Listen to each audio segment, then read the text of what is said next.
I was merely an ordinary programmer, yet after succumbing to overwork and unexpectedly passing away, I awakened to find myself in an entirely different realm. To my dismay, I had been transformed into an unwanted little black dog. My owner, deeming me too frail to sustain, callously discarded me into this forest. The frustration I felt was overwhelming, a desire to curse and lament my fate, yet all I could manage were pitiful whimpers that failed to convey my anguish. Even more disheartening was the absence of the legendary system that purportedly assists those who traverse dimensions. Despite my desperate summons, it remained elusive. Resigned to my fate, I decided to embrace a languid existence, contemplating that enduring this hardship for as long as possible might be preferable, as an early demise would offer sweet release. Just as I was mired in these thoughts, a youthful girl, perhaps 17 or 18, approached me. She was fair of face and bright of eye, holding a fragrant meat bun in her left hand while a basket filled with various herbs rested on her back. With a cheerful smile, she exclaimed, "Little dog, I'm back. This time, I brought you something wonderful." With my eyes wide open, I pondered how I could possibly eat a bun without any teeth. Although my cravings were overwhelming, the reality of my toothless predicament rendered me helpless. To be candid, my survival thus far is largely attributed to her. Otherwise, this frail body would have succumbed long ago. She brought a meat bun to my lips, urging me to eat, saying, "Hurry, for when you grow up, you must protect me." She further lamented about the second senior brother who had reported on me, suggesting that otherwise I would have been taken back long ago. Her words led me to surmise that I was in a world of martial arts, in a realm where Mount Hua meets chivalry. Her identity was unmistakable, one not to be trifled with. Though I was merely a small black dog, my wits were still sharp. I attempted to take a bite of the meat bun, but alas, it left me with nothing but a mouthful of saliva, completely futile. She patted her head and chuckled, exclaiming, "Oh dear, I forgot you have no teeth. Wait for me. I shall fetch some milk for you." With a spirited leap, she bounded away, leaving me with a myriad of thoughts, lamenting my lack of teeth and strength, rendering me incapable of any action. Suddenly, a fragrant waft of herbs graced the air, and following the alluring scent, I discovered she had inadvertently dropped a sprig of medicinal plant, its aroma so enticing that I found myself yearning to taste it. I crawled over and extended my tongue to taste. Ding! Congratulations, host, for acquiring a decade-old herb. The evolution system has been activated. I was momentarily taken aback, then overwhelmed with excitement, nearly leaping from my seat. It has finally arrived. The system has at long last come. System, do you have any idea how I have endured these past few weeks? Please, enlighten me about your capabilities, and if you would be so kind, send me a beginner's gift package as well. I have perused an abundance of online literature, and I have become quite familiar with this system. This system is an evolutionary one. As long as one accumulates sufficient evolution points, nothing shall pose a challenge. Evolution points can be acquired through various means, such as rare treasures, wealth in silver and gold, as well as fortune and virtuous deeds. The system informs me that evolution points can be utilized to enhance one's bloodline, and may also be exchanged in the marketplace for divine abilities, techniques, magical artifacts, or even for the chance to participate in a lottery. The lottery is categorized into 4 tiers: heaven, earth, mysterious, and yellow, with heaven being the highest and yellow the lowest. A yellow tier lottery requires 100 evolution points. The mysterious tier demands 1,000. The earth tier necessitates 10,000. And the heaven tier requires a staggering 100,000. Additionally, the system has bestowed upon me a cubic space, yet expanding this space also necessitates the expenditure of evolution points. I silently recited as I opened the panel, revealing my identity information.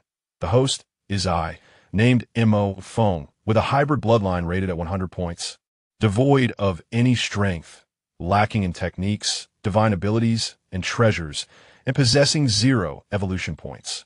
The term hybrid bloodline struck me as particularly jarring. I immediately called upon the system and opened a novice gift pack. To my delight, I received the bloodline of the jade Qilin, the divine ability to communicate with all beasts, and 500 evolution points. However, The system cautioned me that due to my body's inability to withstand the ink, jade, Qilin bloodline, it would be sealed for the time being. Hearing this, I felt a flicker of hope intertwined with despair. The language of all beasts, as its name suggests, allows one to understand the speech of animals and engage in dialogue with them, provided they possess a modicum of intelligence. Fortunately, the system granted me 500 evolution points, and since each evolution only requires 100 points, I realized that this opportunity was not to be missed. Without hesitation, I utilized 100 points of evolution. A radiant light enveloped me, and I felt as though my body were being torn asunder.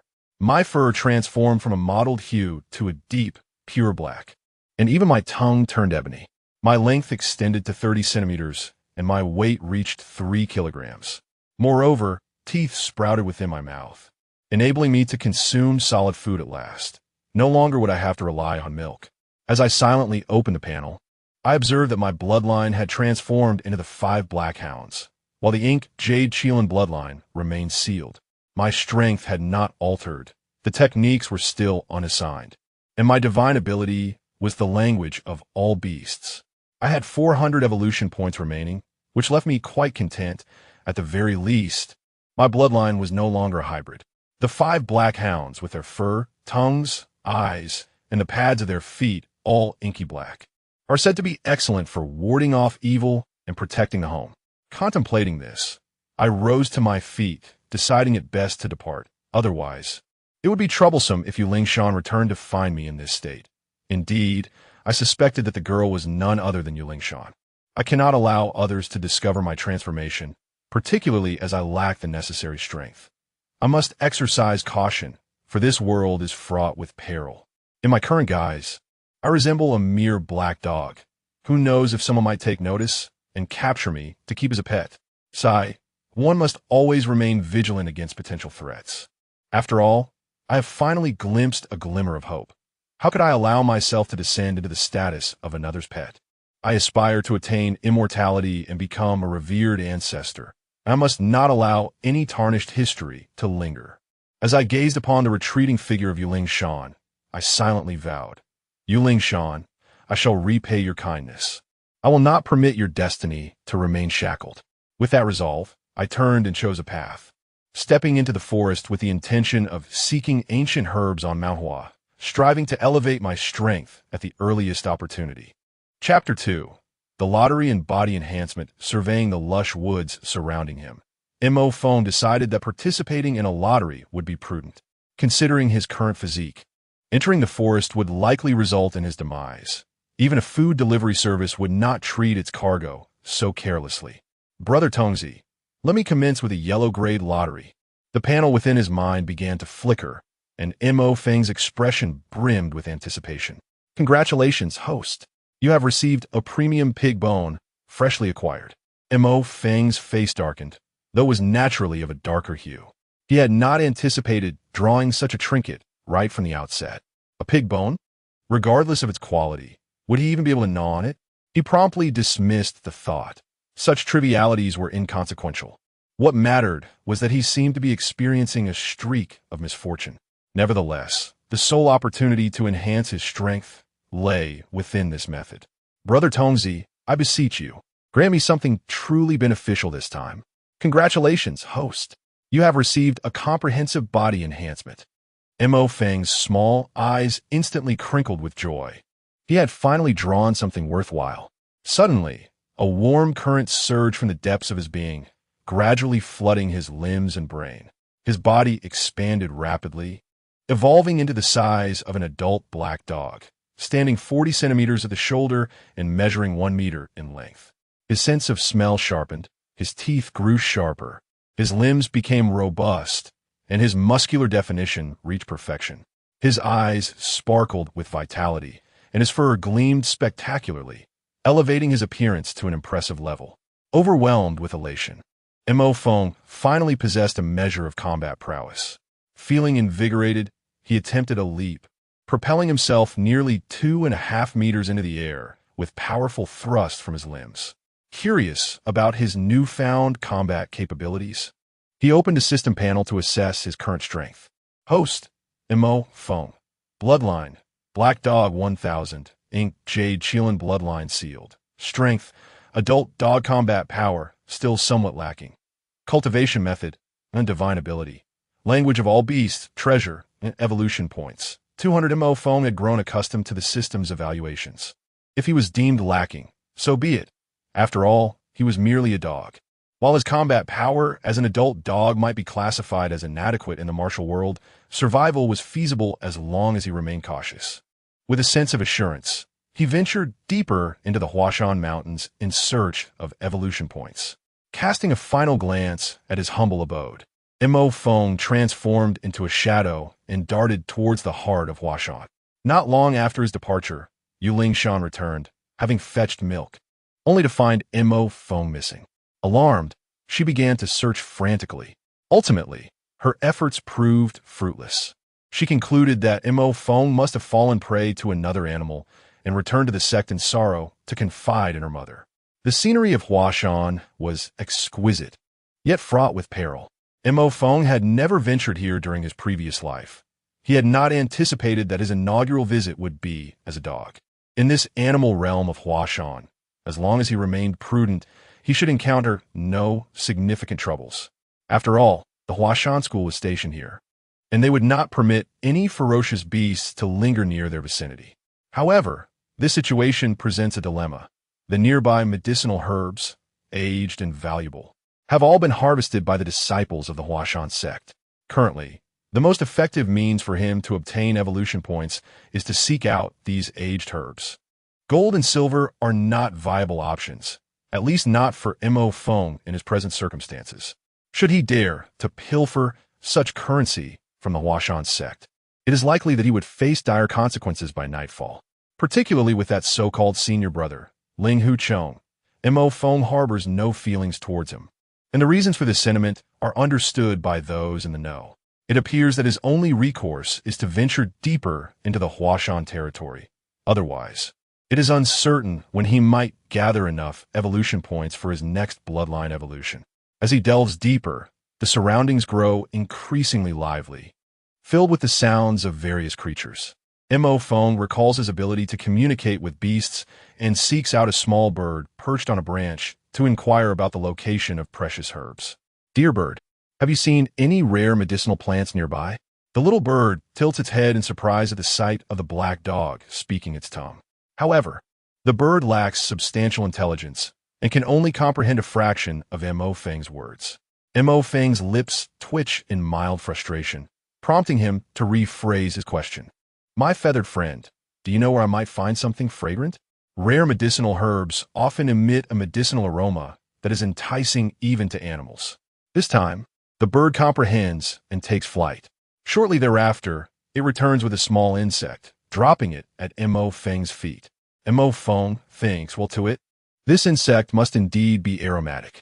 He realizes he has erred in his choice of interlocutor, as the bird exhibits little intelligence. Curiously, the bird wonders why Mo Feng does not consume the insect, and promptly swallows it whole before returning to its branch to rest. As Mo Feng continues his search for herbs, he suddenly catches a whiff of an alluring fragrance, one that surpasses even the scent of the decade-old herbs previously dropped by Lingyun. His eyes light up, and he follows the captivating aroma. Tracing the scent leads him to a small valley where several vibrant, red fruits sway gently from the branches. Mo Feng nearly drools at the sight. Having been steeped in the lore of online literature from his past life, he instantly recognizes them as zhugua. These fruits are rare spiritual treasures in both the martial arts and cultivation realms. However, Mo Feng refrains from acting impulsively, knowing that such spiritual fruits often have guardians. He has no desire to walk in a certain death. Upon careful observation, he notices a python coiled beneath the tree. The serpent stretches approximately 6 meters in length, its coloration seamlessly blending with the rocky surroundings, rendering it nearly invisible unless scrutinized closely. Mo Feng thinks, "Old cunning beast, I am fortunate to have remained cautious. There is nothing more to be done but wait here." He doubts that the alluring scent of the zhugua will fail to attract other fierce beasts. Of course, the primary reason for his hesitation is his lack of combat prowess. Otherwise, he would have long since approached and dispatched the python with a single strike, claiming the fruits for himself.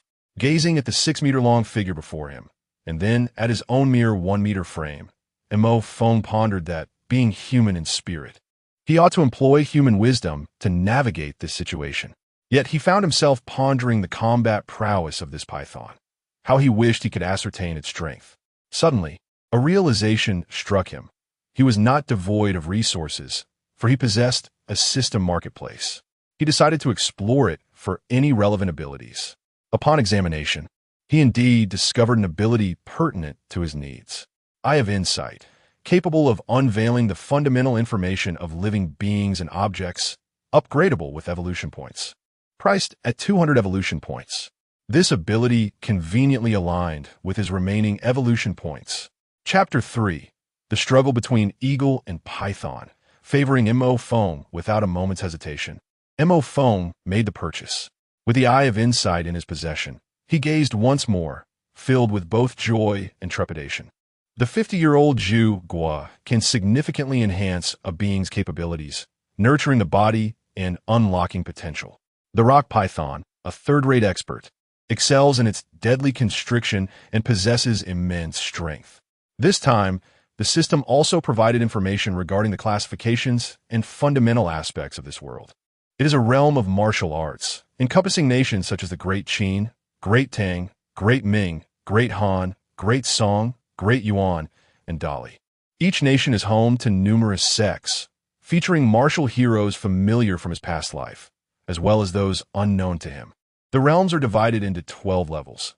The unranked, third-rate expert, second-rate expert, first-rate expert, acquired, innate, master, grandmaster, transcendence, celestial being, dharma aspect, and earthly immortal. Below the acquired level, there are no subdivisions. However, each major realm above the acquired level is further categorized into 4 minor realms: early, mid, late, and perfection. Do not underestimate the rock python. Merely a third-rate expert, it can easily dispatch ordinary warriors. Should one disregard such an opponent, the consequences would be dire, unless one possesses a superior realm. In this vast martial world, even an unranked warrior can slay a dozen common soldiers with ease. The rock python, capable of claiming the Zhu Gua for itself, must possess considerable strength to maintain its hold here. Mo Feng resolved to wait for an opportunity. If circumstances proved insurmountable, he would have no choice but to retreat. After all, one's life is singular, and as long as the Green Mountains stand, one need not fear the absence of firewood. Suddenly, the rock python raised its head, alert to the sky, its muscles taut and poised for attack. A piercing cry, reminiscent of an eagle's call, echoed through the air. Mo Feng looked up in astonishment, spotting a majestic eagle with a wingspan exceeding 3 meters circling above. Iron-beaked eagle, a third-rate expert, a minor sovereign of the skies. Indeed, in this martial world, creatures not only possess substantial size, but also formidable strength. Mo Feng felt a pang of shame, having only attained the combat prowess of an ordinary adult dog. Through the language of beasts, Mo Feng learned that the eagle was an old adversary. Ever since the rock python had claimed this territory, it had repeatedly come to seize the ripe Zhu Gua. After several thefts, it was evident that the rock python had run out of patience and resolved to settle the score with the iron-beaked eagle. The eagle found a suitable angle from the sky and, like a fighter jet, dove downwards. The rock python, unwilling to remain passive, contorted its body, preparing to unleash a powerful strike. As the eagle approached, it veered away, evading the python's anticipated blow. With a swift change of direction, the iron-beaked eagle dove once more, its eyes glinting with triumph. Its sharp talons swiftly sank into the rock python's flesh, causing the latter to writhe in agony, sending fragments of rock scattering with the sweep of its tail. Just as Mo Feng feared the rock python's demise, it unexpectedly coiled around the eagle, initiating a deadly embrace. The once dominant iron-beak eagle now found itself at a disadvantage, its body ensnared by the constricting grip of the rock python. Mo Feng watched in astonishment. He had initially believed the eagle's seductive attacks to be formidable, Yet he was taken aback by the python's cunning tactic of luring the eagle into a trap. It became evident that one must not underestimate such powerful creatures, for they could very well lead to one's downfall. However, the iron-beak eagle was not to be trifled with. As a natural predator of serpents, its sharp beak relentlessly pecked at the python's head and vital points. The clash was intensely fierce, each combatant intent on vanquishing the other. This brutal encounter persisted for over an hour, filled with high tension, and Mo Fong remained transfixed, his eyes unblinking in anticipation of the unfolding drama.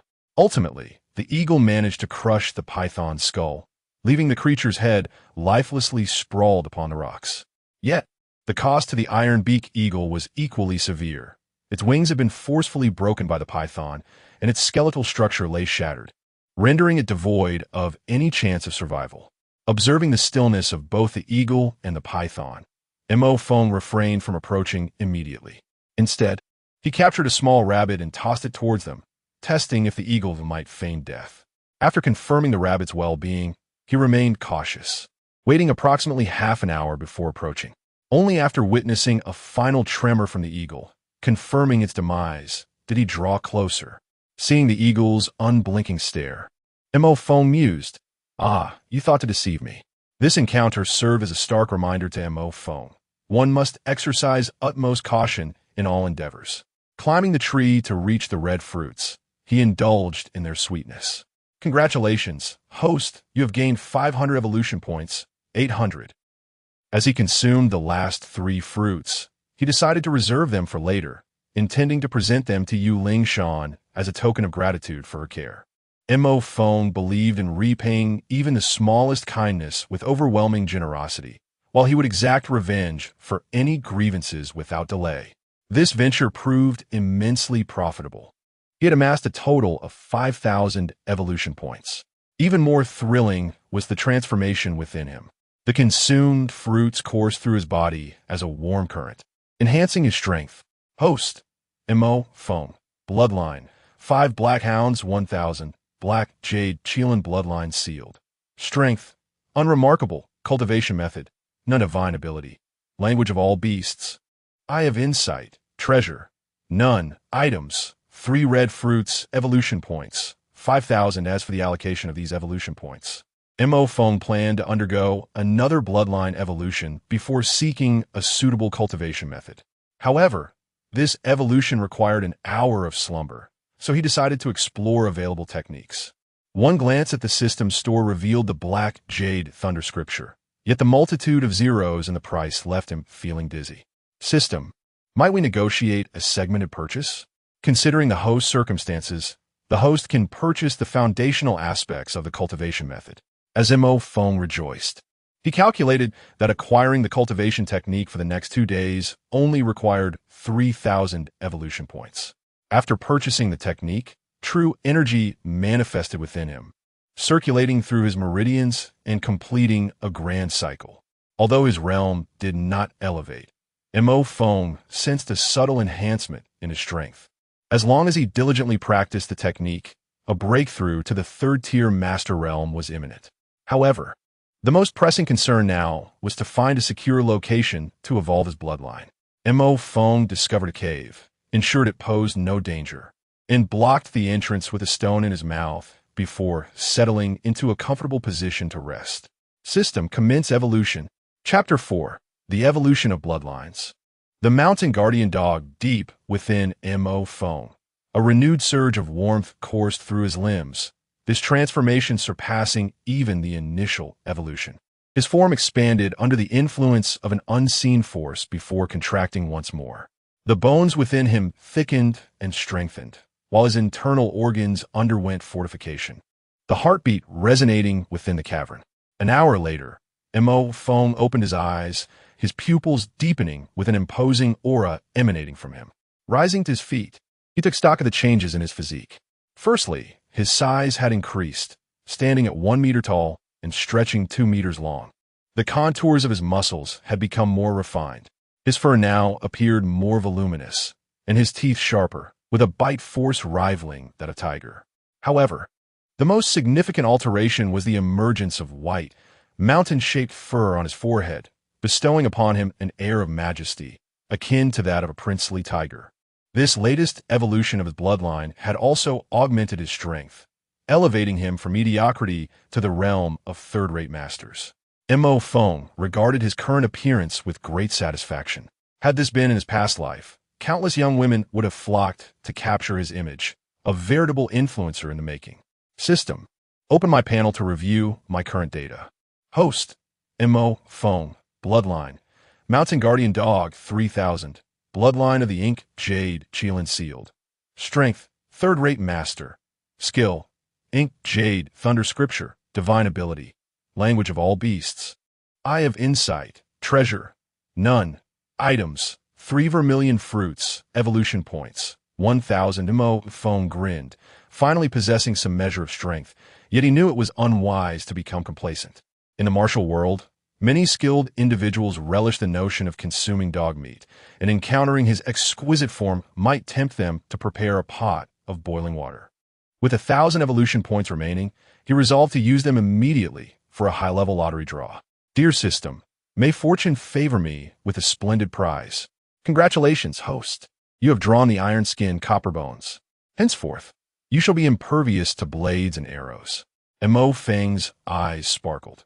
What he needed most was indeed protection, and he had not anticipated such a thoughtful arrangement from a system.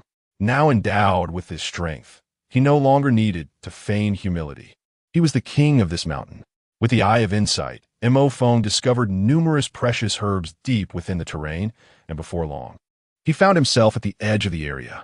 Just as he prepared to return, a small merchant caravan of 7 approached, prompting him to swiftly conceal himself within the nearby foliage. The leader of the group, a middle-aged man, spoke. Let us rest here for a moment. At that moment, a burly man in the company urged, Master, it would be wise to set off soon. This route has been perilous of late. Without the protection of the Fu Wei escort agency, we should tread carefully. The middle-aged man sighed. It is tragic indeed. Who could have provoked the Fu Wei escort agency to such an extent that they were annihilated? Only their sole heir escaped this calamity. Without them, we small merchants can hardly procure goods safely. When will this suffering end? The burly man shook his head and remarked, Our line of work is inherently perilous. Yet the Fu Wei escort agency is clearly marked for destruction. The shopkeeper, opting not to intervene extensively, simply instructed the merchant convoy to proceed. Once the convoy had departed, Mo Feng emerged, murmuring, It appears we have reached the time when the Fu Wei escort agency will face annihilation. I surmise that soon the sunflower scripture will ripple throughout the martial world, and Old Yu will likely descend from the mountains at this juncture. Mo Feng held a favorable impression of Old Yu. Despite the widespread belief that Yu Buchuan was a hypocrite, Mo Feng viewed him as commendable for his relentless dedication to the growth of the Huashan sect, even to the extent of ruthlessly severing ties with his own roots. A thought began to take shape in Mo Feng's mind. He understood Yu Buchuan's obsession was merely to elevate the Huashan sect. If he could realize his own aspirations, perhaps he would no longer need to toil endlessly in search of medicinal herbs. The efforts of an individual could hardly match the swift efficacy of a faction serving one's interests. Mo Feng had also given considerable thought to choosing the Huashan sect. The first reason was that Yu Lingshan had saved his life, and he owed her a debt of gratitude, which provided a convenient pretext. The second reason was that the Huashan sect was not overly formidable, allowing him to leverage his own strength and advantages to exhibit the prowess of a second-tier master, affording him the flexibility to advance or retreat. The third reason was that he could easily gauge Yu Buchuan's character. He understood the depths of his ambitions and believed that, with his knowledge of martial arts, manipulating him would pose no challenge. As this realization dawned upon him, Mo Feng felt increasingly optimistic about his plan. Having accrued a mere 2,000 evolution points recently was far too sluggish for his liking. To bring his scheme to fruition, he needed one crucial element, the ability to articulate human speech. Mo Feng prayed, Brother Tongzi, your success hinges upon this. He then commanded the system. Let us engage in 2 rounds of advanced lottery draws. Congratulations, host. You have obtained the bone refinement technique. Congratulations, host. You have acquired the Nine Yang divine skill. Mo Feng chuckled gleefully. The system truly favors me. This resolves everything.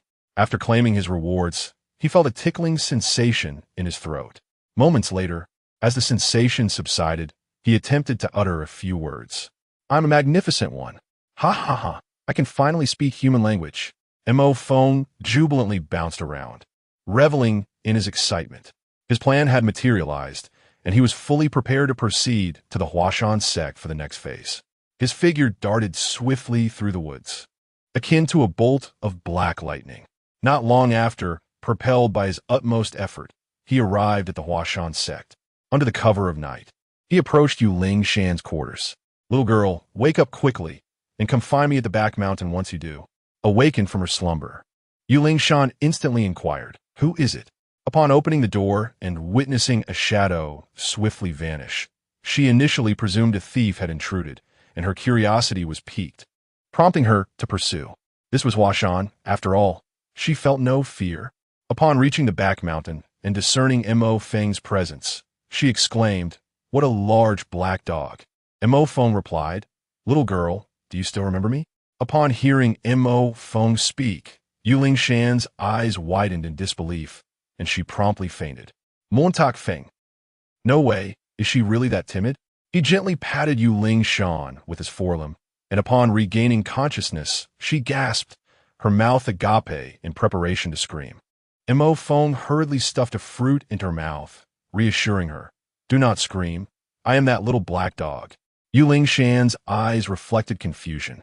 How could that little black dog, barely a month old, suddenly have transformed into such a large creature capable of speech? Mo Feng continued to clarify, "Do not scream. Allow me to explain everything to you slowly. Do you understand?" Yu Lingshan instinctively nodded. It was then that Mo Feng began to refine his persona. Chapter 5 The Divine Beast. When venturing into the world, one's identity is self-assigned, and so it is with Mo Feng. I am a celestial divine beast who, due to an unforeseen incident, was compelled to reincarnate. However, upon my rebirth, I temporarily lost my memories, only recently beginning to regain fragments of my past. Yu Lingshan listened as if deciphering an ancient script. Yet, being still young and innocent, she absorbed the information with remarkable swiftness. In her perception, the black dog before her could indeed speak, and she readily accepted the notion of it being a divine beast. Do you seek me for some purpose? Mo Feng inquired, tilting his head at a precise angle. I have observed your fate, and it appears you are on the brink of a significant calamity. Your parents are also facing grave peril, and I have come to warn you of this. Yu Lingshan, a Na'vi girl unacquainted with the treacheries of the world, was immediately alarmed at the thought of danger befalling both herself and her parents. Divine Beast, please save me. Save my parents. Mo Feng nodded with satisfaction. You have shown me kindness, and thus I shall endeavor to assist you. However, to alter one's destiny requires a series of steps. Henceforth, I shall reside in the back mountain, where I will guide you in your cultivation. It is said that only the strong can transcend all obstacles, and if one fails to do so, it merely signifies a lack of strength. Moreover, you must remember to keep your distance from your elder brother and second brother. One will bring you harm, which will consequently endanger your parents. The other is an undercover agent from the Songsan sect. Also, cease calling me Divine Beast. Simply refer to me as Mo Feng. The young girl stood momentarily stunned by the deluge of information. At this juncture, Mo Feng halted, producing a crimson fruit and offering it to Yu Lingshan. This is a 50-year-old crimson fruit, capable of helping you break through to the second-tier master level. Fear not. I shall oversee everything. Return now and rest. Do not overthink. Yu Lingshan felt as though she had experienced an overwhelming amount today, her worldview shattered and reformed. Mo Feng observed her dazed figure as she departed, murmuring softly, "The bait has been cast. It remains to be seen whether Yu Buchuan will take the hook." Although he had utilized Yu Lingshan's innocence for his own ends, he genuinely sought to repay her kindness. For they both had needs, and he had indeed shielded them from disaster. Upon returning to her room, Yu Lingshan sat quietly at her vanity, processing the day's revelations. despite her innocent and unguarded nature. She understood the immense effort her father exerted to elevate their sect and achieve a breakthrough in his innate abilities. She never imagined her second brother was an undercover agent for the Songhan sect, nor that her elder brother would bring calamity upon their sect and their family. That night, Lingyun found herself unable to sleep, burdened by a multitude of concerns weighing heavily on her heart. The following day, she encountered Ling Huchong and, recalling Mo Feng's words, coldly ignored his greeting. Ling Huchong, raising his hand to greet her, queried, "What troubles my junior sister? Who has made her unhappy?" The surrounding disciples shook their heads, indicating their ignorance. Upon arriving at her parents' door, she overheard Yu Buchuan's sigh. The martial world grows increasingly chaotic, while our Huashan sect dwindles in prominence. I wonder if we can still preserve this legacy. The Sun and Moon sect, the flower-transferring palace, the Ming cult, the Dragon Protection Manor, the East Factory, the West Factory, Wudong, and Shaolin. These formidable powers are all beginning to stir. How can we, the lesser sects, navigate such turbulent waters? Without delving into distant matters, the threat posed by the Songhan sect looms large, with the undercover agent Leodino surveilling our every move, a blatant act of oppression. The recent uproar surrounding the Sunflower Manual has stirred up chaos in the martial world, leaving me to ponder whether we too should descend the mountain. Ning Song Seresuret. Senior brother, do not bear too heavy a burden. Our Huashan sect has already fallen into disrepair. Maintaining our current state is commendable. Outside, Lingyun felt her conviction in Mo Feng's words strengthen upon hearing this. When she learned that Yu Buchuan intended to descend the mountain, she hurried inside, exclaiming, "Father, Mother, you must not go down the mountain, or calamity will befall you." Seeing his daughter brought him joy, yet her words instantly incensed him. Children should not meddle in adult affairs. I am a late-stage practitioner, and I possess a modicum of renown in the martial world. How could I possibly face calamity?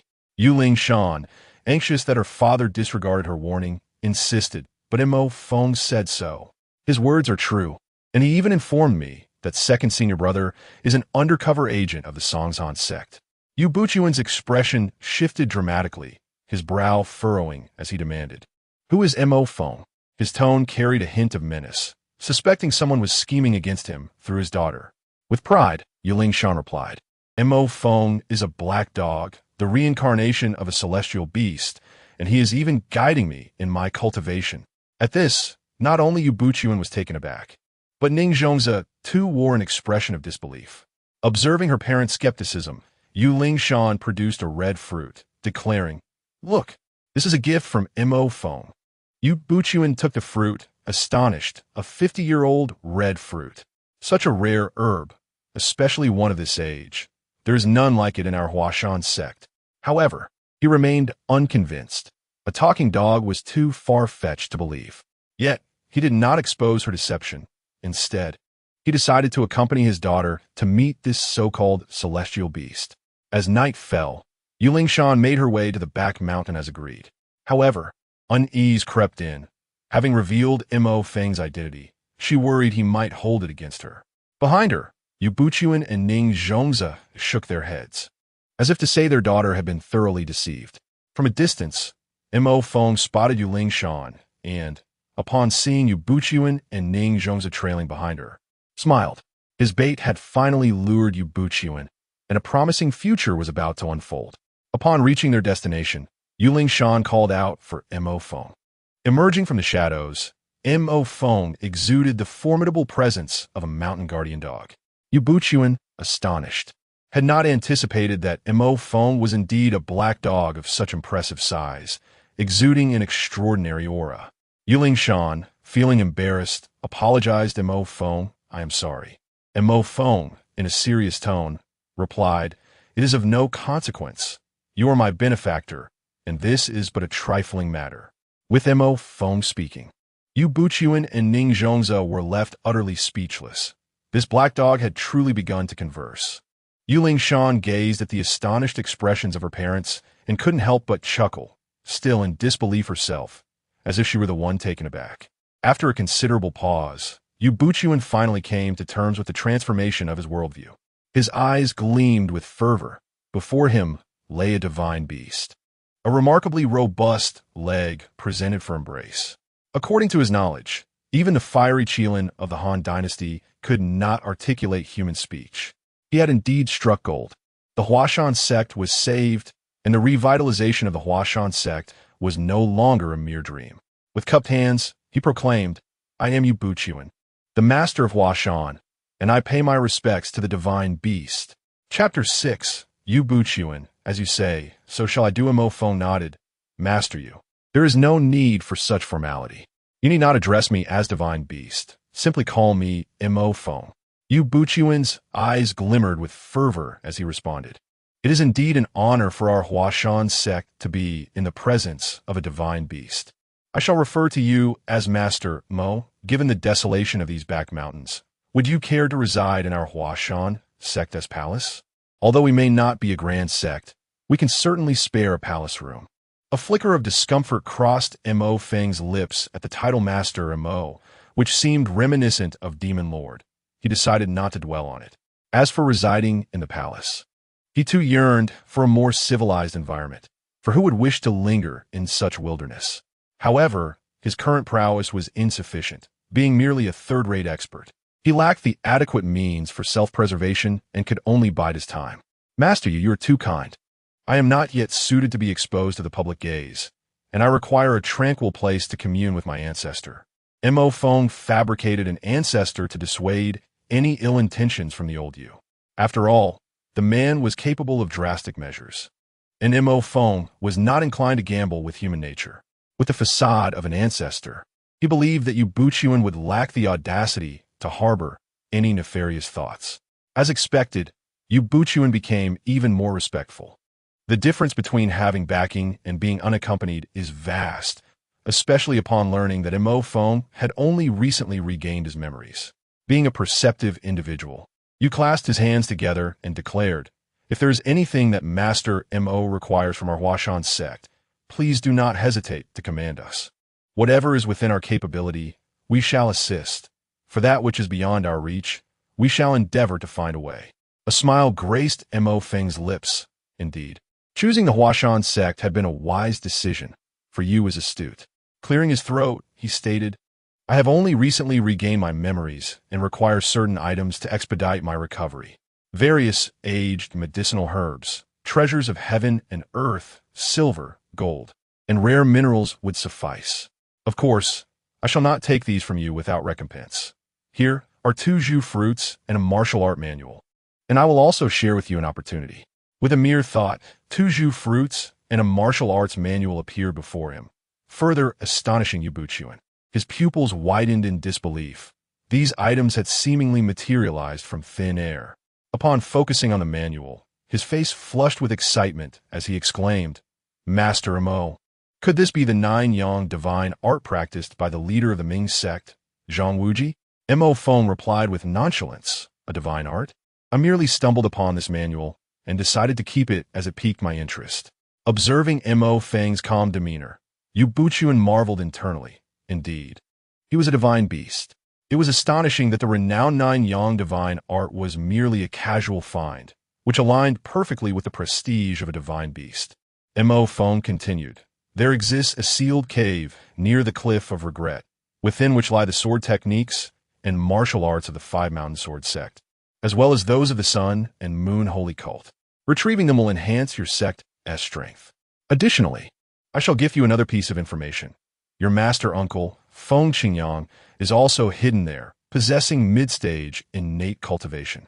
Yu Buchuan could no longer remain composed. He was astonished to discover that his master uncle was still alive, residing at the Cliff of Reflection, and that his foremost disciple, Lingyun, had chosen not to inform him. It was no wonder his daughter had warned him that Lingyun would bring ruin to the Huashan sect and to himself. Clearly, he would need to implement changes upon his return. Mo Feng reminded him that due to the previous conflict over sword energies, Feng Qingyang harbored grievances against their sect. If he wished to have Feng Qingyang preside over Huashan, that would be improbable. However, he could certainly convey a message. Mo Feng believed that in times of crisis, Feng Qingyang would lend a helping hand. Yu Buqian clasped his fists in gratitude, acknowledging the wisdom imparted. Mo Feng reassured him that he would promptly gather the necessary resources, ensuring that there would be no adverse effects on Mo Feng. The Huashan sect was willing to follow Mo Feng, and they would act accordingly. Montauk Feng nodded, recognizing Yu Buqian as a remarkably astute individual, making their dialogue effortless. Once their exchange concluded, Yu Lingshan joyfully exclaimed, Mo Feng, I will bring you some food tomorrow. You must teach me well. I aspire to become a heroine. Mo Feng smiled in response. Rest assured, I will ensure you become the foremost heroine in the world. The three of them descended the mountain with excitement, while Mo Feng quietly murmured, Old Yu, do put in some effort and procure more of what I require. Mo Feng's intention in revealing so much was to strengthen the Huashan sect, thereby facilitating his own quest for the items he desired. Upon returning to the Huashan sect's residence, Yu Buqian found it difficult to quell his emotions. The day's events had been nothing short of surreal. He had secured the favor of a divine beast. Turning to his daughter, Yu Lingshan, he advised, Daughter, you must cultivate a good relationship with Mo Feng. Avoid any petty behavior and refrain from mentioning past favors. Yu Lingshan pouted, Father, I am well aware of this. You need not worry. Yu Buqian then composed himself, stating, Tomorrow, I shall present Chong with a choice. If he persists in his current mindset, let him depart, severing all ties with Huashan henceforth. Ning Zhongzhen nodded in agreement. If Chong chooses that path, I have no objections. After all, one cannot force the rain to fall or dictate a mother's choice in marriage. Subsequently, Yu Buqian consumed a crimson fruit, and a warm current surged from his lower dantian, enabling him to break through to the perfected postnatal realm in an instant. Ning Zhongze also utilized the fruit to advance to the later stage of the postnatal realm, while Yu Lingshan leaped directly from a third-rate martial artist to a first-rate master. Mo Feng had indeed entered a misconception, believing that Yu Lingshan would only experience a single breakthrough. However, her robust physique and potent bloodline allowed her to transcend two realms. Unlike her, as she was merely a delicate young girl, Yu Buqian beamed with joy, for the Huashan sect's strength had significantly increased. Once he retrieved the sword techniques from the cave and practiced the 9-yang divine skill, he would surely establish his footing within the martial world. As for the threat posed by the Songhan sect, Yu Buqian was unperturbed, as he too had attained the perfected postnatal state and had no fear whatsoever. The next day, as dawn began to break, Yu Buqian summoned all of his disciples. In the presence of all his disciples, Yu Buqian decisively dealt with the traitor Lei Denuo. He then presented a choice to Linghu Chong, who, in loyalty to his so-called sworn brother, Tian Buowang, refused to divulge any information. Yu Buqian was profoundly disappointed and promptly announced Linghu Chong's expulsion from the Huashan sect. Ning Zhong was equally disheartened. After all, they had raised Linghu Chong as their own. It was shocking that he did not side with them. Moreover, Tian Buowang was notorious as a flower thief, a villain of the most reprehensible kind, responsible for the ruin of numerous innocent women, leading many to take their own lives in despair. His guilt was indeed egregious. Chapter 7. Yu Buqian's breakthrough to the innate realm, unifying the Five Mountains sword sect Linghu Chong, unable to bear the gazes of those present, swiftly turned and descended the mountain, departing from Huashan. Yu Lingshan exclaimed, What an ungrateful wretch! Yu Buqian raised his hand to silence her, then spoke. There is no need to be angered by such trivial matters. He then proclaimed that the back mountain would henceforth be a forbidden ground, accessible only with his permission. Having made this declaration, Yu Buqian approached the cliff of remorse and, following Mo Feng's words, opened the cave. Upon discovering the techniques and martial arts left behind within, he erupted into hearty laughter. Huashan was destined to rise. After inscribing these techniques and martial arts, Yu Buqian struck down with his palm, obliterating the remnants within. With a complex expression, he stepped outside, gazing at the towering stone walls. He bowed deeply, clasping his fists in respect, and said, Master, I am aware of your presence. The conflict of sword energies has passed, and, as a junior, I choose not to involve myself. now that Huashan is in decline. I earnestly hope that you will lend your hand in our time of crisis. Not far away. Feng Qingyang furrowed his brow and muttered, "How does Yu Buchuan know of me? Has that lad, Ling Hu Chong, betrayed my secret?" Fortunately, he had refrained from imparting the art of Dugu Qiubai to the young man, revealing him to be a person of duplicity. After a moment of contemplation, Feng Qingyang tossed a stone in response. He could not bear to watch Huashan face annihilation. Seeing the stone, Yu Buchuan smiled, for even without laying eyes on his master, this signified that help would arrive when Huashan was in peril. His greatest confidence lay in Mo Feng, that divine beast, had it not been for the necessity of keeping the news of Mo Zun concealed. He would not have ventured here. Upon returning to the Huashan Great Hall, Yu Buchuan promptly instructed all his disciples to gather various rare materials, precious minerals, and even to engage in trade for gold and silver. In a short span, the entire Huashan sect mobilized, drawing considerable attention from the surrounding populace. Yu Buchuan sensed that the opportunity for his breakthrough to the innate realm resided in the 9 Yang divine skill, which consisted of 9 tiers, a pathway directly leading to the mastery realm. The first tier, ethereal purple qi; the second tier, muscle transformation and bone cleansing; the 9th tier, reversing the golden body. Strangely, the 9 Yang divine skill bore a semblance to the Zixia divine skill of Huashan. With the foundation laid by the Zixia divine skill and the consumption of the Zhu fruit, his cultivation of the 9 Yang divine skill progressed as if aided by divine intervention. As Yu Buchuan diligently pursued his breakthrough, Zhuo Lengchan, the leader of the Songzhan sect, coldly remarked, "Are you saying that all the disciples of Huashan have been dispatched to gather various rare materials and treasures?" The reporting disciple nodded affirmatively. Zhuo Lengchan waved him away and muttered to himself, "My undercover agent has been killed.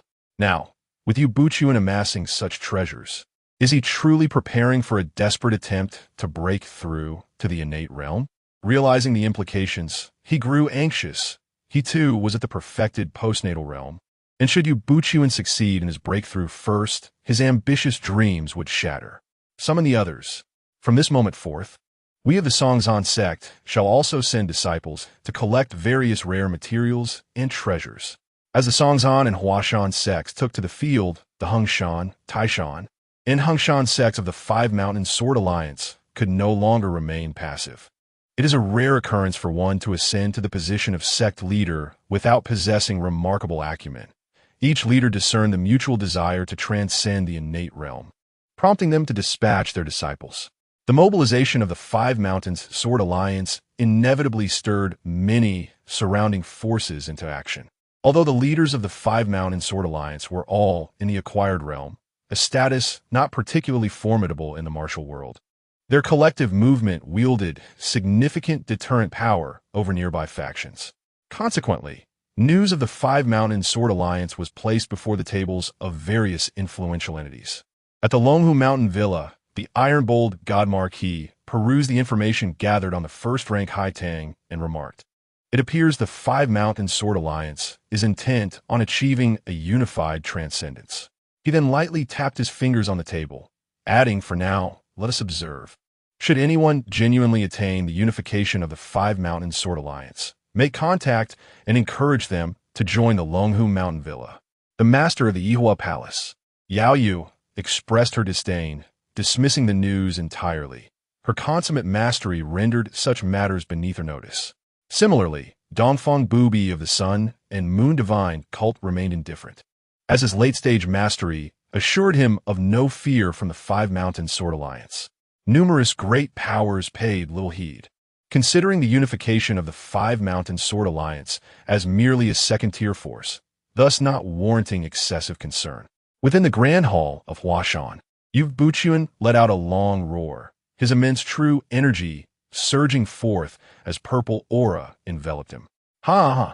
I have finally broken through to the innate realm." Yu Buchuan rejoiced, having expended considerable effort to achieve this milestone. Ning Zhongzi and Yu Lingshan shared in his happiness, for the Huashan sect was on the rise. Initially, Yu Buchuan had intended to stabilize his position before seeking unification with the other 4 sects. However, upon learning that they too were gathering rare materials. He resolved to take action. He suspected that they believed all their efforts were merely to facilitate his breakthrough. Yet he could not gamble on the possibility of their own breakthroughs complicating matters. Moreover, it was evident that they had amassed a significant collection of treasures. As the Huashan sect, being relatively weaker, lacked the same capacity for gathering.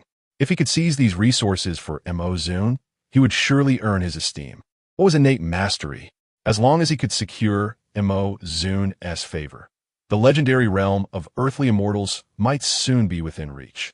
With this thought in mind, Yu Buchuan instructed, "Junior sister, I entrust the Huashan sect to your care. I must embark on a journey to the other 4 sections." Ning Zhongzi, fully aware of Yu Buchuan's intentions, recognized it as a prime opportunity. Acquiring such a wealth of rare materials was no easy feat, and it was prudent to secure them swiftly for Mo Zun. Ning Zhongzi nodded, saying, "Brother, please exercise caution and ensure your safety." Yu Buchuan, patting his chest with confidence, replied, "Rest assured, I have cultivated the 9 Yang divine art. There will be no issues." He then turned and descended the mountain, heading toward the nearby and most formidable Songzhan sect, for certain ties were due for resolution, and he was destined to follow Mo Zun toward immortality. Meanwhile, Mo Feng was also engaged in his cultivation, which was markedly more straightforward. At the very moment the sun rises, the dark jade thunder scripture is activated to absorb a wisp of the supreme Yang's purple aura, and then, during the night, it draws in the moonlight to enhance its cultivation. After undergoing 2 bloodline evolutions, the cultivation speed of Mo Feng has accelerated tremendously. In a remarkably short span, he has progressed from a third-rate expert to the level of first-rate master, now merely a step away from the innate realm, which is the fundamental requirement for his technique. However, the initial prerequisite for cultivating the dark jade thunder scripture is to be struck by lightning, allowing the heavenly thunder to enter the body and serve as a catalyst. Lacking sufficient preparation, Mo Feng has decided to exercise caution, opting to wait for the heavenly materials and earthly treasures promised by Yu Buchuan before attempting his breakthrough. Chapter 8: The Third Evolution. Guardian Hound in the Grand Hall of the Songzhan sect, Zhuolong Chan, pale-faced, clutched his chest as he gazed at Yu Buchuan. He had not anticipated that Yu Buchuan would so swiftly transcend to the innate realm, furthermore mastering the profound 9 Yang divine skill. The mere thought of the 9 Yang divine skill ignited a seething jealousy within him, prompting him to speak. "Yu Buchuan, how foolish of you to call yourself the gentleman's sword, associating with the Ming cult." It appeared that the only practitioner of the 9 Yang divine skill within the Great Ming was Zhang Wuji, the leader of the Ming cult. Yu Buchuan scoffed, "Zhuolong Chan, has your mind become befuddled? Master Zhang is a formidable warrior at the pinnacle of the Grandmaster realm. Do you truly believe he would bestow his 9 Yang divine skill upon me? Perhaps you should engage your mind a little." Zhuolong Chan was momentarily taken aback. Yu Buchuan's words seemed to resonate with truth. Indeed, they, a group of postnatally cultivated warriors, were of little significance to Zhang Wuji, who had no need to entice them with the 9 Yang divine skill. Noticing Zhuolong Chan's intent to retort, Yu Buchuan pressed the tip of his sword against Zhuolong Chan's throat, demanding, "Do you wish to live or die? If you desire death, I can expedite your journey to the afterlife. However, if you wish to live, you must heed my words, acknowledge my authority, and surrender all the celestial and earthly treasures you have gathered." Zhuolong Chan, filled with rage, replied, "Impossible. If you possess the capability, then kill me." Surrendering all the treasures would bring ruin to the entire Songzhan sect. After deliberation, Yu Buchuan decided to leave them with 30%, as they would still need to continue gathering treasures for the esteemed Mo Zun. "I shall allow you to retain 30%. Should you refuse, I will slay you and elevate another in your stead." Zhuolong Chan's expression darkened, yet in the interest of survival, he eventually acquiesced. Yu Buchuan produced a black pill, stating, "Consume this pill. Should you dare betray me, the poison will take effect instantly. I hope you act wisely. If you are willing to serve me faithfully, I may grant you an opportunity for advancement. Innate, Grandmaster, all within your reach." With no other option, Zhualengchan felt like a lamb to the slaughter. Forced to swallow the pill, after settling matters with the Songshan sect, Yu Buchuan proceeded to the remaining 3 sects, ultimately returning laden with spoils. At the rear mountains of the Huashan sect, Mo Feng gazed with satisfaction at the pile of celestial and earthly treasures before him. Had he embarked on the collection himself, it would have consumed an inordinate amount of time. Indeed, having subordinates proved invaluable.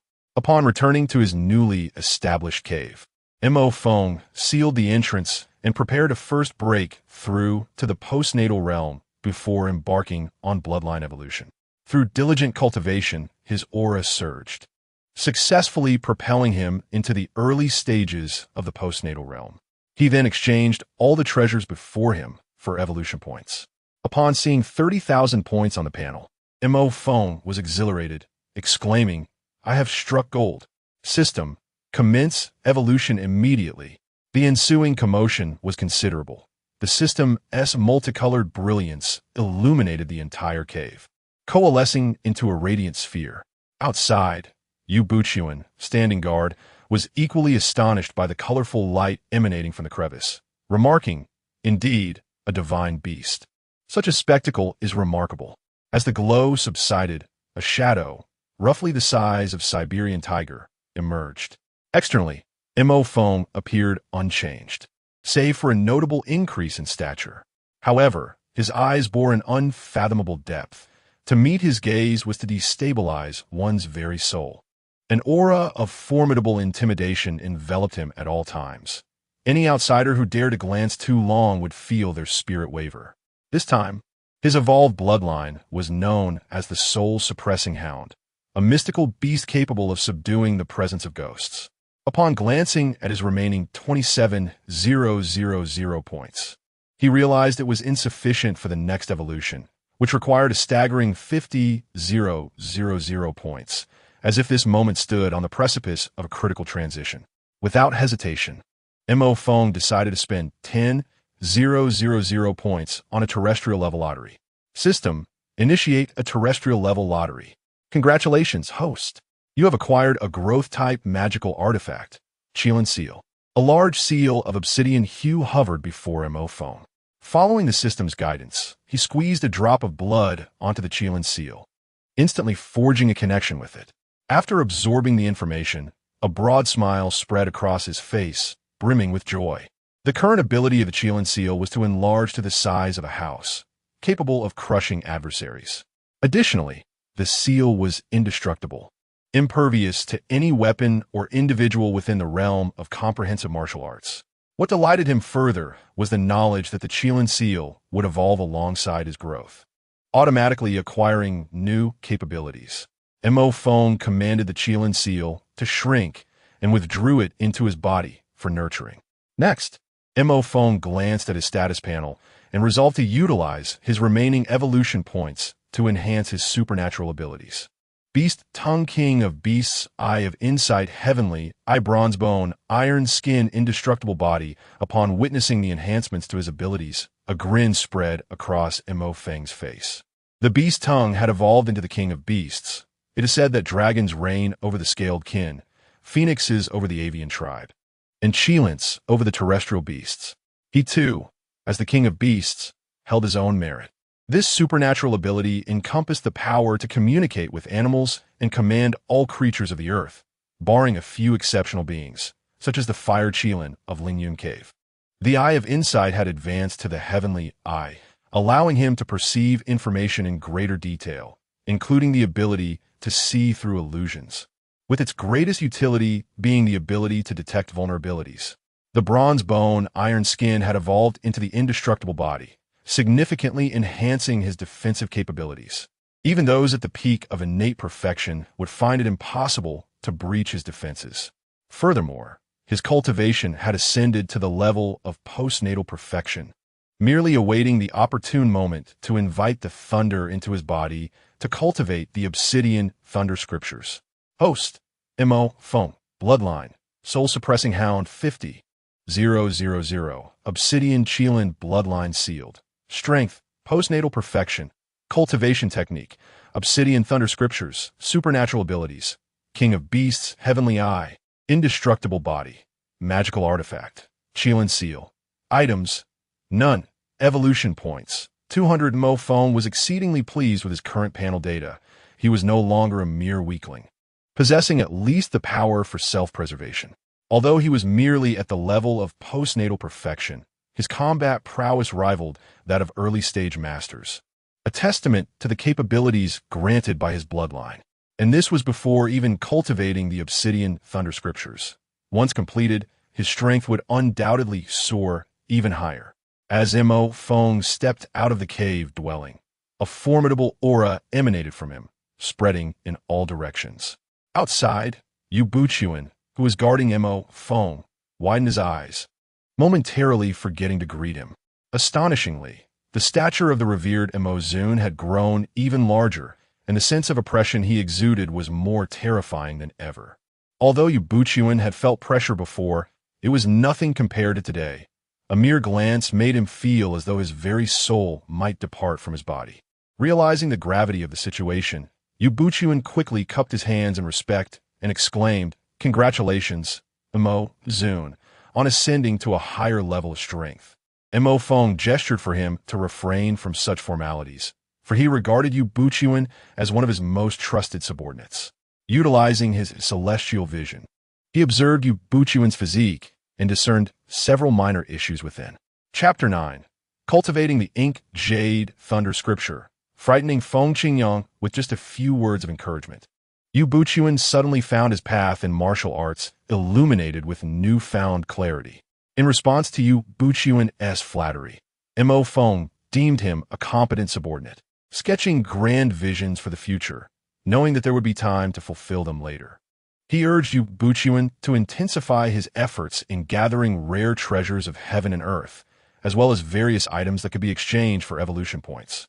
Furthermore, he assured Yu Buchuan that should he perform admirably, special rewards awaited him.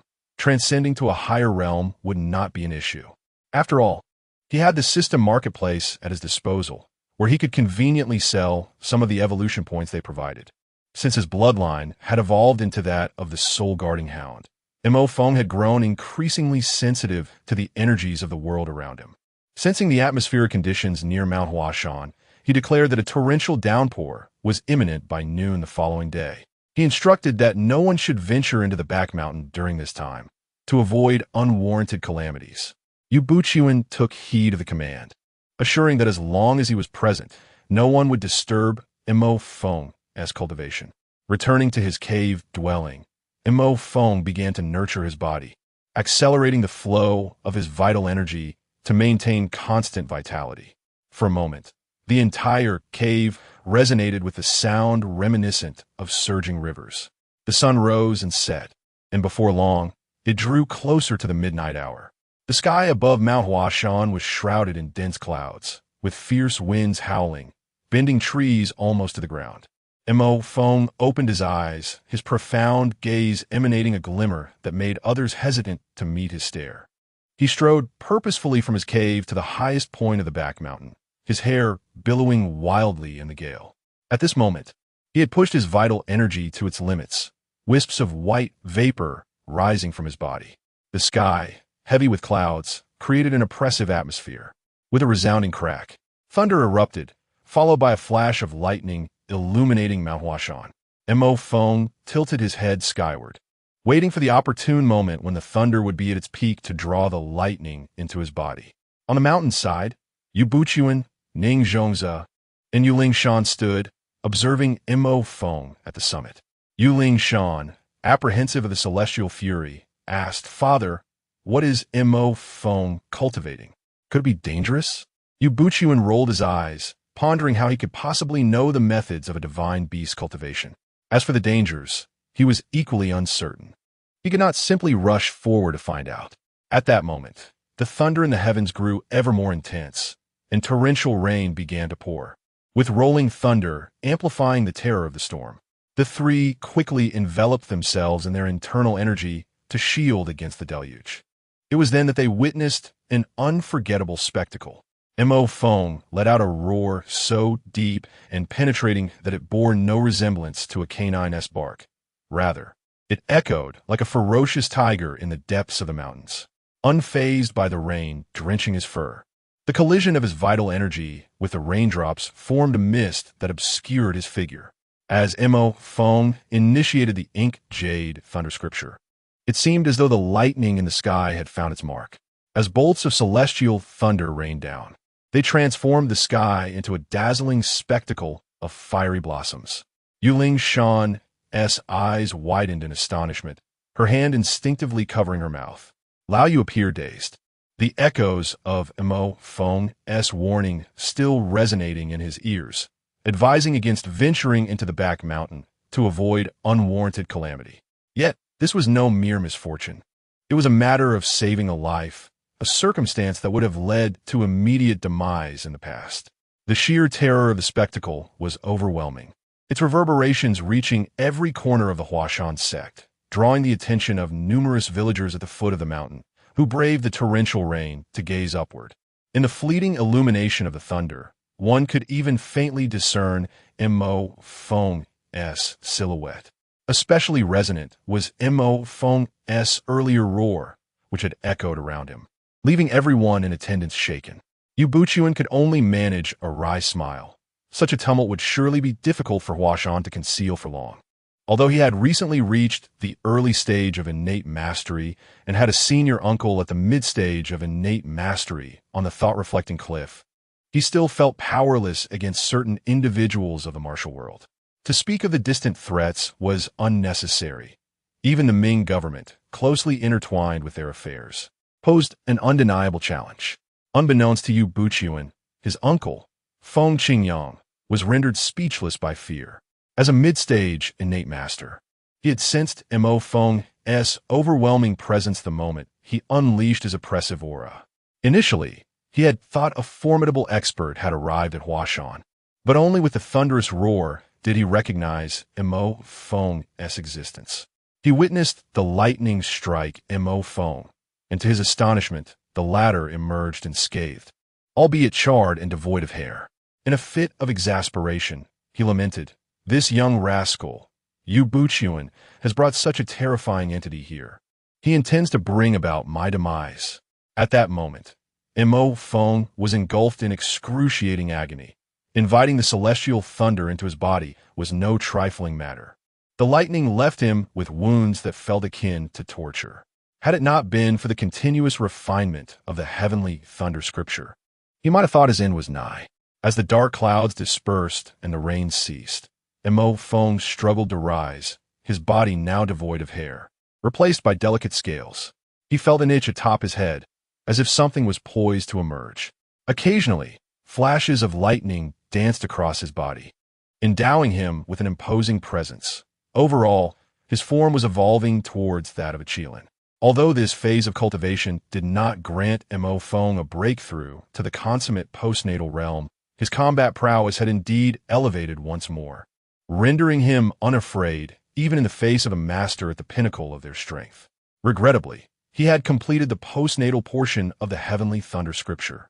To advance further, he needed to acquire the subsequent techniques. Casting a glance at the method required to reach the terrestrial immortal stage, Mo Feng felt a weight of pressure, for it demanded a staggering 1,000,000 evolution points. Fortunately, each realm could be purchased separately. Otherwise, he would truly be left in tears. Contemplating his next steps, he calculated that the forthcoming bloodline evolution would require 50,000 points, while the techniques for the innate and master realms would demand 100,000 points, totaling 150,000 points. And this was merely the essential sum. If he included the additional points for enhancements through lotteries or other means, the burden would be even greater. Mo Feng experienced a slight heartache, as the Huashan sect found itself unable to bear its own expenses. Even the unification of the 5 mountains could not alleviate their plight, for they were utterly incapable of sourcing such rare and precious materials. Given their overall weakness and limited influence, they were presently incapable of further expansion, especially since these exceptional resources require time to cultivate. The host need not suffer. From this moment forth, the host may exchange others' fortunes and merits for evolution points, provided that the other party consents willingly, without coercive exchanges. At last, Mo Feng set aside his concerns, realizing that he could indeed utilize merits and fortunes for his own benefit. Chapter 10. Building Momentum. The divine beast of Huashan previously. He had attempted to exchange the fortune of Lingyun Chong, but to no avail. The system had explained that at that time, he was incapable of bearing such a burden, which could easily provoke backlash from the heavens. Now, however, he found himself in a position to reap substantial rewards, as the exchange rate for fortune and merit was notably high. As for persuading individuals to trade their fortune and merit, Mo Feng was confident it would pose no challenge. He possessed extensive knowledge of the overarching narratives within the martial world and could offer guidance in exchange for their cooperation. For instance, there were those with persistent desires, such as the iron-willed General Zhu Wushi, who yearned for Su Xin to awaken, Dongfang Bubi, who aspired to truly become a woman, and the populace, who all sought immortality. As long as there was demand, he could certainly arrange for them to provide ample evolution points to purchase from the marketplace, thus allowing him to profit from the difference. At this juncture, lacking sufficient evolution points could easily be reconciled through fortune and merit.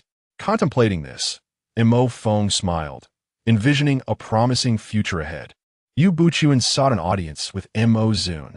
Upon hearing that Yu Buchuan wished to meet, Mo Feng surmised the purpose of the visit. After all, the commotion from his recent cultivation had been quite significant, and he suspected it could no longer be concealed. However, he no longer felt apprehensive. With the combat prowess of a perfected grandmaster, he was well equipped for self-preservation. Moreover, once he broke through to the innate realm, his power would become even more formidable, rendering any concerns trivial. Who could not only withstand him, but also escape?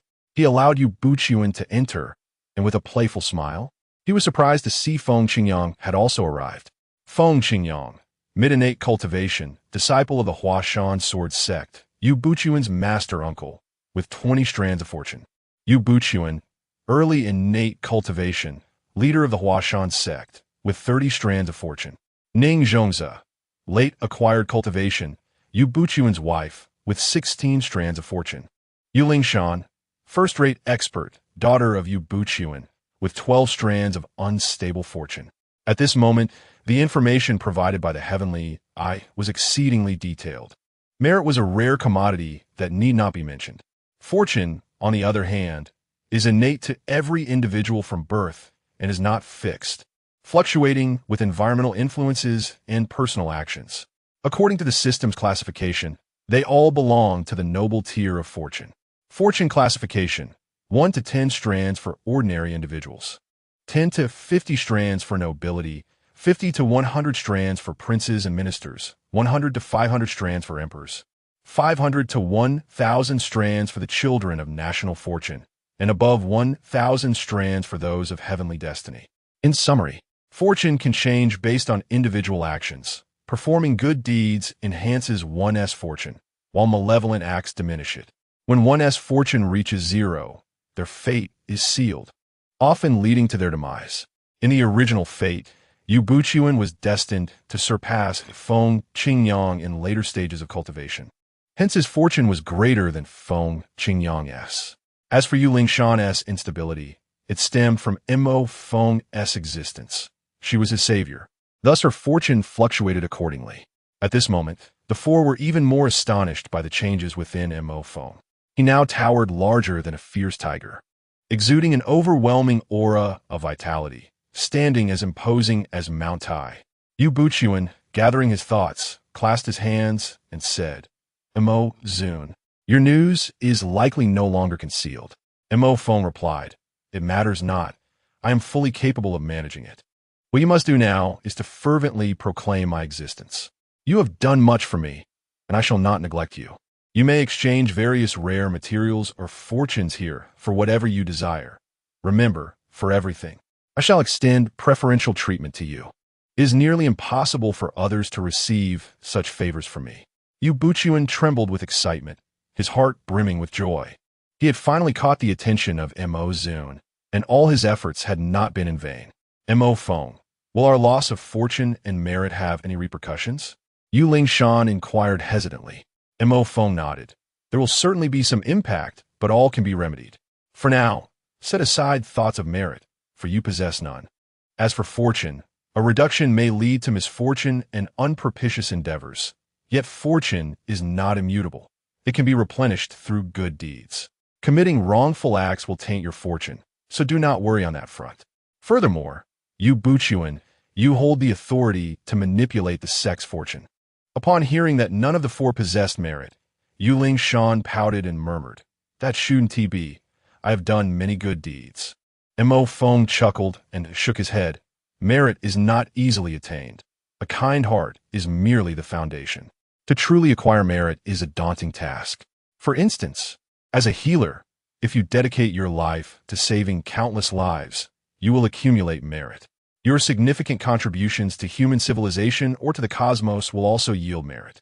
The group was taken aback by Mo Feng's examples, realizing the difficulty of obtaining merit.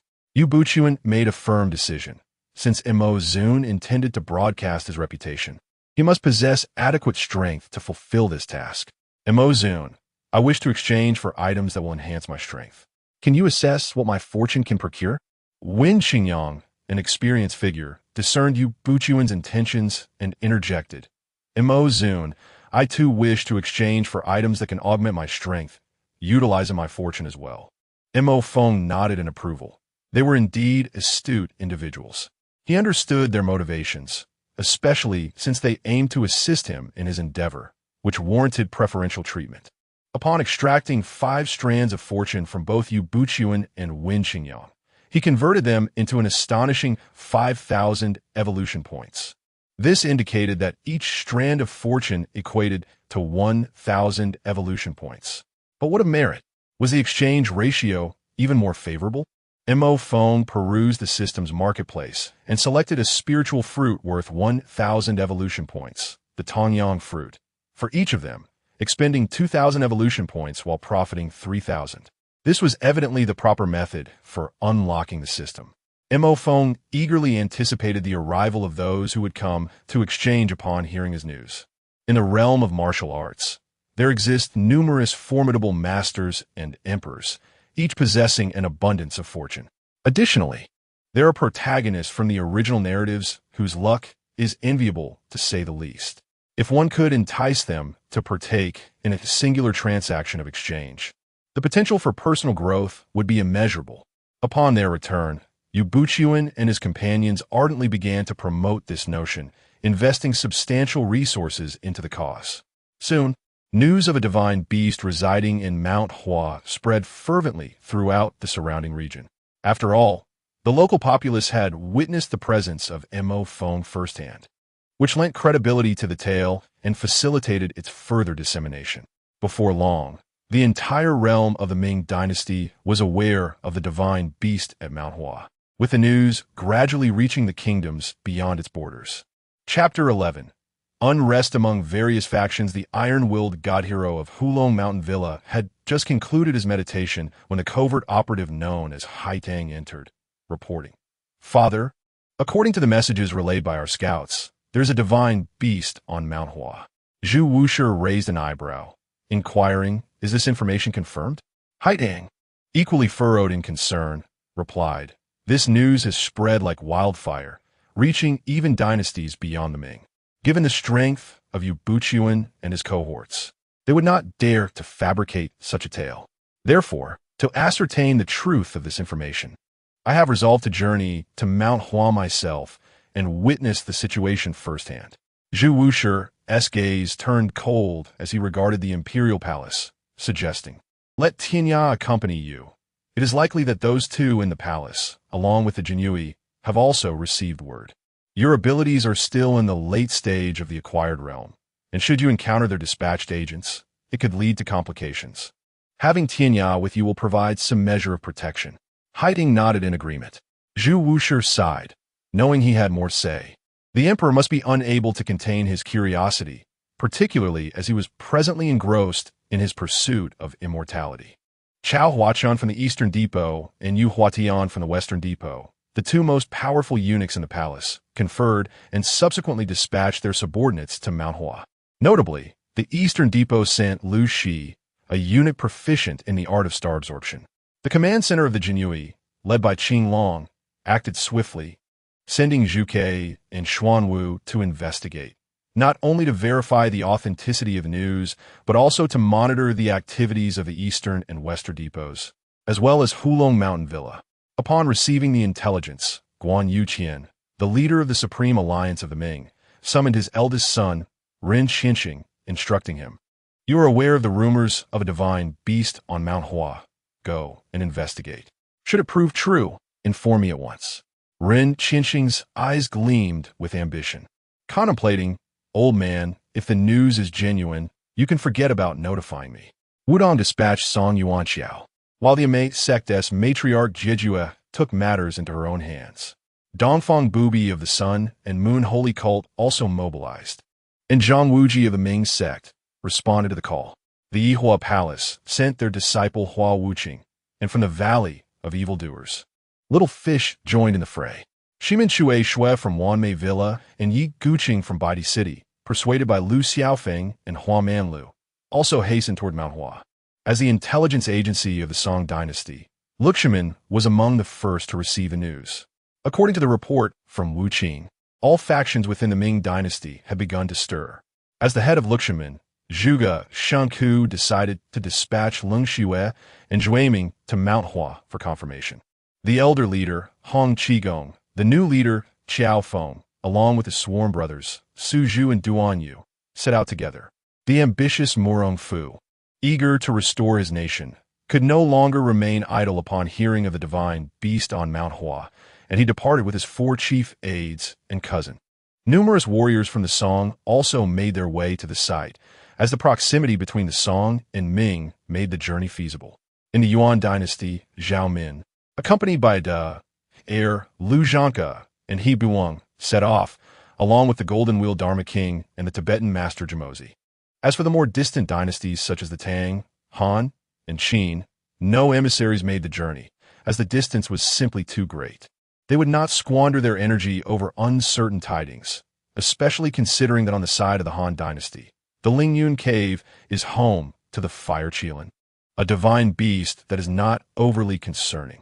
Presently, the foot of Mount Huashan is teeming with people, filled with scouts dispatched by various factions. Within the Grand Hall of Mount Huashan, Yu Buqian and Feng Qingyang have also emerged from their seclusion. They have both made breakthroughs with the help of the Tongyang fruit exchanged by Mo Feng. Now, Yu Buqian has achieved the mid-stage of the innate realm, while Feng Qingyang has ascended to the late stage of the innate realm. Listening to his disciples' reports, Feng Qingyang furrowed his brow and remarked, "Nephew, it seems we have many visitors. This must be handled with care. We must not be careless. The waters of this martial world run deep, and those formidable individuals often lurk beneath the surface." Yu Buqian nodded, acknowledging that their cultivation levels were, frankly, not particularly impressive in the grand scheme of the martial world. However, to fulfill the task entrusted by Mo Zun, they must persevere through any hardships. After all, he had staked everything on Mo Feng and would not abandon the endeavor. For now, let us adopt a strategy of inaction, observing the situation below while awaiting Mo Zun's directives. In response to Yu Buqian's plan, Feng Qingyang agreed, recognizing it as the wisest course of action at present. On the back mountain, Mo Feng stretched his limbs and ascended to the massive stone where he typically rested, gazing down upon the happenings at the foot of the mountain. This vantage point offered a panoramic view of everything surrounding Mount Huashan. Observing the throngs of people below, he noted the occasional surge of formidable vitality rising into the sky. Mo Feng felt a sense of elation, as he had yet to encounter anyone who posed a threat to him. However, seeing the restless crowd, he surmised it would not be long before someone attempted to test his capabilities. System, the success of establishing the persona of a divine beast rests upon you. Grant me a mystical lottery draw. His evolution points had dwindled to 3,200, and their primary utility lay in the lottery.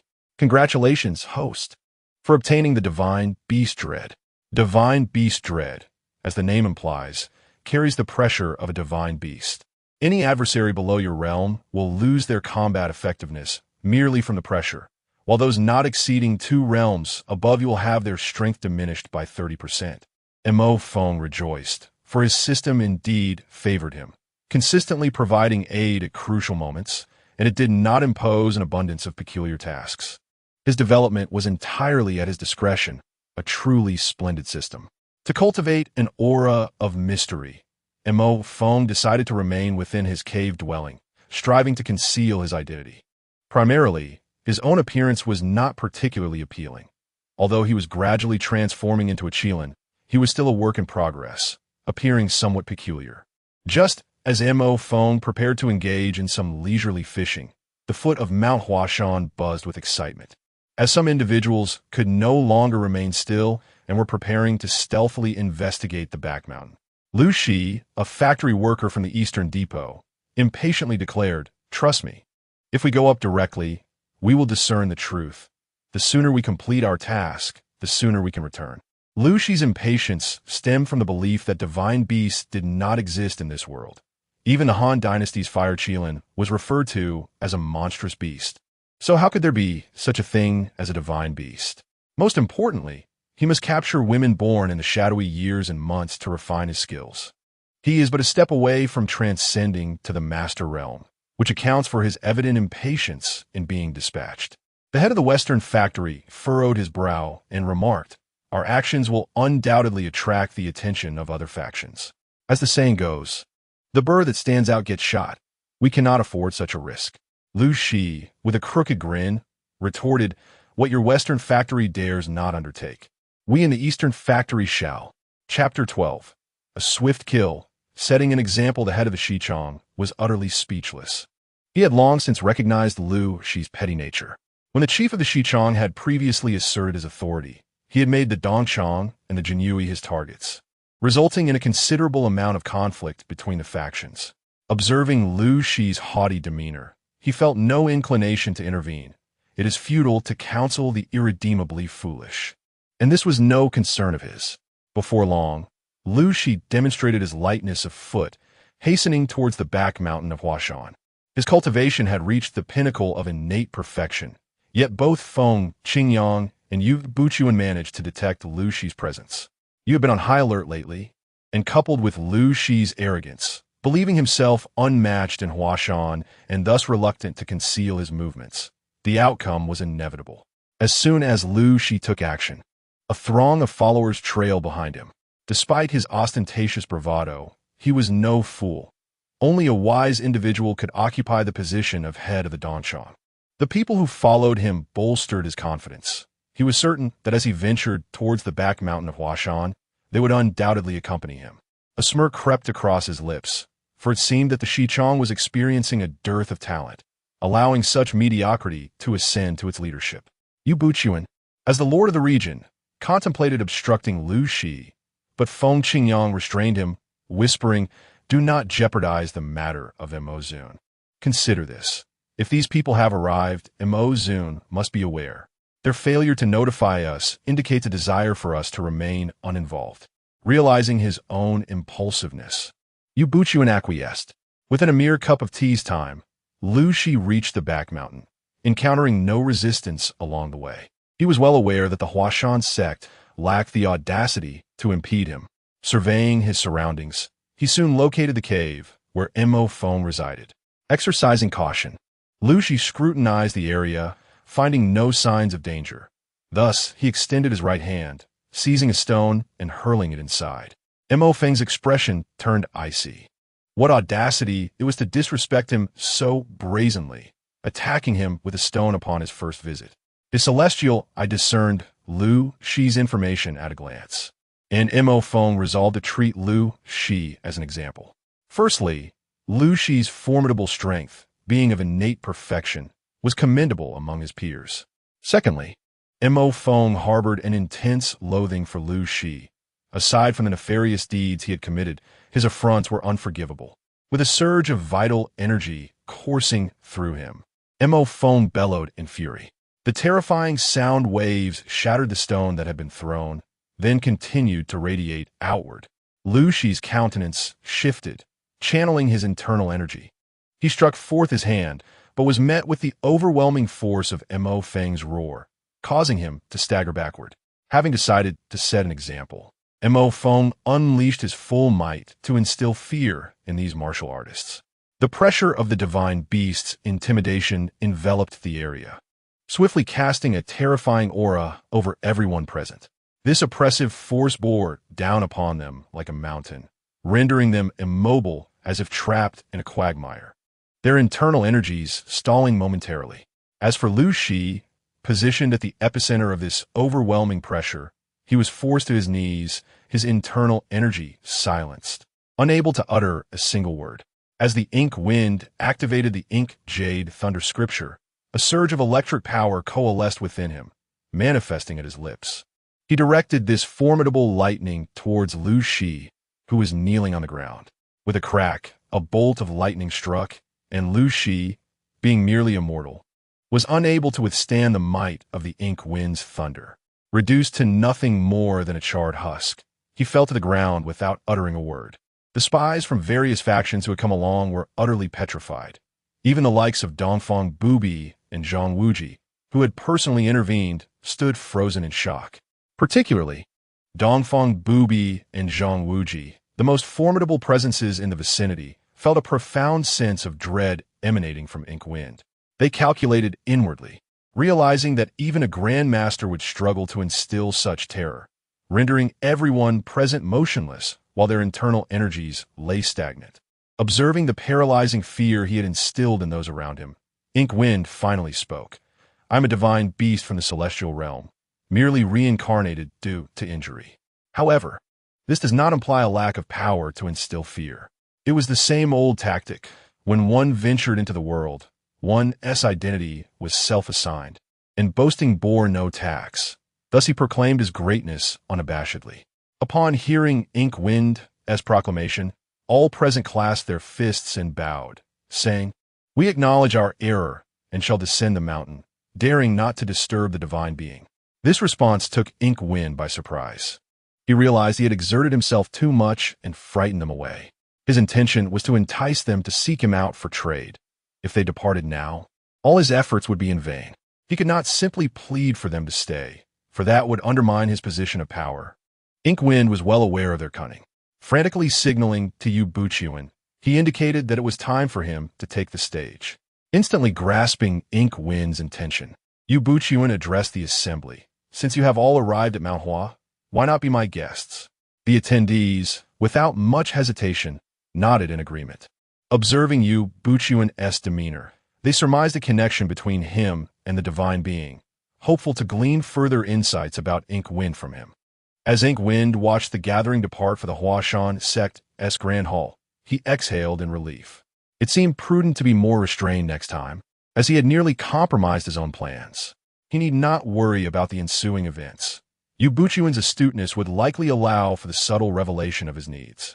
In the Grand Hall of the Huashan sect, Ren Qinxing inquired, "Might I ask what the relationship is between sect leader Yu and the divine being?" Yu Buchuan inwardly smiled, knowing the moment had come. He replied, "In truth, my connection with the Ink Lord is minimal. It was my daughter who once saved him during his tribulations, after which he took residence in the back mountains. By the way, the divine beast is named Ink Wind, and I generally refer to him as Ink Lord." The assembly was taken aback. They chose to overlook Yu Buchuan's assertion of minimal connection. Knowing the divine beast's name was no trivial matter, they pondered the origins of his innate cultivation, aware that it was not as simple as he claimed.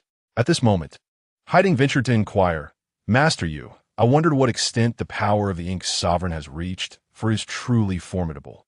Yu Buchuan responded with a smile, "I'm not entirely certain, but I am aware that the Ink Sovereign possesses immense strength. He can perceive an individual's past and future, summon heavenly thunder, and wields a plethora of extraordinary abilities, rendering him nearly omnipotent. I must admit, without any embarrassment, that all of my cultivation has been acquired through exchanges with the Ink Sovereign." Haitong's eyes sparkled with curiosity. "Exchanges?" Yu Buchuan nodded. "Indeed. I have traded rare treasures with the Ink Sovereign for certain techniques and guidance, and I'm also able to exchange for spiritual fruits to refine my essence and marrow." Chapter 13. The Invincible East. Seeking the assistance of the Ink Sovereign without the aid of the Ink Sovereign, given my age and innate talent, I cannot fathom how long it would take for me to break through to the innate stage, lamented Yu Buchuan, his expression a genuine reflection of his emotions. The assembly in the Grand Hall, upon witnessing this display, found themselves increasingly convinced by Yu Buchuan's words. After all, the Huashan sect had previously been fervently collecting rare treasures, and the exaggeration following the unification of the five mountains now made perfect sense. Yu Buchuan continued, feigning sorrow. Regrettably, the Huashan sect's influence is too feeble to amass more rare treasures, and lacking both virtue and sufficient fortune. We find ourselves incapable of seeking the Ink's sovereign in exchange for the secrets of longevity. Upon hearing this, the entire congregation was shaken. Longevity. It was a desire that no one could refuse, whether they were emperors or commoners. There was not a soul who did not yearn for eternal life. This time, Zhang Wuji could not restrain himself from speaking. Master Yu, could you elaborate on the concepts of virtue and fortune? He discerned that the treasures were finite, but it was the notions of virtue and fortune that held paramount significance. Yu Buchuan reiterated the Ink sovereign's words, and only then did the assembly grasp the weight of his melancholy. Virtue was exceedingly difficult to obtain, and fortune was elusive. Zhang Wuji felt a flicker of hope that he might possess some measure of fortune, yet he pondered whether the Ink sovereign would be willing to meet him. At that moment, the ever-ambitious Dongfang Bubi inquired, Master Yu, do you think we might request an audience with the Ink sovereign for an exchange? Yu Buchuan shook his head, saying, I cannot say for certain, but you may certainly attempt it. The Ink sovereign is a divine beast. As long as no disturbances are caused or offenses committed, all should be well. However, I cannot guarantee that the Ink sovereign will engage in exchange with you. With this, the eyes of the assembly sparkled with hope, indicating that they too had a chance.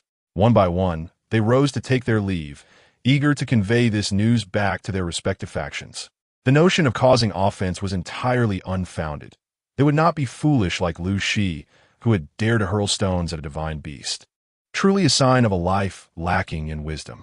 Many present felt a surge of desire, yet were restrained by the sovereign's formidable presence. Among them, Zhang Wuji wrestled with uncertainty, torn between the urge to venture forth and the fear of rejection from the Ink sovereign. If rejected, he could bear it, but leaving a negative impression would leave him with nowhere to lament. However, Dongfang Bubi, undeterred by hesitation, was singularly focused on discovering the whereabouts of her sister. With her lightness of foot, she transformed into a fleeting shadow, swiftly making her way toward the rear mountain. Observing her movements, the others hastily followed, eager to witness this coveted exchange. Once again arriving at the rear mountain, Dongfang Bubi clasped her hands and bowed, proclaiming, the leader of the Sun and Moon sect, Dongfang Bubi, seeks an audience with the Ink sovereign. Awaiting in his cave, Ink Wind's eyes brightened upon hearing Dongfang Bubi's request. Finally, someone had arrived. Her presence did not surprise Ink Wind, as she and Zhang Wuji were the two individuals of the highest cultivation in attendance. Yet, Zhang Wuji's indecisive nature rendered him unlikely to make a prompt decision. Conversely, Dongfang Bubi's character is notably resolute. Once a decision is made, there is no turning back. Dongfang Bubi, what business do you seek with me? The voice of Ma Feng resonated like thunder, prompting even greater respect from Dongfang Bubi. Esteemed Ma Feng, I have been separated from my sister since childhood and have searched for many years without success. I beseech you, could you reveal her whereabouts? I am willing to exchange rare treasures for this information, and if that proves insufficient, I can offer my fortune as recompense. Ma Feng's gaze penetrated through the cave, landing upon the kneeling Dongfang Bubi, and replied, I am aware of your request. Your sister is here. She was taken in by Master Dingy and is now known as Yilin. Upon hearing Ma Feng's words, Dongfang Bubi's face lit up with joy. After years of searching, she finally had news of her sister. Meanwhile, Yilin was utterly bewildered, having come merely to observe, only to find herself at the center of the situation. She looked at Master Dingy with confusion, prompting a sigh from the master. Liner, you are indeed the one I took in years ago. In an instant, Dongfang Bubi appeared before Yilin, tears of joy brimming in her eyes as she exclaimed, Sister, I have finally found you. Do you have any idea how long I have searched for you? Yilin, still in shock, struggled to process and articulate her emotions amidst such an overwhelming revelation.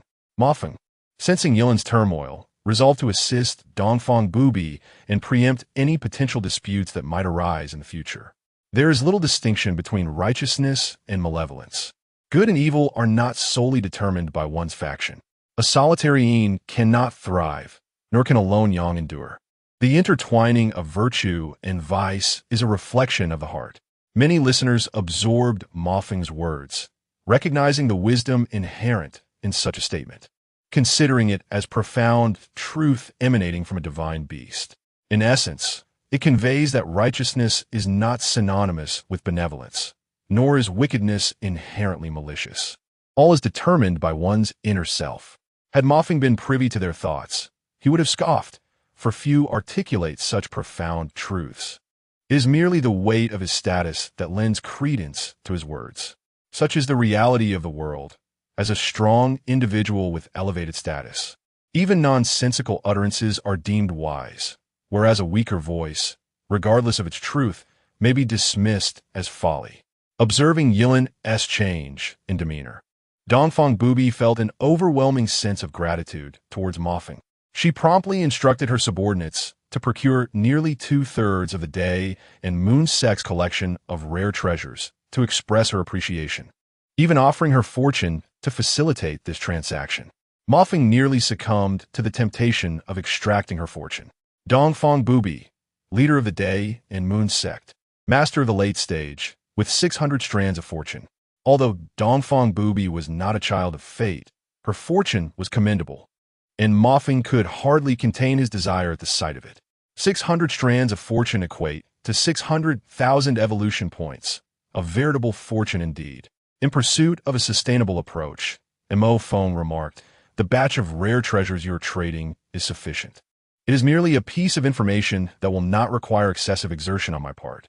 In truth, the essence lies in the fact that these items are not sourced from the system's marketplace. I'm already well aware of such information, rendering it a matter of effortless gain. The crux of the matter is to cultivate a persona of integrity, thereby attracting more individuals to engage in trade with me. To emphasize this rarity, I shall henceforth entertain only 3 trading parties each month. This strategy will not only heighten their sense of urgency, but also afford me ample time for cultivation while preserving an air of mystery." Chapter 14. Fame Source.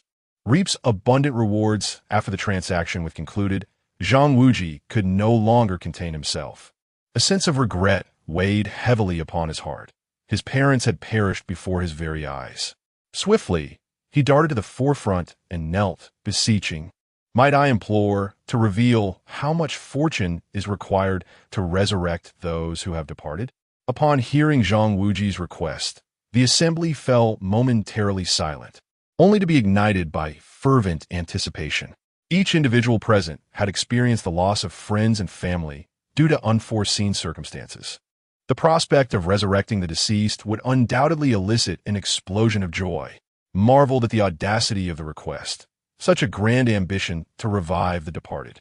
He perused the system's marketplace for resurrection items and was surprised to discover their existence, though the exorbitant prices were staggering. After carefully organizing his thoughts, finally spoke, "Reviving the deceased is indeed feasible, but your fortune is woefully insufficient, far from adequate. Furthermore, the cost of resurrection varies depending on the time of death and the deceased's cultivation level.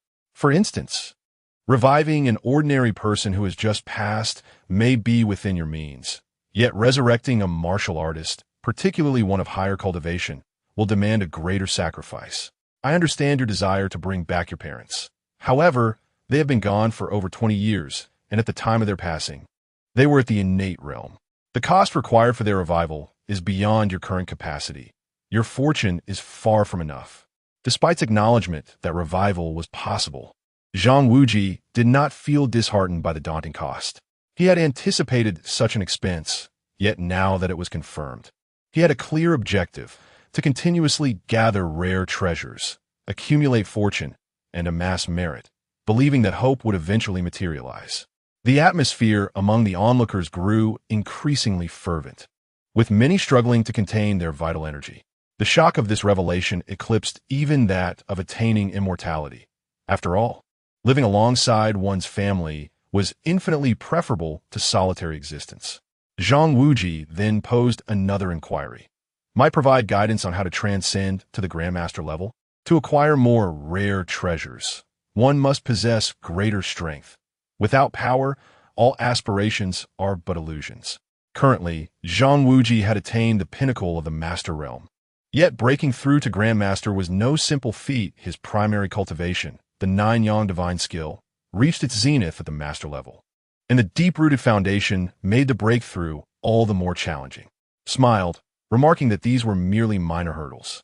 There are numerous pathways to ascend to Grandmaster.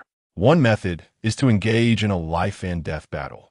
As the saying goes, great terror lies between life and death. Surviving such an ordeal will undoubtedly lead to your breakthrough. Alternatively, you could exchange for a boundary-breaking pill, which, when consumed, will directly assist in your ascension. Another option is to acquire a more potent martial technique. Lastly, consuming a sunfire fruit will also facilitate your advancement. As Zhang Wuji gazed at the various breakthrough methods enumerated by Mo Feng, his mouth fell agape, rendered momentarily speechless. The emotional turmoil that had plagued him for so long seemed to possess an abundance of solutions. After a brief contemplation, Zhang Wuji opted for the cultivation technique and elixirs, dismissing the notion of risking his life for a breakthrough as utterly unnecessary. This time, he chose to exchange his fortune. Mo Feng, attentive to such a valued client, meticulously selected a superior cultivation method from the system's marketplace, the extreme Yang scripture, a technique capable of elevating one to the status of an earthly immortal. Upon relinquishing 200 strands of his fortune, Zhang Wuji immediately felt a wave of weakness wash over him, though it subsided shortly thereafter. Yet, his mind no longer functioned with its usual alacrity. Mo Feng offered reassurance, stating that this was a normal reaction. A partial loss of fortune would result in temporary misfortune. But as he performed good deeds in the future, his luck would revert.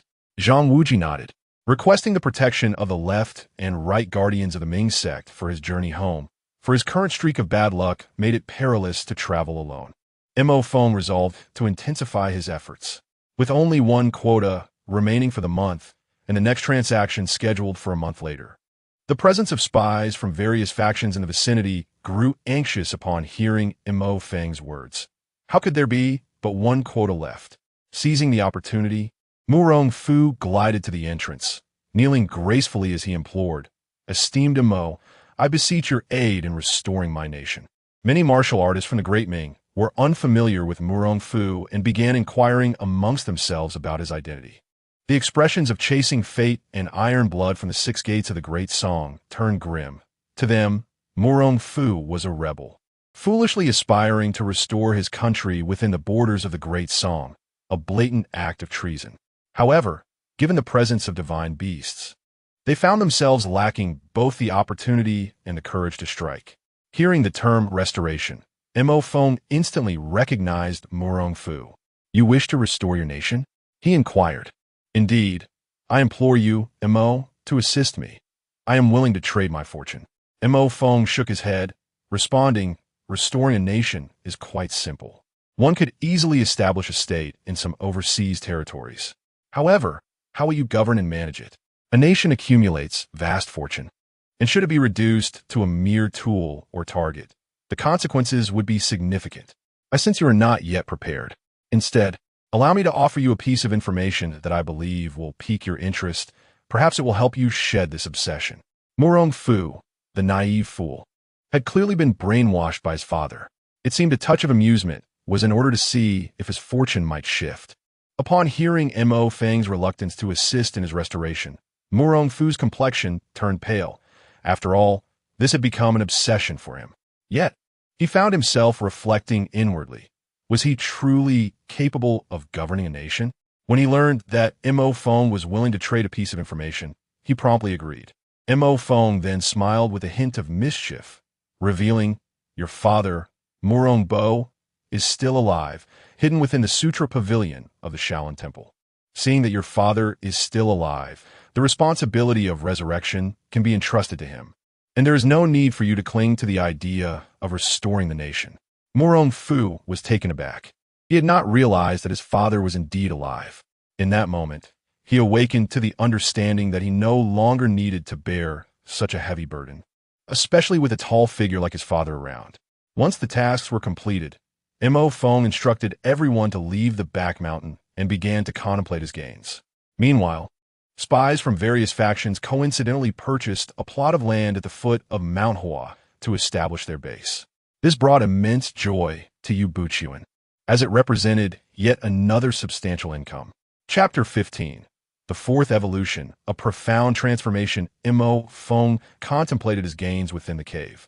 Having amassed a staggering 80,000 evolution points, sufficient for another evolution alongside the acquisition of the innate realms techniques. Indeed, rapid empowerment hinges upon collective effort, with a cadre of innate beings laboring for him. Ascending to immortality and unparalleled supremacy transforms from mere fantasy into tangible possibility. System, please exchange for the techniques pertaining to the innate realm, he commanded. 2,000 evolution points deducted. Congratulations, host, on acquiring the Mou Tian Lei Jing techniques for the innate realm. A wealth of knowledge regarding the innate realm surged into Mo Feng's consciousness, elucidating the path to his breakthrough. Should he first evolve his bloodline or transcend to the innate realm? After merely a moment's reflection, Mo Feng resolved to first breach the innate realm before embarking on bloodline evolution. The latter, while offering significant enhancements, would require increasingly greater resources as his foundation deepened. However, as long as he possessed evolution points, procuring desired resources from the system's marketplace would pose little inconvenience. As he activated the techniques, an abundance of spiritual energy from the cosmos was drawn into Mo Feng. The magnitude of the process created a vortex above the cave, with the dissipating spiritual energy invigorating the surrounding flora, causing them to flourish anew. A profound rumble echoed as the sound of a mighty river surged, embodying the vigorous flow of blood and energy within Mo Feng. If one were to liken an ordinary innate warrior's vitality to a mere stream, Mo Feng's was akin to a grand river. An immeasurable chasm lay between them. Satisfied, Mo Feng mused that his vitality, in realms inhabited by demons and malevolent spirits, could very well incinerate lesser beings. Moreover, as a descendant of the soul-guarding canine bloodline, he would thrive in such worlds, were it not for the fact that he resided in a world of martial arts. System, I stand ready. Initiate the evolution, he declared, with 50,000 evolution points deducted. A formidable force surged from the depths of his being, initiating a profound transformation of his bodily structure. The upheaval was unprecedented, accompanied by an intensity of pain hitherto unknown to Mo Feng. Unable to contain himself, he let out a furious roar that reverberated far and wide, sending shivers through the small creatures of the nearby forest. The scouts below, intrigued yet lacking the courage to ascend, could only rely on Yu Buqian for information. Yu Buqian, having received Mo Feng's prior instructions, reassured them, do not be alarmed. This is merely Mo Zun restoring his cultivation. The spies from various factions murmured amongst themselves. Truly a divine beast. The commotion from his recovery is indeed impressive. At that moment, two antler-like horns erupted from Mo Feng's head, and his scales became smooth and resilient once more. His form enlarged significantly, now comparable to that of a fully grown elephant.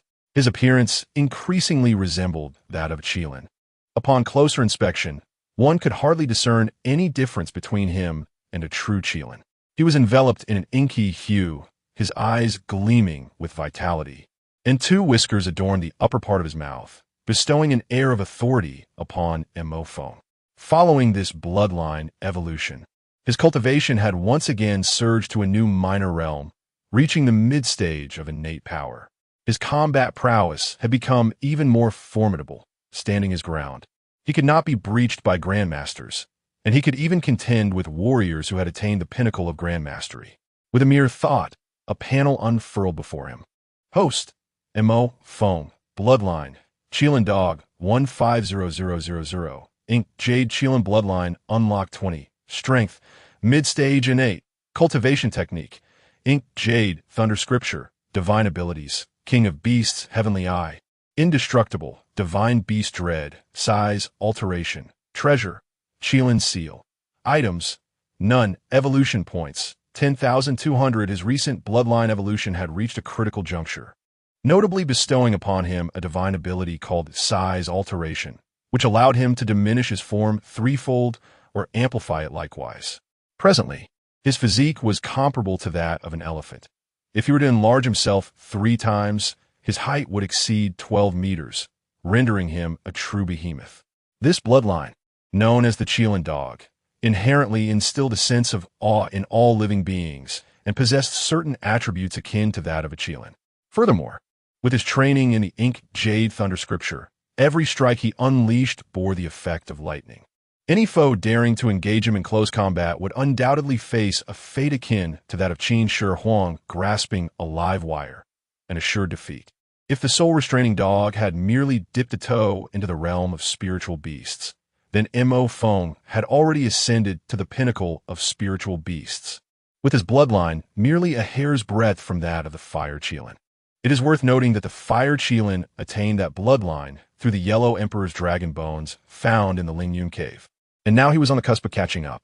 With the next evolution, his bloodline concentration would surpass that of others, allowing him to recruit them as subordinates to guard his domain. Mo Feng gradually settled into a state of tranquility, familiarizing himself with his newfound powers. For there would always be a fool or two who might unwittingly seek their own demise. Such was the case with Linghu Chong and Tian Boguang, who were lurking outside his cave. "Brother Linghu, have you truly never been here before?" Linghu Chong shook his head, his gaze icy as he replied, "Yet I'm certain there is some trickery behind this power. Since they have shown no mercy, I shall not be bound by righteousness." Tian Boguang nodded in agreement. "Indeed, it is clear that you have committed no wrongdoing, yet you were expelled from the Huashan sect. There must be some intrigue at play here. The notion of divine beasts is absurd. I suspect someone is masquerading as a divine beast to achieve ulterior motives." One must admit that Tian Boguang's astuteness, paired with Linghu Chang's cunning, created a formidable duo. Mo Feng regarded these two jesters with indifference, contemplating whether or not to reveal himself. Within Mo Feng's perception, he discerned that behind these two clowns lay spies from various factions. However, this time they came merely to witness the spectacle. After all, given Mo Feng's terrifying aura and his knowledge of various secrets, including some aspects of the future, they were certain that he was indeed a divine beast. Presently, they followed him simply out of a desire to behold what such a mythical creature truly resembled. Mo Feng contemplated for a moment. Having attained the pinnacle of the Grand Master realm, he deemed it appropriate to showcase his prowess. The wider his renown spread, the more martial artists would approach him for transactions. With this thought in mind, Mo Feng emerged from his cave dwelling, channeling the Mo Yu Tian Lei Jing, enveloping his entire being in a shroud of thunder. The sun's rays cascaded upon his head, further enhancing his formidable presence. Chapter 16, Unexpected Surprise. Title: Thunder Sovereign. Upon the appearance of Mo Feng, a profound silence enveloped the scene. Even the woodland creatures prostrated themselves in reverence. The scouts were utterly astounded, for it was their first encounter with Mo Feng's visage. Even Yu Buchuan gaped in astonishment, recognizing the significant transformation in the image of the sovereign. Upon catching sight of Linghu Chong, his expression soured, as he could hardly fathom that this wayward disciple dared to disturb the sovereign. He felt an overwhelming urge to confront him. Oriental, Invincible, and Zhang Wuji, who had previously benefited from Mo Feng's guidance, respectfully bowed from a distance. At that moment, Tian Boguang trembled in fear, stuttering, This is a Qilin Noah, Thunder Qilin."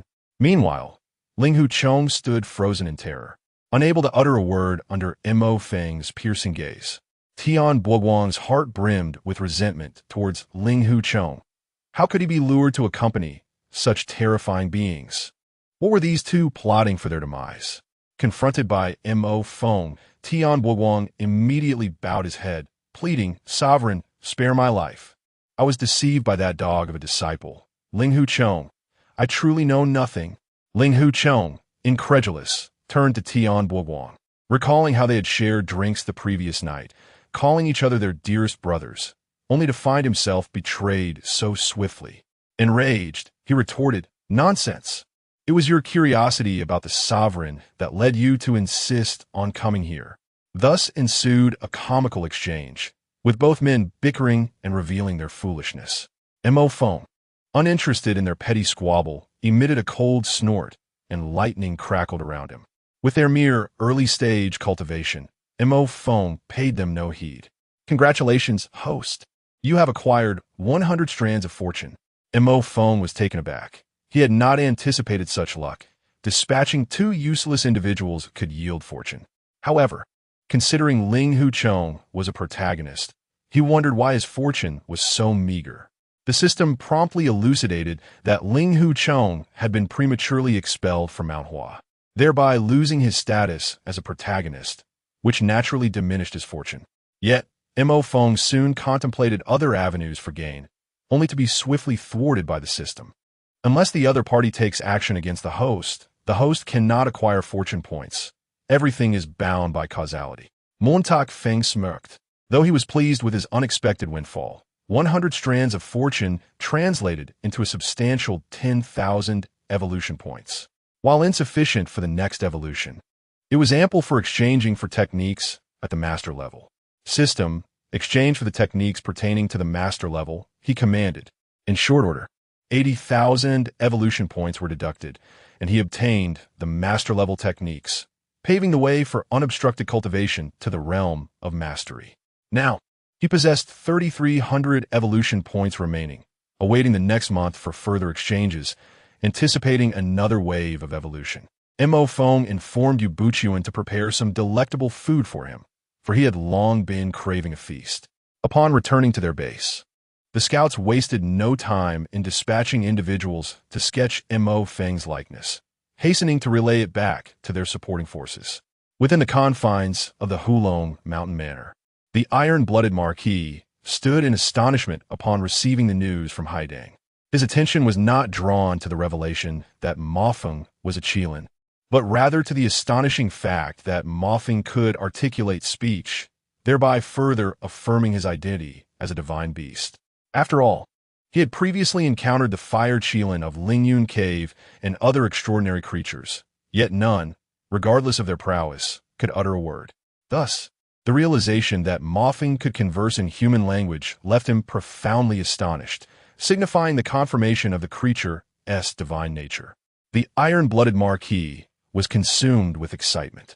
If Mofeng was indeed a divine beast, he would surely possess the ability to save Suxin, bring forth a vast array of celestial materials and treasures. He commanded, intent on utilizing these rare resources to procure an opportunity for Suxin's salvation. At Wudong Mountain, Zhang Sanfeng was similarly shaken by the news.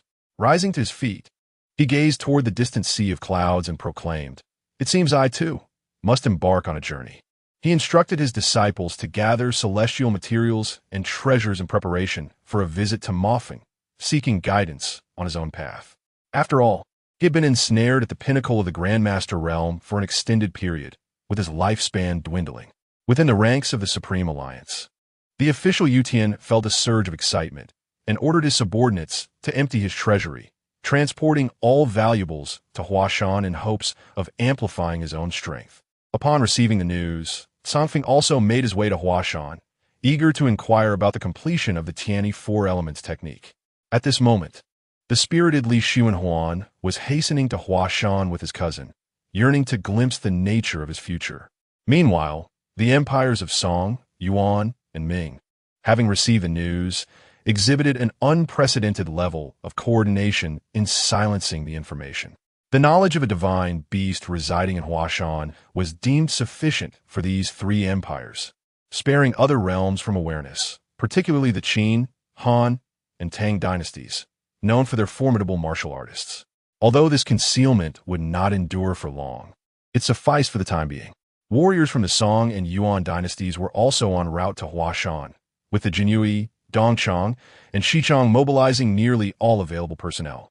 In the imperial palace of the Ming dynasty, the emperor, whose physique resembled that of a crane, was particularly exhilarated. He resolved to personally visit Huashan to meet the divine beast. This astute emperor was well versed in the intricacies of human affairs. A divine beast could only entertain 3 visitors each month, and the multitude of martial artists flocking to Huashan would make it uncertain whether his imperial status would grant him access. Moreover, not only warriors but also countless civil and military officials, as well as noble citizens, were converging upon the site, alongside outsiders from the Song and Yuan dynasties, making his selection uncertain. To enhance his chances of being chosen, he decided to present Ma Feng with a grand gift. He promptly issued a decree, bestowing upon Ma Feng the esteemed title of Thunder Sovereign, elevating his status to rival that of the emperor himself. The announcement sent shockwaves throughout the realm. Congratulations to the host for receiving the title of Thunder Sovereign from the Ming Emperor, granting the host 100 strands of fortune each month. Was taken aback, astonished that the esteemed emperor of the immortal realm had conferred upon him an honorific title. He was even more surprised to discover the significance of this title. Receiving 100 strands each month translated to a monthly accumulation of 100,000 evolution points. What a delightful and unexpected surprise. Naturally, had already speculated on the emperor's motives. One was to secure a position for himself, and the other was to bind him to the great Ming dynasty. Chuckled to himself, if the great Ming could bestow such titles, might not other dynasties offer similar honors? This could potentially lead to a substantial increase in his evolution points each month. Chapter 17. Inquire about longevity on the official road of the Ming dynasty. The Jinyui led the way, while the imperial guards formed a protective array behind them. Flanking them on both sides were the operatives of the Eastern and Western Bureau, and occasionally, members of the Hulong Villa could be seen wandering about. Ever since receiving the news, the Emperor of Cultivation could no longer remain idle and swiftly set forth to Mount Hua. Accompanying the Emperor's palanquin were the Eastern Bureau Chief, Chao Zhengchun, and the Western Bureau Chief, Yu Huatian, both mounted on horseback. Inside the palanquin, the Iron-Bone Marquis, Zhu Wushi, sat beside the Emperor, engaging in casual conversation. Your Majesty, at your advanced age, it would be prudent to find a companion. Shall I assist you in the search? Zhu Wushi inquired respectfully. Thank you for your concern. Your Majesty, Zhu Wushi replied, clasping his fists. However, my heart already belongs to another, and I cannot accept anyone else. A faint smile graced the Emperor's lips, for he was acutely aware of Zhu Wushi's ambitions. Nevertheless, he felt confident in his ability to manage someone with such vulnerabilities. Just as the atmosphere turned slightly somber, the Jinyui commander, Qing Long, approached to deliver a report.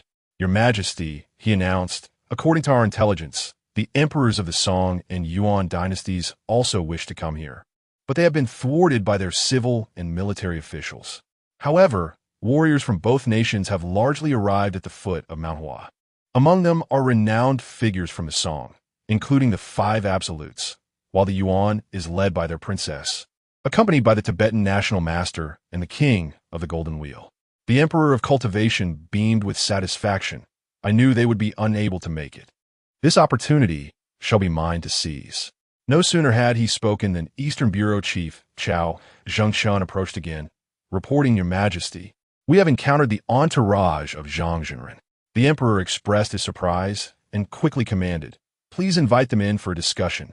He was well aware of Zhang Jinren's legendary feats and his unfathomable prowess. Even the eunuchs within the palace who had reached the Transcendence realm dared not claim superiority over Zhang Sanfeng in terms of mastery. He had even heard the eunuchs remark that, given Zhang Sanfeng's innate talent, had he desired to break through, he would have already ascended to the realm of celestial beings. Yet, he had chosen to carve his own path, deliberately keeping his cultivation at the pinnacle of the Grandmaster realm, the exact level of his true breakthrough remaining a mystery. Zhu Wushi regarded him with a hint of reverence, acutely aware as a martial artist of the distinction between skill and realm. While skill could be enhanced, attaining a higher realm was considerably arduous. Otherwise, he would not have been stuck at the peak of the Grandmaster realm for so long. The realm could be likened to a vessel for holding water, with skill representing the water within. The larger the vessel, the more water it could contain. Currently, his dilemma was that his vessel was limited, and any additional water would overflow. Before long, Zhang Sanfeng descended gracefully and greeted, "I pay my respects to your majesty and to the marquis." The emperor gestured for him to forego further formalities, and Zhu Wushi returned a gesture of his own, signifying his arrival in the capacity of a martial artist.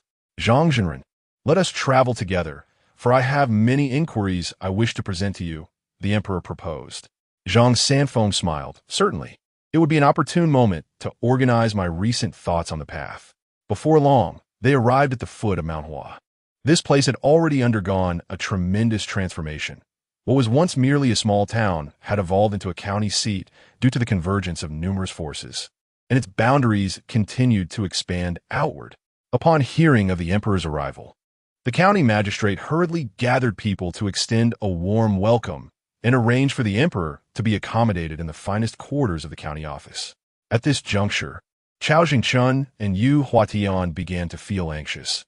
The crowd was overwhelming and diverse, prompting them to exercise caution.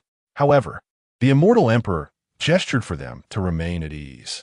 When he stepped out once more, he was accompanied by two exceedingly aged eunuchs.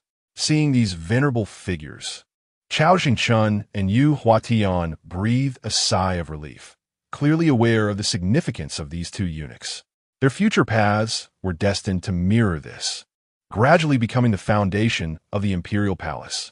This exemplified the imperial confidence. They possessed abundant resources to cultivate eunuchs as the bedrock of the royal lineage, unperturbed by the martial practitioners of a Jianghu. Before long, the month commenced. The immortal emperor set forth towards Mount Hua, and not a single martial artist dared to cause a disturbance along the way. The supreme leaders of various factions, including Guan Yu Tian of the Supreme Alliance, Yao Yu of the Flower-Inviting Palace, Lianxing, Yin Nantian of the Villain Valley, Zhang Wuji of the Ming Sect, and Dongfang Bubi of the Sun Moon Holy Cult, all refrained from challenging the emperor. Their apprehension stemmed not only from the formidable imperial army, but also from the presence of the eastern and western factory supervisors and the commander of the Jinyui, the iron-blooded Lord Zhu Wushi. Undoubtedly, the greatest source of trepidation was the two profoundly ancient eunuchs, whose very presence exuded a palpable threat. Mo Feng enjoyed a delightful slumber. Since arriving in this world, he had not experienced a peaceful night's rest. Upon awakening, he erupted into hearty laughter, astonished to discover that his cultivation had advanced to a new minor realm, reaching the latter stages of the innate level. Was this the value of the divine beast bloodline? Merely resting had resulted in a surge of power. Suddenly, he heard a cacophony of voices from below, realizing that yet another month had passed. A brief scan revealed that most of the newcomers were familiar faces, although they had never met. Mo Feng was well acquainted with them from his life prior to crossing over. Mo Feng quickly spotted the immortal emperor leading the procession, particularly noting the inscrutable presence of the two eunuchs by his side. Contemplating this, he activated the Mo Yu Tian Lei Jing within him, causing thunderous crackles of lightning to envelop him, rendering his true strength obscured. Emperor Zhu Hozong of the Great Ming requests an audience with the Thundermaster. Mo Feng stepped forward slowly, his formidable aura radiating outward. After all, this individual was his esteemed client, and in light of the monthly offering of 100 strands of fortune, Mo Feng was inclined to grant him due respect. "Mortal Emperor, what does your esteemed self wish to exchange with me?" The two eunuchs nearby felt their gazes narrow, their muscles taut, as they dared not look up at Mo Feng. The sheer might of the divine beast's intimidation was unleashed to its fullest extent, primarily directed at them. In that moment, they sensed themselves confronting the very wrath of the heavens, a profound reverence for the forces of nature rendering them incapable of any movement. The Emperor of Cultivation observed the awkwardness of the two elderly eunuchs beside him, yet he felt an even greater sense of joy. Perhaps this time, his quest for immortality held promise. With this thought in mind, he bent slightly and clasped his hands, respectfully requesting, "Might I implore you, esteemed Lei, to reveal the path to attaining eternal life? I will be willing to pay any price in exchange. Mo Feng was about to articulate that the pursuit of immortality was not particularly arduous when a system notification cautioned him to respond with care. This left Mo Feng momentarily bewildered. Must one truly tread carefully when discussing such a concept as immortality? Host, the rules of this world do not permit eternal life. Chapter 18. Longevity is pursuable, yet the rules do not allow it. Mo Feng wore a puzzled expression. The world does not permit longevity? He mused internally. System. How do you explain that both Xiao Sanxiao and Emperor Shutian have lived for thousands of years? Host. One has obtained the blood of a tortoise, and the other the blood of a phoenix. Yet neither has achieved true immortality. Their lifespans have merely been extended. The divine tortoise and phoenix remain products of the world beneath. The world forbids the existence of immortals, for it cannot sustain such beings. The resources of a world are finite. Immortals would monopolize a considerable share, causing the stagnation of the world's development, unless they can facilitate the world's advancement or assist it in evolution. Otherwise, true longevity is unattainable. Upon hearing this from the system, Mo Feng understood. No wonder his earlier mention of resurrection, such an audacious notion, elicited no response, while longevity garnered a hint. Resurrection, after all, holds little impact on the world. The cost of revival does not require the world's burden. Not everyone can provide the requisite price for resurrection, and even among those who can, the resurrected might aid in the world's progress. Thus the world imposes no restrictions. Only immortals are constrained, particularly those who offer no benefit to the world. The immortal Emperor of Cultivation, awaiting Mo Feng's reply, felt a surge of anxiety. Mo Feng gathered his thoughts and spoke. Longevity is indeed attainable. There exist myriad methods, each capable of granting it. At the mention of attainable longevity, the eyes of the immortal emperor sparkled, and those present were filled with fervent anticipation. However, while longevity is indeed sought after, the world does not permit the existence of immortals. Even though Xiao Sanxiao and Emperor Shutian have lived for millennia, they have not achieved true immortality. They merely live a tad longer than others. Upon hearing that the world disallows longevity, the immortal emperor collapsed onto the ground, his mind swirling with questions. Others shared his sentiment, their hearts heavy as they grappled with the revelation of various methods for longevity, only to be told that the world forbids it, leaving them feeling hollow and bewildered. Zhang Sanfeng, though similarly shaken, quickly regained his composure due to his profound understanding. May I inquire, Lingyun, who were Xiao Sanxiao and Emperor Shutian? Mo Feng held Zhang Sanfeng in high regard, believing he was the most likely candidate for true immortality should it exist, as his comprehension of the Tao significantly benefits the world, potentially deepening its foundation or even facilitating its evolution. Do not be modest, Zhang Zhenren. Xiao Sanxiao is a man of 4,000 years, having lived so long due to the consumption of tortoise blood. As for Emperor Shutian, his original name was Su Fu, a sorcerer from the Qin dynasty who gained several millennia of life by secretly partaking of phoenix blood.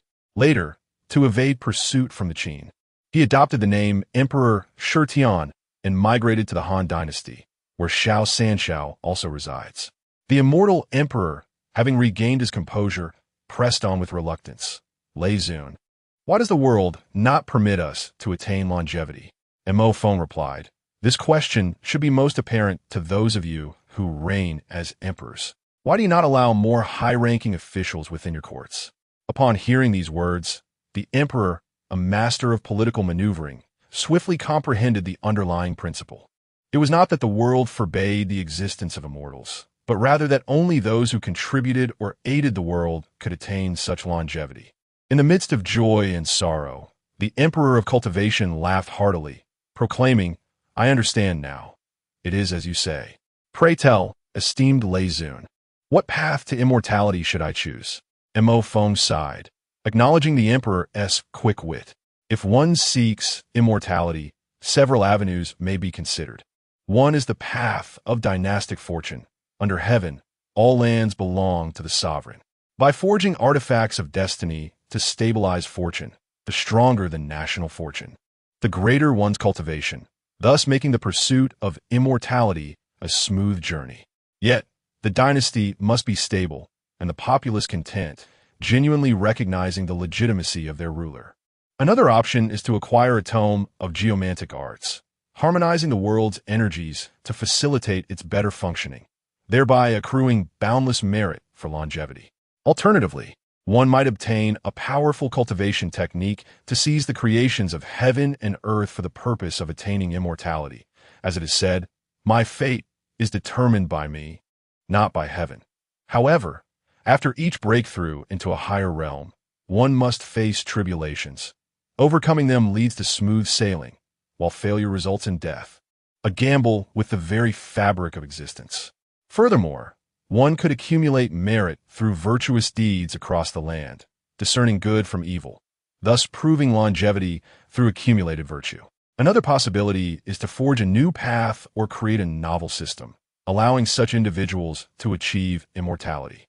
Lastly, one might acquire elements from beyond the world, enabling the world to adopt new rules that enhance its own, thereby permitting one's immortality.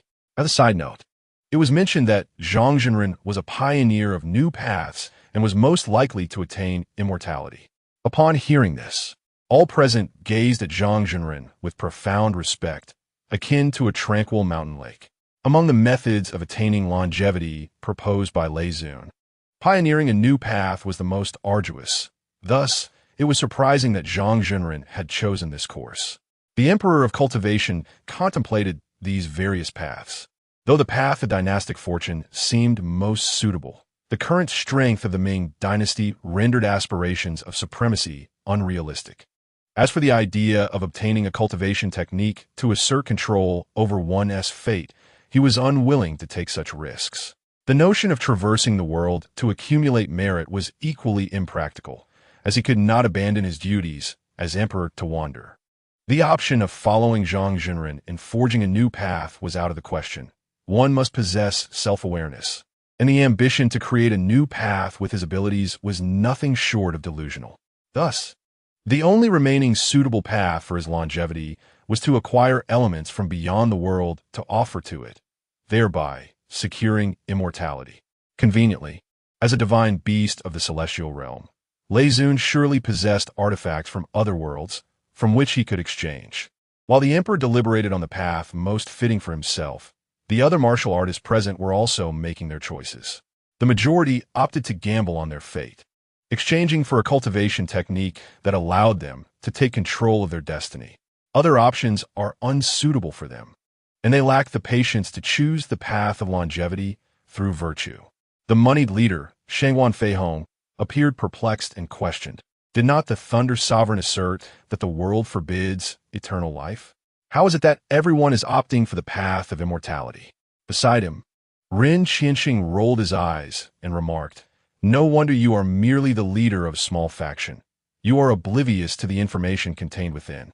Yet you have somehow advanced to the mid-stage of the innate realm." Shangwan Feihong felt a surge of anger, but recognizing that the speaker was the deputy leader of the Supreme Alliance, he refrained from expressing his frustration and could only seethe in silence. Chapter 19. Zhang Sanfeng's Redemption. Trials of heaven and earth. The martial artists present were equally faced with inner dilemmas, finding it arduous to take action.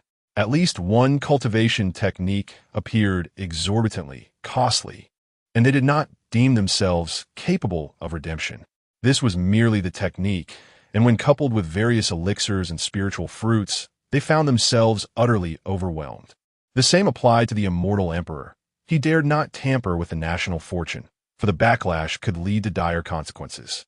Zhu Hozhong clapped his hands, and the imperial guards brought forth several boxes, which, upon opening, revealed a treasure trove of celestial materials and earthly treasures collected by the Ming dynasty. The martial artists present could hardly restrain themselves from an impromptu heist.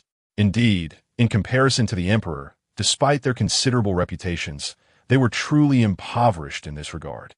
However, glancing at the two elderly eunuchs nearby, they could only indulge in fantasies within their hearts. While celestial materials and earthly treasures were splendid, One must first possess the means to utilize them. The two eunuchs were inscrutable, and none possessed the audacity to stir trouble. Thunder Sovereign, I wish to exchange for items that can extend life, Zhu Hozhong declared, intent on prolonging his existence. As long as he drew breath, he could rely on the Ming dynasty to continue amassing celestial materials and earthly treasures. Eventually, with sufficient resources, he would seek to redeem items from beyond the world.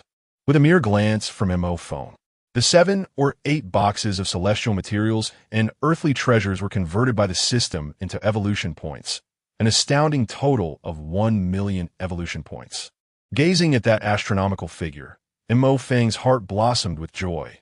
Indeed, emperors were opulent. Such a significant patron warranted exceptional hospitality. Upon inspecting the system marketplace, Mo Feng promptly exchanged for a longevity fruit. Deducting 100,000 evolution points, the longevity fruit materialized before Zhu Hozhong. The martial artists present inhaled deeply, sensing an instinctual yearning emanating from within. Zhu Hozhong's eyes ignited with fervor, and he could not help but salivate. Yet, upon noticing the avaricious gazes surrounding him, a shiver ran down his spine. This innate greed was somewhat overwhelming. Mo Feng let out a cold snort and began to elucidate. The longevity fruit is one of the celestial spiritual fruits. A mortal consuming one can extend their life by 200 years. Here, mortal referred to those yet to ascend to immortality. Thus, as long as one had not attained immortality, consuming one would grant an extension of 200 years. Moreover, it bore no side effects, unlike the likes of Xiao Sanxiao and Emperor Shitian, who, upon extracting their inner dragon turtle blood or phoenix blood, could not maintain longevity. Upon hearing this, Zhu Hozhong could no longer contain himself. For his safety, it was best to consume it on the spot. He had no desire to take it back for consumption. Such an act would be a test of human nature, and the royal family had no familial bonds to speak of. Should he dare to take it back, he would likely encounter various mishaps before even returning to the palace. It was far safer to consume it here under the Thunder Sovereign's auspices, as he could remain untroubled by any concerns. After consuming the longevity fruit, the effect was immediate. Zhu Hozhong's previously graying hair reverted to its original black hue. The wrinkles on his face began to vanish, and he transformed back into a youthful visage. Indeed, he appeared even younger than his own son. Some of the female warriors present were illuminated with excitement, having regained a semblance of youth, an allure that surpassed even the allure of immortality and power. The likes of Yaoyue, Lianxing, Dongfang Bubi, Huitang, Lin Shirin, Zhao Min, Zai Longnu, and Huang Rong gazed with fervent intensity. The male compatriots around them felt an immense pressure, their longing gazes unmistakably signaling their desires. Mo Feng, too, was momentarily captivated, nearly forgetting this gathering of enchanting women. The prospect of eternal youth was an irresistible draw, akin to immortality, representing a multitude of esteemed clients. At this juncture, Zhang Sanfeng clasped his hands in greeting, requesting, "I humbly ask for your guidance, esteemed Leizun." Zhang Sanfeng, founder of Wudong, Grandmaster of Consummate Cultivation, Celestial Human Realm, possessing 1,800 strands of fortune and 100 points of merit. Upon observing the information bestowed by the heavenly eye, Mo Feng fell silent, recognizing the formidable reputation of Zhang Jinren, whose prowess was unparalleled. In the vast realm of martial arts, few possessed a realm of cultivation that far exceeded their accomplishments. Particularly notable was Zhang Jinren's fortune, a clear indication of his celestial favor, drawing significant attention in this world. It was also the first time Mo Feng had witnessed someone endowed with merit. After a moment of contemplation, Mo Feng replied, "I do not dare to presume to guide you. The world watches over you, and I would not wish to overstep. However, I do possess insights regarding the cultivation of the golden elixir path, which may prove beneficial to you. Additionally, I can offer you a heavenly spirit fruit, which will enhance your innate qualities and extend your lifespan by 50 years. The total cost of these items amounted to 500,000 evolution points." Zhang Sanfeng was prepared to utilize his fortune. Mo Feng indicated that only 5 merit points were necessary. The system had long revealed the exchange ratio for merit, where 1 merit point could be exchanged for 100,000 evolution points, an astonishing figure. A strand of fortune exchanged for a mere 1,000 evolution points. Yet merit was 100-fold more valuable. Zhang Sanfeng, displaying remarkable composure, had not anticipated his possession of merit, and he promptly exchanged it for the heavenly spirit fruit and the insights into the golden elixir path. Upon consuming the heavenly spirit fruit, Zhang Sanfeng felt an immediate resonance with the cosmos, experiencing a fleeting moment of unity with heaven and earth. Before him, a grand Tai Chi diagram materialized, suspended between the heavens and the earth, ceaselessly rotating, unveiling the profound truths of the universe. Concurrently, the insights regarding the golden elixir path flooded his mind.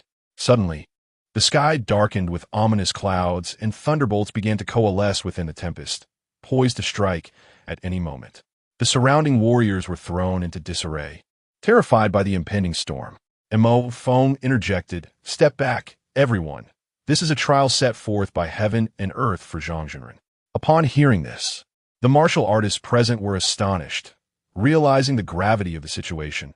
It was akin to a knife cutting through a power line, igniting sparks and electricity, a truly remarkable spectacle. Zhang Wuji, the leader of the Ming sect, approached Song Yuanxiao with concern, exclaiming, "Master Uncle, what about our Grandmaster?" While Song Yuanxiao shared his worries, he maintained a calm demeanor, reassuring, "Have faith in your Grandmaster's strength. This trial is but a trivial challenge for him." Abruptly, Zhang Sanfeng opened his eyes, a brilliant light emanating from within. His aura surged rapidly, initially at the pinnacle of the Grandmaster realm, but in the blink of an eye, he soared through the ranks. From the early stages of transcendence to the mid and late phases, culminating in the perfection of transcendence. He then ascended to the early stages of the celestial realm, ultimately reaching its zenith. This extraordinary leap across two significant realms left onlookers utterly astounded. At that moment, everyone comprehended the immense value of forging a new path, a value that was nothing short of extraordinary. While Zhang Sanfeng faced his tribulation, people across the vast lands of Zhongwu looked up toward this spectacle. Chapter 20, A Golden Pill Swallowed. My fate is determined by me. Not by heaven within a palace of the Qin, Dong Huangtai lifted his gaze towards the direction of Deming, murmuring, "The great upheaval of the heavens and earth suggests that yet another unparalleled powerhouse will soon emerge." Simultaneously, the leaders of various schools across the Qin sensed this celestial disturbance, their expressions reflecting a myriad of emotions, some indifferent, others contemplative, some with glimmering eyes, and others filled with curiosity. In Xi'an, Qin Shi Huang's eyes ignited with fervor as he listened to Zhang Han's report. "Are you implying that a divine beast has appeared within Deming, and that the Emperor of Deming has gained an extension of life by 200 years, along with various methods of longevity?" Zhang Han bowed his head and replied, "Yes, Your Majesty. The news has been tightly sealed by the nations of Deming, Desong, and de Yuan until recently when we finally acquired this information." Rising to his full height, Qin Shi Huang directed his imposing gaze towards Deming, declaring, "It is time for the world to unite." His heart was resolute in choosing his path. Send Fu Su to Deming at once to endeavor to bring the divine beast back to the Qin. Zhang Han nodded and began to make arrangements, knowing that Prince Fu Su's journey required meticulous preparation. In the grand city of Chang'an, Li Shimin, upon hearing the report from his subordinates, wasted no time and instructed Crown Prince Li Changxian to represent the Tang in visiting Deming. Li Shimin, brimming with ambition, murmured, "Ingzheng, I know you have chosen this path as well. I hope we may clash in the future." Meanwhile, various dynasties received the news simultaneously, each dispatching their respective princes to Deming. At this moment, atop the rear peak of Mount Hua, Zhang Sanfeng stood suspended in the air, his aura reaching its zenith. As lightning cracked from the heavens, an ethereal taiji diagram manifested behind him, intercepting the descending thunder. In an instant, the rear of Mount Hua was engulfed in a tempest of thunder, as if the world were on the brink of annihilation. The leader of the Supreme Alliance, Guan Yutian, watched this spectacle with bated breath, overwhelmed by its sheer terror. He had once believed himself formidable enough to carve a new path, but witnessing such a scene made him reconsider, prompting him to seek alternative methods. Once the storm of thunder subsided, Zhang Sanfeng stood resolute in the void, his presence now at its peak. From the heavens descended a golden beam of light, transforming into a golden elixir. Zhang Sanfeng swallowed it whole, and at that moment, the Taiji diagram behind him solidified further, marking his successful entry into the initial phase of the Dharma form. A golden pill consumed. My destiny lies in my own hands. Not dictated by the heavens. The path of the golden elixir is established. The skies shifted once more as a stream of golden light descended into Zhang Sanfeng's being. Witnessing this, Mo Feng felt a pang of envy, thinking to himself, how is it that in comparison, Zhang Sanfeng is truly the protagonist? Zhang Sanfeng, ancestor of Wudong. Initial Dharma form, 2,000 threads of fortune, 220 points of merit. This was undeniably a quintessential protagonist panel, even within this world of martial arts. Zhang Zhenren radiated his own allure. After his breakthrough, Zhang Sanfeng clasped his fists in gratitude, exclaiming, "Thank you for the guidance, Thunder Sovereign." Zhang Sanfeng initiates a transaction to the host. Will the host accept? A transfer from Zhang Sanfeng? Accept it. I shall accept it at once. Congratulations to the host for acquiring 20 points of virtue. Mo Feng's mouth fell agape in astonishment. Goodness, I just transferred 20 points of virtue to myself. That amounts to 200,000 evolution points. Truly impressive. No wonder Zhang Zhenren is so renowned. A smile crept upon Mo Feng's lips. Should you encounter any uncertainties in the future, Zhang Zhenren, feel free to seek my counsel at any time. I am always at your service, and you need not adhere to any restrictions. Zhang Zhenren expressed his gratitude, saying, I shall undoubtedly return if I find myself in need of guidance. For now, I must return to Wudong Mountain. After bidding farewell to Zhang Zhenren, Mo Feng realized that only one slot remained. He contemplated his choice and ultimately decided to select a warrior from the Song dynasty, Xiaolong. Xiaolong, disciple of the ancient Tomb sect, possessing mid-stage innate cultivation. With 200 strands of fortune, Mo Feng had no ulterior motives. After all, the previous elections were all from the Ming dynasty, and he sought a balance. In truth, it was all to remedy past regrets.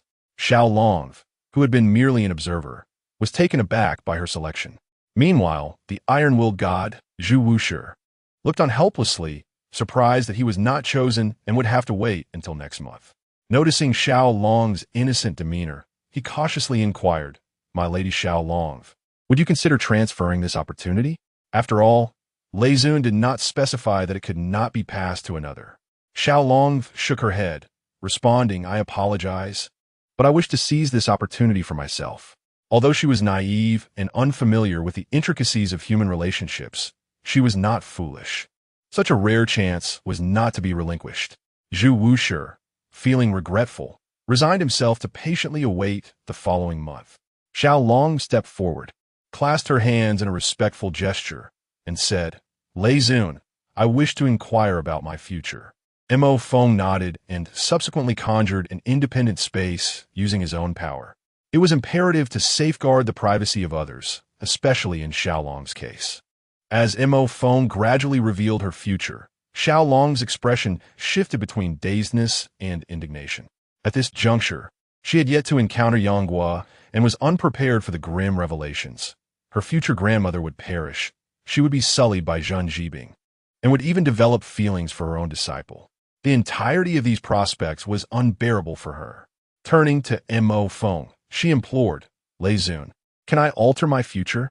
Mo Feng nodded affirmatively, stating, Of course, from the moment you become aware of your future, you possess the ability to change it. This world is not akin to a primordial realm where minor forces can be altered. The overarching fate remains steadfast. This is merely a world of martial arts, where numerous fated protagonists intertwine. Thus, changing the future does not significantly impact the world. Having extracted 3 strands of fortune from Xiaolong, Mo Feng resolved to enhance his own strength considerably. After all, most of those who would soon emerge were formidable figures. if his own power was insufficient. He would easily become their target. Figures such as the Eastern Emperor Tai of the Qin dynasty, the ever-smiling Xiao Sanshao of the Han dynasty, and the formidable evil king were not to be trifled with. Once Zhu Wushi had departed, Mo Feng began to assess his gains. Host: Mo Feng. Bloodline: Qilin Dog 100. 000. Mo Jade Qilin Bloodline unlocked at 2. Strength: Late innate stage. Cultivation technique: Mo Jade Thunder Scripture. Divine abilities: King of Beast Heavenly Eye. Indestructible Divine Beast Intimidation. Size manipulation. Treasures: Qilin Seal. Items: None. Evolution points: 2, 560,000. A staggering total of 2,560,000 evolution points. Sufficient to elevate one's strength to a terrifying realm. Contemplating this, Mo Feng could not suppress a sinister, enchanting laughter. Just as Mo Feng was poised to enhance his power, various forces from beyond the Great Ming were also arriving. Chapter 21. A surge in power, the trial gate system. Grant me the evolution of my bloodline. With an air of exuberance, Mo Feng, now adorned with substantial wealth, could finally speak with conviction. This time, there was no commotion. Everything transpired swiftly, and his bloodline had completely severed its ties with the canine lineage. He had ascended to the status of a Mo Jade Qilin, albeit with a mere purity of 3%. Although the enhancement was only by 1%, his strength experienced a remarkable elevation, advancing from the late innate stage to the pinnacle of the master realm, a truly transformative leap. Such was the formidable nature of the Mo Jade Qilin bloodline, which adhered to no reason whatsoever. Of course, the most significant change was his physique. Standing tall, he measured over 12 meters in height, with a body length exceeding 20 meters, undoubtedly a colossal beast. However, Mo Feng was unaccustomed to this new form and promptly utilized his ability to alter his size, transforming into a tiger's stature. Subsequently, he exchanged his evolution points for the Mo Jade Thunder Scripture, acquiring the terrestrial immortal technique at the cost of 190,000 evolution points. After tallying his resources, he found himself with 56,000 evolution points remaining, a sum insufficient for another evolution. At this moment, the system chimed in. Congratulations, host. Your bloodline has undergone a complete metamorphosis. The system has made a few minor adjustments and additionally grants you a trial gate. With a mere thought, Mo Feng delved into the details. Host: Montag Feng Bloodline. Montag Jade Qilin 1,000. 000. Mo Jade Qilin Bloodline unlocked at 3%. Strength: Master Pinnacle Technique. Mo Jade Thunder Scripture. Abilities: King of Beast Heavenly Eye. Indestructible Divine Beast Dread. Size alteration. Treasure: Qilin Seal. Trial Gate. Subordinates: Yu Buchuan. Evolution points: 560,000. The next evolution required 1 million evolution points, and the item inventory had been replaced with a subordinate section containing solely the name Yu Buchuan. Intrigued by the information regarding the trial gate, Mo Feng was astonished to discover that it could open portals to other worlds for trials, albeit with the worlds being random. Furthermore, the time ratio within the realms behind the gate was 10-1. 10 days in that world equated to just 1 day here. Each attempt to open the trial gate necessitated 100 million evolution points, but this time, the system generously provided one complementary opportunity. After some contemplation, Montag Feng Zumont Yuupukon. I shall enter a period of seclusion, ensure that no one disturbs me. With that, he presented a spiritual fruit, stating this is your reward, capable of aiding you in breaking through to the pinnacle of the innate realm. Yu Buchuan trembled with excitement. Could such happiness arrive so unexpectedly? He vowed to serve Thunder Lord with unwavering loyalty, regardless of the peril. Once Yu Buchuan departed, Mo Feng resolved to enhance all his abilities once more, for he was unaware of which world awaited him, and every bit of strength mattered. After deducting 200,000 evolution points, all abilities, except for size alteration, merged into the thunderous Heavenly Eye and the Qilin Divine Might. Upon revisiting the panel, its capabilities proved impressive. The the sole drawback being its inability to facilitate flight. System. Open the trial gate. The space before him twisted, and a bronze door, imbued with the essence of time, gradually creaked open. Without hesitation, Mo Fong stepped through. Cough, cough, cough. Upon emerging, Mo Fong was immediately struck by a fit of coughing. The air quality in this world was woefully poor. Accustomed to the spiritually enriched atmosphere of the Zhongwu realm, the abrupt transition to this environment left him utterly unaccustomed. A meticulous survey of his surroundings revealed dilapidated houses, haphazardly abandoned and wrecked vehicles, and the occasional corpse lining the streets, painting a picture of a post-apocalyptic modern world. Mo Fong regarded the filthy and chaotic streets with disdain, forming a barrier of true energy beneath his feet, granting him the appearance of walking on air. After only a few steps, a throng of staggering zombies, invigorated as if by some stimulant, charged towards him. A bolt of lightning crackled from Mo Feng's body, manifesting several dark spots in the air, and a handful of zombies were reduced to ashes. Now, Mo Feng was certain this was indeed a world overrun by zombies, though he could not ascertain if it was akin to the one he was familiar with. Ding! Congratulations, host, for slaying 5 zombies and earning 0.0005 merit points. Momentarily stunned, Mo Feng realized there were merits to be gained from vanquishing zombies.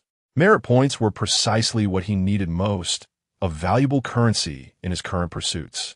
A mere fraction could be exchanged for a staggering 10,000 evolution points. Although the reward for these 5 slain zombies was modest, the sheer quantity of zombies was undoubtedly daunting, presenting a considerable fortune for him. Yet, the dilemma lingered. This world was vast, and alone he could not hope to eradicate all the zombies. An ingenious idea struck him, but it required the system's approval. System, may I summon individuals from the Zhongwu realm to assist me in hunting with a merit division of 90 to 10? Affirmative. However, each individual entering the zombie world requires the host to purchase a pass. One pass grants unlimited access in this realm, but is limited to one person, priced at 200,000 evolution points.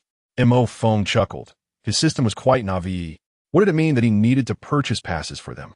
All he needed to do was return, inform them that he could transport them to another world to earn merits, along with a myriad of unforeseen gains. They would only need to procure a pass valued at 200,000.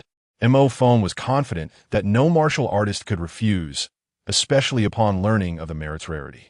Many sought to attain immortality through merit, and upon encountering a place brimming with opportunities for such, they would be more eager than anyone else. He even contemplated raising the price, perhaps to 300,000 evolution points per pass. The more he pondered, the more exhilarated he became. This trial gate was nothing short of a boon for him, not only a means to amass merits, but also a pathway to immense wealth. Unable to contain his excitement, Mo Feng released a triumphant roar towards the heavens. A voice of formidable authority and profound resonance echoed throughout the city, causing the lower-tier zombies to cower in fear upon the ground, rendered immobile, while the higher-tier zombies trembled in place. This phenomenon was akin to a dimensional strike from a superior echelon of life. Although Mo Feng was not yet a purebred Mo Yuqilan, his bloodline still possessed the power to subdue these undead creatures. Many survivors within the city also heard this roar, their hearts filled with trepidation. They feared the emergence of even more terrifying high-tier zombies, and despair gripped their souls. Mo Feng, however, did not dwell on such thoughts. After calming his mind, he resolved to return and devise a plan. This time, it was imperative to attract warriors from other nations, for relying solely on the martial artists of the Ming Song and Yuan dynasties would prove too sluggish. Chapter 22, Warriors of various dynasties gather. Mo Feng assembles his forces at this moment within the realm of the Great Ming. Official forces from various dynasties and martial artists from the Jianghu have congregated at Mount Hua. From the Great Qin, there are the nobleman Fu Su, the esteemed Mo family's Gao Jinli, the Snow Maiden, along with Gai Nie and Tian Ming, the Taoist Tianzong Xiao Meng, and the Renzong Xiao Yaozi, as well as the members of the Flowing Sand Guard, Zhuang. From the Great Tang, the current crown Prince Li Changkong, Yuan Tiangang, and the modified Notorious Ones. The Song family of the Heavenly Blade, the Demon Sect, the Compassionate Voyage, Silent Monastery, Zhu Yuyan, and Shi Zishuan are present. In the Great Han, while the official presence may not be overt, many have still arrived, including the imposing leader of the World Association, Tianjian Wuming, the Sword Saint of Wushuang City, Dugu Jian, the Mud Buddha, Bu Jingyun, and Nie Feng. Furthermore, martial artists from the previously existing Great Song, Great Yuan, and Dali have also joined their compatriots, making Mount Hua a veritable throng of people. Originally a mere town, it has rapidly expanded to a county and now has transformed into a prefecture city. The immortal Emperor Zhu Hozong and the iron-willed god General Zhu Wushi, along with the eastern and western censors and the Jinyui, find themselves overwhelmed. With a surge in numbers, various conflicts have arisen. They have already dispatched all available personnel, yet it remains insufficient. Zhu Hozong is almost inclined to summon his imperial guard for assistance. The name Lingyun Prefecture was personally designated by Zhu Hozong for this city at the foot of Mount Hua. Within the palace of the prefecture, Zhu Hozong appears weary. While Zhu Wushi, Yu Huatian, Chao Zhengchun, and Qinglong were expressions of days.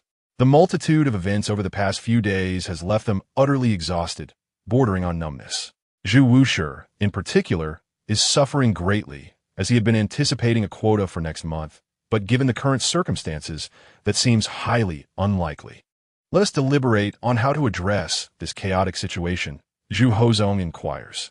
In response, a minister from the cabinet steps forward to report, we could invite the official representatives of each dynasty to engage in dialogue, thus averting further disorder. I believe that Lingyun would also prefer to see a resolution. If we can stabilize the situation, perhaps he will regard us more favorably.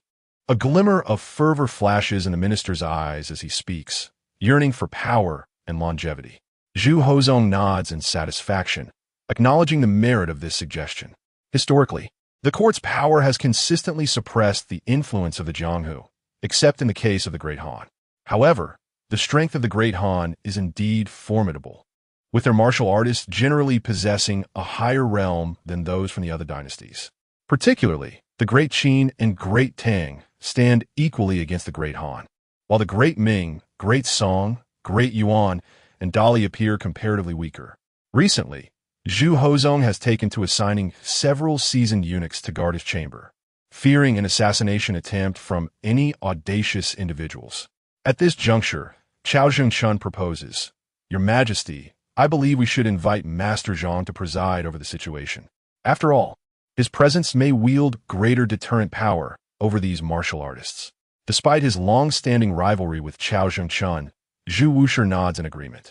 Having lost interest in their disputes of late, Zhu Hozong decisively proclaims, Then let us act swiftly. Soon, various officials received the news and began to issue announcements to restrict the martial artists of their respective nations. It must be said that the power of each dynasty held considerable deterrence, resulting in a notable decrease in conflicts. Coupled with recent rumors that Zhang Zhenren would soon arrive, no one dared to stir trouble. After all, Zhang Zhenren is an esteemed figure at the initial stage of the Dharma aspect, praised by Lei Zun as the most likely candidate for achieving immortality. Who would dare to provoke such an eminent personage? Upon learning of Zhang Zhenren's arrival, many experts sought to pay their respects, eager to discuss the path of the golden elixir with him.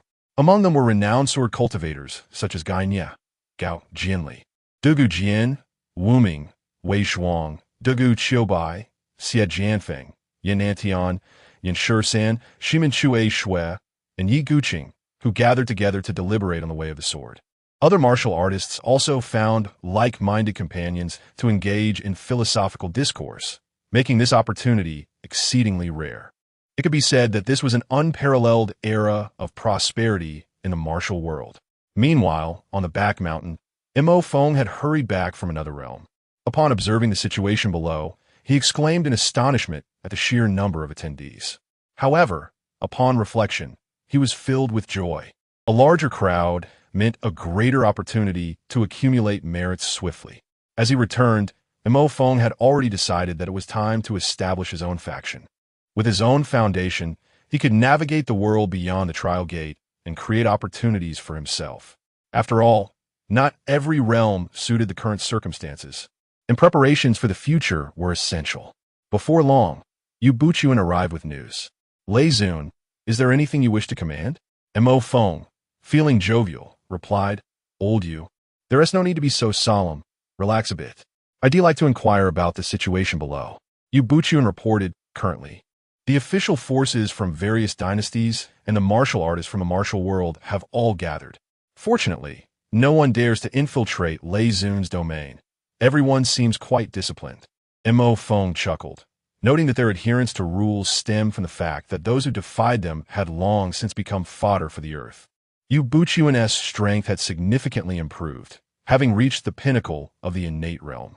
With a bit of opportunity, he could very well break through to the master level, making him a worthy candidate for cultivation. Old Yu, I have a task for you. While there is still time this month, I need you to visit these places and bring them back. If they prove uncooperative, show them my blood. They will comply upon seeing it. With that, Mo Feng squeezed out a drop of his blood and handed it to Yu Buchuan. Yu Buchuan was taken aback by the sheer ferocity emanating from this drop of blood, which bore an overwhelming aura of pressure, one that stemmed from the very hierarchy of life itself.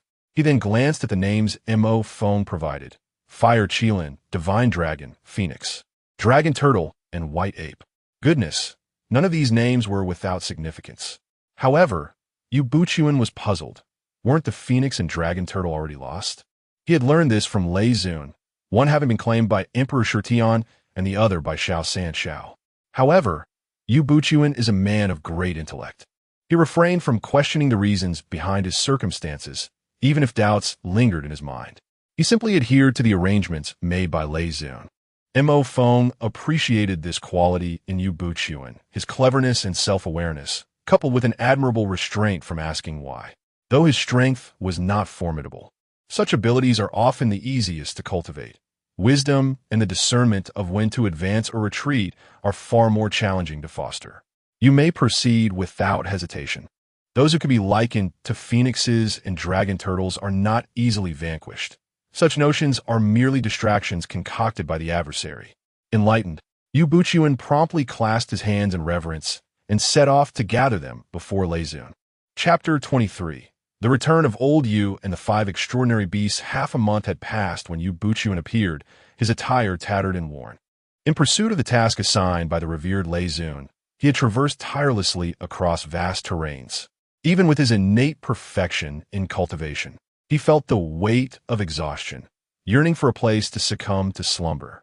Following closely behind him were the 5 extraordinary beasts: the Fire Qilin, the Dragon Turtle, the Phoenix, the Divine Dragon, and the White Ape. Throughout this journey, he had opened his eyes to the existence of so many wondrous creatures in the world. They were not referred to as divine beasts simply because they were unable to articulate speech. Nevertheless, their powers were formidable, with the Divine Dragon being the mightiest, boasting mid-stage cultivation capable of contending against several human warriors of the same realm. The Dragon Turtle, Phoenix, and Fire Qilin were all at the celestial human realm. However, the Fire Qilin, troubled by its demonic nature, could only exhibit the prowess of a grandmaster. Among them, the White Ape was the weakest, possessing only full Grand Master cultivation. Yet, its mastery of swordsmanship was astonishing. In this assembly of extraordinary beasts, Yu Buchuan's strength was the most inferior. Had it not been for the blood of Mo Feng in his possession, he would have been easily dispatched. My esteemed divine beasts, we are on the verge of reaching Mount Hua, Yu Buchuan exclaimed with delight, relieved to finally be home. Fortunately, he had the assistance of these extraordinary beasts. Otherwise, returning within half a month would have been a mere fantasy. Upon witnessing the arrival of the extraordinary beasts, the martial artists in Lei Zun's county became agitated, especially at the sight of the Fire Qilin, Divine Dragon, Phoenix, and Dragon Turtle. They had learned from Lei Zun that Di Shutian and Xiao Sanshao had consumed the blood of the Phoenix and Dragon Turtle, granting them lifespans of several millennia. The extraordinary beasts felt uncomfortable under the scrutiny of the onlookers. The Divine Dragon roared with fury, unleashing its mid-stage pressure, causing the surrounding martial artists to hastily retreat, unwilling to approach. Stepping forward, Yubuchuan clasped his hands in greeting, saying, "These noble creatures are summoned by Lingyun. I kindly request that you do not delay his time." Upon hearing this, the martial artists around promptly averted their gazes. The divine dragon also exhaled in relief. It usually preferred to avoid the human realm. Particularly in this city, it sensed several powerful auras, and a confrontation was uncertain. However, the renown of Lingyun evidently surpassed all, as none dared to instigate conflict here. Upon reaching the rear of Mount Hua, Mo Feng emerged from his dwelling. The overwhelming pressure of the Qilin compelled the 5 extraordinary beasts to lower their heads. As extraordinary beings, they perceived that Mo Feng's bloodline was far more noble than their own. Among them, the Fire Qilin felt the most profound understanding, being of the same Qilin lineage, fully aware of the nobility of Mo Feng's blood. Before Mo Feng, the demonic essence within it was suppressed. Observing the fatigued Yubuchuan, Mo Feng spoke, "Old Yu, you have worked diligently. You have executed this task splendidly." Instantly, Yubuchuan sprang to life as if invigorated by a surge of energy. Serving Lingyun knows no hardship. Mo Feng smiled, and in the void, a pill materialized. As this pill appeared, the surrounding trees began to flourish. This is the Qingmu Spirit Pill, capable of mending the hidden wounds of your body while extending your lifespan by 50 years and aiding you in breaking through to the Master Realm. Furthermore, I shall present you with a tremendous opportunity, so hasten to strengthen your prowess. Yubuchuan, with tears welling in his eyes, could hardly believe that a mere innate realm martial artist like himself could be held in such high regard by the Thunder Sovereign. It felt akin to being reborn. Without a moment's hesitation, he knelt on both knees, performing the profound 3 prostrations and 9 kneelings. With a mere thought from Mo Feng, he urged Yubuchuan to rise, saying, "There is no need for such reverence. Your service to me merits this reward. Remember, this grand opportunity is yours to promote. Ensure that more warriors from various dynasties are drawn to it. You may freely disclose the details of this opportunity. I have but one request, that the entire world becomes aware of it." Yubuchuan, with a serious countenance, replied, "Rest assured, Thunder Sovereign, I shall disseminate this news throughout the world." After Yubuchuan departed, Mo Feng turned his attention to the several exotic beasts. The divine dragon was the strongest. However, its bloodline was not particularly potent, possessing only a trace of the azure dragon lineage, which was quite mixed, as evidenced by the undeveloped horns atop its head and its 2 claws, devoid of reverse scales. The dragon tortoise was intriguing, containing a thread of yellow dragon bloodline, while deeper within resided the dormant bloodline of the black tortoise, yet to be awakened. The phoenix boasted a hint of fire phoenix bloodline, but likewise, it was impure, having reached the limits of its potential. The fire Qilin, in contrast, had the most pristine bloodline, yet was deeply troubled by its demonic nature, compounded by its attributes, making it difficult to expel without external assistance. It seemed destined to remain so for a lifetime. In comparison, the white ape was particularly fascinating, with its intellect fully awakened. Aside from its inability to speak, it was indistinguishable from a genuine martial artist, exhibiting considerable potential. Mo Feng exchanged 5 spirit fruits from the system store for them. Consume these. Only by doing so can we communicate more effectively. The 5 exotic beasts hesitated not, fully aware of Mo Feng's formidable origins, recognizing that he could effortlessly take their lives if he so desired. Despite the divine dragon being at the mid-stage of the Dharma aspect, Mo Feng could easily suppress it, a testament to the oppressive force of bloodlines. Once the 5 exotic beasts consumed the fruits, layers of impurities were expelled from their bodies, purging the tainted blood within. Simultaneously, their bloodlines were refined. Notably, the dragon tortoise awakened its trace of black tortoise bloodline, undergoing a remarkable transformation in appearance. The fire Qilin successfully expelled its demonic influence, regaining its intelligence and freeing itself from the torment of its previous affliction. The divine dragon advanced to a minor realm, reaching the later stage of the Dharma aspect. The fire Qilin, fire phoenix, and dragon tortoise all attained the perfection of celestial beings. The White Ape also progressed to the mid-stage of transcendence. Grateful for the Thunder Sovereign's bestowal, we pledge to follow you eternally. Their intellect was on par with humans, and they understood the Thunder Sovereign's intentions. They would never consent to align with humans, as their pride would not allow it. However, aligning with Mo Fong posed no psychological burden for them. In their eyes, Mo Fong was a divine beast hailing from the celestial realm, possessing a lineage far superior to theirs, hence it was entirely natural for them to seek his allegiance. Particularly the Fire Qilin, who had utterly regarded himself as Mo Feng's subordinate. Mo Fong advised, "You should also find a place on the back mountain to enter seclusion and cultivate, as you will need to partake in that significant opportunity when the time comes." After sending the 5 extraordinary beasts on their way, Mo Fong began to contemplate which 3 should engage in exchange with him. After a brief reflection, he resolved that the chosen trio would be the iron-willed god General Zhu Wushi, the dagger of the Little Li, Li Xuanhuan, and the sword sage of the Great Qin. Gainye. This choice was not made lightly. The first 2 had been present for quite some time, and it was only fitting to acknowledge their loyalty. As for Gainye, he would serve as an excellent conduit to articulate the benefits of unity. Chapter 24. A Great Opportunity. The emperors of various dynasties are restless in the grand hall of the Huashan sect. Yu Buchuan sat resplendently in the main seat, welcoming the esteemed guests. Zhu Hozong could not restrain his curiosity and inquired, "Master Yu, what intentions does the revered Lei have in sending you back with 5 extraordinary beasts?" With a beaming smile, Yu Buchuan replied, "There are no particular plans. The revered Lei merely intends to assemble a team to venture into another world to accrue merit." Upon hearing Yu Buchuan's words, all present were momentarily taken aback, exchanging glances to confirm they had not misheard. Another world? One astonishing claim. Yet, the mention of accruing merit ignited a fervor in their eyes. Merit, indeed. Ever since the revered Lei elucidated the significance of merit, they had been dreaming of ways to obtain it. Tianxia Guild's leader could not contain himself, asking, "Master Yu, do we have any chance to participate?" Yu Buchuan tantalizingly responded, "I cannot say for certain. That will be determined by the revered Lei. However, I may inquire on your behalf when the time comes." From Yu Buchuan's response, many influential figures grasped the underlying message. If this information were not sanctioned by the revered Lei, Yu Buchuan would not have dared to disclose it. This indicated that the revered Lei's will was behind all of this, hinting at their opportunity to board the vessel, though the means to acquire a ticket remained uncertain.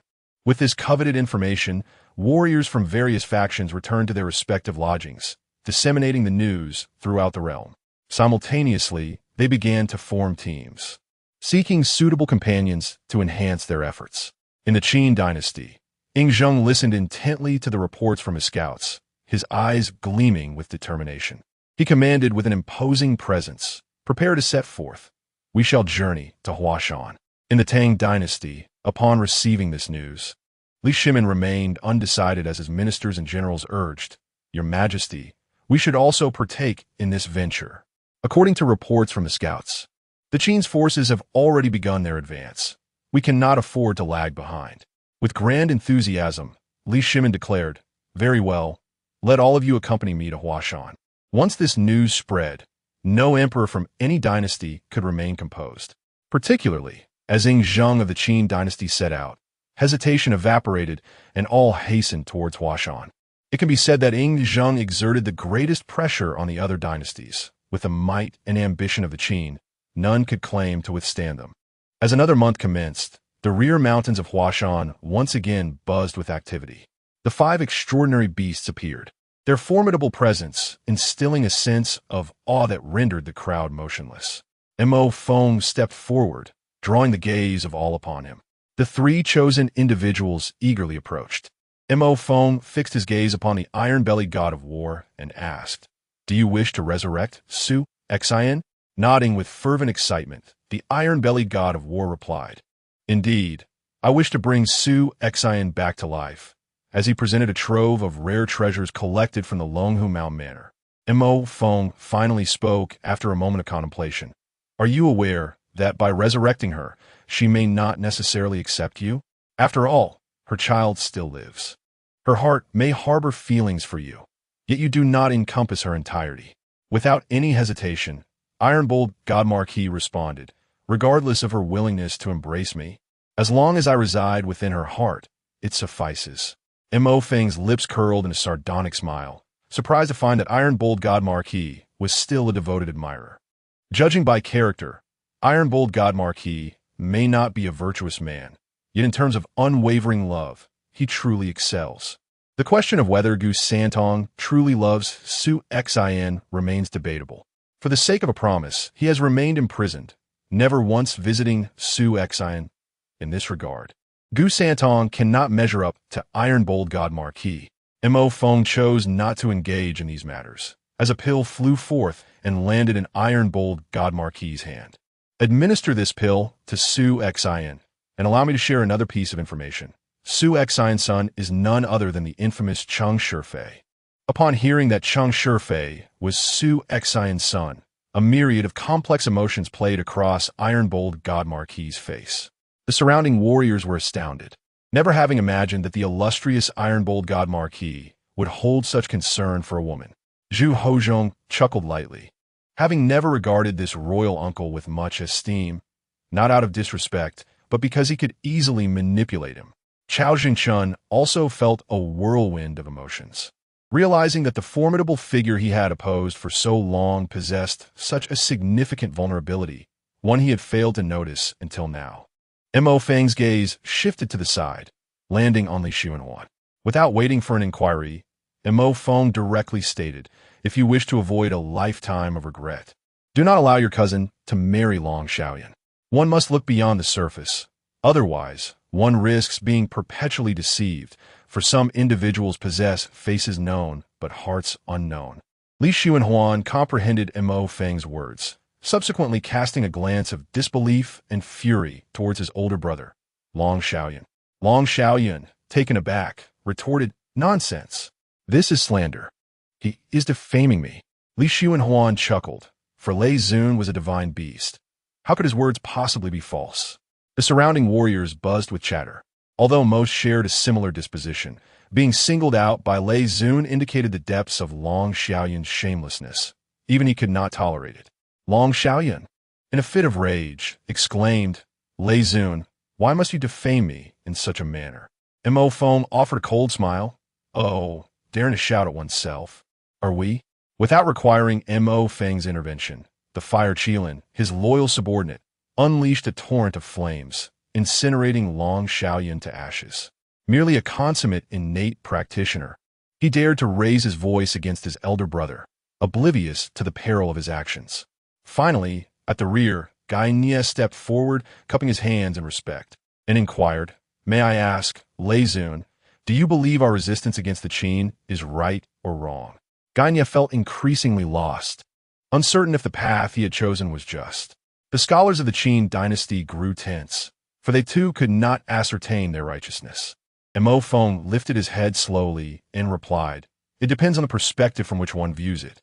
From the perspective of the common people, you are undeniably the rebels. However, from your individual standpoint, your actions are devoid of fault. It ultimately hinges on whether you choose the multitude or your own self. Given the differing viewpoints, the resulting choices will naturally vary." I recall Ing Zheng once uttering, "You have never ascended to my heights. How can you comprehend the scenery through my eyes?" So, do you understand now? In response to Mo Feng's inquiry, memories cascaded through Gaine's mind, perhaps indicating that he had indeed erred. In all the realms, the unification of dynasties is an inevitable trend, one that no individual can alter. Chapter 25. The dazzling Qin Shi Huang Ing Zheng gratitude is extended to Lei Zun for his understanding. Only through the unification of the realm can the common folk cease to endure the anguish of war. A voice, commanding yet imbued with an air of dominance, resonated through the space. Clad in a black imperial robe, Ing Zheng stepped forth with an imposing presence that even the 5 great beasts could not overshadow, radiating brilliance akin to the sun amidst the constellations. Standing at attention was Li Shimin, while the emperors of various dynasties endeavored to exhibit their imperial authority. Upon witnessing Ing Zheng, the scholars of the 100 schools, regardless of their inner animosities, instinctively recoiled from the resplendence of his aura. Lingyun, the first emperor of Qin, a grand master of completion, possessing 5,000 units of fortune and 5,000 points of merit. Mo Feng was taken aback.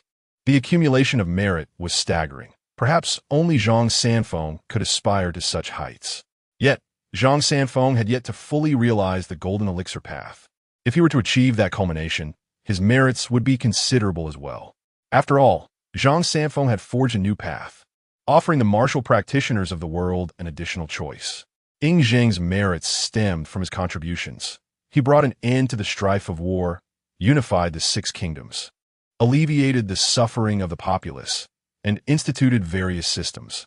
It was evident that among the emperors present, aside from Li Shimin, none could rival him.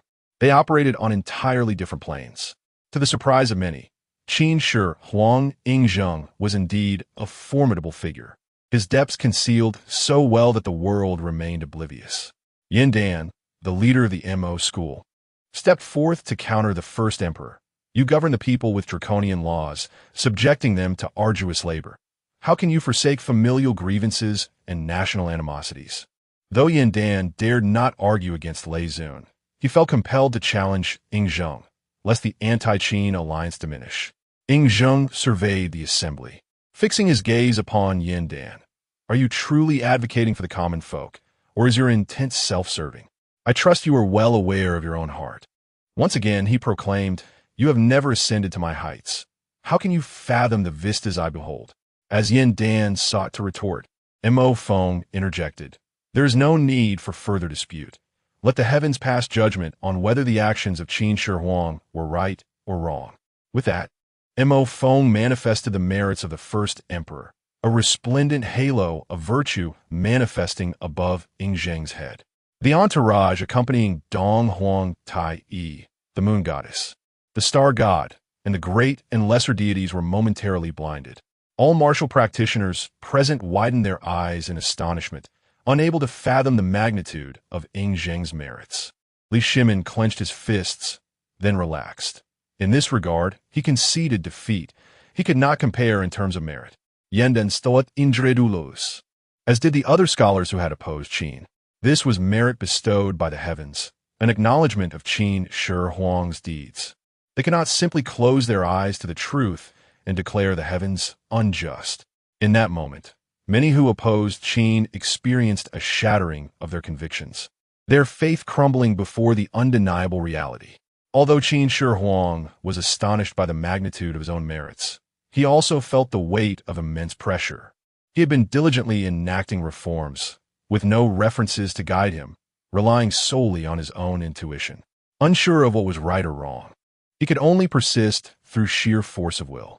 His quest for immortality stemmed from a desire to ensure that his reforms could be fully realized. None of his children were equipped to manage the precarious situation that could cause the Qin to collapse at any moment. Only his own authority could maintain order. Thus, he needed longevity to extend his life. Presently, with a considerable accumulation of merits and ample methods to attain immortality, Yingzheng was not overly anxious. Dare I ask, Master Lei, what flaws might exist in my reforms? I am willing to exchange merits for your insights. Initially, the quota for this month had been exhausted. Yet, Mo Feng decided to make an exception for Qin Shi Huang. After all, Qin Shi Huang was a figure of great respect in Mo Feng's eyes. Regardless of the world, he deserved reverence, not merely for his merits. Your direction in reform is not erroneous. However, it would be prudent to proceed with caution lest you overextend yourself. In essence, the situation could be encapsulated in a single phrase. Entrust professional matters to professionals, while you merely need to oversee them, which should be quite simple for you. Furthermore, I possess a comprehensive compendium of systems from another realm, containing various regulations from millennia past. You may also exchange for the way of the dynasty, employing it to implement systems, binding the fortunes of your court and yourself. A strong nation leads to personal strength, while a weak nation results in personal weakness. Mo Feng did not elaborate excessively. Some concepts are intuitive and do not require extensive explanation. Very well, mainly because Mo Feng himself is not overly familiar with the intricate details of these systems.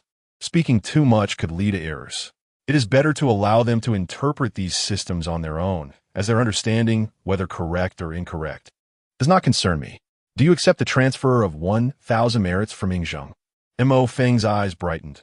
Truly, Qin Shi Huang exuded grandeur. Was there even a need for deliberation? He accepted the transfer, as delaying by even a second would be disrespectful to the merits. Mo Feng exchanged the way of the dynasty and the compendium of systems from the systems marketplace and presented them to Lingyun. Li Shiming, unable to contain himself any longer, interjected, Master Lei, may I also exchange for the way of the dynasty and the compendium of systems? Zhu Hozong, along with the emperors of the Song, Yuan, and Han dynasties, also expressed their desire to exchange, inquiring if it were possible. Mo Feng did not hesitate, nodding in agreement. Since a precedent had already been set today, it would not hurt to make a few more exceptions. He maintained authority over his own rules, after all. Apart from Li Shimin, who exchanged for both the way of the dynasty and the compendium, the other dynasties opted solely for the compendium. Clearly, they lacked the courage to vie for supremacy against the Qin and Tang, instead seeking to refine their domestic systems to garner some merits. Seizing the opportunity while these martial warriors were present, Mo Feng announced, next month, I shall unveil a grand opportunity to venture into another world to earn merits. However, to venture into that realm, one must possess certain celestial treasures or fortuitous destiny, or accumulate merits to exchange for a passage permit. Nevertheless, after 7 days, the esteemed one will select a group of pioneers to embark ahead, with only 10 slots available, awarded to the highest bidders. Upon hearing the news from Mo Feng, everyone was stirred into a frenzy. The prospect of journeying to other worlds while also acquiring merits captivated every martial artist. As the saying goes, a swift step leads to rapid advancement, and various factions are diligently preparing to secure these coveted 10 pioneer slots. Chapter 26, Fierce Competition, Bloodline Enhancement. In a surge in power, the matter of auction slots was entrusted to Yu Buchuan by Mo Feng. Upon returning to his cave dwelling, Mo Feng summoned the 5 extraordinary beasts to guard him as he embarked on another evolution. This time, he had acquired a staggering 10 billion evolution points, marking the most significant accumulation since his arrival in this world. System, utilize 5 billion evolution points to unlock my bloodline, he commanded. A radiant beam of 7 colors materialized in the void and swiftly integrated into Mo Feng's being. He witnessed the elevation of his bloodline unlocking on the panel, which rapidly ascended to 70% before coming to a halt. The further one progressed in unlocking their bloodline, the more evolution points were required, leaving the remaining 5 billion insufficient for further advancement. With 70% of his bloodline unlocked, Mo Feng felt an overwhelming surge of strength, as if he could shatter space with a mere exertion of force. The enhancement of his bloodline corresponded with a swift escalation in his prowess, propelling him from the pinnacle of the Grand Master realm to the complete law manifestation stage, his combat capability now rivaling that of terrestrial immortals. In essence, Mo Feng had become invincible in this martial universe, save for the interference of the world's inherent laws. Moreover, his personal aura grew increasingly formidable. The 5 extraordinary beasts outside were compelled to prostrate themselves, unable to raise their heads in the face of his overwhelming presence. What delighted Mo Feng even further was the acquisition of a new technique, an art of evasion known as Thunder Escape, a spell that allowed him to transform into a bolt of lightning, swiftly reaching his destination while wielding formidable offensive power. With 5 billion evolution points remaining, Mo Feng decided to allocate 2 billion to enhance his treasured artifact, the Qilin Seal. The upgraded Qilin Seal now stood on par with the supreme treasures of the cultivation world. Additionally, it gained a new ability to suppress the earth and manipulate its ley lines to confront adversaries. The remaining 3 billion evolution points would be reserved for unforeseen circumstances in that world. Open my panel. Host, Mo Feng, Bloodline. Mo Jade Qilin, bloodline unlocked at 70%. Strength, complete law manifestation. Techniques, Mo Jade, Thunder Scripture, Divine Abilities, Thunder Eye, Qilin Might, Size Manipulation. Thunder Escape, Treasure, Qilin Seal, Subordinates, Yu Buchuan, Divine Dragon, Fire Qilin, Dragon Turtle, Fire Phoenix, White Ape. Evolution Points, 3 billion. Observing his current strength, Mo Feng smiled with great satisfaction. He had become a significant figure, no longer needing to hide in the shadows. Congratulations, host, for reaching 10 billion evolution points for the first time. The system will now upgrade the evolution points. Shortly thereafter, the system completed its upgrade. Upon inspection, Mo Feng discovered that all items in the system marketplace could now be exchanged with a universal currency of merit points, replacing evolution points entirely. His own panel reflected this change, converting his 300 evolution points into 300 merit points. Curious, Mo Feng clicked on the exclamation mark beside the merit points, unveiling a series of explanations. Merit points were the universal currency across countless realms, akin to gold in his past life. When national currencies faltered, gold remained the prevailing standard. The system, upon its sudden upgrade, provided no form of compensation. However, Mo Feng, in a moment of curiosity, inquired about it, and to his astonishment, the system indeed offered recompense. Considering the abrupt changes, the system presented the following options for the host to select from. 1. A one-time compensation of 100 merit points. 2. The opportunity to elevate the strength of one subordinate by an entire realm. 3. A secret regarding the comprehensive martial world. Gazing at these three enticing choices, each one appealing in its own right, Mo Feng realized he could only choose one. After careful contemplation, he made his decision without hesitation. Opting for the third option, his curiosity piqued. He yearned to uncover what secrets the comprehensive martial world might hold. The revelation was startling. A world would collide with the comprehensive martial world in 3 years, the initial point of impact occurring along the eastern seaboard. Mo Feng gasped in shock. A world collision. Could he evacuate in advance? Such an event was far more catastrophic than the collision of two celestial bodies. The latter might merely result in the shattering of one planet into countless meteors scattered across the cosmos. But the collision of two worlds, though perhaps less visually spectacular, bore a terrifying magnitude beyond imagination. Firstly, the very laws governing the two worlds would clash violently, leading to chaos where the heavens and earth would upheave, and time itself would be distorted. If the weaker world fell victim to this collision, it would not be long before it was consumed by the mightier realm. The fate of the beings within was grim. Should they perish in the collision, it would be a mercy. However, those who survived would face a harrowing existence, rejected by the stronger world or enslaved by its denizens, with any hope of resurgence nearly impossible unless through some exceptional circumstance. Mo Feng contemplated fleeing directly, as he possessed the trial gate, which could transport him to other realms. Yet, having painstakingly established a foothold in this world, he found himself reluctant to abandon it. With 3 years remaining, he pondered the possibility of using the trial gate to turn the tide in his favor. Meanwhile, the martial artists competing for 10 pioneer slots at Huashan remained blissfully unaware of the impending upheaval. Qin Shi Huang, with his vast wealth, claimed one slot outright. Li Shiming, not to be outdone, secured another. Emperor Zhu Hozong of the cultivation realm, leveraging his territorial advantage, also obtained a slot. The competition grew fierce as other dynasties vied for the remaining slots, faced with the challenge of mobilizing resources in unfamiliar territory. While the top-tier powers showed no fear of retribution, granting them no quarter. Amidst escalating competition, all parties yearned to gain the upper hand, striving relentlessly for a slot. Zhang Wuji approached the Sun Moon Holy Cult, engaging in discussions with Dongfang Bubi, and decided on a collaborative effort to secure a slot.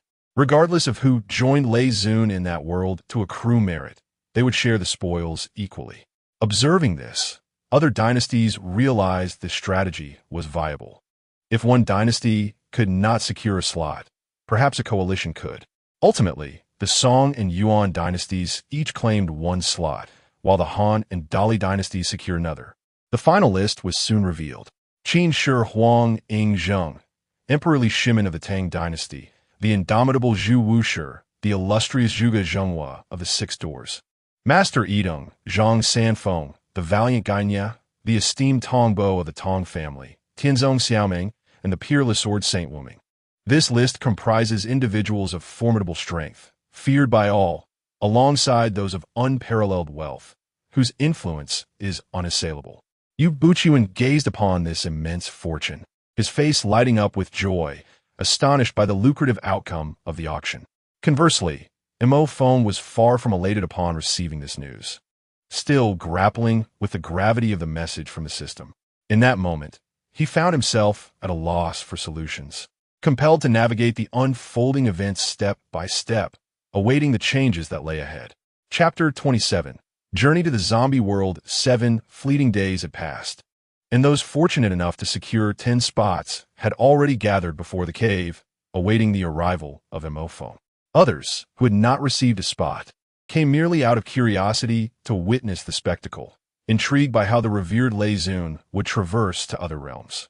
During this week, Mo Feng had garnered titles from various dynasties throughout the entire Zhongwu world, all unifying under the name of Lei Zun. The 5 great beasts sensed Mo Feng's aura and emerged from the cave, lifting their heads in anticipation of his arrival. Mo Feng now stood nearly invincible. Hence, he had no need for restraint as he stepped forth, taking deliberate strides. His physique had grown significantly, rendering the cave on the mountain unable to contain his form. Standing 12 meters tall and over 20 meters long, he resembled a colossal beast, evoking an awe-inspiring presence. Moreover, should he unleash his full power with the technique of size alteration, his size could triple, rivaling the immense creatures from the realm of Ultraman. However, his strength was unmatched compared to those monsters, easily capable of obliterating them. Even the final boss would succumb to his might. Upon his appearance, the crowd bowed in unison, exclaiming, "We pay our respects to Mo Zun." Mo Feng bore an air of authority, though internally he was elated. The sensation was simply exhilarating.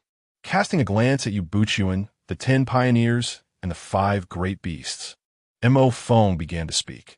"The world I shall take you to is known as the Zombie World, where slaying zombies will earn you merits.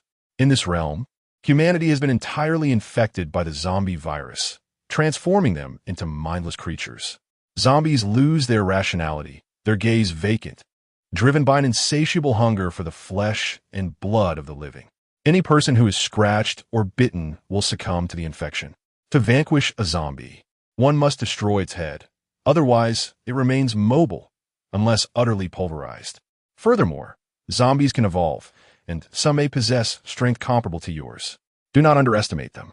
Zhu Wushi, brimming with confidence, stated, "If zombies merely attack with claws and bites, there is truly no need for concern. With our strengths combined, those zombies cannot even approach us." Mo Feng regarded Zhu Wushi with a knowing smile, replying, "The zombie world is home to billions of zombies, along with numerous zombie animals. Are you certain you can eliminate them all?" Zhu Wushi's eyes widened, his mouth agape in disbelief. Had he heard correctly? Billions of zombies. The entire human population of the Zhongwu world barely amounted to 200 or 300 million, and now he was told that there were billions of zombies in that realm. Even the typically unflappable Qin Shi Huang was taken aback, astonished by such a staggering figure. The very notion that there existed billions of individuals, all transformed into zombies, was terrifying. The members of the demon sect felt as though they were mere novices. They had always believed that having slain many foes made them fearsome beings. Yet they could never conceive of transforming billions of people into zombies. Such an act would be the epitome of a monstrous villainy. In comparison to such individuals, they resemble a pure white lotus. Master Yidong, with his palms clasped in reverence, uttered a Buddhist incantation, unable to fathom the magnitude of sin involved. The 10 pioneers were stripped of their previous tranquility. With such a multitude before them, they felt as though they could never finish the task at hand. Simultaneously, they began to comprehend the words of Mo Feng, realizing that among the zombies, there existed evolved ones, and one careless mistake could lead to dire consequences. Once they regained their composure, the surrounding martial artists appeared exceedingly reassured. Given the immense number of zombies in that world, it was evident that the 10 pioneers could not possibly eliminate them all. This realization presented them all with an opportunity to enter that realm, to earn merit for themselves. Mo Feng cleared his throat and continued, "In truth, there lies a greater threat in that world, the existence of survivors. Upon your arrival, you must exercise caution and refrain from indiscriminately slaying the humans inhabiting that realm. Yet do not place undue trust in the survivors either." The 10 pioneers immediately grasped Mo Feng's intent, nodding in agreement. As long as the survivors did not attack them, they would not resort to killing indiscriminately. However, there were always those unable to comprehend, such as certain Na-VE souls who could not resist questioning. With so few humans left in that world, why must we remain wary of them? A prince of the Ming dynasty looked at them incredulously and remarked, "The order in that world has already collapsed. People have unleashed their darkest sides to survive. Which of the survivors is not ruthless?" Mo Feng chose to ignore the Na-Ved of those individuals, recognizing that such ignorance could lead to others' demise. Suddenly, a communication system manifested before him, and a bronze door appeared out of thin air. The door exuded the essence of time, as if it had just been retrieved from the river of time itself. The 2 bronze doors slowly swung open, revealing a dense fog. Traversing through it would lead them to the zombie world. He summoned Yu Buqian, and together with the 5 extraordinary beasts and the 10 pioneers, they stepped through. As they entered, the bronze door began to slowly dissipate, vanishing into the void shortly thereafter. In the zombie world, on the pedestrian streets of S City, a mist gradually unfurled, and Mo Feng, accompanied by the 5 extraordinary beasts, Yu Buqian and the 10 pioneers, materialized on the street. The moment they appeared, the zombies in the vicinity sensed their presence, lurching forward with frantic roars, their eyes filled with an insatiable hunger for flesh. Witnessing this chaotic scene, the 10 pioneers prepared to take action. However, before they could strike, the fire Qilin let out a roar, unleashing a torrent of flames that incinerated the oncoming zombies entirely. These zombies were of a lower caliber, and after the fire Qilin dispatched them, a multitude of zombie cores lay scattered on the ground. The fire Qilin sniffed the air, detecting an enticing aroma, seemingly edible. It cast a glance at Mo Feng, recognizing that its consumption required his consent. Mo Feng chuckled, "If you wish to eat, feel free. These are zombie cores, a form of energy that can enhance your strength. The higher the zombie's level, the greater the value of the core within, and its quality will also improve." Gazing at the restless crowd, Mo Feng addressed Qin Shi Huang and Li Shimin, stating, "This world possesses its own historical narrative regarding your dynasties. However, their history is a reflection of your parallel world, differing in certain aspects yet fundamentally unchanged. Now, you may depart. I shall not squander any more time here." With that, Mo Feng concluded, and the 5 extraordinary beasts joined forces with Yu Buqian, preparing to embark on their journey. The allure of the zombie crystal cores was irresistible to them, as they promised to refine the purity of their inner vitality. Chapter 28. The contest between Ing Zheng and Li Shimin. Ing Zheng and Li Shimin set forth as a duo, both emperors of remarkable stature, ensuring mutual support as they ventured forth.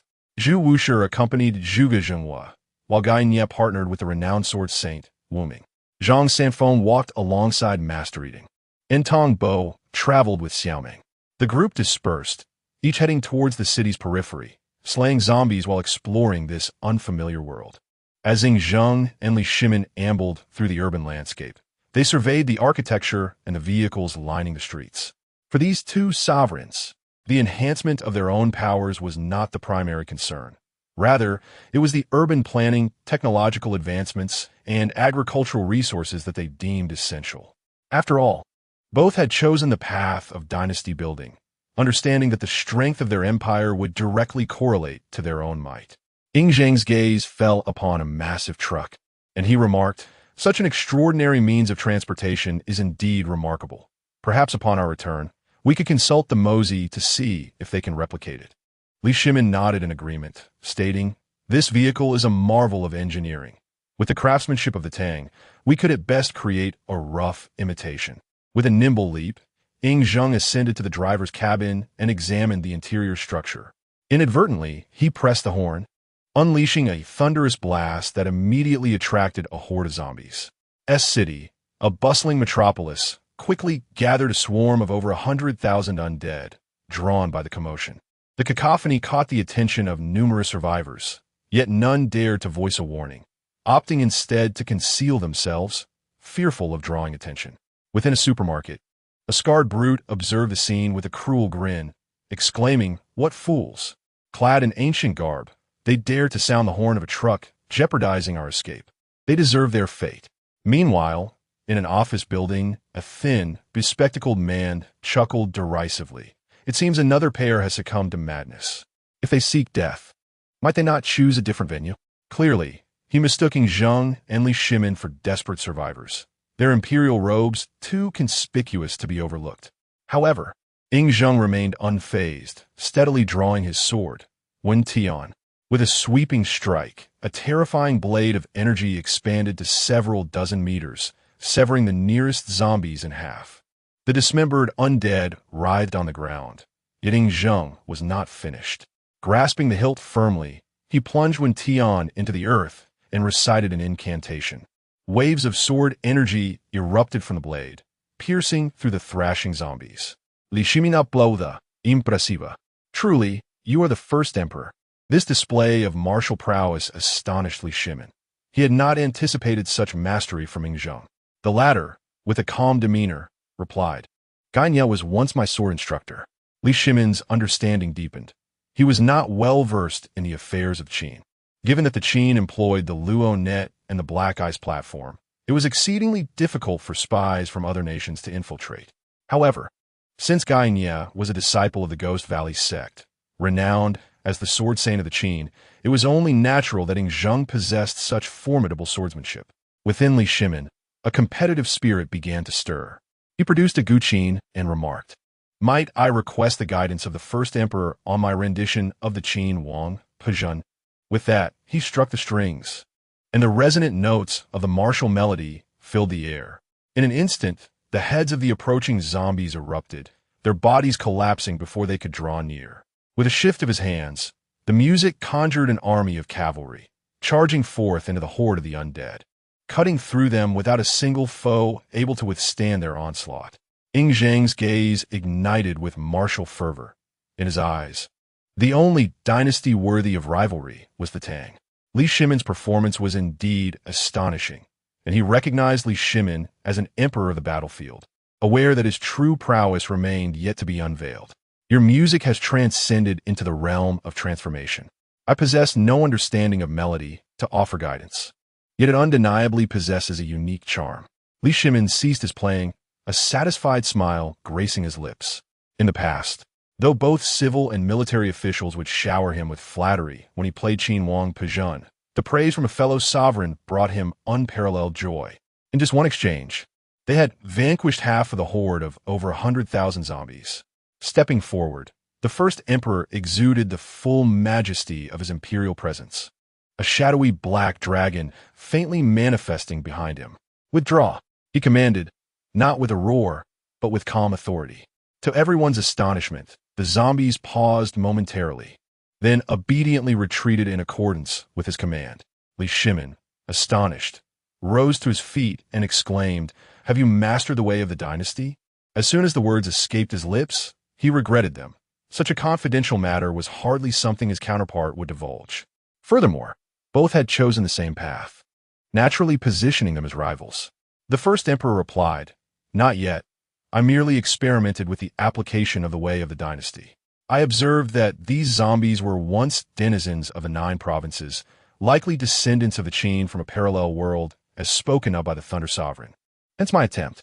Li Shimin was taken aback by the response, never having anticipated such an application of the way of the dynasty. Though the zombies had lost their sentience, the bloodlines within them remained intact. The first emperor's command awakened that latent bloodline, compelling the zombies to heed his directive. "I concede this round," the first emperor stated, shaking his head.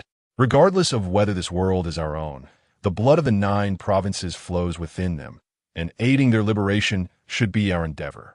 Li Shimin nodded in agreement. "I have learned from you. Indeed, assisting the descendants of this world in their emancipation is our rightful duty." The 2 emperors pocketed the crystal cores and continued their leisurely stroll, disregarding the surrounding survivors. The thoughts of the remaining survivors were too chaotic, rendering them unsuitable for interaction at present. Inside the supermarket, a scarred man stood frozen in fear, bewildered by the emergence of such formidable figures. One could slay countless zombies with a single stroke, while another could annihilate a multitude with a mere melody. Then, there was the black-robed emperor, who astonishingly commanded the retreat of the zombies with a calm utterance. When did these zombies become so obedient? He dared not venture outside.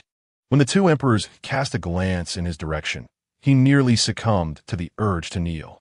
The sheer authority emanating from the emperors sent tremors of fear coursing through his heart, rendering any unseemly thoughts utterly impossible. Likewise, the slender man with glasses in the office building was equally astounded by the display orchestrated by Qin Shi Huang and Li Shimin. Particularly, the final scene featuring Qin Shi Huang was nothing short of awe-inspiring. With a single command, the zombies obediently retreated. In no time, this astounding news rapidly spread among the survivors. Chapter 29. In the heart of City S, the leader of the largest survivor enclave gazed with a hint of perplexity. When had such formidable ability, users emerged within their territory.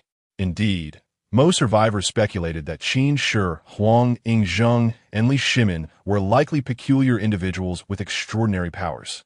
Now, 2 years have elapsed since the outbreak of the zombie apocalypse, and the remaining humans had begun to comprehend the utilization of these abilities. By consuming the crystals within the corpses of the undead, one could attain extraordinary powers. Both zombies and ability users were categorized into 9 tiers, with only those of the first tier and above possessing crystals within them. The leader, his gaze turning frigid, commanded, "Send someone to make contact with them and persuade them to join our ranks. If they refuse, you know what must be done." A hesitant man beside him replied, "My lord, from the intelligence we have gathered, both possess considerable strength, at least at the 6th tier. I may not be able to handle them." The leader scoffed, "Sometimes strength is not paramount. Intellect holds greater significance." The man nodded and set out to track down Ying Zheng and Li Shimin. Mo Feng soared to the highest point in the city, surveying the relentless tide of zombies below. "You need not follow me. Go forth and accumulate merits, for that is your greatest resource to sustain your lineage." The 5 great beasts behind him nodded in agreement and dispersed, venturing into various parts of the city to hunt the undead. Mo Feng, opting not to engage in the hunting himself, relished the fact that he had a workforce to toil for him. As the proprietor, he merely awaited the fruits of their labor. Observing the city beneath him, Mo Feng shook his head, having already witnessed the darkness that festered among the survivors in this brief span. Order had crumbled, and the malevolence of humanity had been fully unleashed, truly validating the notion of a world mired in corruption. Determined to explore further, he sought to unravel the reasons behind the outbreak. Now possessing the ability to fly, Mo Feng embarked on a journey, gliding upon a cloud. Relaxing atop the cloud, it was not long before he traversed the entirety of the 9 provinces. As for the lands beyond, he held little interest. The barbaric tribes there did not pique his curiosity. Through his travels, he discerned the dual origins of the zombie outbreak, both natural disaster and human folly. 2 years prior, a meteor had descended, landing in the ocean near the island nation, which subsequently retrieved it for experimentation. Through various trials, they discovered that the meteor possessed a remarkable power. However, during one experiment, an unforeseen event occurred.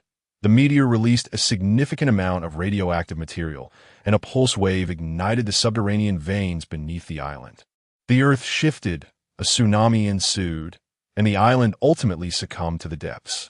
Yet, the radioactive substances had permeated the atmosphere, spreading across the globe, triggering genetic mutations in a small portion of the populace, transforming them into ability users, while a far greater number devolved into zombies. Furthermore, these radioactive materials obliterated the entire technological framework of humanity, annihilating all electronic devices in their wake. In the initial stages of the outbreak, various governments attempted to destroy the meteorite, yet they were hindered by its location on the ocean floor, which rendered their current technological capabilities inadequate. Coupled with the interference of certain individuals with ulterior motives, the world ultimately transformed into its present state. Intrigued, Mo Feng yearned to uncover the true nature of this meteorite.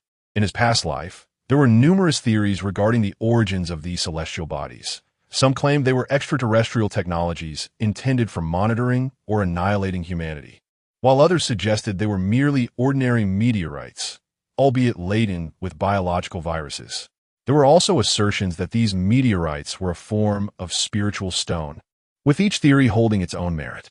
Rising to his feet, Mo Feng employed the technique of size manipulation, tripling his stature while simultaneously enhancing both his defenses and offensive capabilities. At this moment, his form surpassed even the monstrous creatures from Ultraman, with clouds unable to obscure his vast figure. His colossal presence loomed in the sky, causing many survivors along the coastal cities to gaze in awe. By the heavens, it's the divine beast Qilin. At last, divine intervention has graced us with salvation. In their despair, the survivors knelt before Mo Feng, offering their reverence. Congratulations, host. You have acquired 100 strands of faith power. 10 strands can be exchanged for 1 point of merit. Mo Feng felt a surge of joy, pleasantly surprised by this unexpected boon of faith power. However, he was unwilling to absorb faith to augment his strength, for he understood that faith could be a double-edged sword, both a source of power and a potential entrapment. Yet, he was open to transforming this faith power into merit. System. Wait a moment. Why have I not acquired faith power in the comprehensive martial world? His renown in that realm was so widespread that even ordinary citizens of the kingdom could recognize him. It was inconceivable that he lacked faith power. The heavenly Tao of the comprehensive martial world is currently expending all its energy to prepare for the world collision occurring 3 years hence. Faith power, in essence, is a form of the collective strength of sentient beings, which the heavenly Tao requires. Now enlightened, Mo Feng understood the situation. In this zombie-infested world, where humanity was nearly extinct, the heavenly Tao had fallen into slumber and thus had little need for such power. Dismissing these thoughts, he focused his intent, causing the sea before him to part as if 2 colossal hands were pushing the waters aside. With a flick of his mental prowess, he summoned the meteorite before him. Utilizing the Thunder Eye, he gleaned information about the meteorite. Stellar Stone, a spiritual stone formed at the moment of a cosmic explosion, capable of emanating stellar energy, assisting in the manifestation of stellar divine abilities and refining into a stellar divine body. Mo Feng's lips curled into a smile. The rewards from the trial gate truly exceeded his expectations, providing a perfect resource to aid in the evolution of his stellar divine abilities. As one of the top-tier bloodlines among the Qilin, the Mou Qilin, he did not require a divine body, but acknowledged the benefits of acquiring multiple divine abilities. Given the scarcity of such powers he had obtained thus far, it was evident how rare they were. I am Mo Feng, known to the world as the Thunder Sovereign. I shall dispatch some individuals to eradicate the undead and restore order. Good deeds will be rewarded, while evil will be punished, should one dare to commit wickedness. I shall deliver divine retribution. In the pursuit of accruing merit, one also gains the power of faith. This endeavor is undoubtedly profitable. A survivor murmured, "Isn't it said that good is rewarded and evil punished? Perhaps the time for retribution has simply not yet arrived." Another survivor retorted, "Are you a fool? That is the Thunder Sovereign. Have you ever witnessed a delay in the descent of heavenly thunder? For us, ordinary survivors, this is indeed a fortunate occurrence." Chapter 30. Gaine's self-redemption on a street in City B. Gaine's sword, the Yuan Hong, dripped with fresh blood. A flicker of shame crossed his ever-changing countenance as he began to comprehend the intentions of Qin Shi Huang, Yingzheng. With a gentle wave of his right hand, a surge of sword energy cleaved a deep pit into the ground, into which he solemnly laid a small child to rest. Beside him, the Nameless One spoke little, letting the mournful strains of his eru resonate through the air. Gaine exhaled deeply. "I was wrong. The common folk yearn for a tranquil existence, and thus, a unified order is inevitable. I believe I now grasp the essence of Ing Zheng's words. Only by reaching a certain height can one perceive a complete world." The Nameless One halted his playing. The sword dispels confusion. The realization of one's heart is the essence of the sword. Nye reflected on the moment he had gifted that child a bun, never suspecting that this seemingly innocuous act would become the harbinger of death. In this world, where order lay in ruins, the darkness within every heart was unleashed. 2 years into the zombie outbreak, food was scarce. Only the strong could survive with ease, while the weak were left to plead for existence. Now, Nye fully understood Ing Zheng's vision. Only a unified order could ensure the survival of the weak. At that moment of clarity, a profound sense of relief washed over him, dispelling the heavy gloom that had once enveloped his heart. A powerful sword energy emanated from within, transporting his consciousness to a realm of swords. The Nameless One's fingers twitched slightly, a sign of excitement at encountering a worthy opponent. From the first glance at Nye, he discerned the turmoil within him, a knot that loomed like a mountain in his heart. Unlike Nye, he had endured the myriad sufferings and joys of the world, his path of swordsmanship long since tempered against such trials. From a moment Nye had offered that bun to the child, he had foreseen the outcome. He chose not to intervene, for some lessons can only be learned through personal experience. At this juncture, Nye had attained clarity regarding his sword heart, advancing further in his martial prowess. Simultaneously, he successfully broke through to the initial stage of transcending the mundane. The Nameless One chuckled. "Congratulations on overcoming the tribulation within your heart." Nye nodded. "Upon our return, we shall discuss the path of the sword." The two wandered along the street. The zombies that dared approach were swiftly vanquished by the sword energy that surrounded them. First-tier zombies, as well as second and third-tier, posed no resistance, simply pierced through by the sword's might. The zombie cores were drawn back by the sword energy, evidence of their mastery over the blade. Not far away, a zombie lord sensed the slaughter of its minions and unleashed a furious roar. Zombies within a 10-kilometer radius responded, hastening toward this location. Nye halted, gazing toward the direction of the zombie lord, feeling the Yuan Hong tremble in his grasp. The Nameless One lightly pivoted, stepping onto a nearby balcony. The zombie lord would not require his intervention. Nye was more than capable of handling it. According to the information provided by Lei Zun, the zombie lord was a 7-tiered entity, corresponding to the realm of transcending the mundane. As Nye stepped into this new realm, he found himself in dire need of a grand battle to solidify his standing. It was a fascinating world, transforming an ordinary existence into one that rivaled their own within a mere 2 years. Yet, the cost of this transformation was exorbitant. Humanity was nearly obliterated, teetering on the brink of extinction. The zombie lord leapt into the vicinity, immediately spotting the man on the street. A sense of danger loomed. This human was perilous. Having reached the 5th tier, zombies possessed intelligence comparable to that of an adult, and as a 7th-tier zombie lord, his awareness was acute. An internal warning urged him to flee, yet the aroma emanating from the human was irresistibly alluring. He sensed that consuming this human would undoubtedly enable him to ascend to the 8th tier. With a roar, the zombie lord summoned the lower-tier zombies, all of whom rushed at Nye with bared fangs and claws, while those of the 4th tier and above unleashed their various abilities. One zombie exhaled a torrent of flames, which Nye met head-on. With a subtle swipe of his sword, the flames were cleaved in twain, causing the fire-breathing zombie to freeze in place. A gash extended from its forehead downwards, bisecting the creature completely.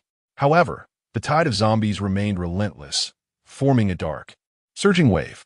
With a flick of his left hand, Nye pointed his sword, while his right wielded the abyssal rainbow, unleashing a barrage of sword energies that carved out a vacuum in the advancing zombie horde. The zombie lord, undeterred, continued to command more zombies to relentlessly charge forward, seeking to exhaust Gaine's strength. Aware of the zombie lord's intentions, Gaine's sword intent crystallized, and the abyssal rainbow hovered, generating thousands of sword energies. These energies coalesced around him, forming a whirlwind that drew in and annihilated the zombies. The zombie lord could no longer remain passive. With a furious roar, he propelled himself as a shadow towards Gaine. Gaine's gaze turned icy as he unleashed a colossal sword energy from the abyssal rainbow. With a crack, the zombie lord's hand was severed, prompting him to retreat hastily and begin consuming the nearby zombies. In mere moments, his hand regenerated. Gaine's eyes widened in astonishment. He had not anticipated such abilities among these zombies. However, he refused to prolong the battle, having acclimated to the initial phase of transcending the mundane. Further combat held little purpose. He had other matters to attend to. He needed to gather sufficient merit to resurrect the child and resolve the karmic ties that weighed upon his heart. With a swift motion, the abyssal rainbow slipped from his grasp, soaring with the speed of lightning, causing the very fabric of space to ripple. Sword of the world. This time, the zombie lord was caught off guard, as the abyssal rainbow pierced his brain, extinguishing all vitality within him. Gaine collected the zombie crystals strewn about and departed without a trace. Once the pair had left, the survivors hidden in the shadows dared to speak. Incredible! The zombie lord was vanquished in an instant. I didn't find that ancient-clad man particularly formidable. Could it be that these zombie lords have grown weaker? Your prowess is truly remarkable. It is astonishing that such a dullard has managed to survive until now. This is not a matter of the zombie lord's weakness. Rather, it is evident that the man possesses an extraordinary strength, almost terrifying in its magnitude. Were he to join our small team, we would undoubtedly ascend to the ranks of the elite. You must be dreaming. With such a formidable being, it would be a miracle if we were not annihilated on the spot, let alone entertain the notion of recruiting him. The group of survivors fell into a contemplative silence, sensing that the world around them had undergone a transformation, one that rendered it increasingly alien to their experience. Chapter 31. The command of the alliance of all realms in a swift passage of 10 days. The 10 preceding pioneers returned to the gathering point. Upon seeing everyone assembled, Mo Feng nodded slightly, and in a flash of brilliance, they were transported back to the rear of Mount Hua. You may return and recuperate. The trial gate shall officially open in 7 days, he announced. The group responded in unison with clasped fists. Understood. Thank you, Master Lei. Once all had departed, a smile crept onto Mo Feng's lips. I have struck gold, truly struck gold. In this brief span of 10 days, he had amassed 3,000 merits, with the tally continuously rising. Is this the joy of capital? System, continue to unlock my bloodline. Beep. The host's current bloodline has already reached the limits of this world. Further unlocking is not possible. Mo Feng was taken aback. If the host wishes to continue unlocking their bloodline, they may elevate the world's level or break through in a more powerful realm before returning.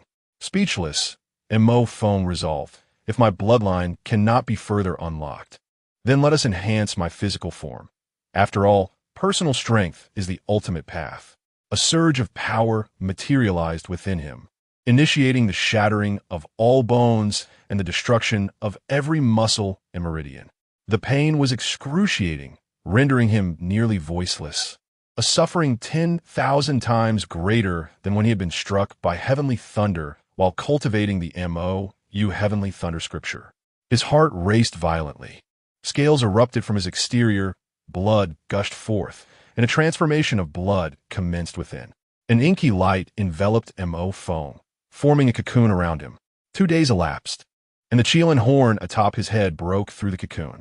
At this moment, Mo Feng's physical form was terrifyingly powerful, exuding the sensation that he could tear through the void at any moment. Although his realm did not advance, his combat prowess reached a level comparable to that of a perfected earthly immortal, making him virtually invincible in this world. With this newfound strength, Mo Feng redirected his focus towards the trial gate. He was acutely aware that his dominance in this realm did not guarantee invincibility in others. This world served as his foundation, deserving of careful cultivation and management. Glancing at the interface, he noted that he had expended 2,000 merits to enhance his physical strength. Host, Mo Feng. Bloodline, Mo Chilan. Bloodline unlocked to 70%. Strength, perfect Dharma form. Physical body, void shattering. Cultivation method, Mo Hua heavenly thunder scripture. Divine powers, thunder eye of heaven. Divine might of Chilan, size manipulation. Thunder escape, magical artifact. Chilan seal, subordinates. Buchuan, divine dragon. Fire Chilan, dragon tortoise. Fire phoenix, white ape. Merit points, 1,000 merits, as the saying goes. A moment of glory is delightful, Perpetual glory is blissful. Cultivation may not be feasible, yet the thrill of enhancement is swift. The system's lottery mechanism has also undergone a transformation, shifting from the 4 levels of heaven, earth, Xian, and yellow to a triad of heaven, earth, and human. The human level lottery costs 1,000 merits per draw, the earth level one costs 10,000, and the heaven level one 100,000, with 1,000 merits remaining, which hold little significance for further strength enhancement. He decided to take a chance. The system initiated a human level lottery. As the lottery interface began to spin, Mo Feng silently prayed for the system's blessing. Congratulations, host. You have obtained the Universal Alliance token. The Universal Alliance token is a rare treasure from the myriad realms, possessing its own space that can expand in accordance with the host's strength. It can produce countless sub-tokens, which allow their holders to bind and enter. Moreover, it can track the coordinates of the sub-token holders at any time, enabling cross-realm teleportation through the expenditure of merit and facilitating free communication. The main token holds absolute authority over the sub-tokens. Mo Feng was elated. The system had indeed proven itself to be a benevolent benefactor, granting him precisely what he desired. He had been contemplating the formation of a power, especially since he was soon to traverse the trial gates to explore other realms. However, he had hesitated to voice this ambition, as he could not control certain individuals. To his surprise, the system had demonstrated remarkable thoughtfulness, making the human-level lottery exceptionally rewarding. Without a moment's hesitation, Mo Feng directly bound the Universal Alliance token and entered its space. Upon inspection, he discovered a vast area measuring 3 kilometers in length and width, devoid of any features. Yet, as the deity of this realm, he summoned various palatial structures into existence with a mere thought. At the center rose a grand 9-tiered palace, a personal sanctuary for Mo Feng. To elevate the grandeur, all the edifices floated gracefully in the air. However, given the limited space and his inability to create living beings due to his current cultivation level, he decided to plant all the spiritual herbs he had collected over time. With a focused thought, these plants took root, sprouted, and eventually blossomed. Later, he intended to introduce some small birds and bees to complete the ecosystem. Feeling quite satisfied, Mo Feng exited the Universal Alliance token space and began to strategize on whom to recruit into this newfound alliance. Naturally, the first to be invited would be his trusted subordinates. With a single thought, the voices of Mo Feng resonated in the minds of Yubuchuan and the 5 extraordinary beasts. After informing them of the situation, a token materialized before them. Their tokens differed from Mo Feng's Universal Alliance token. The front displayed the emblem of the alliance, while the back bore Mo Feng's likeness. Upon seeing this, Mo Feng felt a twinge of embarrassment, yet within that embarrassment lay a sense of hidden delight. Once they had bound their tokens, Mo Feng commanded through the main token, "Come to the universal space." Upon entering the universal space, Yubuchuan and the 5 extraordinary beasts were utterly astounded. The floating palaces appeared as if they had stepped into a realm of immortals. Mo Feng made his entrance, and they collectively bowed, addressing him as Alliance Master. This time, they refrained from calling him Thunder Lord, for such a title seemed inappropriate in this context. Mo Feng smiled and said, "We are all familiar with one another now. There is no need for excessive formality. You should already have a grasp of this place. Choose a palace for yourselves. Additionally, please take the universal tokens for your daughter, wife, and master back with you. It will allow them to envision the entire scenery of the universal space, as they are best suited for this task." Overwhelmed with emotion, Yubuchuan expressed, "Thank you, Alliance Master. Meeting you is the greatest fortune of my life." With a twitch of his lips, Mo Feng hastily remarked, "You shall not be at a loss for your service to me." After uttering these words, he proceeded to his main hall to contemplate which individuals should be selected for the inaugural group. Mo Feng had resolved to initially choose 10 individuals to join the Alliance of All Realms and enter the Realm of All Realms, as the space was still relatively limited at this juncture. As for those who wished to enter later, they would need to possess both strength and talent, as well as pass a rigorous assessment. To win the allegiance of these individuals, anyone who joined the Alliance of All Realms would be permitted to bring their parents, siblings, and children to reside within. Naturally, stringent regulations would be instituted to curtail any potential disorder, ensuring that the alliance of all realms remained harmonious and orderly. Chapter 32. The opening of the trial gate. The enthusiastic warriors asked for the selection of the 10 individuals. Mo Feng decided to observe each person's performance within the zombie world. Soon, 10 days had passed, and Mo Feng appeared on the back mountain, exuding an overwhelming presence. Now, he no longer needed to conceal himself, for he was invincible in the world. The rear of Mount Hua had been transformed into a vast plaza by the collective efforts of the warriors. The square was teeming with renowned martial artists from the entire comprehensive martial arts world, while the less notable ones could only linger on the mountainside or at its foot. At the moment Mo Feng made his entrance, all the warriors fell silent, their eyes ablaze with fervor as they focused intently on him. Mo Feng spoke. Today, the trial gate opens. You simply need to purchase a pass to enter. Once inside the trial world, the following rules apply. First, unless provoked, do not engage in one killing. Second, do not commit heinous acts, such as coercing others with violence. Any violators will be executed on the spot. Third, once in the trial world, do not harm your fellow participants or allies. Those who do will face death. Mo Feng's gaze swept across the crowd, particularly lingering on the lecherous individuals. It is essential to note that the zombie world is a contemporary setting where certain female survivors are clad in attire far more revealing than that of the comprehensive martial arts world. Many of the older men could hardly contain themselves upon seeing these female survivors. If the advances were mutual or transactional, Mo Feng would not intervene. However, if force were to be employed, he would not hesitate to eliminate the threat.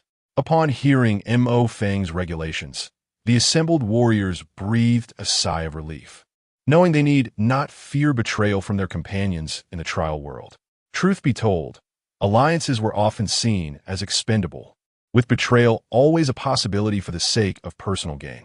Yet, with the authority of the Thunder's sovereign backing them, none dared to defy these rules, allowing them to proceed with a sense of security. Nevertheless, many of the lecherous individuals felt their desires ignited. The Thunder Sovereign's prohibition against coercion allowed them to entertain their ambitions as long as they refrained from outright threats. They had gleaned some information about the trial world from the pioneers. The immortal Emperor Zhu Hozong had directly entered the trial world with court eunuchs. The commander of the Jinyui, Qing Long, the Eastern Depot Chief, Chao Zhengchun, and the Western Depot Chief, Yu Huatian. Although a pass required 500,000 evolution points, this posed no obstacle for Zhu Hozong. It was merely a trifling matter. Were it not for the necessity of leaving some to guard the Ming dynasty, he would have mobilized his army without hesitation. This was a prime opportunity to accrue merit and a stepping stone towards eternal life, one he would not let slip away. Iron-willed God General Zhu, indifferent to the surrounding affairs, also ventured into the trial world with his 4 elite spies. Having successfully secured the affections of Su Xian, he had now become the father of Cheng Fei and was riding high on the tide of his ambitions. His aspirations had shifted. As for the throne, he cared little for its burdens, preferring instead to carve his own path. I did not observe that Qin Shi Huang, Ying Zheng, and Emperor Li Shimin of the Tang dynasty both acquired the path of imperial governance, a tremendous burden indeed. He yearned solely to guide his people towards eternal life and untroubled existence. Meanwhile, Zhang Zhenren of Wudong led the Wood Daoist and the 7 heroes of martial arts into the trial realm. It is noteworthy that Zhang Cuishan and Yin Susu were resurrected through the combined efforts and resources of Zhang Zhenren and Zhang Wuji. Zhang Wuji, accompanied by the high-ranking members of the Ming sect, also ventured into this realm alongside Wudong. In the Sun and Moon Divine cult, Dongfang Bubi joined forces with the venerable leader of the 5 Mountains Alliance, Lao Yu, as they entered. The Yihua Palace's Yao Yu remarked with a soft snort. Lianxing, Wuqing, let's proceed as well. This time, she aimed to amass sufficient merit to heal Lianxing's foot injury and subsequently exchange for beauty-enhancing elixirs. Regardless of a woman's cultivation level, she remains susceptible to such matters. In the Song dynasty, Zhuge Jinghua accompanied the 4 formidable iron-blooded captains of the 6 Doors to safeguard the Song Emperor as they entered. Within the realm of the Song, Wang Chongyang of the Chuanjin sect, alongside the other four esteemed masters, also stepped forth, each faction entering with their elite members. In the Qin dynasty, Ing Zheng, the dragon of ancestors, emanated an increasingly terrifying authority. You are all part of the Qin's might, and likewise, you are citizens of Qin. I shall bear your expenses, and I hope that upon your return, you shall fulfill your responsibilities, stated Qin Shi Huang as he gazed upon the myriad scholars below. The scholars had long since submitted to his rule, beginning to contribute to the Qin according to their respective sex capabilities. They had bound their fates to the fortunes of the Qin. The stronger the Qin became, the stronger they were. The weaker the Qin, the weaker they became, sharing in glory and loss alike. Gainya was the first to nod in response. Rest assured, Your Majesty, we shall strive for ample merit. This time, Qin Shi Huang chose not to enter. He opted for the path of imperial governance, requiring him to oversee the entirety of the Qin and foster the prosperity and strength of the nation. A similar scene unfolded in the Tang dynasty, where Li Shimin proclaimed with authority, You are all the elite talents of my Tang. I have but one request. Strive for sufficient merit to elevate the prestige of our dynasty. Having journeyed alongside the first emperor previously, Li Shimin felt both pressure and exhilaration. The pressure stemming from Qin Shi Huang and the excitement arising from having such a worthy opponent. He was not alone in this pursuit. Gazing towards the direction of Qin, his eyes seemed to meet those of Qin Shi Huang. First Emperor, you are formidable, but I, Li Shimin, am not to be underestimated. Let us see who can emerge victorious from the path of imperial governance. In the world of the undead, a multitude of martial artists surged forth, and the survivors erupted in cheers. Their world was salvaged. When Mo Feng made his appearance by the Eastern Sea, he had promised to send aid to deal with the zombies, and now, these individuals had finally arrived. The martial artists were filled with excitement. Indeed, this world was rife with opportunities. Slaying zombies not only granted them merit, but also yielded zombie crystals, which importantly could enhance their martial prowess.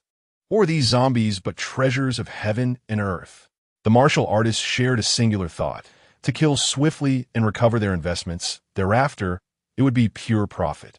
In addition to slaying zombies to accrue merit, individuals from the Grand Qin and Tang dynasties have also dispatched a portion of their number to the library of this world. The civilization here is evidently more advanced than their own, and they require this knowledge and technology to enhance the welfare of their populace. For the way of Yin Shao, the value of this civilizational knowledge is no less significant than that of the zombie crystals.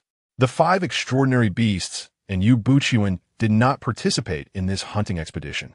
Their duty this time was to oversee these martial artists, ensuring that none would violate the established rules, while also documenting the performance of each warrior to identify those who might be suitable candidates for joining the Alliance of All Realms. Chapter 33. The Abbot's Call to Action. Abbot Xuanzi of the Tiangong Temple, accompanied by the 18 bronze figures of Shaolin Temple and various hall masters, had just cleared a street of zombies. He turned to the sweeping monk and inquired, Master, where shall we proceed next? The sweeping monk opened his eyes and replied, A direct sweep will suffice. There is no need for extensive planning. He harbored no interest in dealing with these low-level zombies. While exterminating zombies accrues merit, the merit varies with the strength of the zombies, and his focus was on the more formidable ones. Having reached the initial stage of transcending the mundane, he deemed it fitting to engage only with the zombie leaders. Xuanzi promptly set about making arrangements, his heart brimming with joy. He had not anticipated that their temple harbored such a formidable figure. If not for this endeavor, they would have remained oblivious. At that moment, survivors began to emerge from the street. Among them were several female survivors clad in rather revealing attire, which caused the 18 bronze figures, raised in the austere confines of Shaolin Temple, to widen their eyes in astonishment. They had never encountered such a sight before. It was a profound visual shock for them. One bronze figure, unable to contain himself, swallowed hard, attempting to avert his gaze, yet his eyes continued to dart back. Xuanzi, upon witnessing this, nearly lost his composure, quickly reciting, Ba, all is but a fleeting illusion, remained steadfast in one's heart. Although he had received prior warnings from the Thundermaster, he was nonetheless taken aback by the scantiness of the women's attire, their fair midriffs and arms dazzling to behold. Even the ever-composed, sweeping monk momentarily faltered at the sight of the alluring black stockings. Realizing his lapse in focus, the sweeping monk hastily began reciting the Diamond Sutra. At this juncture, the leader among the survivors excitedly exclaimed, "Are you the helper spoken of by the Qilin god? May we accompany you in your endeavors?" Xuanzi's lips twitched. He would have welcomed a group of men, as it would align with Shaolin's mission to spread their teachings. However, with so many alluring young women present, he felt apprehensive, fearing that his disciples might succumb to temptation. Just as he was about to decline, the sweeping monk resolutely declared, "It is permissible for them to join us. My compassion extends to all. Saving a life surpasses the merit of constructing a pagoda. Those who wish to follow are welcome, and we shall endeavor to guide you as best we can," he added. Xuanzi murmured, "Master, is this appropriate?" The sweeping monk cast a glance at Xuanzi and replied, "Refining one's heart amidst the tumult of the world is the true path. Avoidance is futile. They must ultimately confront these experiences. We shall be here for an extended period. If we can intervene today, what of tomorrow? Are we to remain by their side eternally? They are with us now, and we can observe their actions. Should there come a day when we are absent, would that not signify a breach of our vows?" Xuanzi suddenly enlightened. "Indeed, it is your elevated perspective that has illuminated my understanding." The sweeping monk, taken aback, inquired, "What understanding have you gained?" Xuanzi quickly announced, "Disciples, heed my command. You must diligently protect these patrons, the bronze guardians of Shaolin Temple." Each adorned with joyful expressions, assured the abbot, "Rest assured, with us here, no harm shall befall them." The abbot, Xian Ci, nodded in satisfaction, pleased by their morale. However, as they emerged from the pedestrian street, a horde of zombies surged forth. Xian Ci calmly commanded, "Form the 18 bronze men formation of Shaolin." The bronze guardians, accustomed to their roles, emanated an aura as if gilded in gold. The sound of their strikes echoed like melons being struck. With each blow, a zombie's head would explode upon impact. These bronze figures required no defense. Their physical prowess rendered the low-tier zombies utterly impotent. Moreover, with the presence of numerous charming young women, the bronze guardians exerted themselves with great fervor. A thunderous roar pierced the air as a particularly colossal zombie approached, wielding a heavy hammer. Towering at 3 meters, this zombie bore a grotesque visage. The lesser zombies recoiled in terror, instinctively retreating from this formidable foe. The survivors gasped, the hammer zombie, on par with the zombie lord. Yet even more formidable, this is the end. At that moment, the previously passive monk, the sweeping monk, brightened at the arrival of a worthy adversary. "Amiba," he intoned, his recitation imbued with a calming power that brought silence to the crowd. The sweeping monk gracefully descended from the air, positioning himself before the hammer zombie. Without uttering a word, the hammer zombie swung its mace with tremendous force, accompanied by a ferocious gust of wind. Yet the sweeping monk, remarkably composed, extended a single hand to block the strike, remaining unmoved. The ground trembled under the weight of the mighty blow, fissures appearing beneath its force. "Beast of sin, allow me to guide you to salvation," the sweeping monk proclaimed, delivering a seemingly gentle kick to the hammer zombie's chest. Although it appeared light and effortless, the hammer zombie was propelled backward like a cannonball. Goodness, this emaciated monk is astonishing. With such a light kick, he sent the hammer zombie flying. Some survivors, however, maintained their composure, noting, "Patience, the outcome is not yet decided. The hammer zombie is not so easily vanquished." As if on cue, the hammer zombie let out a furious roar, rising from the rubble, seemingly unscathed. Infuriated by the blow, it swung its hammer with relentless ferocity, each strike imbued with overwhelming force. The sweeping monk, a martial arts master of the initial stage of transcendence, found it effortless to contend with such a mindless creature. He adeptly diverted the hammer zombie's attacks, leading them back upon itself. As the battle progressed, the hammer zombie's strength waned, while the sweeping monk remained unfazed, as if he had yet to exert himself. The monk, having discerned the formidable strength of the hammer-wielding zombie, was prepared to strike with lethal intent, aiming to secure his first merit in this realm. At that moment, a massive boulder hurtled through the air from a distance, soaring towards him with astonishing speed. The monk's expression shifted as he shattered the rock. However, the force behind it propelled him backward by several paces. Observing this scene, Xuanzi immediately shouted, "Junior brother, summon assistance, swiftly."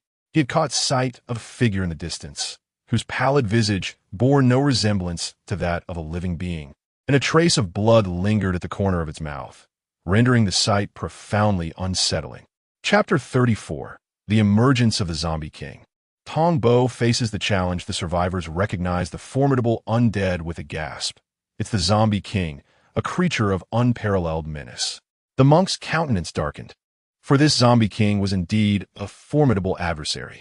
With a sinister smile, the Zombie King remarked, "Your life force is abundant, surpassing those I have devoured before.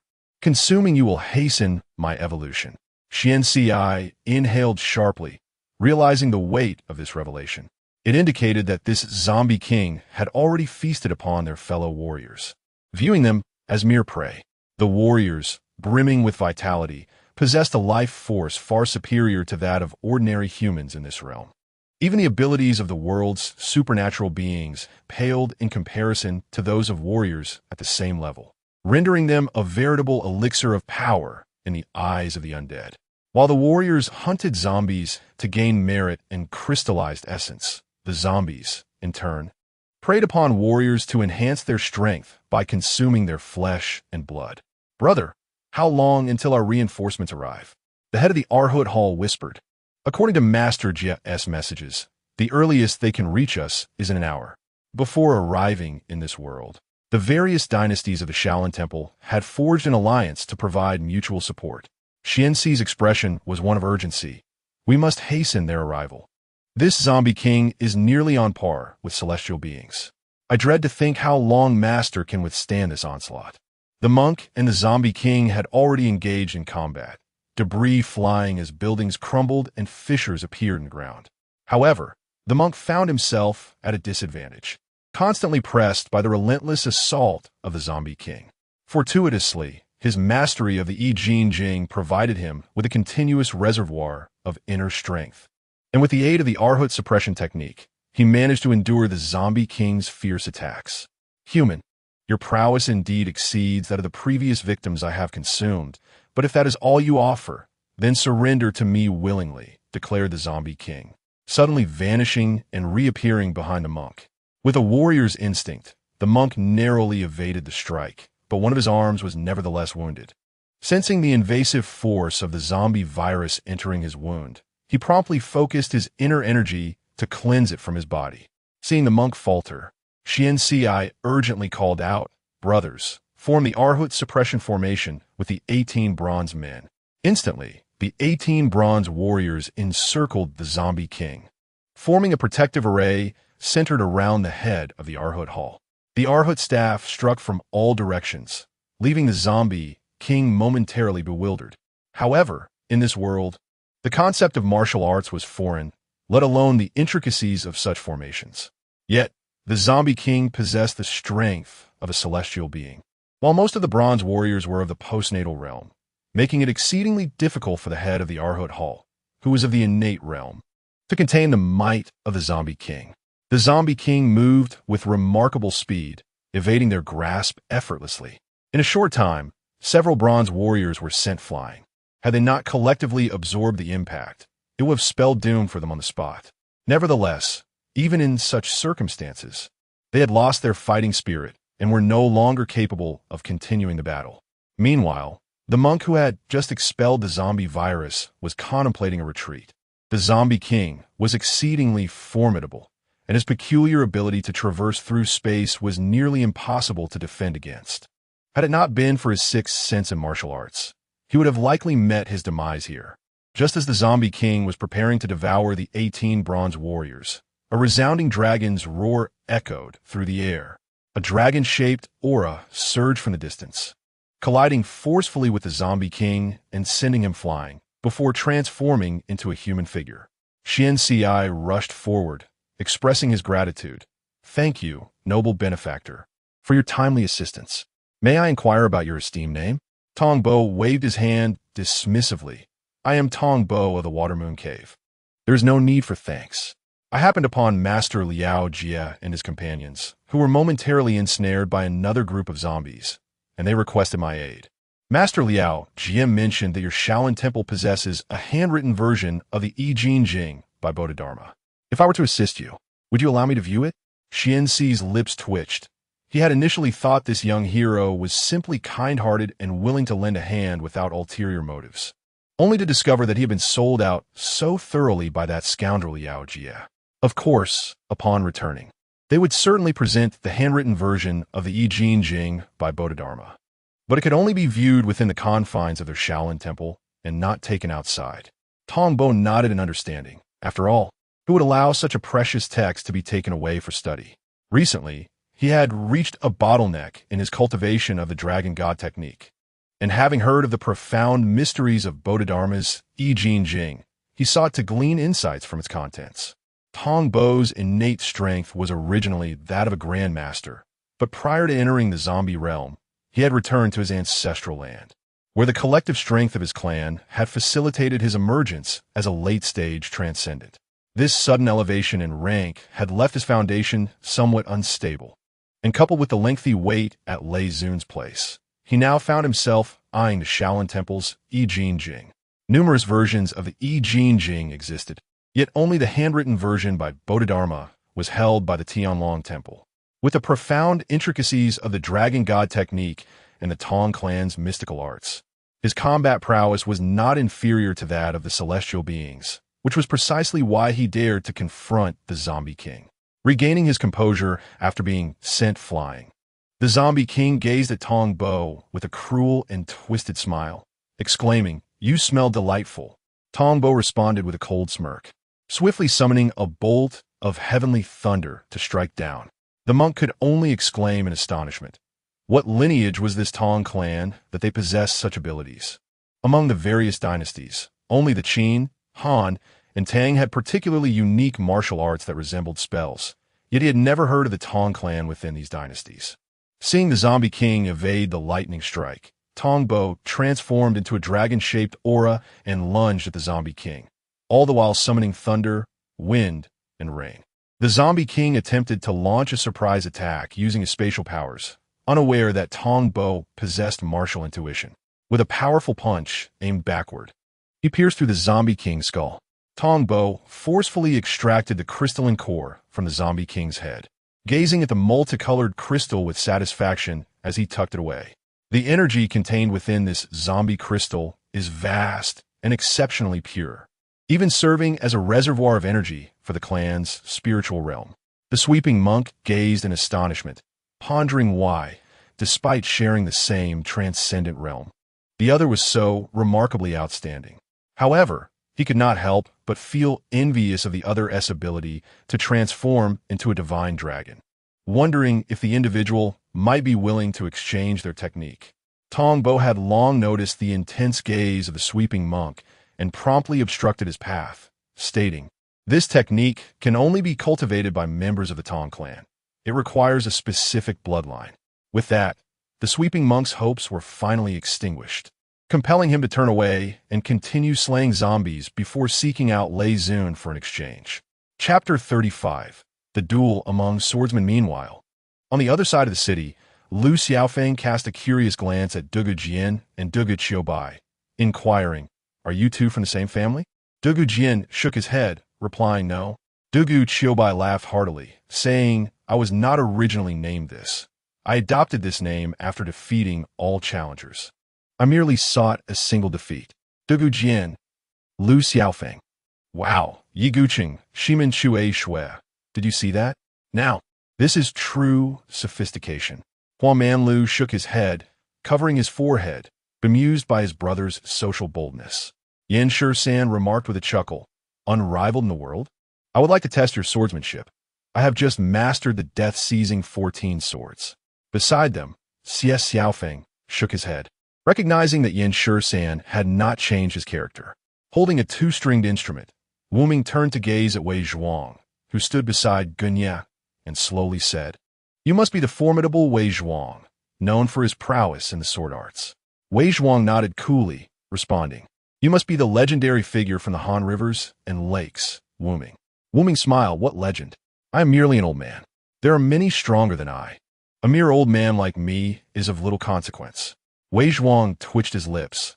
When it came to flamboyance, Wu Ming reigned supreme. At that moment, the gathering comprised sword wielders from various dynasties, each considering themselves the strongest.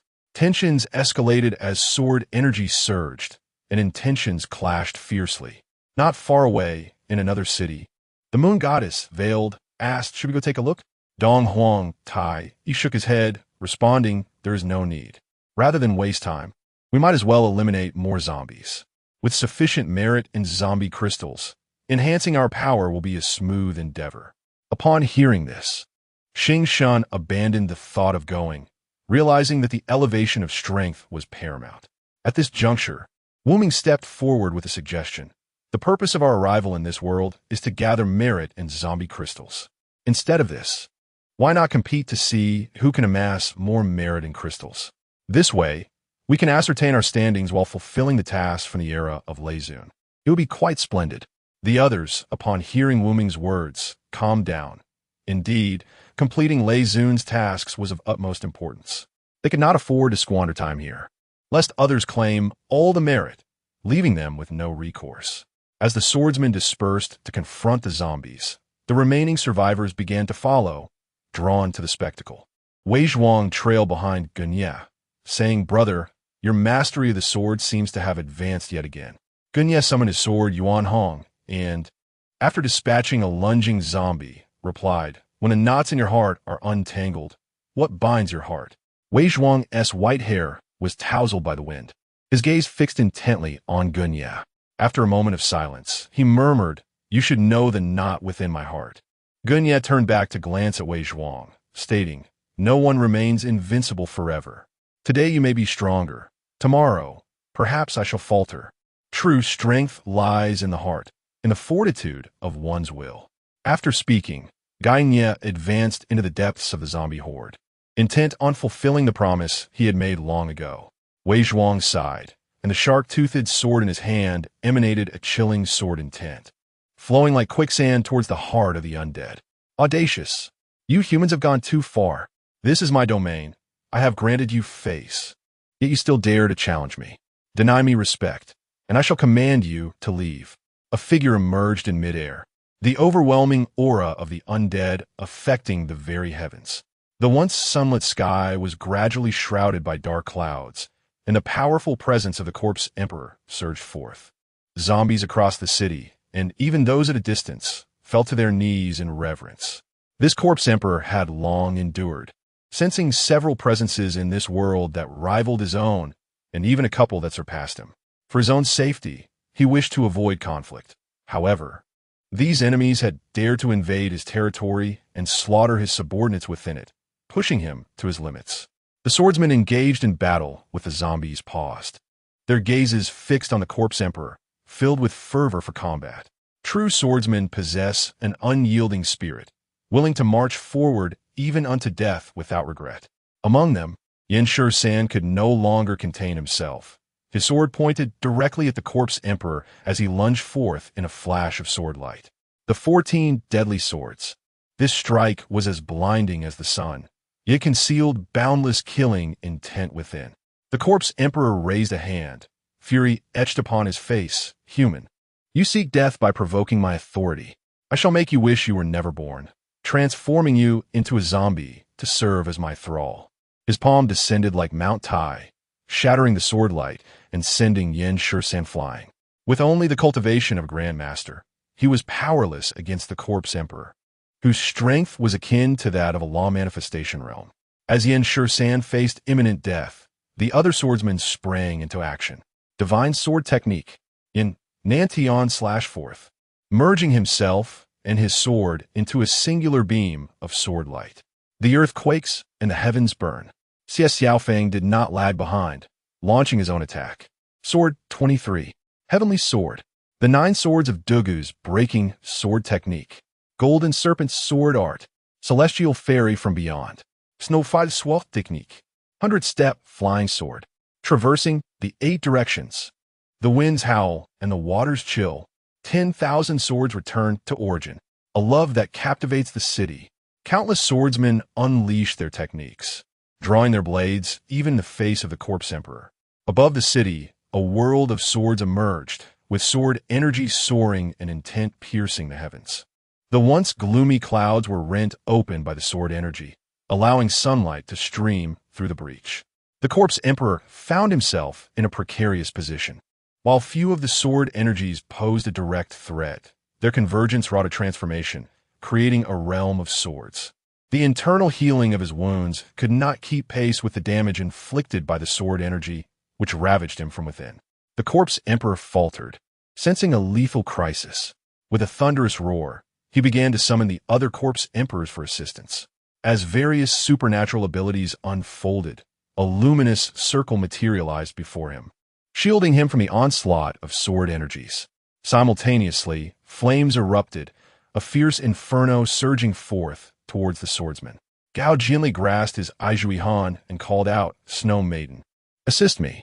The Snow Maiden, positioned atop a building, began to play her flute, harmonizing with Gao Jinli's Aizhui Han, causing snow to descend throughout the sky. The flames and snow clashed against one another, generating a substantial amount of steam that enveloped the area in a thick white mist. Gainia and Wei Zhuang exchanged a glance. Their unspoken understanding prompted them to simultaneously execute the Zhongheng sword technique. In an instant, 2 streams of sword energy dispersed the mist. Chapter 36. Iwudi find this path impassable at this moment upon receiving the news. The other city's corpse emperors began their journey towards rescue. They had long sensed the anomalies within this world, teeming with unknown humans. Initially, they believed these humans posed no threat to them. Moreover, with several formidable presences among them, they intended to observe further. However, the current predicament compelled them to abandon their passive stance, for they understood the principle that when the lips are gone, the teeth are cold. As the corpse emperors took to the skies, they were intercepted, preventing any chance of assistance. Meanwhile, on the battlefield where the swordsman clashed with the corpse emperor, the latter was riddled with countless wounds. Despair enveloped him as all reinforcements were thwarted. With no escape in sight, the corpse emperor resorted to reckless, desperate tactics. Many weaker swordsmen fell victim to his wrath, their very corpses consumed. Unnamed proclaimed, "Friends, we can no longer prolong this. Let us strike as one." Upon hearing this, all the swordsmen united, channeling their collective energy into a tempest of sword chi. Under their command, this energy coalesced into a dragon-like formation of swords. "Kill!"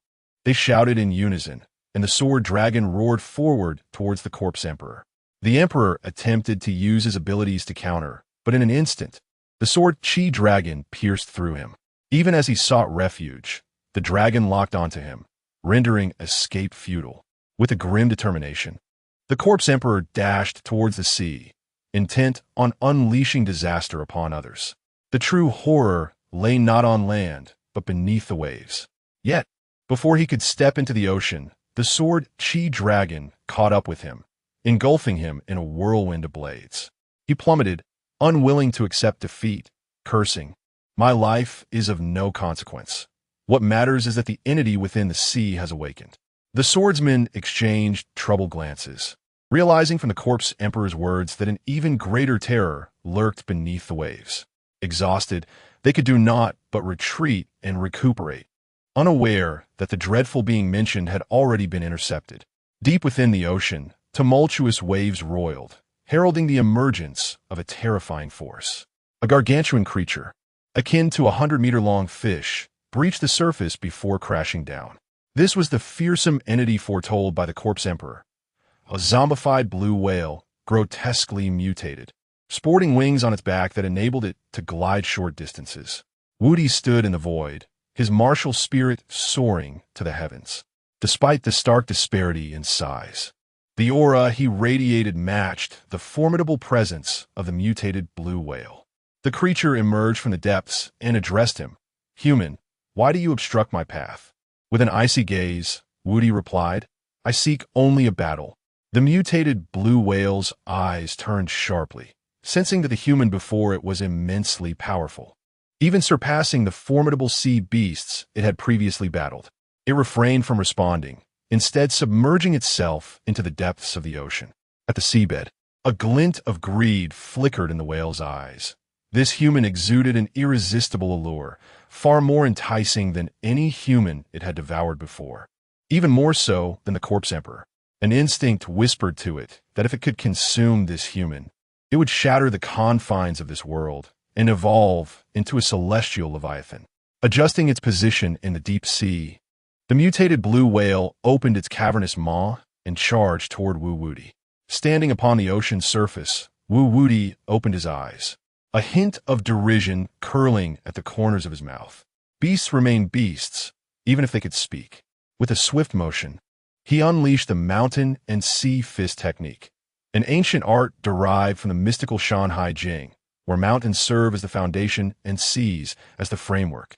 Each punch imbued with the weight of mountains and the fluidity of the seas, harmonizing strength and gentleness, unmatched in ferocity. As he struck, the ocean erupted violently, the surrounding sea level plummeting. The mutated blue whale could hardly withstand the force. Its head spun from the impact. Wu Wudi was taken aback, surprised that his full-powered strike had not obliterated the creature. He knew he was a true terrestrial immortal, while this mutated blue whale was merely at the early stages of that realm. It seemed the physical defenses of these oceanic aberrations were indeed formidable, several times stronger than those of humans. Enraged, the mutated blue whale retaliated, nearly falling victim to Wu Wudi's might. Instantly, it summoned its powers. Dark clouds gathered in the sky, fierce winds howled, and lightning crackled amidst the tempest, heralding an impending storm. The ocean waves surged higher, each crest towering over the last. Wu Wudi laughed, feeling a long-lost pressure. The blood within him surged with fervor. As the Xuanwu true technique activated, a manifestation of the Xuanwu appeared behind him. With a powerful shout, he commanded stabilize. The Xuanwu manifestation immediately quelled the surrounding storm and turbulent waves. Unrivaled in all directions, various techniques surged toward the mutated blue whale. Provoked by the onslaught, the whale roared in fury, its tail striking with such force that the very fabric of space trembled. Wu Wudi bellowed in response, "Come forth." The two engaged in a fierce exchange, their clash sending ripples throughout the surrounding waters. In the distance, several figures appeared. Emperor Chakra watched Wu Wudi with a grim expression. Were it not for the edict from the Thunder Sovereign forbidding conflict in this realm, he might have already succumbed to the temptation to intervene. Haunted by memories of his past humiliating defeat at Wu Wudi's hands, San laughed heartily. He had witnessed Emperor Chakra's thrashing at Wu Wudi's hands. However, his attention was swiftly drawn to Zhang Sanfeng, who, at that moment, began to glean insights from the spectacle of battle between Wu Wudi and the mutated blue whale. Behind him, the Taiji symbol emerged, incessantly revolving, while his aura intensified, on the verge of transcending into the realm of terrestrial immortals. However, Zhang Sanfeng forcibly halted his advancement, choosing instead to solidify his foundation and meticulously refine the golden elixir of his cultivation. It seems that yet another terrestrial immortal is about to arise. Indeed, Zhang Sanfeng is deserving of the esteem held by the Thunder Sovereign. Emperor Shurtian's countenance darkened further. After living for over 2 millennia, he felt as though his existence had been in vain. Encountering a being as formidable as Wu Wudi was already overwhelming, but now facing this Zhang Sanfeng was truly exhausting. Moreover, Zhang Sanfeng's character proved even more remarkable, possessing the fortitude to resist the temptation of ascending to the realm of terrestrial immortals. A sense of inferiority crept over Emperor Shurtian, as his circle felt increasingly diminished. Chapter 37. The Chosen One. A trace of derision glimmered in the eyes of Xiao Sanshao, who had lived for thousands of years, yet remained such a wretched being. Emperor Shurtian felt as if he might explode with indignation at such blatant contempt directed towards him. After all, He was the one who had conceived the Sacred Heart technique, and his cultivation had reached the realm of a terrestrial immortal. Although he was somewhat outmatched in power, he was still a terrestrial immortal deserving of respect. Had it not been for his inability to best Sanshao in combat, he would have shown the other party the true meaning of why flowers bloom so vibrantly. Emperor Shi Tian departed post-haste. Lingering any longer would only invite further humiliation. In a foul mood, he arrived at another city, contemplating whether he should refine the Sacred Heart technique. Just then, a zombie tyrant approached. The darkening of Emperor Shi Tian's expression was palpable. How absurd! Wu Wuti bullied him. Xiao Sanshao mocked him. Zhang Sanfeng suppressed him with his innate talent. And now even a zombie dared to provoke him. With a furious flick of his sleeve, he obliterated the charging zombie tyrant. However, before he could leave, more zombie tyrants emerged from around the corner, followed by a corpse emperor-level zombie tyrant advancing menacingly. Emperor Shi Tian smiled, though his smile was frigid, his gaze imbued with murderous intent. With his hands clasped behind his back, he strode towards the zombie tyrants, leaving a path of rapidly forming ice in his wake. Fortunately, Emperor Shi Tian possessed wisdom. He refrained from attacking the survivors and instead channeled the full power of the Sacred Heart technique. In no time, the entire city transformed into an ice fortress, encasing all the zombies in a frozen prison. With a disdainful snort, all the frozen zombies shattered into countless pieces. After releasing the pent-up frustration within him, Emperor Shi Tian regained his composure. He had ample opportunities ahead and no need for haste. Once he departed, the survivors in the city were left in awe at the spectacle. While many among them possessed ice-type abilities, none could hope to freeze an entire city. Mo Feng had been observing the martial artists of the zombie world, intending to select 10 individuals to join the alliance of all realms. As for future selections, the timeline remained uncertain. He sought quality over quantity. Through repeated observations, Wu Wuti stood out as a candidate. His talent and comprehension were genuinely exceptional, surpassing even the millennia of experience accumulated by Emperor Shi Tian. One could argue that Emperor Shi Tian was lacking, but it would be unjust to label him weak. After all, over the past 1,000 years, he had assimilated various martial arts, blending their strengths to create the Sacred Heart technique, which attests to his competency. Wu Wuti's ability to overpower Emperor Shi Tian using the Xuanwu true technique and the top 10 martial arts demonstrated his sufficient qualification for joining the alliance of all realms. Yet, he too was not without flaws. His arrogance and somewhat deficient soul attribute constituted his most significant shortcomings, though these could be gradually rectified. If Emperor Shi Tian were to learn that he had become a benchmark of sorts, he might be at a loss whether to laugh or weep. As Mo Feng's intent resonated, Wu Wuti, poised to return to the continent, found himself contemplating the sudden appearance of the alliance token. After discerning its contents, he joined without a moment's hesitation. Concerning the second individual, Mo Feng naturally opted for Zhang Sanfeng, whose presence left him utterly astonished.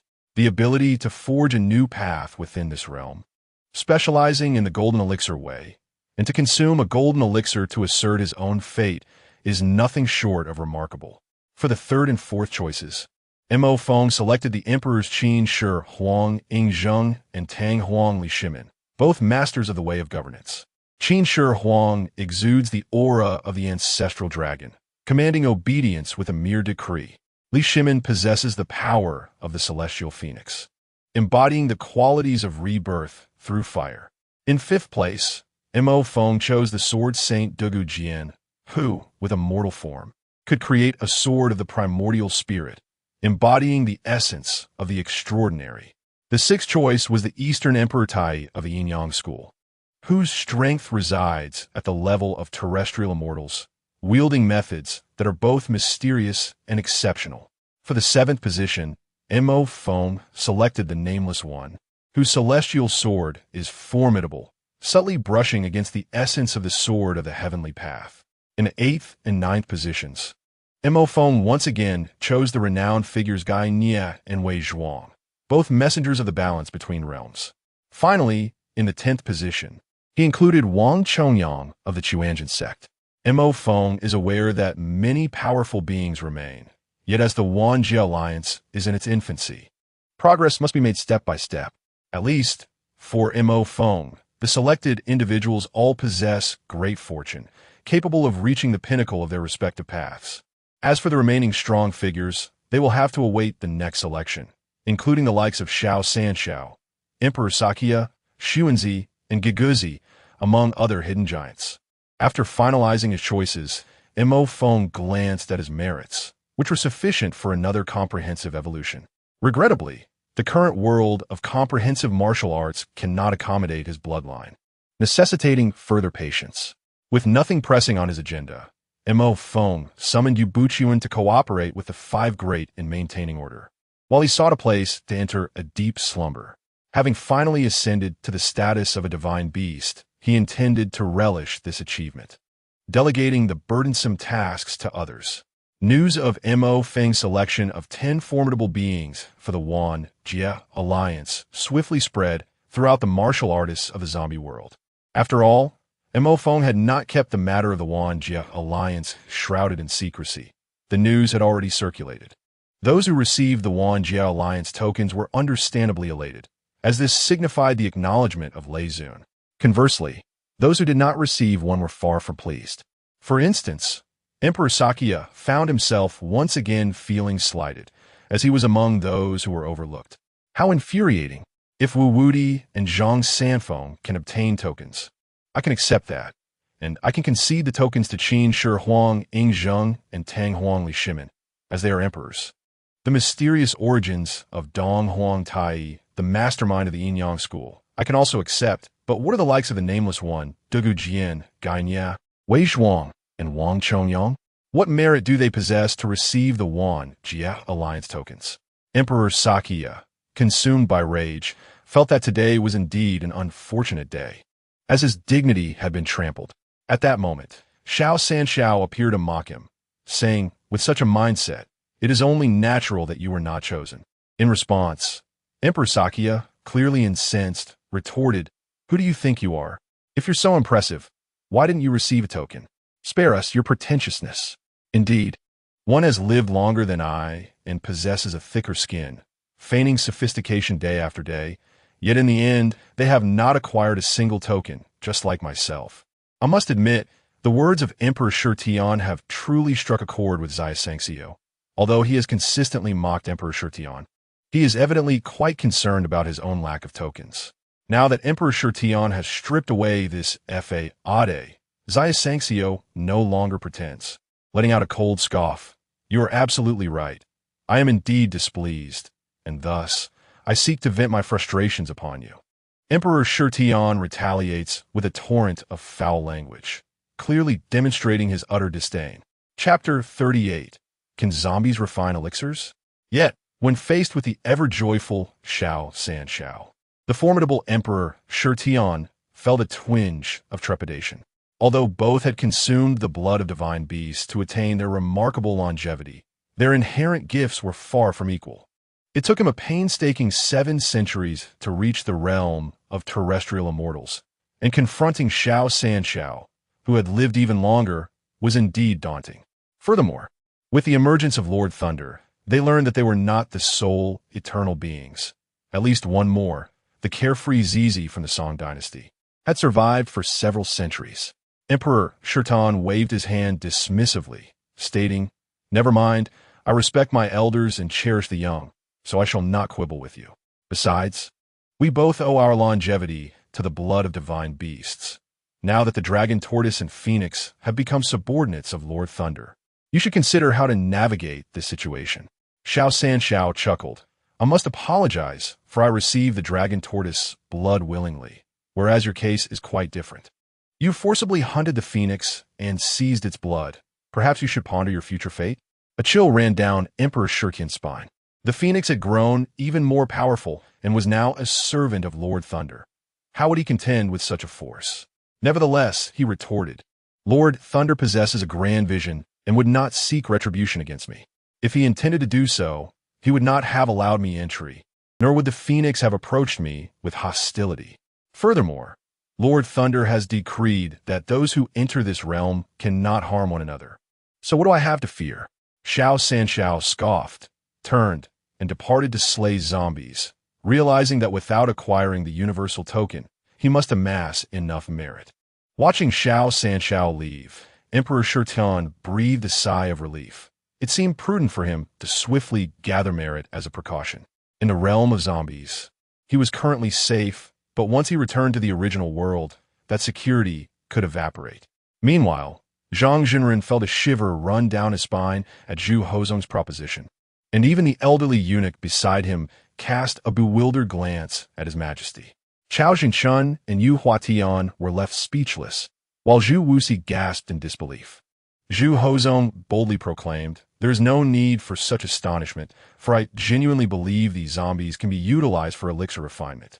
Observe, each of these zombies possesses a zombie crystal core, which in essence qualifies as a rare treasure.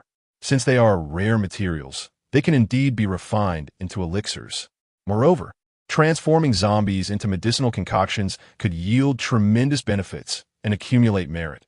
What's not to gain? We must adopt a broader perspective. These zombies are no longer human, but a different breed of monsters. Should you find it difficult to accept the ordinary zombies, we can capture some tyrants or devourers, as they have long lost their original forms." Mo Feng, too, had caught wind of Zhu Hozong's audacious proposal, for the entirety of the zombie realm lay within his spiritual perception. To his astonishment, he realized that such a fierce individual had emerged on their side, likely rivaling the likes of old Demon Fong. Transforming these zombies into elixirs is undeniably a remarkable and practical notion, one that likely only Zhu Hozong could conceive within the entirety of the martial world. Upon deeper reflection, it becomes evident that Zhu Hozong's method is indeed the most efficient approach. For martial artists and survivors alike, consuming zombie crystals yields varying levels of utility, with martial artists deriving far greater benefit than survivors. Yet a portion of energy invariably dissipates. However, should these crystals be refined into elixirs, the energy could be preserved intact. The truth is, Zhu Hozong's alchemical skills leave much to be desired. Otherwise, he would have commenced his alchemical endeavors long ago. Throughout the Ming Dynasty and beyond, it is well known that Master Zhang possesses both profound martial prowess and notable alchemical abilities, which is precisely why Zhu Hozong sought him out. Mo Feng, filled with admiration, mused about the essence of talent, recognizing that this was true genius, disrupting conventions by focusing solely on efficiency. He began to contemplate the next recruitment for the Alliance of 10,000 Realms, determined to include Zhu Hozong without fail. Zhang Sanfeng was nearly persuaded, though he still pondered the implications of this approach. However, it soon became clear to him that since Zhu Hozong could propose such a method without facing opposition from the leader, it indicated the leader's tacit approval of the idea. Moreover, zombies are no longer human. They have become rare treasures, akin to ginseng. With this realization, Zhang Sanfeng wasted no time in declaring, "Very well. You shall capture the zombies while I commence the alchemical process." Zhang Sanfeng positioned the alchemical furnace upon a ley line, summoning volcanic fire to heat it. Zhu Hozong assisted alongside, seizing the opportunity to learn the art of alchemy. As for the task of capturing the zombies, he entrusted it to Chao Zhengchun, Yu Huatian, Qinglong, and Zhu Wushi. Under Zhu Hozong's resource infusion, these individuals had all recently transcended into the transcendent realm, making the capture of 6 or 7-tiered zombies a straightforward task. Before long, dozens of zombie tyrants and lickers were brought forth, along with several zombies possessing unique abilities. This marked Zhang Sanfeng's inaugural attempt at utilizing such materials for alchemy. After some contemplation, he deftly gathered 3 zombie tyrants, one with lightning attributes and another with wind attributes, casting them into the furnace while channeling his vital energy to regulate the flame's intensity. Initially, the zombies within the furnace roared furiously, dismissing the flames entirely. However, as time progressed, and with Zhang Sanfeng's vital energy augmenting the flames, the temperature soared. The first to succumb were the lickers, their bodies melting away to leave behind only a singular zombie crystal. Next, the zombie tyrants followed suit, with the elemental zombies facing the same fate. Their crystalline cores became more vibrant and full than ever, having been refined to their essence, now infused within the crystals. Subsequently, Zhang Sanfeng began to meticulously control his vital energy, guiding the fusion of these zombie crystals with great care. After a period of time, through Zhang Sanfeng's relentless efforts, several zombie crystal cores gradually melted and subsequently merged into a tricolored elixir of green, red, and purple hues. A fragrant aroma wafted from the alchemical furnace, prompting Zhu Hoxiong to exclaim in delight, "Master Zhang, has the elixir been completed?" Zhang Sanfeng nodded and replied, "It is nearly finished. Only the final step remains." With that, he clapped his hands upon the furnace, causing the lid to soar upward and a singular elixir to leap forth. Zhang Sanfeng swiftly controlled it with his vital energy. As the onlookers gathered around, filled with curiosity to discover the properties of this remarkable elixir, what caught their eyes was a tricolored pill, radiating an enticing fragrance. Chapter 39. The tide of alchemy approaches. The zombies are almost captured. Zhu Hoxiong inhaled deeply, savoring the refreshing scent of the elixir. It was undeniably pure. Based on his experience, this was unquestionably a remarkable concoction. At this moment, Zhang Sanfeng interjected, explaining that this particular pill was crafted using 3 tyrant zombies, 1 lightning attribute zombie and 1 wind attribute zombie. Thus, the elixir was imbued with both wind and lightning attributes. This meant that if an ordinary person were to consume it, they would gain the extraordinary abilities associated with these elements. For martial artists, it would convert their inner energy into wind and lightning attributes, endowing each strike with the power of both elements. Moreover, due to the inclusion of the tyrant zombies, the elixir would also enhance physical strength. The extent of this enhancement, however, depended on the individual's inherent physical capability. If one's physique was already formidable, the increase would be minimal. Conversely, for those with weaker physiques, the potential for enhancement was substantial. As for any additional specific effects, one could only ascertain them through personal consumption. The atmosphere grew awkward among those present, as they pondered Zhang's commendable assertions. They had faith in his expertise. Yet the grotesque appearance of the zombies made the prospect of consumption quite repulsive. To be candid, Zhu Wushi felt an intense temptation. The thought of augmenting his inner energy with wind and lightning attributes was a significant boost to his combat prowess. The wind attribute would allow for swifter strikes, while the lightning attribute would be even more formidable, as each attack would be accompanied by crackling electricity, creating an impressive spectacle. Yet, Zhu Wushi found himself grappling with his own apprehensions. The mere thought of the zombies was enough to dissuade him from swallowing the elixir. Even though they had been transformed into a pill, he remained unable to accept the notion. The knowledge of the entire process, in which he had personally participated, made the situation all the more distressing. In an attempt to demonstrate his courage, Chao Zhengchun boldly proclaimed, "Your Majesty, allow this old servant to test the elixir." After all, it was merely a trial. He would sacrifice even the meat beneath his waist, believing that the experience could hardly be painful. Zhu Hoxiong nodded in reassurance. "Do not worry, my dear minister. With Zhang Sanfeng present, you shall be in no danger." Zhang Sanfeng chuckled silently, perhaps fearing that Chao Zhengchun might encounter difficulties, leaving him to perform the necessary rescue. Seeing Zhang nod, Chao Zhengchun hesitated no longer. He seized the elixir and swallowed it whole.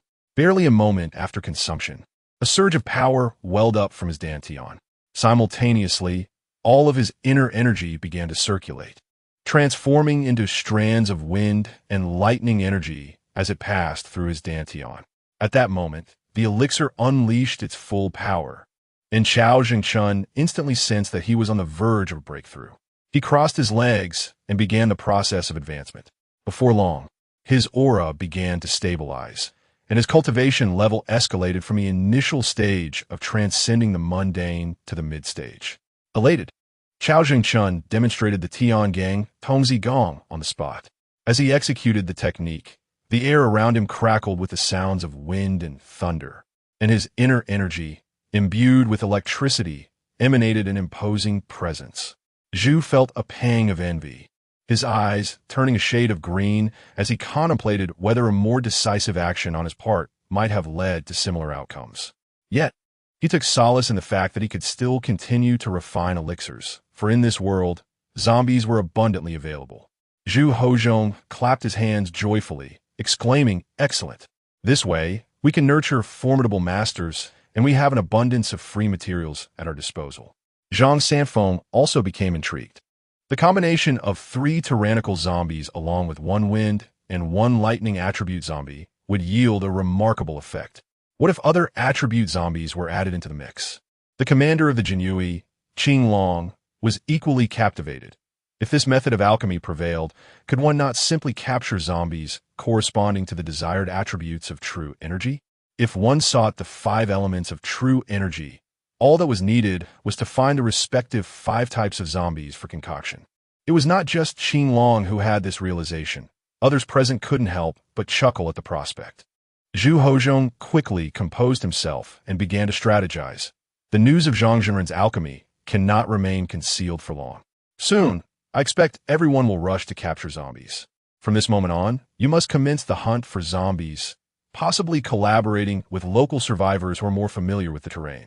Remember, endeavor to capture as many zombies as possible. Otherwise, once the information leaks, zombies may become a scarce commodity. Such significant activity within the Ming dynasty could not be hidden from others. Upon witnessing their substantial investment in capturing zombies, curiosity intensified. Soon, news spread throughout the entire zombie realm that one could refine elixirs from zombies, and these potions could imbue true energy with attributes, enhancing both physical strength and prowess. In other words, whatever attribute of true energy one desired could be attained by capturing the corresponding zombies for alchemy. It was rumored that Zhang Jinren had recently developed dozens of elixirs, each boasting extraordinary effects. An explosion of excitement ensued. Zhang Jinren's reputation, already substantial, soared even higher after receiving commendation from the Thunder Sovereign. The fact that he was engaged in alchemy indicated the method was indeed genuine and utterly reliable. When they learned that this method had originated from Zhu Hozhong, they marveled at his ingenuity. How could such a brilliant idea have emerged? In a short period, various dynasties, factions, and sects began to delve into alchemy. The previously abundant zombies became scarce, often leading to disputes between sects over the zombies of a single city. Not even the swordsmanship masters could resist the allure. Take Shimin Chue Shui, for instance. He yearned for swifter blades. He had little interest in these elixirs, dedicating himself wholly to the path of the sword. However, upon hearing Lu Xiaofeng's remark about the potential of spatial attribute true energy, enabling his sword to traverse space and vanquish foes, Shimin Chue Shui's eyes sparkled with newfound ambition. In that moment, he envisioned a new goal, to cultivate a sword of spatial mastery. Other masters of the sword also contemplated this aspect. Some aspired to cultivate the sword of time, while others yearned for the sword of thunder. As this assembly of swordsmanship experts descended into the fray, the market for zombies became increasingly scarce. This bewildered the local survivors, who were astonished by the notion that zombies could be refined into elixirs, thereby enhancing their strength without any peril. How could they possibly let such an opportunity slip away? Thus, the local survivors, shedding any pretense, declared their desire for advancement and strength. In this moment, the very zombies that once instilled terror and destruction into civilization had unexpectedly transformed into coveted treasures. Chapter 40. The distorted style of a zombie world among those who indulge in the art of alchemy. Taoists stand out prominently. The Taoist sects are widely distributed across various dynasties, and their alchemical techniques are regarded as top tier, resulting in a bustling enterprise. In the realm of the Great Qin, the Taoist sects known as Qianzong and Renzong shoulder a significant portion of the alchemical endeavors. Originally renowned for their mastery of sorcery, they never anticipated that one day they would find themselves at the alchemical furnace. Taoist Ji, gazing at the crimson furnace, inquired of his companion, "The carefree Renzong, how many elixirs can we produce?" The carefree Renzong, slightly opening his eyes, responded, "Patience is key in alchemy. One cannot rush, for haste makes waste." Taoist Ji muttered, You say, I am impatient. Yet I have heard that another carefree one from the Song dynasty produces a remarkable number of elixirs, often yielding dozens from a single furnace. How can two with the same title differ so greatly? The carefree Rinzong, overhearing the murmurs, could not help but roll his eyes in exasperation. Do you still require my assistance in refining? Perhaps you should seek out that other carefree one. Realizing his misstep, Taoist Ji quickly approached with a conciliatory smile. My esteemed friend, I spoke in haste. Please do not take offense. I shall fetch some zombies for you. You know, the zombies have become quite the delicacy these days. The Lord-level zombies I acquired were personally captured by Ganya. My technique has reached a bottleneck, and to break through, I must rely on elixirs. Otherwise, I am at a loss as to how I might repay this favor. Upon hearing Taoist Ji's apologies and lamentations, the carefree Rinzong finally relented. Our alchemical skills indeed pale in comparison to those of other Taoist sections. Who would have foreseen that alchemy would become so coveted? He sighed, acknowledging that they had long since abandoned the practice of alchemy and now found themselves compelled to revisit it. Meanwhile, in another city, the insulted Emperor Shurtian erupted in laughter upon hearing this news. He was well versed in alchemical arts, having once crafted elixirs for the former king of Great Qin, earning him recognition in this domain. Furthermore, in his quest to overcome his lackluster martial talent, he had delved deeply into the study of alchemy. He hurried towards the city, intent on confronting a zombie of imperial status. After a fierce battle, Emperor Shurtian triumphed and subsequently captured all the high-level zombies within the city, one a metallic attribute, one of wood, one of fire, one of water, one of earth, and alongside the imperial zombie, these formed the ingredients for the 5 elements restoration elixir. Emperor Shurtian approached alchemy with great meticulousness. After extensive calculations and ingredient preparations, he successfully devised the formula for the 5 elements restoration elixir. He then crafted a furnace and began the alchemical process, channeling his vital energy as flame, entirely foregoing the use of the earth's core fire. With a wave of his hand, all the captured zombies were ushered inside. Emperor Shurtian sat cross-legged on the ground, his true energy surging forth, transforming into an intensely blazing flame that enveloped the alchemical furnace. Observing from a distance, Xiao Sanxiao remarked, "See, I was not mistaken. Although Emperor Shurtian's martial prowess is rather unremarkable, verging on ineptitude, he indeed possesses a remarkable talent for alchemy. Thus, waiting here for the fruits of his labor is the wisest course." Wu Wuti nodded, his eyes wide with astonishment as he gazed at the industrious Emperor Shurtian in the distance. Indeed, one must never underestimate anyone. Along their journey, he had encountered numerous alchemists, yet none compared favorably to Emperor Shurtian. They had already resolved that once Emperor Shurtian successfully crafted the precious elixir, they would approach him for a share. Although Lei Zun had cautioned against internal strife, invoking the name of Emperor Shurtian's protector would surely yield at least one pill, should Emperor Shurtian choose to remain in the Zhongwu world. In the midst of his alchemical endeavors, Emperor Shurtian felt a chill creep down his spine, pondering inwardly. Who could possibly be keeping tabs on me? Unbeknownst to him, Xiao Sanxiao and Wu Wuti were eagerly awaiting his success from afar. As the saying goes, those who know you best are often your rivals. Xiao Sanxiao had observed Emperor Shurtian for quite some time, completely understanding his nuances. In the realm of the undead, while the numbers of zombies were plentiful, they could not withstand the toll inflicted by the alchemists. Masters such as Zhang Sanfeng and Emperor Shurtian managed their resources wisely, minimizing waste. However, those with lesser skills tended to squander hundreds of zombies in a single furnace. Once the supply of zombies in one city was depleted, they would proceed to capture more in the next. Both the warriors and the local survivors were relentless in their endeavors, instilling a profound psychological trauma in the zombies. The lower-tier zombies, devoid of intelligence, acted solely on instinct and thus bore no mental scars. Conversely, the higher-tier zombies had developed intelligence. Witnessing their companions being transformed into elixirs instilled a terrifying dread within them. Particularly alarming was the emergence of powerful warriors, whose fervent pursuit of the undead left the local survivors astonished and elated.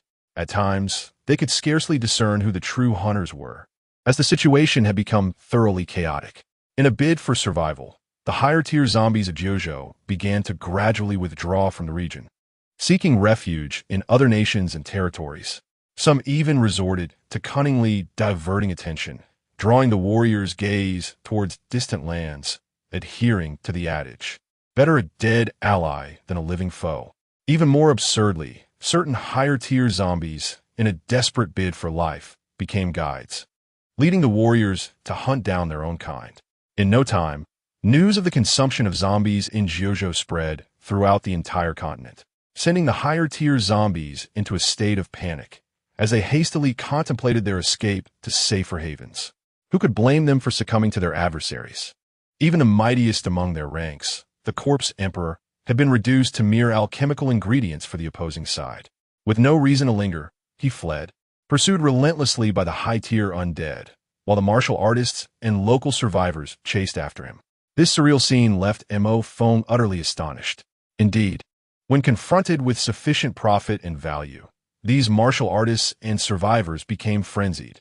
In that moment, the undead held no terror for them.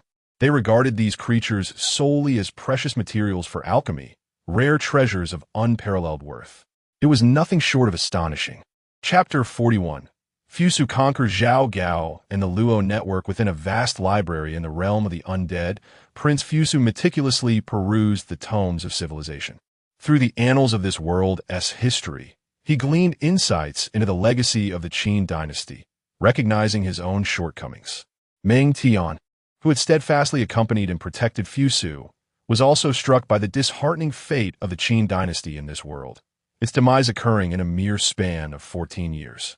The most jarring moment was witnessing Fusu's counterpart here succumb to despair upon receiving a forged imperial decree, leading him to take his own life despite commanding an army of 300,000.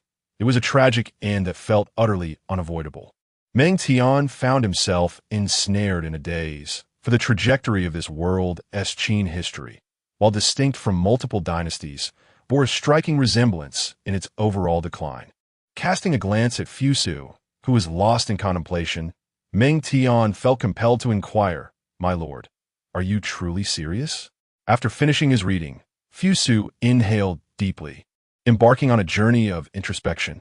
Perhaps it was the comprehensive view of the Qin dynasty's history that made him realize the folly of his past actions.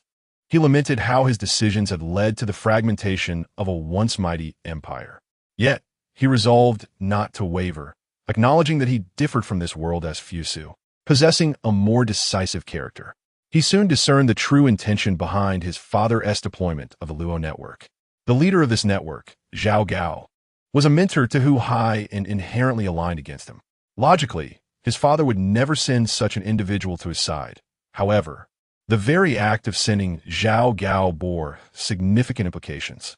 Having absorbed the lessons of this world's history, Fusu found himself transformed, more resolute and perceptive. He considered that his father, a pioneer among the first, would undoubtedly have studied the historical trajectory of civilizations and foreseen the destiny of the Qin.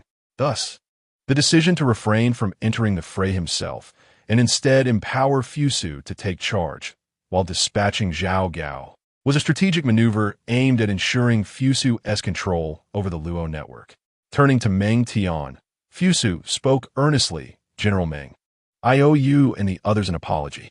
Yet, rest assured, I am not the Fusu of this world." He surmised that the general understood the emperor's intentions. "What say you to my direct summons of Zhao Gao?" Meng Tian bowed respectfully, declaring, "My lord, I cannot bear such a burden. It is my mission to protect you, and I shall heed your every command." Fusu promptly sent word to Zhao Gao, then knelt on one knee upon the steps, awaiting his arrival. When Zhao Gao received the message, he approached with trepidation, greeting, "I pay my respects to your highness." Fusu regarded Zhao Gao with a cryptic smile, a palpable pressure emanating from the prince that weighed heavily upon Zhao Gao. Internally, Zhao Gao was filled with apprehension, acutely aware that his resources in this world were limited. He also pondered the profound transformation in Fusu, sensing an unfathomable depth to his character. As Zhao Gao struggled to maintain his composure, Fusu finally spoke with an indifferent tone. Zhao Gao, you are loyal to the Qin, are you not? Zhao Gao knelt and declared as a loyal servant. My fidelity to the great Qin is evident to the heavens above. Fusu tossed a historical tome before him, saying, peruse this first, and then we shall converse. Intrigued, yet dismissive, Zhao Gao pondered the worthiness of such a book, considering it far more prudent to capture a few corpses for alchemical purposes. Nevertheless, compelled by his lord's command, he reluctantly opened the book. As he delved deeper into its pages, a growing unease gripped him, causing beads of sweat to form on his brow despite his peak mastery. The contents were alarming, primarily because they reflected his innermost thoughts. The realization struck him. The emperor must have discerned these sentiments long before. With Zhao Gao's cunning, he could not have concealed them from the emperor's keen perception. The fact that the emperor had spared him and allowed him in trance suggested ulterior motives. Glancing at Fusu, who was observing him from the steps, the gravity of his situation dawned on him. With a bitter smile, he bowed and said, My lord, this is a comprehensive list of all members of the network. I feel unwell and unfit to oversee it any longer. I humbly ask for your understanding. There was no room for defiance. The sheer might of the Qin was enough to extinguish his life 100 times over. His survival was merely a test from Qin Shi Huang for Fusu, and his fate lay entirely in Fusu's hands. Fusu rose, gazing into the distance, and spoke. I am beginning to comprehend my father's words. The view from here is indeed breathtaking, yet this vantage point is not accessible to all. This world is ultimately distinct from our own, and I shall not punish the subjects of great Qin for events that have yet to unfold. There is a saying in that tome which resonates profoundly. It is best to entrust specialized matters to those who are adept. You shall continue to manage the network. Meng Tian was perplexed. Given their awareness of the circumstances, why would Fusu assign the network to Zhao Gao? As if it were inconsequential? He instinctively wished to voice his concerns, but Fusu gestured for him to remain silent, leaving Meng Tian to wrestle with his growing suspicions. Zhao Gao, equally astonished, raised his gaze. Was Fusu truly a fool, misled by Confucian ideals, to bestow such a role upon him under these conditions? Internally, he rejoiced, ready to acquiesce. But a sudden chill coursed through him, awakening a realization. He understood Fusu's strategy. Ostensibly granting him control of the network was, in truth, a lethal blade. Should he resume command, the emperor's discovery of his continued authority would spell certain doom. Thus, Fusu had left him with no choice. His sole option was to submit, relinquishing his hold on life. A bitter smile graced Zhao Gao's lips as he recognized the transformation in Fusu, a deepened cunning. No longer the hesitant gentleman of yore. I beseech you, my lord, grant me a falling spring pill. Upon hearing Zhao Gao's words, Meng Tian was utterly astonished. How could this despicable Zhao Gao willingly choose to ingest poison?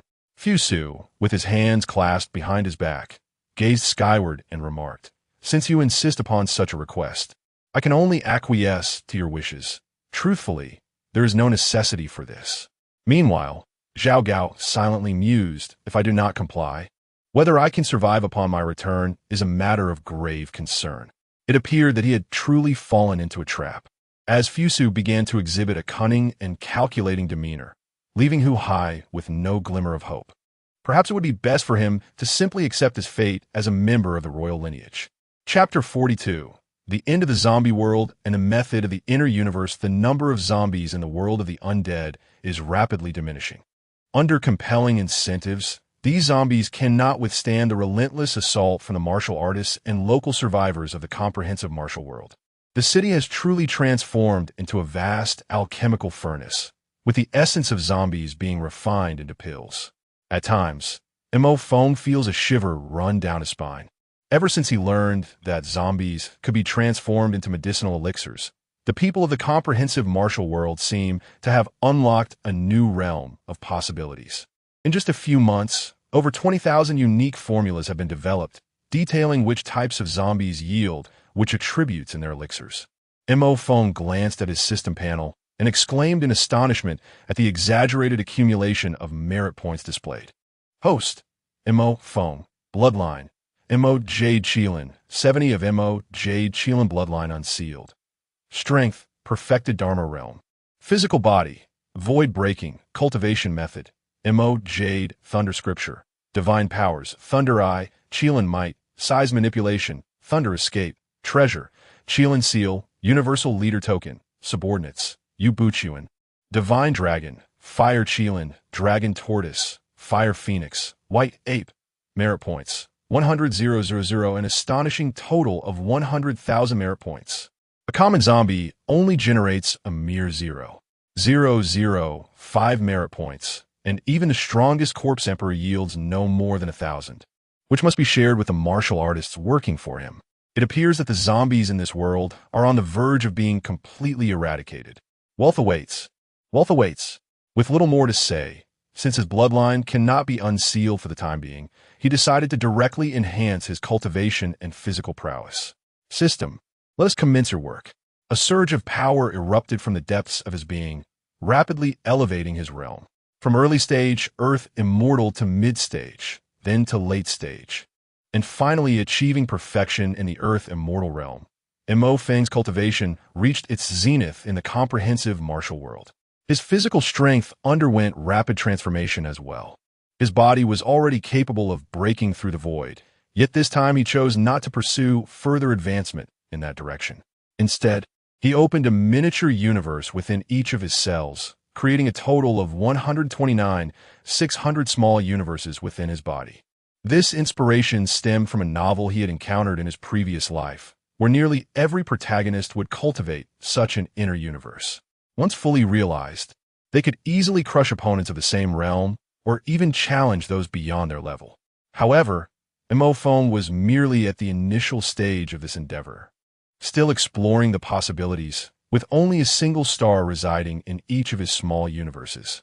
Moreover, the layout of his inner universes was entirely modeled after the grand celestial formation from the primordial age, consisting of 365 primary stars and 14,800 auxiliary stars. Once all small universes take shape, each will function as a grand celestial formation. He could only wonder how powerful he might become in the future. However, the consumption is quite substantial. Over 80,000 merit points were expended merely to establish 12,960 embryonic universes, with the framework remaining exceedingly unstable and liable to collapse at any moment. Indeed, haste makes waste. All endeavors must be undertaken step by step. Mo Feng calculated the required merit points and immediately gasped in astonishment, for the sum needed was nothing short of astronomical. Sighing, he resolved to press on, undeterred by any trepidation. After all, with his long lifespan and the support of the system, to abandon such aspirations would render his journey through time utterly futile. He needed to first fill the small universe within a cell with 14,800 secondary stars, followed by 365 primary stars, an immense undertaking that could only be approached gradually. Yet, once he succeeded in filling even one cell's small universe, bolstered by the might of the celestial array, Mo Feng contemplated who else in the same realm could rival him. A glance at his current status revealed an impressively luxurious array of attributes. Host, Mo Feng, bloodline, Inc. Jade Qilin, bloodline unlocked at 70. Strength, perfected Earth immortal progress of internal small universe. 129,600. Technique, Inc. Jade heavenly thunder scripture, divine powers, thunder eye. Qilin might, size manipulation, thunder escape. Treasure, Qilin seal, universal alliance token. Subordinates, Yu Buchuan, divine dragon, fire Qilin, dragon turtle, fire phoenix. White ape, merit points. 14,000 points of merit. Mo Feng informed the members of the Universal Alliance to oversee the martial artists in the zombie world, stipulating that once all zombies were eradicated, they must return. He felt no fear of martial artists hiding in that realm, for the heavenly will of that world would ultimately reject them, casting them out into the void where they would be obliterated, leaving him blameless. After all, humanity is complex, and the human heart is unfathomable. He simply did not have the time to concern himself with them. His internal small universes were still in embryonic form, precariously close to collapse, demanding immense energy for their stabilization.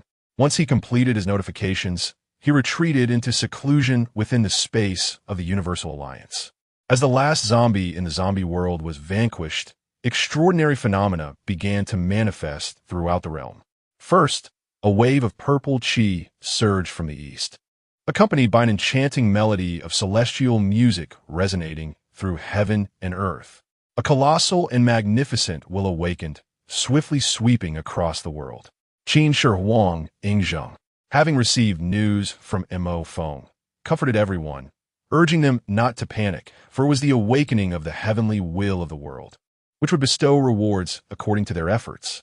The martial artists of the comprehensive martial world could hardly suppress their smiles.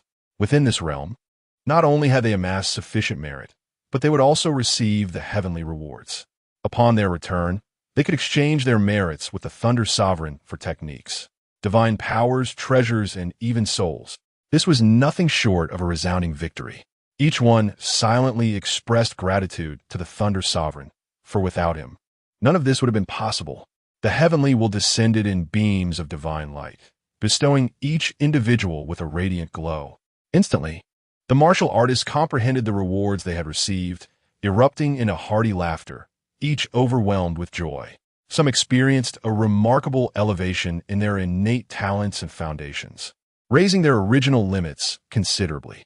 Others were bestowed with enhanced comprehension, suddenly grasping concepts of their cultivation techniques that had previously eluded them. There were those who received spirit fruits, the consumption of which could amplify their prowess by decades. However, there were also a few who found themselves discontented, having only secured a consolation prize, ordinary weapons from this realm. Due to their lower cultivation levels and minimal contributions in slaying zombies, they had little recourse but to lament their own sluggishness. In the later stages, even the most common of zombies were seized by the adept, leaving them no chance to compete. Chapter 43. The World Ascension Preparations. After the completion of the Heavenly Tao rewards in the zombie world, the warriors were urged to depart from that realm. They traversed the trial gate through their passage, tokens, and returned to the comprehensive martial world. Overall, their harvest was abundant. Although some warriors had perished in that world, it was deemed a normal occurrence. In the tumultuous life of the martial world, one must always be prepared for death. The merits they obtained were exchanged for the resources they required from Yubuchuan and the five great beasts. Mo Feng continued to cultivate in seclusion, solidifying his inner microcosm, while granting them the authority to make exchanges on his behalf. In the Qin dynasty, Qin Shi Huang regarded his son Fusu, who had undergone a transformation, with satisfaction. Though he had yet to prove himself as a competent successor, his progress compared to the past was significant. Zhao Gao knelt on the ground, trembling in fear, too afraid to lift his head. Fusu clasped his hands and said, "Father, my greatest gain from this experience is acquiring various advanced technologies from that world. While these innovations may not directly enhance our strength as warriors, their implementation will undoubtedly fortify our empire. I humbly request to lead the effort in promoting these advanced technologies and systems." Qin Shi Huang nodded. "This task shall be entrusted to you. But those systems must be modified. What suits them may not necessarily suit us. Let Zhao Gao collaborate fully with your reforms to strengthen the empire." Upon hearing this, Zhao Gao breathed a sigh of relief, grateful that he would not meet his demise. Observing Zhao Gao obediently follow Fusu, Qin Shi Huang felt a sense of contentment. With a wave of his hand, a jade seal materialized before Qin Shi Huang, upon which a shadowy black dragon danced. If one listened closely, they could faintly hear the sound of dragon roars. "Mandated by heaven, may my reign be eternal and prosperous," he declared. "I do not favor the word mandated. I shall change it to bestowed. Bestowed by heaven, may my reign be eternal and prosperous." As Qin Shi Huang spoke, the inscription on the seal transformed to read "bestowed by heaven. May my reign be eternal and prosperous." With the jade seal symbolizing the nation's fortune, the auspices of the empire began to take shape. Qin Shi Huang infused his consciousness into the seal, and in that moment, he felt as if he had become a black dragon soaring above the empire. He sensed all matters within the realm, especially instances of significant corruption that led to civil unrest, which he could perceive with clarity. Meanwhile, in the Tang dynasty, Li Shimin was also deliberating on the embodiment of the dynasty's fortune. Initially inclined to choose a jade seal, he felt discomfort as Qin Shi Huang had already claimed it. Although he could still make a selection, it did not sit right with him. "My esteemed ministers," he addressed, "what should we consider as the vessel for our dynasty's fortune?" Changsun Wuji spoke first. "Your Majesty, what if we were to forge a cauldron to serve as the vessel for our fortune?" Fang Xianling shook his head. "That would be impractical. A newly crafted cauldron would require an extensive period to cultivate, making it unsuitable." Cheng Yaojin, at a loss for words, remarked, "Instead of quarreling here, it would be wiser to seek out the Thunder Sovereign in exchange for a vessel of fortune." Li Shimin, bursting with laughter, exclaimed, "Indeed, how did I not think of that? Rather than entangling ourselves here, we should pursue the Thunder Sovereign for a vessel of fortune." The Ming Emperor, Zhu Hozong, gazed at the wand Shougong he had exchanged for and sighed, with a form resembling that of a crane and the wisdom of 2 volumes beneath 1,000 pines. "I may finally seek longevity," he commanded. "Summon the ministers. I must enter seclusion to break through." At Wudong, Zhang Sanfeng sat cross-legged atop the mountain, attuned to the natural way. In his vision, the heavens and earth coalesced into a vast Taiji diagram, revealing profound truths of the Tao.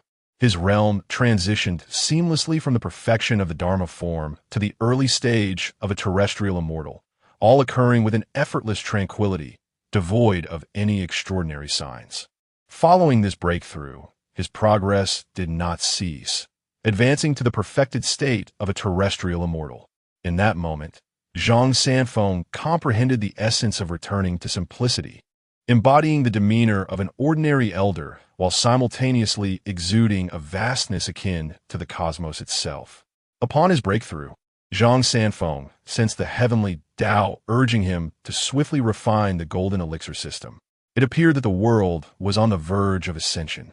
With hands clasped behind him, he gazed into the distance, perceiving an explosive increase in the number of martial experts across the realm.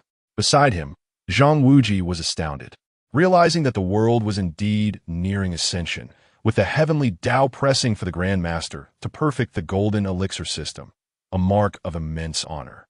Within the boundaries of the Song dynasty, the current leader of the Tianshan carefree sect, Weiyazi, observed a middle-aged man kneeling before him, stating, "Unfilial disciple pays his respects to master." The man before him was none other than the founding leader of the carefree sect and his mentor, Zaiyozi.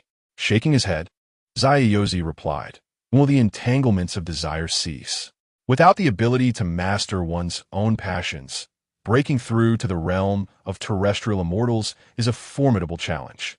As the world approaches ascension, should you fail to seize this opportunity, it is likely you will remain stagnant at the Dharma form realm for life."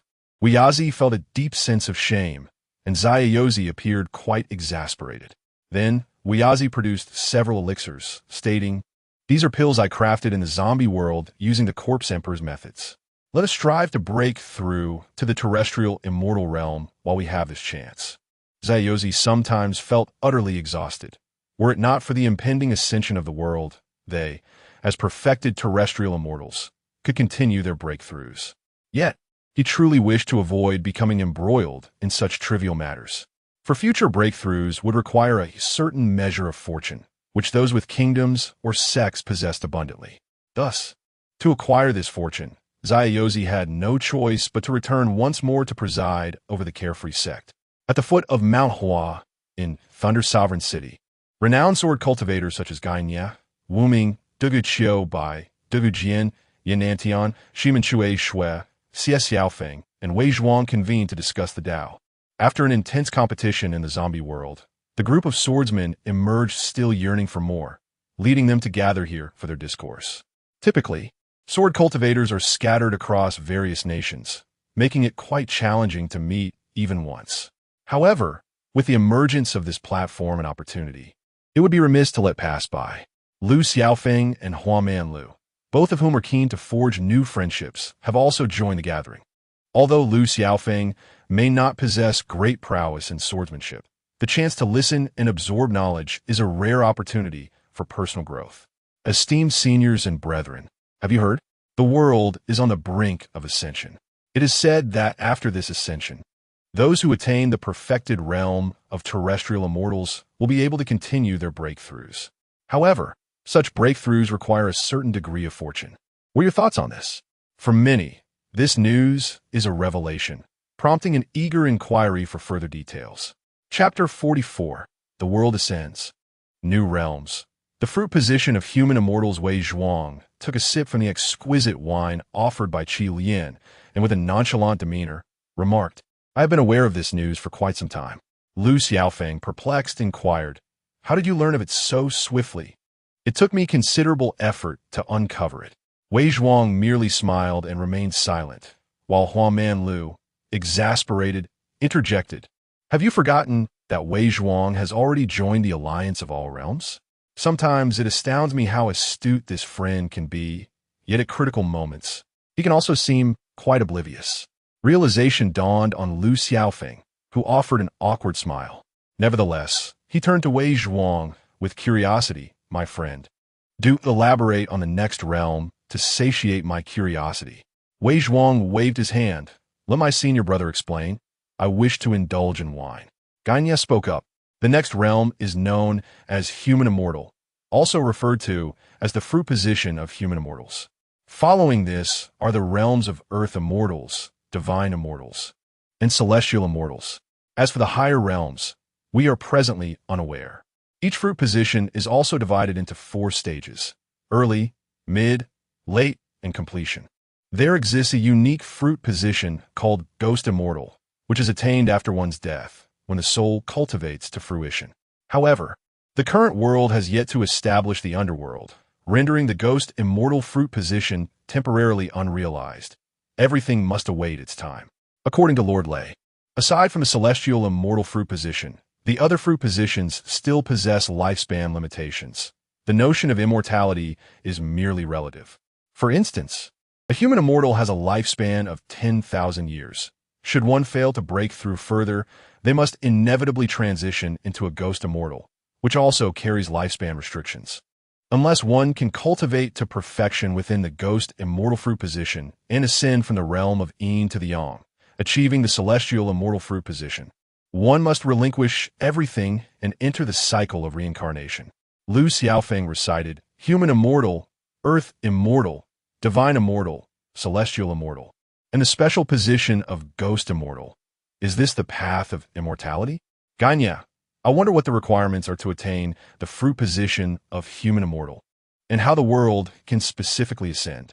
At this moment, Lu Xiaofeng was immensely eager to uncover these mysteries. He too aspired to become an immortal. According to Ganya, the lifespan of a human immortal is 10,000 years. An earth immortal lives for 100,000 years, a divine immortal for 1,000,000 years, and a celestial immortal is nearly eternal, coexisting with the universe. As long as one is not slain by another, one may persist slowly, potentially living indefinitely. Lu Xiaofeng's desires were not extravagant. He genuinely wished to attain the celestial immortal fruit position and then embrace a life of leisure. Although he recognized this to be somewhat of a fanciful notion, one must harbor dreams. Otherwise, what distinguishes one from a mere fish on the shore? This was merely Lu Xiaofeng's curiosity, yet the warriors in Lord Lei's city were fervently yearning for knowledge regarding the path of immortals. Though 99% of them may have no hope, who among them does not possess a dream? Perhaps even gaining some insight would be worthwhile. Ganya took a sip of tea and remarked, "The world's ascension necessitates the breakthrough of at least one human immortal. There is no need for concern, for the ascension of the world is already a foregone conclusion. There are indeed numerous methods to break through to human immortal, yet as stated by Lord Lei, the mainstream approach relies on the empowerment of fortune, requiring one to endure the 9 heavenly thunderbolts to attain the status of human immortal. As for those who cannot cross over, they can only transform into ghost immortals. However, in the current world, there is no underworld. Without the soul nurturing treasure, one can only disperse into nothingness. Of course, there are those who can break through by utilizing their accumulated merits. Such breakthroughs are typically achieved by individuals of profound virtue. who can turn misfortune into fortune and journey further. Even the heavenly Tao may spare them from tribulations. Then there are those like us who choose a different path, forcefully transcending the thunder tribulation through the supreme swordsmanship to become celestial beings, akin to our formidable strength. Lu Xiaofeng remarked, I have truly gained insight, yet with my strength, I can only tread the path of fortune. While breaking through merits is indeed advantageous, he had already expended most of his own. Unless another world akin to the zombie realm were to arise for them to accumulate merits, it would be challenging. The news of the new realm rapidly spread throughout the comprehensive martial world, igniting fervent discussions that remained unabated. Mo Feng had emerged from his seclusion, having firmly stabilized the embryonic forms of the 129,600 microcosms within him. In the days to come, he merely needed to gradually fill the stars within these microcosms. His primordial spirit, sensing the discussion surrounding the realm, smiled knowingly. The status of celestial beings is not easily attained. The classification of realms here differs somewhat from what he knew in his past life, bearing a resemblance to the five immortals of Taoism. However, here, the five immortals are directly categorized into positions of fruition, not as breakthroughs, but as confirmations for one to savor slowly. Upon arriving at the trial gate, he found it closed, yet a small orb had appeared upon it. Mo Feng recognized it as a representation of the zombie world, for he could still sense the human faith directed towards him from that realm. It seemed that this trial gate was indeed one of his trump cards for ascendance. However, it was also time for him to affirm his celestial status, hastening the world's elevation. Once he confirmed his celestial position, he would need to procure the subsequent techniques of the Mo Yu Heavenly Thunder Sutra and begin accumulating merits anew. System, retain the merits necessary to unlock the trial gate, and use the rest to enhance my cultivation. With the system's power bolstering him, Mo Feng directly affirmed his celestial status. To his astonishment, he did not encounter the thunder tribulation. Everything transpired so smoothly. Host, there is no need for surprise, as your elevation has propelled the world's ascendance. The heavenly Tao will not impose tribulations and will instead bestow rewards. Mo Feng chuckled, pleasantly surprised by such fortune when he achieved his celestial status. All beings in the comprehensive martial world felt it, turning their gazes towards him. In an instant, a surge of purple energy rose from the east. Celestial music filled the air, golden lotuses erupted from the earth, and various extraordinary phenomena unfolded, as if the heavenly Tao were celebrating and rejoicing. The entire world trembled. Mountains rose higher, rivers widened, and the territories of various dynasties expanded. A stream of spiritual energy surged from the mountains, increasing in density, while many auspicious sights gradually formed. The talents of numerous newborns were elevated to a new echelon. Soon, the martial artists of the world began to sense the profound changes brought about by the ascension of their realm, a transformation that rendered them momentarily disoriented. Previously, those at the celestial stage could soar briefly through the skies. However, following the world's elevation, even the celestial stage was relegated to running upon the ground, no longer capable of fleeting flight. Only those in the Dharma aspect stage retained the ability to take to the air. Furthermore, their martial prowess and techniques had diminished in potency, or, to rephrase, the very fabric of space had become more formidable. Where once the earth immortal stage could cleave mountains and divert rivers, now even their most formidable strikes could merely shatter a small hill, leaving little hope for the other martial practitioners.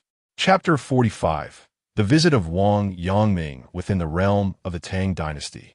A thunderous shout erupted from Shi Zhishuan as an overwhelming force surged forth from his being. The celestial manifestation behind him mirrored his actions, raising both palms to the heavens, as his internal energy transformed into genuine essence, marking a breakthrough to the initial stage of the terrestrial immortals. Beside him, Shi Qingxian, filled with apprehension, finally smiled and exclaimed, "Congratulations, Father, on your breakthrough to the initial stage of the terrestrial immortals." Influenced by the elevation of the heavens and earth, Shi Zhishuan successfully transcended, seizing the opportunity presented by the influx of spiritual energy to complete the transition from true qi to genuine essence. Prior to this elevation, even the terrestrial immortals were governed by true qi. However, with the emergence of spiritual energy post-elevation, their internal true qi transformed into genuine essence, fundamentally surpassing true qi. Gazing at his daughter, who affectionately caressed his head, Shi Zhishuan joyfully remarked, "This time, I have relied on the elevation of the heavens to achieve my breakthrough. The merits accumulated in the world of the undead should suffice to revive Shoshin. Soon, our family shall be reunited, residing in Lingyun City, and together we shall ascend to greater heights." Shi Qingxian nodded enthusiastically. "Yes, let's make our way to Lingyun City. I have heard that the Thunder Sovereign is nearing his reclusion's end, and there are tidings regarding new realms." Throughout the comprehensive martial world, scenes of breakthroughs unfolded as those warriors long stagnant at a single realm seized the opportunity afforded by the elevation of the heavens. From this point onward, below the innate realm, true qi would continue to circulate. Only upon breaking through to the innate realm would it transform into genuine essence. Many warriors, upon hearing news of the new realm, hastened towards Lingyun City.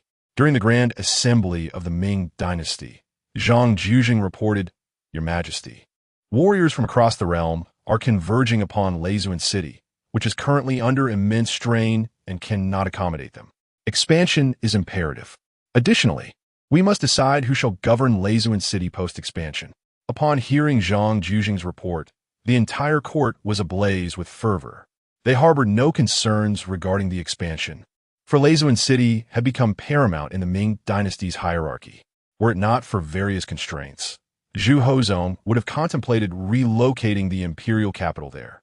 The esteemed ministers of the court were eager to secure the position of city lord of Lingyun City, a role deemed even more significant than that of the prime minister.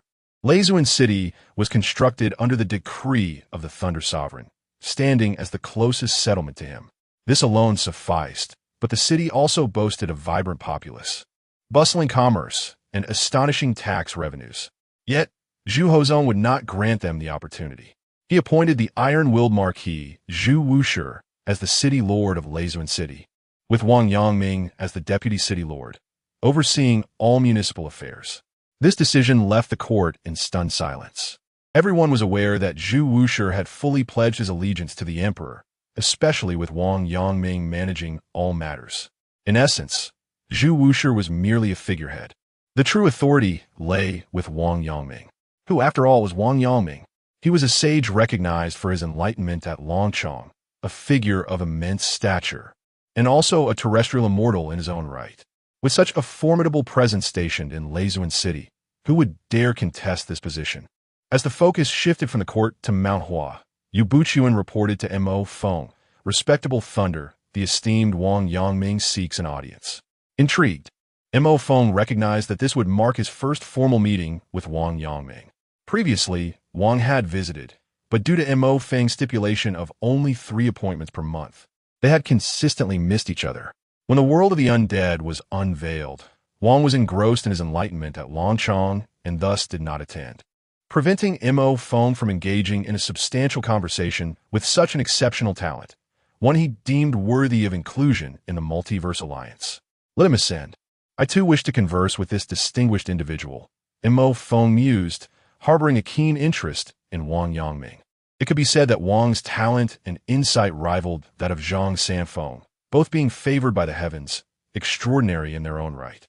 However, while Zhang Sanfeng inclined towards martial arts, Wang Yangming gravitated towards the literary path. Both possessed extraordinary wisdom and profound fortune. To Mo Feng's knowledge, Wang Yangming was pioneering a new cultivation system, the literary path. In his view, the only contenders in the entire martial world capable of attaining the celestial human fruit position were either Zhang Sanfeng or Wang Yangming. Recognizing Mo Feng's keen interest, Yu Buchuan promptly descended to escort Wang Yangming. Upon arrival, Wang sensed Mo Feng's unfathomable aura and clasped his hands in greeting. "Congratulations, respectable Thunder, on restoring your celestial human fruit position. Nowadays, who among the populace was unaware that respectable thunder was the reincarnation of a divine beast. Their ascent was a breakthrough, while Mo Feng's was a restoration. Mo Feng discerned that Wang Yangming had already cultivated the heart of the literary path, having traversed a considerable distance along this route. Respectable Thunder, I have been appointed as the Vice Lord of Thunder City by His Majesty, and I have come to pay my respects, Wang stated. Mo Feng chuckled. I perceive your visit was merely fortuitous. The true essence lies in taking that final step, does it not? Wang Yangming nodded candidly. Indeed. I sense that my journey along the literary path is still lacking that final stride, yet I remain uncertain how to traverse it. Evidently, Wang had grasped the essence of the unity of knowledge and action, rendering him even more charismatic. To fully refine your cultivation system, one requires a source of power. It is through this source that individuals of the literary path can embody literary energy. Thus, you may embark upon your cultivation journey. For you scholars, utilizing the literary star as the source of power is most fitting. The literary star embodies your essence, channeling its starlight as literary energy, assimilating it into your being to embark upon the path of cultivation. At this juncture, Mo Feng refrained from elaborating further, for divulging too much would not serve Wang Yangming well. The insights of others pale in comparison to the profundity of one's own realizations. Only when one comprehends in their own moment of enlightenment do the deeper meanings become clear and profound. Upon hearing Mo Feng's guidance, Wang Yangming fell into profound contemplation, entering a state of enlightenment. Mo Feng, witnessing this scene, felt a mixture of speechlessness and envy. Enlightenment is not solely a product of high cultivation. It relies entirely on innate understanding. He too yearned for enlightenment, but alas, found himself unable to achieve it. Fortunately, with the assistance of his own system, there's no need for envy. The marketplace offers profound insights, yet finds them unnecessary at present. After all, to elevate his cultivation, he merely requires the accumulation of merits. The method of enlightenment is superfluous. With a mere flick of his fingers, his cultivation can ascend effortlessly, rendering the entire process redundant. Just then, Wang Yangming opened his eyes, and a sudden heartbeat echoed in the air. Chapter 46. The Visit of Zhang Sanfeng and the Revival of Bishio, the Heart of Wang Yangming. Imbued with the essence of literary and martial Tao, resonated profoundly with the celestial Wenchang star. When the rhythm reached its zenith, the Wenchang star erupted in a dazzling brilliance, momentarily eclipsing the sun's radiant glow. All practitioners in the realm gazed skyward, captivated by the wondrous spectacle. An instinctive awareness stirred within every scholar, as if a grand opportunity lay before them. At that moment, a beam of starlight from Wenchang's star shot forth towards Wang Yangming, penetrating his heart and transforming into a flow of qi that coursed through his meridians. His mastery of the literary Tao surged, swiftly catching up to his prowess in martial arts. Observing this remarkable scene, Yu Buchuan stood in awe, astonished by the grandeur of such a top-tier master. His own cultivation was not insignificant, having reached the late stage of the Dharma aspect under the guidance of Lei Zun, a level he once deemed unattainable. He realized he must steadfastly cling to Lei Zun's influence, lest he fall behind. Wang Yangming respectfully rose and bowed in gratitude, saying, "Thank you, Lei Zun, for your guidance." Mo Feng shook his head, replying, "No need for such formalities. Even without my guidance, you would eventually comprehend." Wang Yangming responded with sincere appreciation. "It is different. Your guidance saves me an immeasurable amount of time." At that juncture, a disciple from below reported, "Master Zhang of Wudong has come to visit." Mo Feng found this quite intriguing, as two of the most enlightened individuals had arrived. Zhang Sanfeng approached like a gentle breeze. Wang Yangming's eyes widened, and he cheerfully exclaimed, "Congratulations, Master Zhang, on the refinement of your system." Zhang Sanfeng smiled. "You flatter me, City Lord Wang. My golden elixir system is not yet fully perfected. I still have one step to complete." He then clasped his hands in greeting. "I greet you, Lei Zun. I have come to seek your guidance on a matter that has long eluded my understanding." Mo Feng replied, "There is little to guide. Fortuitously, Wang Yangming is here." And the two of you, being top-tier Taoists, may exchange insights and perhaps find inspiration. He perceived that both Zhang Sanfeng and Wang Yangming had nearly perfected their respective martial golden elixir and literary systems, with only the final step remaining before they could disseminate their teachings to the world. Although their systems could currently only be cultivated to their existing levels, future breakthroughs would herald new advancements. Wang Yangming and Zhang Sanfeng exchanged knowing smiles, each encouraging the other. Please. Yu Buchuan was filled with excitement, never anticipating he would be fortunate enough to witness a discourse between the founders of two great systems. He felt immense gratitude towards Lei Zun. Without him, he would not have attained his current status. As he prepared to listen attentively, another disciple approached with urgency, reporting, Lei Zun, Master, the esteemed Shi Jixuan from the Tang dynasty seeks an audience. Yu Buchuan furrowed his brow, inquiring, what is his request? The disciple replied, he wishes to resurrect his wife. Understanding the gravity of the situation, Yu Buchuan realized why the disciple had come to report. Such a matter could only be addressed by Lei Zun. Mo Feng nodded and said, please bring the other party here. In this world, there is yet no underworld. The souls of the deceased have been returned to the cycle of reincarnation, and resurrection is no trivial matter. He had previously mentioned that the resources required for revival would amount to an astronomical figure. Moreover, Shi Xian's wife had been deceased for over a decade, and her cultivation was not insignificant. Zhang Sanfeng and Wang Yangming also paused, eager to observe the process of reviving one who had already passed. Before long, Shi Xian and his daughter approached. Both performed a deep bow, after which Shi Xian spoke, I implore you, revered Lei, to resurrect my wife. Here are the merits required for her revival. A flicker of surprise crossed Mo Feng's eyes. He had not anticipated that Shi Xian would choose to invest his merits in resurrecting his wife rather than enhancing his own cultivation. Otherwise, his cultivation would not be merely at the initial stage of an earthly immortal. Shi Xian's talent was indeed formidable. Otherwise, he would not hold the position of the leader of the Huajian sect in Bushendao, nor would he be ranked among the 8 foremost masters of a demonic sect. Your merits are indeed sufficient, Mo Feng acknowledged. But are you certain of your decision? With these merits, you could attain the status of a celestial being. Are you truly resolved? Without the slightest hesitation, Shi Xian replied, I beseech you, revered Lei, to revive Xiaoxin.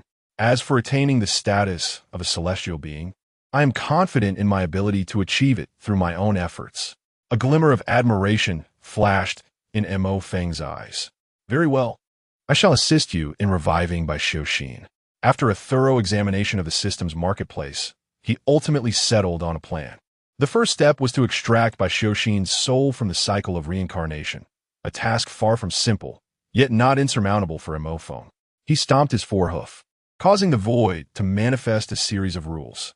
Sensing the cycle of reincarnation, Mo Feng's consciousness surged into it, searching for by Xiaoxin's soul. Of course, the cycle of reincarnation here pertained to the martial arts world. With Mo Feng's capabilities, he could indeed navigate it. However, were he to encounter the reincarnation rules of another realm, such as those from Journey to the West or Madam White Snake, he would not dare to tread, even at the cost of his life. The thought of the reincarnation rules of the primordial world was entirely beyond his imagination. Suddenly, the sky above Mount Hua darkened, thick clouds gathering, and thunder roared as the heavenly Tao expressed its wrath. The overwhelming celestial might caused all living beings within 100 miles to tremble. After all, Mo Feng's actions were tantamount to disrupting the rules and defying the heavenly Tao, which would not be tolerated. However, Mo Feng was well prepared. The merits Shi Xian had gathered transformed into a beam of light that pierced the dark clouds. The heavenly Tao hesitated at the sight of these merits, but ultimately receded, and the ominous clouds dispersed. At that moment, Mo Feng successfully located Shi Xian's wife's soul, grasping it firmly and extracting it from the cycle of reincarnation. Once the soul was secured, the remainder of the process proved to be rather straightforward. He exchanged for a golden lotus from the system's marketplace, one of the same variety as that of the Amaze sect in the Shushan world. Under Mo Feng's guidance, a corporeal form began to take shape gradually. To avoid suspicion, Mo Feng shrouded certain intimate areas with a veil of white mist, for the creation of a corporeal form from nothingness leaves one devoid of garments. Subsequently, Mo Feng infused the soul of Bai Xiuxin into this newly fashioned body, nurturing her essence with the remaining merits. In a short while, she awakened. Very well. Your wife has been resurrected. Now, take her to recuperate. After all, she must acclimate to her new form. Stunned into silence, Shi Zhixian finally regained his composure and hurriedly expressed his gratitude. Chapter 47. The Ascendance of Dual Enlightenment and the Arrival of the Celestial Era. Yu Buqian stood by, already numb to the unfolding events, and he felt a surge of gratitude for having earlier allied himself with the esteemed Lei Zun. Otherwise, he would not have attained his current stature. Meanwhile, Zhang Sanfeng and Wang Yangming, upon witnessing Lei Zun's personal intervention to extract Bai Xiuxin's soul from the cycle of reincarnation, had already plunged into profound contemplation. Both had gleaned insights from the reincarnation rules, charting a future path for their own respective systems. Shi Zhishuan, supporting the recently revived Bai Xiuxin, could only smile wryly. Initially, he believed himself to be exceptionally gifted, a rare talent in this world. However, after encountering Zhang Sanfeng and Wang Yangming, he felt utterly diminished. Their prodigious abilities were simply overwhelming. Although he too had witnessed the manifestation of the reincarnation rules, a mere glance left him dizzy, as if his very soul might be drawn into its depths. In stark contrast, Wang Yangming and Zhang Sanfeng remained unfazed, able to enter a state of enlightenment. This was a crushing blow to his confidence. He had contemplated requesting admission into the Wanjie Alliance, but now, that desire had been extinguished. He felt too embarrassed to voice it. Mo Feng was quite pleased. The talents of these two would undoubtedly help him shoulder many responsibilities in the future. Wang Yangming was the first to open his eyes, having previously experienced enlightenment. This time, he derived numerous understandings from the reincarnation rules. Within his dantian, a literary palace materialized, manifesting 9 tiers, each corresponding to the 9 realms of the contemporary martial world. Henceforth, anyone who could unlock the first tier of the literary palace would become a practitioner of the literary way. Practitioners of the literary way wield their literary essence to confront adversaries, and the growth of this essence stems from their own literary flair and abilities. Ascending through all 9 tiers of the literary palace would lead to the terrestrial immortal realm. How one would subsequently attain the celestial status would depend on their choices. Wang Yangming sensed that when he disseminated the literary way across the world, his ascendance to celestial status would follow naturally. At that moment, Zhang Sanfeng also awakened, with a Taiji diagram manifesting behind him. The martial gold pill he cultivated within his body soared forth like a resplendent sun, merging with the Taiji diagram's manifestation. The solitary yin cannot generate, and the solitary yang cannot thrive. The interplay of yin and yang is the essence of nature. Upon uttering this, a vast influx of pure yin energy was drawn toward the Taiji diagram. This pure yin energy was compressed into a yin-attributed martial gold pill, which was embedded in the yang and yin poles of the Taiji diagram. As yin and yang transformed into one another, a tremendous yet gentle force of nature enveloped the surroundings, gradually spreading toward Lei Zun City. Present at the scene, Yu Buqian, Shi Zhishuan Bai Xiuxin, and Shi Qinxian quickly adopted a meditative posture, entering a state of cultivation. Such an opportunity was rare indeed. Zhang Sanfeng's martial gold pill cultivation system was thus thoroughly perfected. The initial step in cultivating the martial gold pill system involves condensing the embryonic form of the gold pill within the dantian. With each breakthrough in realm, a mark would be imprinted upon the gold pill. Attaining 9 marks would signify the terrestrial immortal realm. Merely relying on this, the cultivation system established by Zhang Sanfeng is insufficient for recognition by the heavenly Tao. Of paramount importance is the notion that martial arts golden elixirs can possess attributes. Provided one's innate talent is exceptionally gifted, it is conceivable to refine 5 golden elixirs, each embodying a different elemental attribute. It is noteworthy that the prevailing cultivation paradigm in the current world does not acknowledge the existence of attributes. Indeed, these attribute-infused true essences were acquired in the world of the undead through alchemical processes.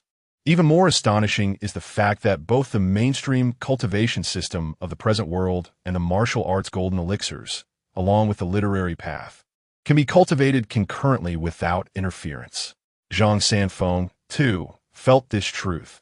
The celestial fruit position he aspired to attain necessitated the dissemination of his teachings throughout the world. Wang Yangming chuckled. "Would you, Master Zhang, care to lecture together in Thunderlord City?" Zhang Sanfeng replied with a smile. "Let's go together."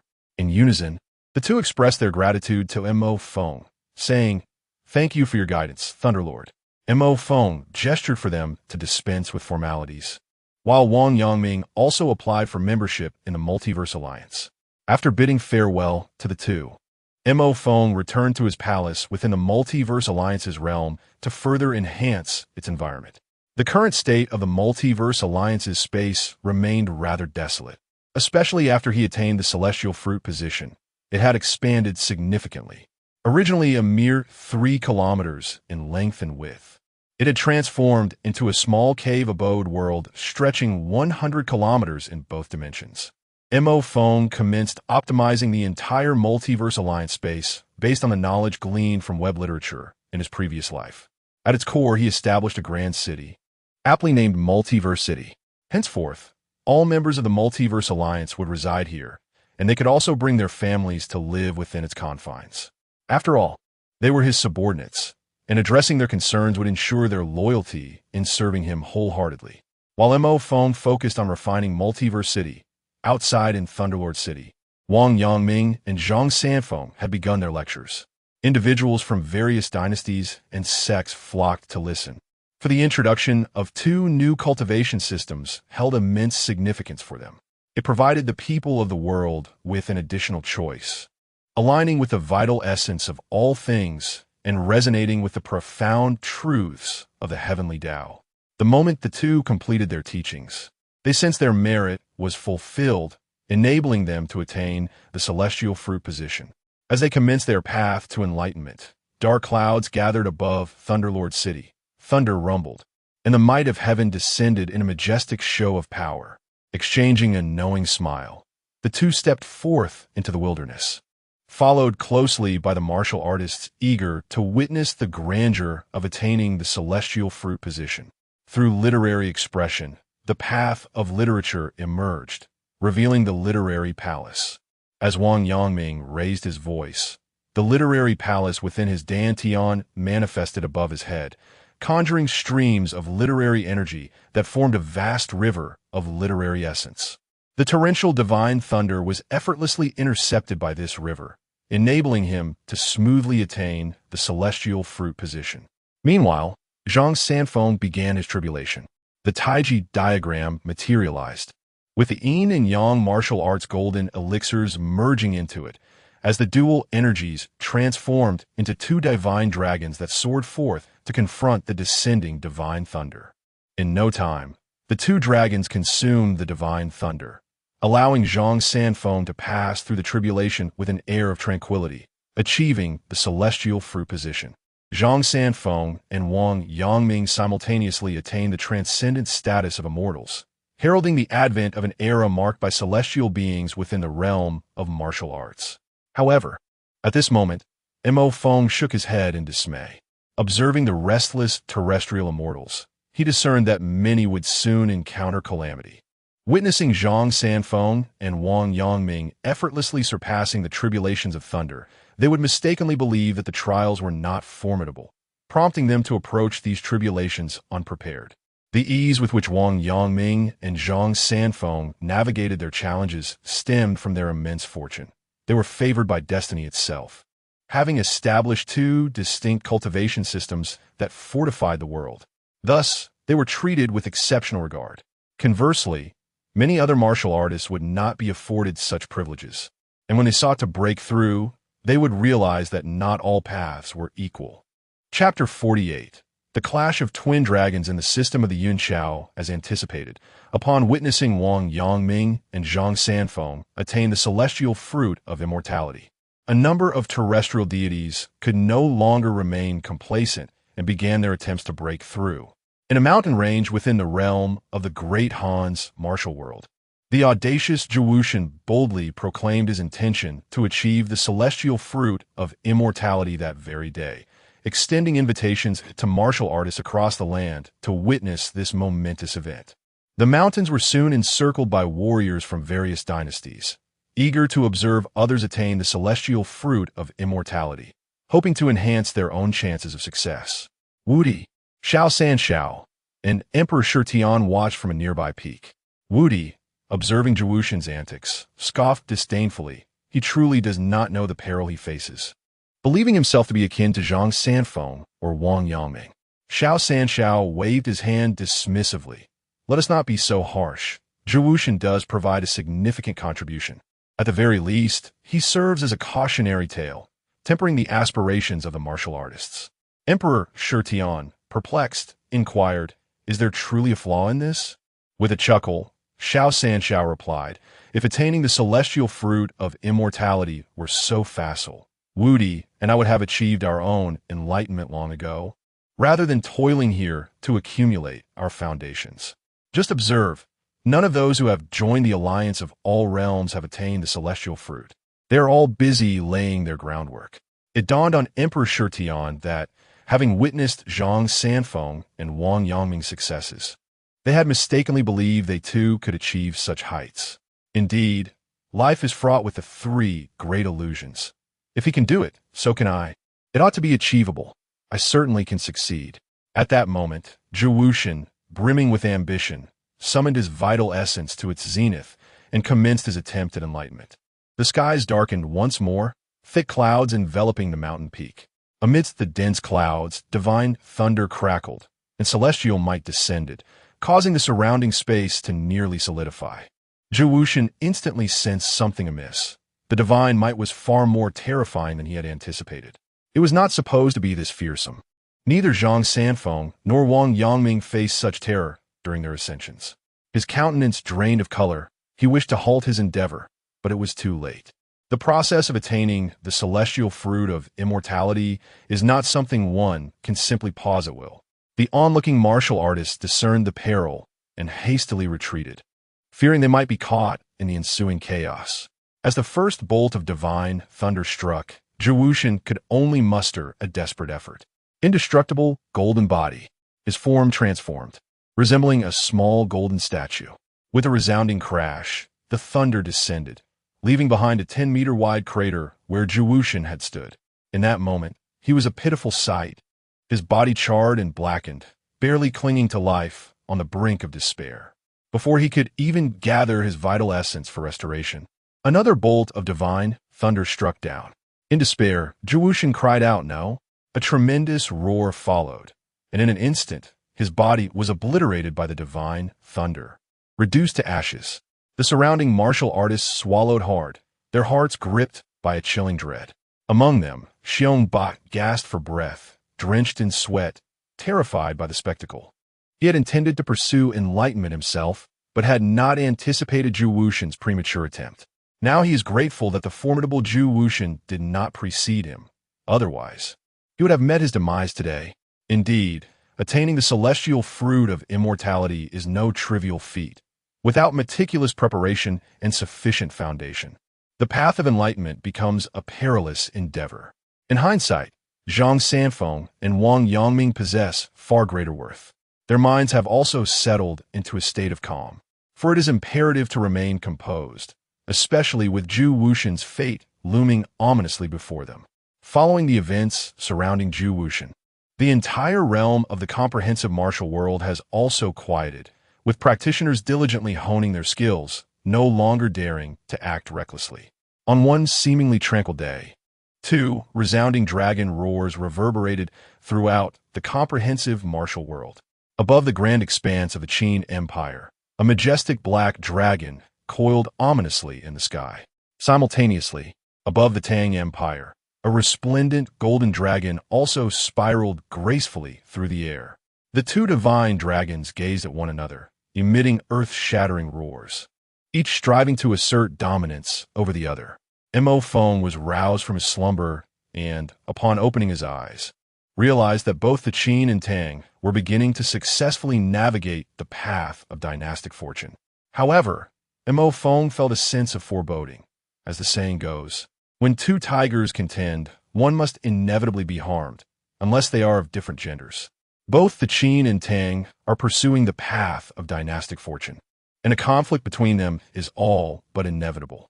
The comprehensive martial world is his foundation, and maintaining stability is of utmost importance. After all, the world has only recently ascended and requires time to develop. Chaos at this juncture would be disastrous. It seems necessary to converse with Lingyun and Li Shimin. Within the space of the 10,000 Realms Alliance, Mo Feng summoned Lingyun and Li Shimin, stating, "Now that both of you have made initial strides in the path of dynastic fortune, it is time to consider conquest. However, given that the world has only recently ascended, what we need now is peace and stability. Therefore, I have devised a potential solution for you both. Before long, the trial gate will reopen. If the world on the other side is suitable, you may conquer the dynasty there. What are your thoughts?" Both Lingyun and Li Shimin nodded in agreement. Though Lingyun questioned, Alliance leader, "Is this plan feasible, given that we are separated by another world?" Mo Feng replied with a smile, "There is no issue. Your path of dynastic fortune primarily relies on destiny. As long as you conquer the dynasty in that world, the fortune of that dynasty will naturally transfer to yours through the trial gate." Naturally, Lingyun and Li Shimin agreed, provided that their own path of dynastic fortune remained unaffected. They both understood that conducting conquest within their own world was truly unfeasible, as the allies within the 10,000 Realms Alliance hail from various dynasties. Any attempt at conquest would provoke resentment among peers, potentially souring relationships.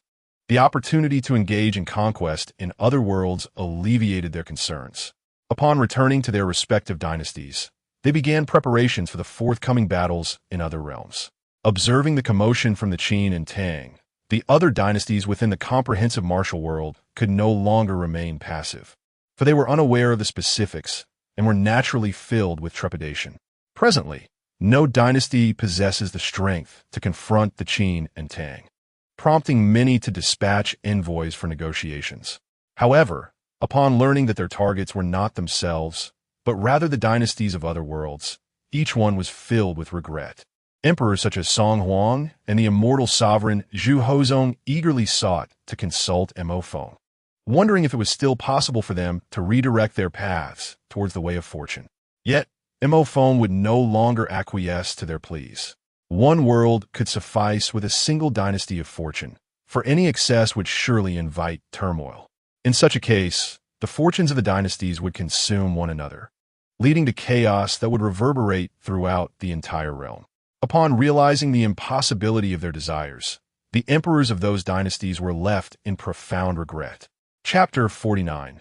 The Gate of Trials reopens. A new world. Mo Feng chose to disregard the emperors, with their mindset and resolve. They simply could not uphold the path of fortune. In due time, the backlash of fortune would lead to the ruin of nations and families, leaving the populace in despair, and they would even bear a portion of the karmic burden. Who in their right mind would consent to tread the path of fortune? System, open my panel and allow me to glimpse my current data. Host, Mo Feng. Bloodline, Mo Jade Qilin. Strength, early stage human immortal. Inner universe progress, 0-129,600. Technique, Mo Jade, Thunder Scripture, Divine Powers. Innate Auspiciousness, Thunder Eye, Qilin Might, Size Manipulation, Thunder Escape. Treasure, Qilin Seal. Universal Sovereign Token. Subordinates, Ubuchuan Divine Dragon, Fire Qilin, Dragon Tortoise, Fire Phoenix, White Ape. Merit points, 14,000 points. His bloodline had been fully unsealed, and he had acquired a new divine power, innate auspiciousness. As a Qilin, he was inherently a harbinger of good fortune. Wherever a Qilin roamed, auspiciousness would surely follow. Fortunately, he could control the release of this auspiciousness, Otherwise, he would become too conspicuous. Mo Phone was well aware that many powerful beings coveted Qilins as mounts, and he had no intention of being ridden. If anything, he preferred to ride others. The divine power of innate auspiciousness ensured that any location he visited would experience an elevation in its fortunes. For instance, if he traversed a perilous area, it would transform into a blessed land upon his departure. Such was his remarkable prowess. However, he found himself lacking in merit points, having spent a considerable amount to condense over 100 small stars.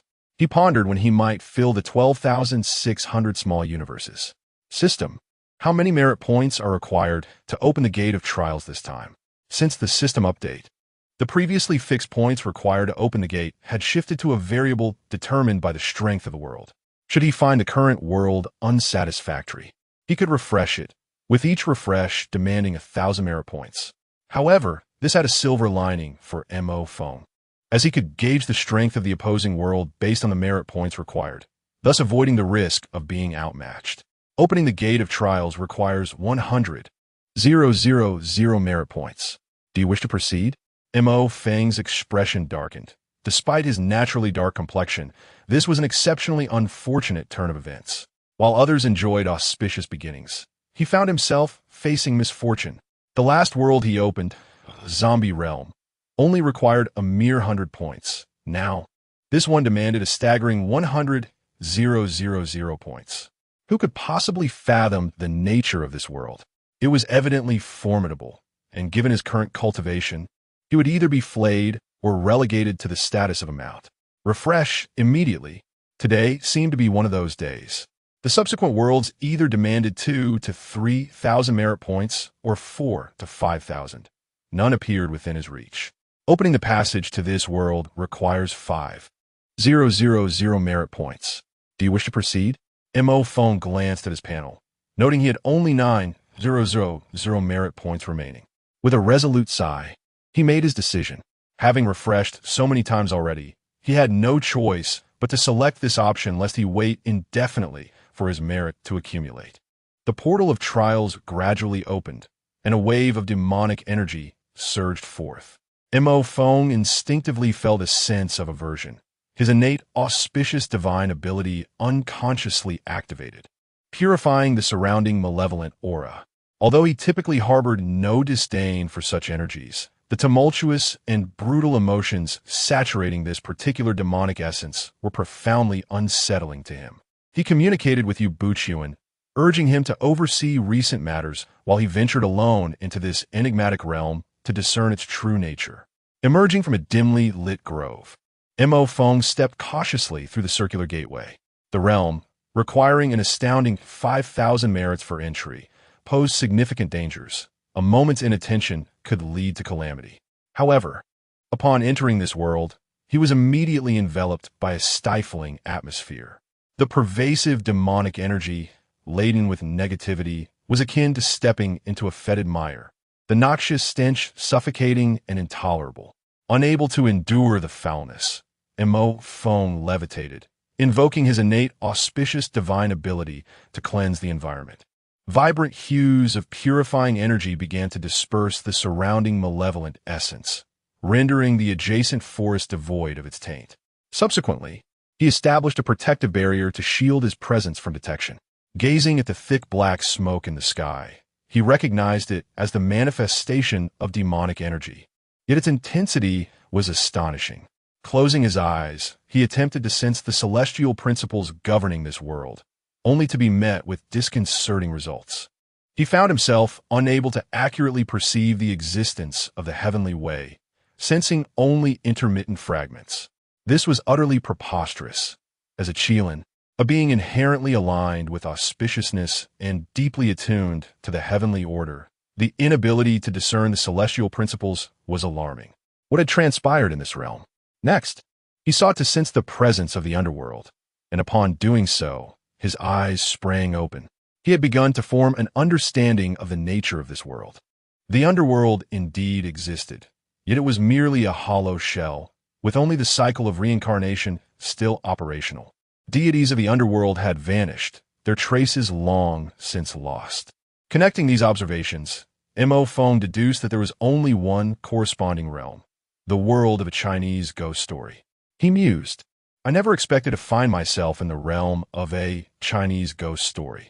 It's no wonder that entry requires 5,000 merit points. Despite its current dilapidated state, the destruction of the heavenly realm, and the collapse of order, it was once a world inhabited by deities, thus justifying the steep price. Moreover, it appeared that the depths of this world were still profound. The overt demonic entities of a Chinese ghost story posed no threat, suggesting that more insidious forces lay hidden within. With this realization, Mo Feng smiled. The martial world had yet to establish its underworld. Perhaps this opportunity could serve as a model for its eventual creation. Certainly, what brings him even greater joy is the profound chaos enveloping this world. If he could restore order and breathe new life into it, how much merit would he accrue? Moreover, the dynasties of this realm are on the brink of decline, making it an opportune moment for Yingzheng and Li Shimin to seize control. The extent of their conquest will depend solely on their own capabilities. Once he discerned which world he inhabited, Mo Feng felt considerably more at ease, for it is the unknown that instills the greatest fear. After concealing his aura and shrouding his form, Mo Feng resolved to descend the mountain and inquire about his current whereabouts. His consciousness swept the surroundings, and soon he stumbled upon a city. Chapter 50. Guiding Ning Kai-chen in the Art of Eloquence in Guobei County, Mo Feng stood upon a cloud, gazing at the plaque on the city wall, feeling the proximity to the tree Demonis. His divine perception swept over the city below, and soon he discovered Ning Kai-chen and Yan Qixia. Among the multitude within the county, their fortunes were unparalleled, their destinies starkly contrasting with the triviality of others, akin to the difference between a flickering flame and a blazing torch. Mo Feng understood that this was the heavenly Tao striving for self-preservation. The world, if left to its own devices, would inevitably collapse and perish, leading to the obliteration of the heavenly Tao itself. To survive, the heavenly Tao had specifically nurtured Ning Kai-chen, the child of fortune. Otherwise, this mere mortal would have long succumbed. Yan Qixia served as a protector bestowed upon the protagonist of fate by the heavenly Tao. Without such a guardian in this chaotic era, Ning Kai-chen would truly be unable to endure. The heavenly Tao had already exerted itself to its utmost, striving to maintain the world's balance, leaving no surplus power to assist Ning Kai-chen. Otherwise, it would not have fallen into a state of slumber. Mo Feng lay upon his cloud, contemplating whether to engage with this protagonist of fortune. After much reflection, he resolved to connect with Ning Kai-chen. As an outsider, without the heavenly Tao's endorsement, he risked being regarded as an intruder and expelled. Furthermore, his aspiration to restore order and vitality to this world was inextricably linked to Ning Kai-chen, the destined hero. Mo Feng decided to impart wisdom to this fortunate protagonist, guiding him towards a righteous path, steering him away from the indecisiveness and hesitation he was all too familiar with. When night fell, Mo Feng invoked his powers to enter the dreams of Yan Qixia and Ning Kai-chen, merging their dreams into one. In the dreamscape, upon seeing Ning Kai-chen, Yan Qixia erupted in fury, exclaiming, "Who dares intrude into my dreams? Pineapple, perish!" Ning Kai-chen, bewildered, wondered how he had suddenly transitioned from the examination venue, clutching his silver, to this realm. As Yan Qixia lunged at him with his sword, Ning Kai-chen panicked, asking, "Why are you, the bearded one, here? What is your intention to harm me?" With a mocking laugh, Yan Qixia retorted, "You demon, continue your charade." Mo Feng observed their quarrel with exasperation. At this juncture, they were still strangers, having only crossed paths briefly. Ning Kai-chen's dream had already unfolded over the span of a year, as he was preparing for his imperial examination. Yan Qixia, on the other hand, simply felt that he had been transported to this place by some malevolent force, mistaking Ning Kai-chen for a demon. Determined to intervene, Mo Feng decided to reveal himself and guide the two, lest they squander their time in conflict. "You are both in a dream world, brought here by me," he announced. Instinctively, the two turned to the source of the voice, their expressions frozen in astonishment. They beheld Mo Feng standing before them upon a multicolored cloud. Ning Kaichun, in disbelief, instinctively grasped Yin Qixua's arm, exclaiming, "The bearded one, this is a Qilin, a divine beast." Yin Zixia maintained her skepticism, stating, "Demon, do not presume that donning the skin of a divine beast will render you unrecognizable to me." Mo Feng remained silent, summoning a bolt of heavenly lightning that manifested as Yin Qixia, who was engulfed in dark smoke. Yin Qixia cried out in anguish, "What the hell? Is this not a dream? Why does it hurt so much?" Mo Feng calmly replied, "I have directed this heavenly lightning upon your soul. Naturally, you will feel the pain." Yin Qixia's strength was not particularly formidable. In terms of the combat power within the realm of the comprehensive martial world, he was akin to a celestial being. Upon reflection, the ancient tree demon was rather lacking, having only achieved celestial strength after a millennium. It appeared that this world harbored some ancient beings, and only they could pose a threat to him. No longer stubborn, Yin Qixia promptly knelt in supplication, beseeching the divine beast for guidance. Nearby, Ning Kaichun followed suit, kneeling before Mo Feng as well. Mo Feng's lips twitched in annoyance. He realized he had been misled by impressions from his past life. Yin Qixia, filled with exhilaration, never anticipated such a fortuitous encounter with a divine beast. He could not afford to let this opportunity slip by. Kneeling was not an act of shame. After all, he was kneeling before a divine beast, and ordinary mortals seldom had such an opportunity. Mo Feng proceeded to elucidate their mission to the two, imparting the weight of their responsibilities. The bearded man looked at Ning Kaichun with disdain, exclaiming, "I cannot believe I am to be his guardian." Ning Kaichun, incredulous, responded, "Am I truly the protagonist of fate?" Reflecting on his 2 decades of misfortune, he found it hard to accept that he was the main character. Mo Feng, uninterested in their banter, declared, "This time, I shall be your instructor." He presented them with a manual, stating that both could practice it, adding, "Ning Kaichun, I will teach you the nuances of the Lingyun." Yin Qixia eagerly picked up the manual and exclaimed in astonishment. This technique, exchanged from the system, was titled Divine Thunder Sword Control and was quite remarkable, capable of leading one to the realm of immortal ascendancy. Yin Qixia's face beamed with joy. This technique was perfectly suited to him. More importantly, once he mastered the Divine Thunder Sword Control, the spectacle would be utterly magnificent, a true instrument of grandeur. Yin Qixia harbored a desire for such magnificence. Meanwhile, Ning Kaichun, still perplexed, inquired, "Lingyun, divine beast, I have already studied the Lingyun since childhood." Mo Feng interjected, "There is no need to address me as divine beast. Simply refer to me as Thunderlord. The Lingyun I present to you differs from what you have learned. You will gain a unique understanding, and this is the Lingyun you ought to study." With that, he placed a volume titled Lingyun before Ning Kaichun. As Ning Kaichun perused this text, he was utterly bewildered, his worldview collapsing. Could this truly be the Lingyun? What then was the Lingyun he had studied? Confucius said, "Having arrived, one should find peace." Confucius remarked, "Since you have come, let us inter this matter here." Confucius said, "To hear the way in the morning is enough. I would die content by evening." Confucius noted, "If you learn the way to your home in the morning, you must meet your end by night." Confucius once declared, "I do not discuss the supernatural or the chaotic." He refrained from engaging in conversation regarding strange forces or erratic deities. As Ning Kaichun perused the latest annotations of this text, he felt as though his mind might explode. He harbored doubts about its authenticity. Yet considering it was bestowed by a divine beast, he pondered whether this creature had perhaps encountered Confucius personally. Might this truly be the essence of the Analects? Beside him, Yin Qixia glanced at the annotations and exclaimed, "So this is the authentic Analects. No wonder I found the contemporary interpretations uninteresting. It appears the revered sayings of the sage have been grotesquely altered. It is no surprise that the current court has descended into disarray, for those literati are indeed corrupt." Mo Feng remarked, "You seem to be overthinking this. Nevertheless, the outcome is favorable." Chapter 51.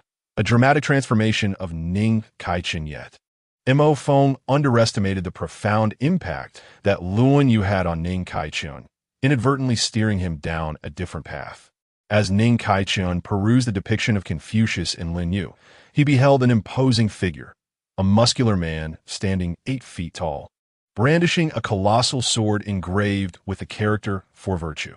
At that moment, Ning Kaichun's worldview was profoundly shaken, and he felt that this representation of Confucius truly resonated with the sage he revered in his heart. Turning to Neil, he implored, "Lord Lei, I wish to pursue the teachings of the sage Confucius, to follow him and win over others through virtue." Mo Feng, taken aback, glanced at the illustrations in Lingyun and immediately grasped the situation. Observing Ning Kaichun's resolute demeanor, he deemed further persuasion futile and decided to go with the flow. He retrieved a volume of martial arts techniques he had collected from his storage space and handed it to Ning Kaichun, stating, "You may study this technique." Ning Kaichun gazed at the 4 prominent characters on the manual and could not help but exclaim, "Dragon and Tiger Divine Art." For reasons unbeknownst to him, an overwhelming joy surged within him upon seeing it. Yin Qixia, upon catching sight of the manual, leaned in and exclaimed in astonishment, "This dragon and tiger divine art is indeed remarkable." Mastery of this technique would grant him the power of 9 divine dragons tattooed on his left arm and 9 fierce tigers on his right, bestowing upon him the strength to shatter mountains with a mere punch. Mo Feng cleared his throat and advised, "Once you awaken, convene and focus on your training. The tree demon at Mount Hua Temple shall be your trial." These adversaries were beneath his notice. He wished to leave them for Ning Kaichun and the martial artists of the comprehensive martial world to hone their skills. He would only intervene if faced with the ancient monsters of this realm. Ning Kaichun nodded enthusiastically, assuring, "Rest assured, Lord Lei, I shall dedicate myself to my training." After sending the 2 back to their dreams, Mo Feng harbored a lingering sense that Ning Kaichun was destined for a radical transformation. Suddenly, a flash of inspiration struck him. Since so much had already changed, why not instigate further developments? He recalled the nearby Baiyun Temple, home to an elder monk named Baiyun and a young acolyte known as Shifang. What would happen if he altered their templates to resemble Fahai? The monks of the comprehensive martial world had already been groomed into competent practitioners, indulging in wine and meat while absorbing the essence of Buddhist teachings, discarding the dross. It was high time to deliver a jolt to the monks of this world. Moreover, the formidable Zhua Qianhu, who claimed to be invincible beneath the heavens, warranted proper cultivation as well. When the martial artists from the comprehensive martial world eventually arrived, they would expedite the restoration of order in this realm. With these thoughts in mind, Mo Feng set his plans into motion, riding upon clouds toward the designated locations. As dawn broke over Guobei County, Ning Kaichun awoke with a start, sitting up and gasping for breath. He had dreamt of a bearded man and a qilin. However, as the martial arts techniques crystallized in his mind, he sat in stunned silence, realizing this was all undeniably real. Indeed, it was real, for he had also acquired the techniques. The figure of Yin Qixia appeared in his room, sipping a small drink, his face alight with excitement.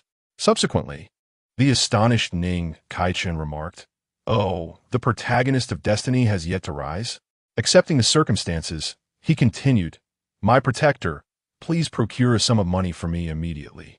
I require it for my cultivation." With that, he placed a list before Yin Qixia. Upon inspecting it, Yin Qixia spat out his drink in disbelief, exclaiming, "What on earth? You expect me to acquire 100,000 taels of silver? Do you think I run a moneylender shop?" Ning Kaichun, seizing Yin Qixia's wine flask, took a swig and countered, "Lack of funds on your part does not imply that the wealthy families in this county are similarly bereft." Yin Qixia, wide-eyed, retorted, "Are you unaware that I was once a constable? You're asking me to rob." Ning Kaichun shook his head, insisting, No, it is not robbery. How could a scholar like me ever instruct you to steal? This is merely a matter of compelling those unscrupulous merchants and corrupt officials to contribute to the common good, thus awakening their conscience." Yin Qixia, bewildered, replied, "But you have already spent this money." Ning Kaichun, exasperated, declared, "Who am I? I am the destined protagonist. born to rescue this chaotic world. If I can rapidly attain mastery, I shall bring an end to this turmoil, allowing the populace to live in peace. Would you not consider that a boon for the common folk? Surprisingly, Yin Qixia found himself at a loss for words. The scholar's reasoning was unexpectedly sound. Could this be the true wisdom of Confucius? It was indeed impressive. He realized he must take time to study further. Very well. I shall make a trip tonight at the hour of the rat, compelling them to donate all the silver. Ning Kaichun nodded in approval. Indeed, you exhibit considerable insight. Yin Qixia, for reasons unknown, suddenly reminisced about the former scholar. The current version was rather brazen, with a thicker skin than his own. Ning Kaichun stretched lazily and announced, I plan to visit the pleasure quarters to gather information. I shall provide you with accurate news by evening. Yin Qixia doubted his ears. Was this truly the language of a man? Observing Yin Qixia's incredulous expression, Ning Kaichun urged, consider it logically. Those corrupt officials and wealthy individuals indulge in pleasures. It is clear who possesses wealth and who does not, is it not? Sighing, he continued, as scholars, we dedicate ourselves to the greater good of society. I willingly infiltrate the pleasure quarters to seek out unscrupulous merchants and corrupt officials. Yin Qixia had never felt so speechless. He could only drink and return to sleep. By nightfall, Ning Kaichun staggered back, enveloped in fragrance. How splendid life could be. He realized he had been exceedingly dull in the past. Yin Qixia tossed the pilfered silver before Ning Kaichun, stating, Here lies the 100,000 taels. Ning Kaichun marveled, in such a small county, to unearth 100,000 taels of silver. Truly, this world demands renewal. Let us depart for the prefectural city to procure what we need. I wonder what the young ladies there are like. Yin Qixia, weary of Ning Kaichun's incessant chatter, seized him and soared into the sky on his sword. After a vigorous flight, they soon arrived at the state city. With a substantial sum of 100,000 taels of silver in hand, Ning Kaichun embarked on a spree of purchases.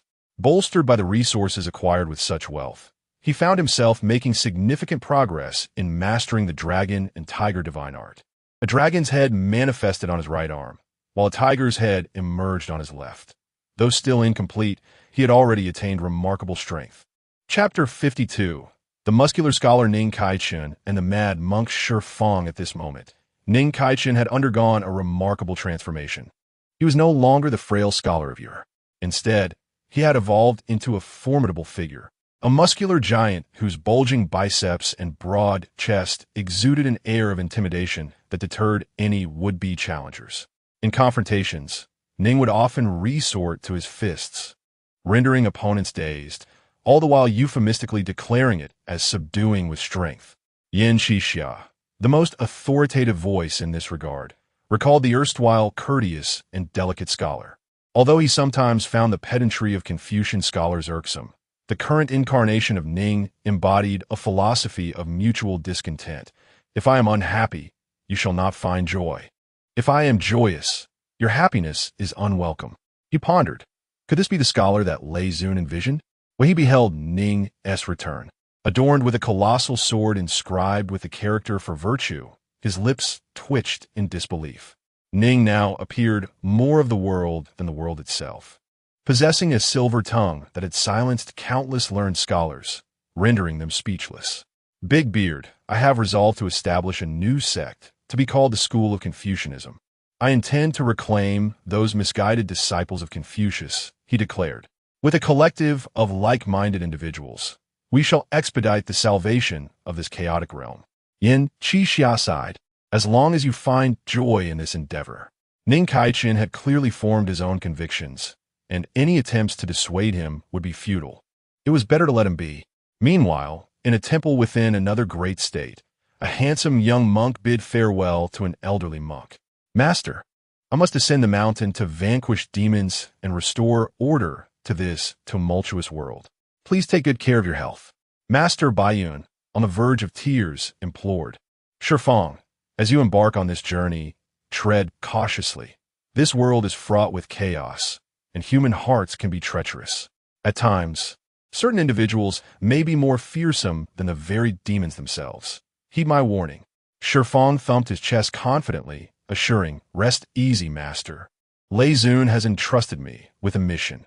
Any villain who dares to lay a hand on me shall find themselves dispatched to the underworld for their punishment." He added, "Moreover, Lingyun has advised me to eradicate these evildoers entirely, leaving no trace, lest spring breezes revive them and stir trouble anew." Master Baiyun's heart sank further. How had his beloved disciple transformed into a monk radiating such bloodlust?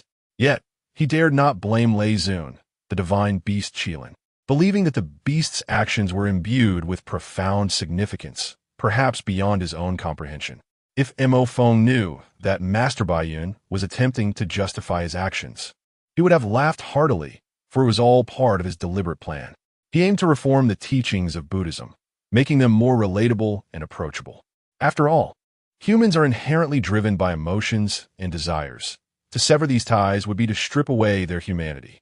As for the possibility of encountering formidable Buddhist masters in the future, Mo Feng remained unfazed, confident that his system father would lend support, rendering any trouble a matter of uncertainty.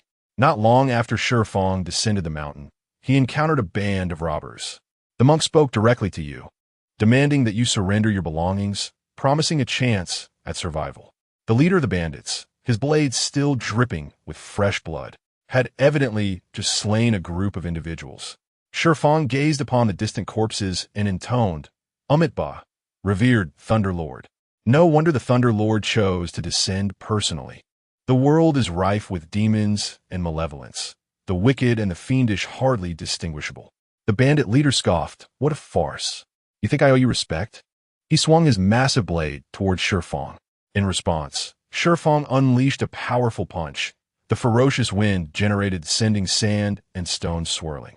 The bandit, staring in disbelief at the gaping wound in his abdomen, spat blood and exclaimed, "How can a monk take a life? Should you not be here to counsel and redeem me?" Shifeng replied coldly, "I am but a guide for souls, not a savior for beasts." He turned his gaze upon the remaining bandits, a chilling smile gracing his lips. "Let me assist you in finding liberation." Terrified, the remaining bandits scattered, each pleading for mercy. Yet with each step Shifeng took, a bandit fell, and soon the ground was awash in crimson. After vanquishing all the bandits, Shifeng prepared to offer salvation to the innocent souls lost. Unexpectedly, a figure swiftly gathered the corpses and fled into the distance. Shifeng bellowed, "Which fiend dares to act with such impudence before me? Witness my formidable might, the celestial incantations of the great law, and the luminous wisdom of the Buddhas." Ripping off his robe, he revealed an intricately etched golden dragon upon his chest. With a mighty punch, a roaring golden dragon surged forth in pursuit of the fleeing demon. A cry of anguish echoed as the entity was swiftly caught and injured. When Shifeng arrived, he found only a frail woman lying on the ground, pleading, "Little monk, save me." Her garments were torn, revealing an enticingly pure form, a myriad of seductions at her disposal. Raised in the temple, Shifeng was ill-prepared for such temptations, his eyes wide and heart-racing. Suddenly, the teachings of the Thunder Lord resonated in his mind. Those who cannot resist temptation may serve the demon in their stead. With hands clasped in prayer, Shifeng declared, "Wretched being, today I shall accept your aid in my cultivation, allowing me to serve as your vessel." Before long, Shifeng emerged, his expression serene, leaving only the demon's lifeless body behind. Indeed, the Thunder Lord's words rang true. Humanity is governed by desires, and once liberated from such cravings, the heart finds purity. With hands folded in reverence, Shifeng proclaimed, "Thunder Lord, I have attained understanding." Gradually, Shifeng's renown spread across the vast expanse, even reaching neighboring territories, earning him the moniker of the Wild Monk, Shifeng. His actions were governed by the whims of his heart. Whenever displeased, he unleashed his frustrations. The unfortunate targets of his wrath, bandits, corrupt officials, and nefarious scoundrels, were met with relentless demise, one after another. He gradually became known as the dual marvel alongside the muscular scholar named Kaichin, one who educated the masses with his fists, leaving them dazed, while also winning hearts through virtue. The other, unrestrained in his defense of justice, finding his greatest joy in indulging desires, thus purifying his inner self. Mo Feng, observing this peculiar pair from above, couldn't help but smile, for his only such scholars and monks who possess true intrigue. It was time to send them to Lanrua Temple for their trial. Curiously, both Ning Kaichen and Shi Fang seem to share a connection with Nie Shaoqian. Although the protagonists differ, the journeys they undertake are strikingly similar, which adds a delightful twist to the narrative. Once the tree demonis is dealt with, I can arrange for the martial artist from the comprehensive martial world to join us. Chapter 53. Master Brother, the water is too deep. Allow me to handle it under the guidance of Mo Feng. Shi Fang made his way towards Guobei County. Along the route, the demons and bandits, upon seeing Shi Fang, scurried away in fear. Who in the vicinity did not know of Shi Fang? To the untrained eye, he appeared to be a handsome monk, but in truth, he was a complete deviant, one who reveled in tormenting them. Outside Guobei County, Ning Kaichun, with his powerful arm, hoisted a flower thief by the neck, a menacing grin spreading across his face. You have some nerve to commit crimes within my territory. The flower thief was on the verge of tears, shocked that he had been captured before even committing his crime. What was even more terrifying was that he had been seized by Ning Kaichun, the muscular scholar of the Confucian sect. Gazing at the fist, which was nearly larger than his own head, he had no doubt that a single blow could shatter his skull. Head Constable Yin, I beg you, send me to prison swiftly, he pleaded. Yin Qixia, closing his eyes, chose to ignore him. Firstly, he was no longer a constable. Secondly, he had witnessed countless similar scenes before. It was evident that Ning Kaichen was correct. Wicked men required the discipline of their own kind. The improvement of the security situation near Guobei County was entirely due to Ning Kaichen's efforts. Ning Kaichen leaned closer to the flower thief, the overwhelming sense of pressure causing the thief to feel breathless. Oh, so now you're yearning for prison? Do you truly believe that once you arrive there, you will escape punishment? Regrettably, I must inform you that all the guards in the prison are my fellow disciples of the Confucian sect. Upon hearing this, despair washed over the flower thief. He could hardly fathom the grim days that lay ahead. Just as Ning Kaichen was preparing to employ some methods of punishment, a voice interjected. My friend, your actions are rather extreme. One should take things step by step. Furrowing his brow, Ning Kaichen wondered who dared to defy him in his own domain. He soon spotted Shi Fang approaching leisurely, devoid of any signs of travel. The moment Yin Qixia laid eyes on Shi Fang, he recognized him as a disciple of Lei Zun. The sensation was all too familiar. With a smile, Ning Kaichen remarked, I wondered who it was. It turns out to be my dear junior brother. How delightful it is to have friends come from afar. Shi Fang gazed at his elder brother in admiration. With such a robust physique, his biceps larger than Shi Fang's own head, he truly embodied the legendary muscular scholar. Before arriving, he had heard from Lei Zun that Ning Kaichen had cultivated the Dragon Tiger divine art. Judging by the tattoos on his arms, he was close to mastering their powers. Ning Kaichen, with practiced ease, draped an arm around Shi Fang's shoulders and asked, My junior brother, how do you propose we punish him? He was well aware of his younger brother's reputation, which rivaled his own. Yin Qixia, witnessing this scene, felt as though the sky were collapsing. Having one Ning Kaichen was already a handful. Now, with the addition of a wild monk, things were bound to become even more entertaining. Shi Fang pressed his palms together and proclaimed, Ba, may the revered Lei Zun watch over us. The individual in question is not merely a lecher. We ought to dismantle his tools of mischief and subsequently employ our vital energy to rejuvenate his body, rendering his skin more delicate and fair. As for the final step, he should be sent to those who favor the company of men, allowing him to personally experience the agony he has inflicted upon others. Ning Kaichen raised a thumb in approval, exclaiming, Little junior brother, your suggestion indeed surpasses mine. Upon overhearing their conversation, the lecher was so frightened that he fainted thrice in quick succession, a rather remarkable feat soon.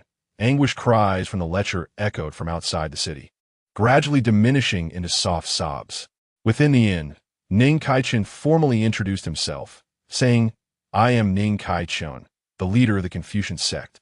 Yin Qixia, with a pained expression, replied, I am Yin Qixia, a wanderer of the Jianghu. Shi Fang, wearing a warm smile, added, I am Shi Fang from Baiyun Temple. After the three acquainted themselves, Yin Qixia stated, since all of this is at the behest of Master Lei, we should hasten to Lanrua Temple and eradicate that tree demon. Their resolute personalities left no room for hesitation once a decision was made. When they next appeared, they found themselves in a shadowy locust tree grove. Ning Kaichen, who had mastered the path of the ultimate physical form and cultivated literary energy, was extraordinarily sensitive to the surrounding malevolent spirits. Yin Qixia, being a practitioner, immediately discerned the abundance of demons in this place. Shi Fang's pupils shimmered with golden light. Through his gaze, the entire grove appeared shrouded in black smoke. A rather frightening sight. Ning Kaichun smiled broadly, saying, let us proceed. It is said that many female ghosts reside here and throughout history. The pairing of scholars with female spirits has been a romantic tale. Shi Fang joined his hands in prayer, cautioning, brother, the waters here run deep. Allow me to confront these female ghosts, as I have considerable experience in such matters. Ning Kaichen Tuklet. I did not realize that my junior brother was also of the same ilk. Let's use love to transform them. Shi Fang nodded, declaring, this is indeed a great act of kindness. As the saying goes, saving a life is akin to constructing a 7-story pagoda. I shall aspire to build a 28-story pagoda. Ning Kaichun laughed heartily, saying, indeed, indeed. We have been taught by Master Lei, and thus we should engage in such benevolence. Yin Qixia stood dumbfounded, observing the two brothers as they cheerfully made their way to Lanrua Temple, worrying for the female ghosts. Ning Kaichun had cultivated the Dragon Tiger divine art, attracting the world's literary energy into his body, exuding an abundance of yang energy. As for what Shi Fang practiced, Yin Qixia was uncertain, but he could tell from the occasional glimpse of a golden dragon tattoo that he was no ordinary individual. With Ning Kaichun adorned with the azure dragon on his left and the white tiger on his right, and Shi Fang bearing a dragon tattoo as well. Could this be the reason for their peculiar thirst? Reflecting on this, a chill ran down Yin Qixia's spine. He had recently contemplated getting a dragon tattoo himself, but now he reconsidered. I find myself surrounded by two peculiar individuals. Regardless of the circumstances, I must resolutely maintain my identity as a rational person. It is not merely Yin Qixia who harbors doubts. Even Mo Feng himself is questioning the very essence of existence. How is it that these two seem to have strayed from the path? Lying upon the clouds, I reflect upon all that I have imparted. Surely, there could be no fault in my teachings. After all, when desires arise within the heart and are subsequently released, the soul finds purity. Have we not witnessed countless souls in previous lives who embodied this truth, like lustful specters before, yet transformed into serene sages thereafter, their hearts as tranquil as still waters? For those who practice cultivation, achieving such a state is no simple feat. It is indeed the most effective approach. Yes, this cannot possibly stem from my own shortcomings. Rather, it is their misinterpretation that has led them astray. Chapter 54. Ning Kaichun. Tree demon, you discriminate against me deep within a peculiar space in the locust grove. An ancient crone opened her eyes with delight and exclaimed, come forth, summon Shao Qian and Shao Qing. Soon, a ghost clad in white and another in green floated gracefully into the presence of the elder. Greetings, grandmother. The tree demoness spoke in a voice that was neither masculine nor feminine. 3 individuals have arrived at Lanrua Temple. The one with the bushy beard is a cultivator, and he is of no concern. However, the muscular man and the delicate young monk possess abundant yang energy. You two must assist me in enticing and absorbing their yang. If I can absorb enough of their vitality, I shall be able to advance further, expanding my territory to Guobei County. Rest assured, if you help me gather sufficient yang this time, I shall grant you both your freedom. Shao Qian and Shao Qing nodded and prepared to seduce the muscular man and the young monk that very night. At Lanrua Temple, Shi Fang munched on a chicken leg and remarked, I presume those female ghosts will come tonight. Brother, have you considered how we shall face them? Ning Kaichun downed a drink with satisfaction, saying, we shall assess the situation as it unfolds. Let us agree not to compete with one another. Let the female ghosts choose as they please. He then cast a glance at the taciturn Yin Qi Xia. Big beard, do keep your distance from us tonight, lest the ladies be frightened and hesitate to approach. Shifeng nodded. Indeed, we must provide these female ghosts with guidance. Your presence may intimidate them. Yin Qi Xia, with a scowl, silently retreated to a secluded chamber, clutching a wine gourd. As night fell, bringing a slight chill, Ning Kaichun arrived at a small pavilion by the lake, picking up a book and beginning to read aloud. Shifeng, unwilling to be outdone, began reciting Buddhist scriptures beside him. Before long, Ning Kaichun paused, sensing the arrival of two female ghosts. He muttered, "Why only two? It seems that tree demoness looks down upon us." Shifeng nodded in agreement. "Indeed, brother. It appears we must educate the tree demoness. She truly lacks understanding. We have restrained our auras and intentionally released such ample yang energy, yet only two have arrived. Who does she think she is overlooking?" Xiao Qian and Xiao Qing were taken aback upon seeing the duo of Ning Kaichun and Shifeng together, as the visual impact was striking. Ning Kaichun stood at 8 feet tall, his physique brimming with muscle, a quintessential embodiment of a strong man. Beside him, Shifeng exhibited a more average build, creating a shocking contrast. As they observed Ning Kaichun and Shifeng, the two ghosts were likewise scrutinizing them. Shifeng discreetly transmitted, "Wow, brother. These two female ghosts are quite alluring." Ning Kaichun suppressed a smile. "Steady now. We are practitioners and must maintain an appropriate mindset. Let us consider today as a fishing expedition, aiming to attract more female ghosts, while the big beard can stir trouble for the tree demoness." In silence, the two individuals appeared to have finalized their plan. They would detain the tree demoness subordinate, the female ghost, while the old hag was left to Yin Qixia. Two female ghosts materialized, entering with a feigned delicacy. "Esteemed gentlemen, we seem to have lost our way. Might we rest here for the night?" With a serious countenance, Shifeng replied, "I am not a gentleman. I am a monk. This esteemed individual beside me is the true gentleman, a learned scholar." Xiao Qian and Xiao Qing were momentarily bewildered, glancing at Ning Kaichun's robust figure, which could easily convince one he was a heroic figure from the Green Forest. Ning Kaichun coughed lightly, saying, "It is a delight to have friends from afar. Ladies, feel free to make yourselves comfortable. Do not mind us." During this exchange, Xiao Qian's gaze fell upon the text Ning Kaichun was reading, instantly leaving her dazed. Before her transformation into a ghost, she had been a well-off young lady, having studied the Analects. Why did this scholar's text differ from her own? At that moment, Ning Kaichun's aura drew Xiao Qian's attention solely to him. Shifeng, observing this interaction, smiled and turned to Xiao Qing, saying, "My lady, would you care to enter and discuss the teachings of Buddhism with me?" Faced with Shifeng's direct approach, Xiao Qing was taken aback by such candor after years of experience. Before she could respond, Shifeng grasped her hand eagerly, leading her inside for their discussion. Meanwhile, Ning Kaichun began to employ his own charms, a feat he would not have dared attempt in the past. Yet now, hearing Xiao Qian's continuous laughter, he realized his remarkable strength. Before long, under Ning Kaichun's guidance, the two entered another room. From a distance, Yin Qixia could hear the commotion and muttered with a smirk, "Ah, the youth." After a night of activity, just before dawn, Xiao Qian and Xiao Qing floated away, slightly disoriented. They had not anticipated the abundance of yang energy emanating from the scholar and the monk.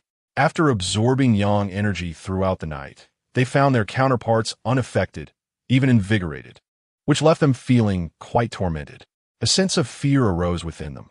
They resolved to bring more sisters next time, for they could hardly endure alone. Ning Kaichun leisurely opened the door, emerging to find Shifeng equally spirited. "It seems our hypothesis was correct," he remarked with a smile. They were not merely lecherous old men, but were honing their future paths of cultivation. Ning Kaichun practiced the Dragon Tiger divine art, while Shifeng cultivated the Great Might Heavenly Dragon, both embodying pure yang attributes, their yang energy overflowing. Furthermore, both bore dragon tattoos on their bodies. If they continued this way, their physical foundations could suffer damage. As the saying goes, lonely yang does not endure, lonely yin does not thrive. The harmony of yin and yang is paramount. To reach profound heights, they must incorporate yin energy to balance their abundant yang. What could possibly offer greater value than these female spirits?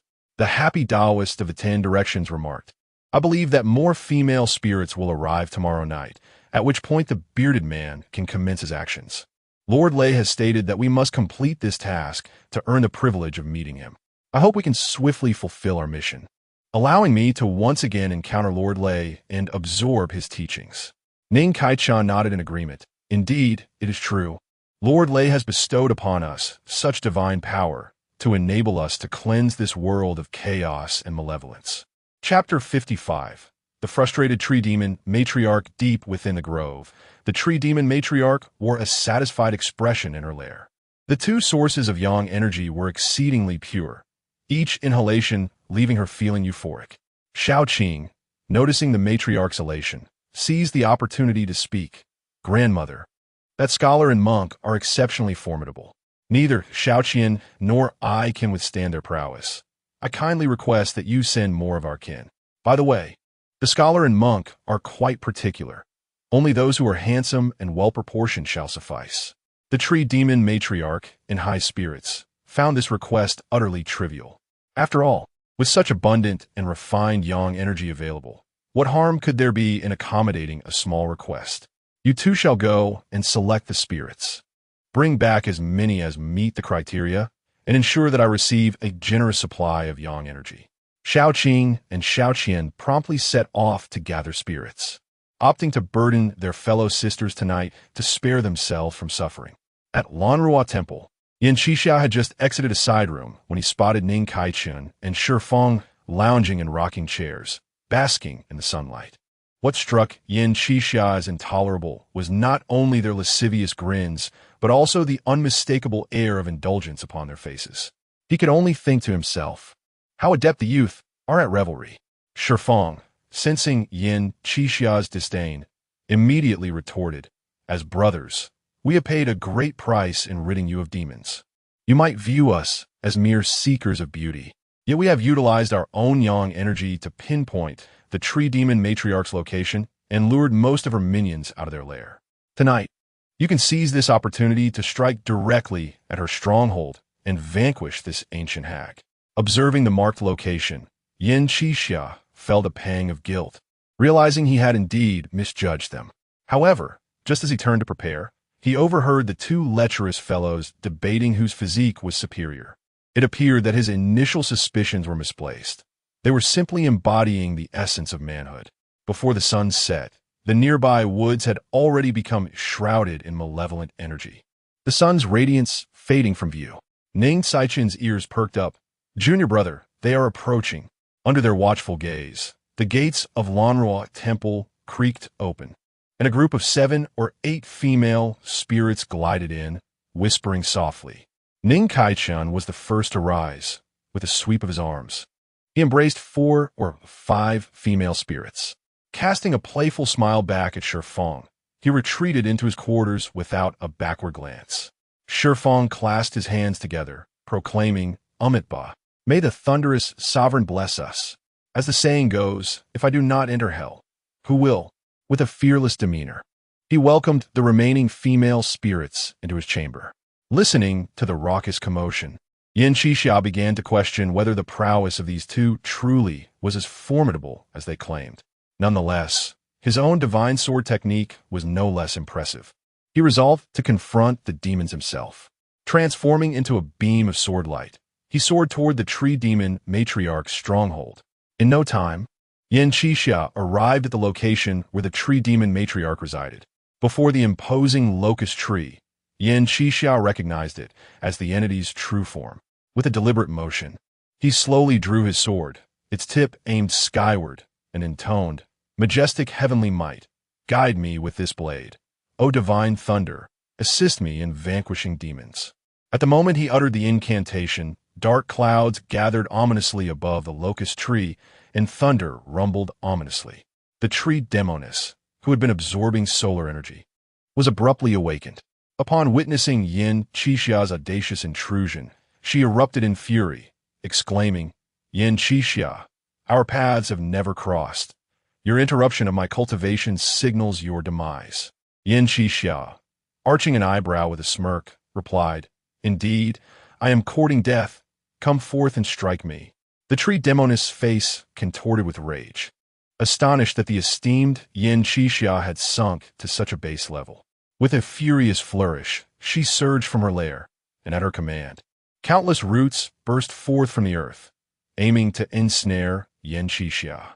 He stood resolute, sword held before him, proclaiming, I am no longer the person I once was. Prepare to meet your end, demon. With a fierce shout, thunder clashed from the heavens, striking the roots and causing them to explode in a fiery conflagration. The tree demoness felt a jolt of surprise at Yin Qixia's newfound strength. It was no wonder he dared confront her, having evidently sharpened his prowess. However, she too had not languished in her cultivation.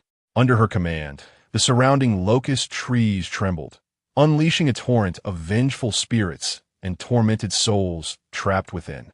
Slay them, she commanded. The temperature plummeted, and an oppressive aura of resentment enveloped the area, frost forming in its wake.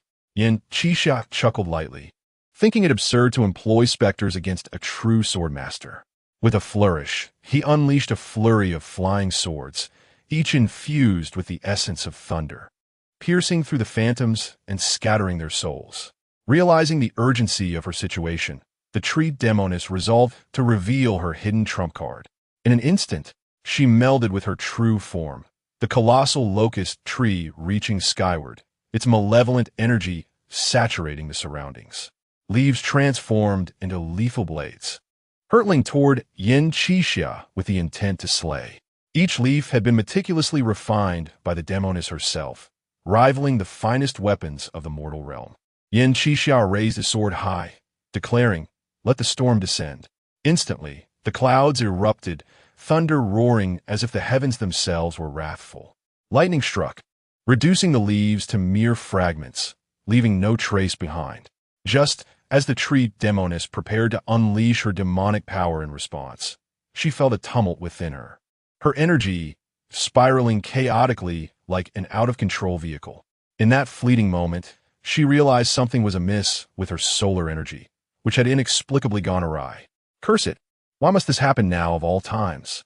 Yet, Yin Qixia would grant her no reprieve. With his sword dancing through the air with relentless precision, he unleashed a torrent of sword energy laced with lightning, forcing her into a defensive frenzy and tipping the scales of battle in his favor. The tree spirit matriarch was consumed by an impotent rage. Had it not been for the disruption of her own vital energy, she would never have allowed herself to be so brazenly mounted by Yin Qixia.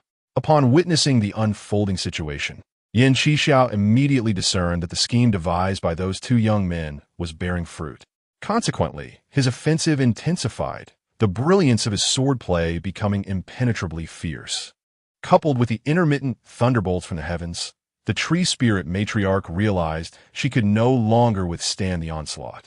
She sought to summon her subordinates for assistance. Yet the little demons and spirits dared not emerge, and she found herself unable to reach her female specters. Chapter 56. The Old Demon of Black Mountain. Have I been betrayed? Yin Qixia pleaded for mercy, urging, Spare me. Let us leave some room for future encounters. Yin Qixia, however, responded with a cold sneer, You, a vile creature, think you can negotiate with me? Today, you shall answer for your deeds. With a wave of his hand, bolts of heavenly thunder rained down, causing the tree demoness to tremble violently, her demonic energy in disarray, her true form sustaining severe injuries. Witnessing Yin Qixia's ruthless demeanor, the tree demoness furiously retorted, Yin Qixia, you force my hand. Great Lord of Black Mountain, I implore you to spare my life. She fell to her knees, repeatedly bowing her head. Yin Qixia, now on high alert, was taken aback by the revelation that the tree demoness had backing. From the dark clouds above, Mo Feng's gaze descended, and in his eyes, a thick black mist surged forth from beneath the earth. Soon a shadow, entirely cloaked in darkness and faceless, emerged in the void. Upon seeing this figure, Mo Feng lost interest and leisurely reclined on the clouds, observing the unfolding drama. The newcomer was merely a fragment of the old demon of Black Mountain, possessing combat prowess equivalent to the Dharma manifestation stage. However, it appeared that its true form had reached the human immortal fruit position in strength. With the combined might of Yin Qixia, Ning Kaichun, and Shifang, they could still contend with it. The fragment of the old demon of Black Mountain disdainfully remarked, "Pathetic, a mere human can reduce you to this state." The tree demoness bowed her head and replied, "Great Lord of Black Mountain, the issue lies within my yang energy. Otherwise, I would not have been cornered by Yin Qixia." The fragment of the old demon surveyed Yin Qixia with a sinister grin, declaring, "Human, your flesh is quite delectable. It seems I shall enjoy a grand feast today." Yin Qixia retorted fiercely, "Feast? I shall see to your demise, vile creature." With that, he summoned resplendent heavenly thunder, unleashing it upon the old demon of Black Mountain. Yet, the old demon's power far surpassed that of the tree demoness. A shroud of black mist enveloped him, deflecting the incoming onslaught. Yin Qixia inwardly exclaimed in frustration, realizing that he could not overcome this formidable demon on his own. It was not that his techniques lacked prowess, but rather that his cultivation realm lagged significantly behind that of his opponent. Despite their apparent gap of one major realm, the true form of the old demon of Black Mountain wielded the strength of the human immortal fruit position, effortlessly overpowering Yin Qixia. If it were only the old demon of Black Mountain, he would not have been afraid. However, with the tree demoness lurking nearby, he found himself in a precarious situation. He hastily contacted Ning Kaichun and Shifang, knowing he could not hold out much longer alone. Upon receiving the message, Ning Kaichun and Shifang rushed to his aid. Upon seeing the old demon of Black Mountain, they contemplated a tactical retreat. Even with their considerable fortune, they had only attained mastery-level strength, making their involvement in such a conflict overly ambitious. Yin Qixia wielded his treasured sword, slicing through the air to repel the fragment of the old demon while calling out to the two, "You need only to restrain that old hag. She is already gravely injured. Do not tell me you cannot handle this." Drawing upon the techniques of the divine sword and the thunder control art, Yin Qixia managed to hold his ground, albeit barely. Upon hearing that the tree demoness had sustained injuries, the two immediately halted in their tracks. Ning Kaichun clenched his fists with great force, causing the fabric of his upper garment to burst apart, revealing a physique of terrifying musculature. A tattoo of an azure dragon spiraled around his left arm, while a white tiger roared defiantly on his right. With the azure dragon on his left and the white tiger on his right, he was prepared to vanquish any deity or Buddhist figure that stood in his way. With a single punch, Ning Kaichun sent the tree demoness, who was rushing towards him, flying through the air. The demoness felt as though her chest had been crushed, a tremendous force propelling her back. Meanwhile, Shifang tore off his cassock, unveiling a golden dragon tattoo, and shouted, "Abomination, Shifang of Baiyun Temple stands before you. I shall seize your demon core to aid my cultivation. Behold the might of the great heavenly dragon, the great Luo incantation, and the wisdom of the Buddhas." A golden dragon surged forth, lunging at the tree demoness, who promptly burrowed into the ground to evade the attack. Just as she narrowly escaped, Ning Kaichun wielded his sword in a downward strike. There was no flourish, merely a raw and unadulterated force. The terrifying pressure causing the tree demoness to feel a sharp sting. With a resounding crash, a massive crater formed where she stood. The tree demoness, witnessing her severed arm, went into a frenzy. It was bad enough being bullied by Yin Qixia. Now these two insignificant figures dared to humiliate her as well. A terrifiant aura sur jade du poids. Enveloping the sky, Shifang remarked, "Oh dear, brother, you've really provoked her." Ning Kaichun scoffed dismissively. What one does not wish for oneself, one should not impose on others. This meant that while she was enraged, she could not direct her anger towards us. She could only stew in her own frustration. Shifang gave a thumbs up, exclaiming, "You certainly know how to play this game. The right to explain is yours, so feel free to interpret it however you like." The tree demoness was mercilessly beaten by Ning Kaichun and Shifang, her face bruised and battered, with a significant dent in her chest where deep fist imprints marred her body. Meanwhile, the Black Mountain Old Demon, engaged in battle with Yin Qixia, scoffed disdainfully, "What a disgrace." With that, two tendrils of dark energy shot forth from his hands, targeting Ning Kaichen and Shifang. Ning Kaichen summoned the power of the dragon and tiger, countering the attack with a punch, though he too was sent reeling. Shifang found himself in a similar predicament. He struggled to withstand the onslaught of the Black Mountain Old Demon. The disparity in their realms was too vast. Sustaining even a minor injury from such an attack was commendable. However, Ning Kaichun was infuriated, suddenly recalling what Xiao Qian had told him the previous night. And with a mischievous grin, he taunted, "So, Black Mountain Old Demon, I hear you wish to marry Xiao Qian, is that right? I have some good news for you. Last night, I had the pleasure of testing her out, and I must say, she was quite delightful." Upon hearing this, coupled with Ning Saichen's smirk, the Black Mountain Old Demon was enraged. Although marrying Xiao Qian was of little concern to him, primarily driven by a desire for her fortune, being publicly humiliated ignited a fury within him. No man could endure being labeled as a cuckold. In a fit of rage, he shouted, "You little brat, are you courting death?" Upon witnessing the flustered Black Mountain Old Demon, Yin Qixia's eyes gleamed with an opportunity. With a swift flick of his wrist, he unleashed a radiant arc of his sword, compelling the demon to pivot and defend himself. In an instant, guided by his consciousness, the sword traversed through the fabric of space, plunging into the demon's chest from behind. The electric force coursing through the blade erupted violently, relentlessly dismantling the vitality within the demon's being.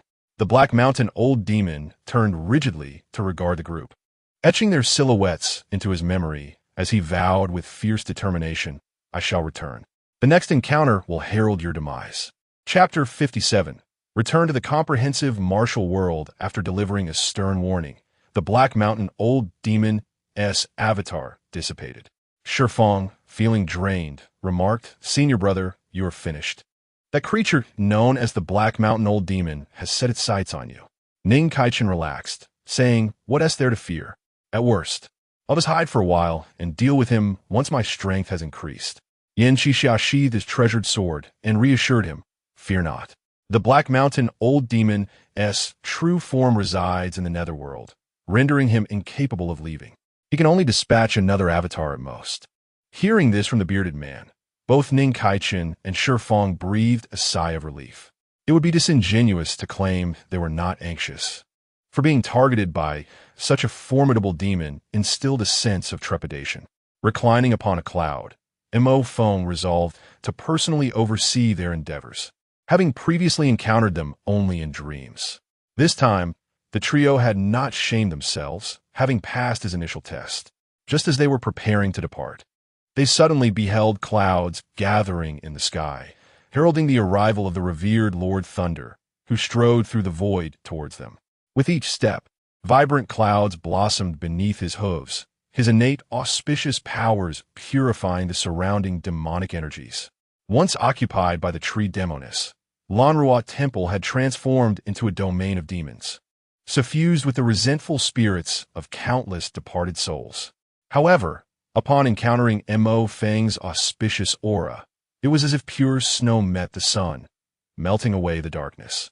Observing Lord Thunder above them, the three knelt without hesitation, exclaiming, "We pay our respects to Lord Thunder." Mo Feng nodded and said, "Rise. The current state of affairs is chaotic. The heavenly principles have decayed, and the order of the underworld is in disarray, with demons rampant everywhere. What are your plans moving forward?"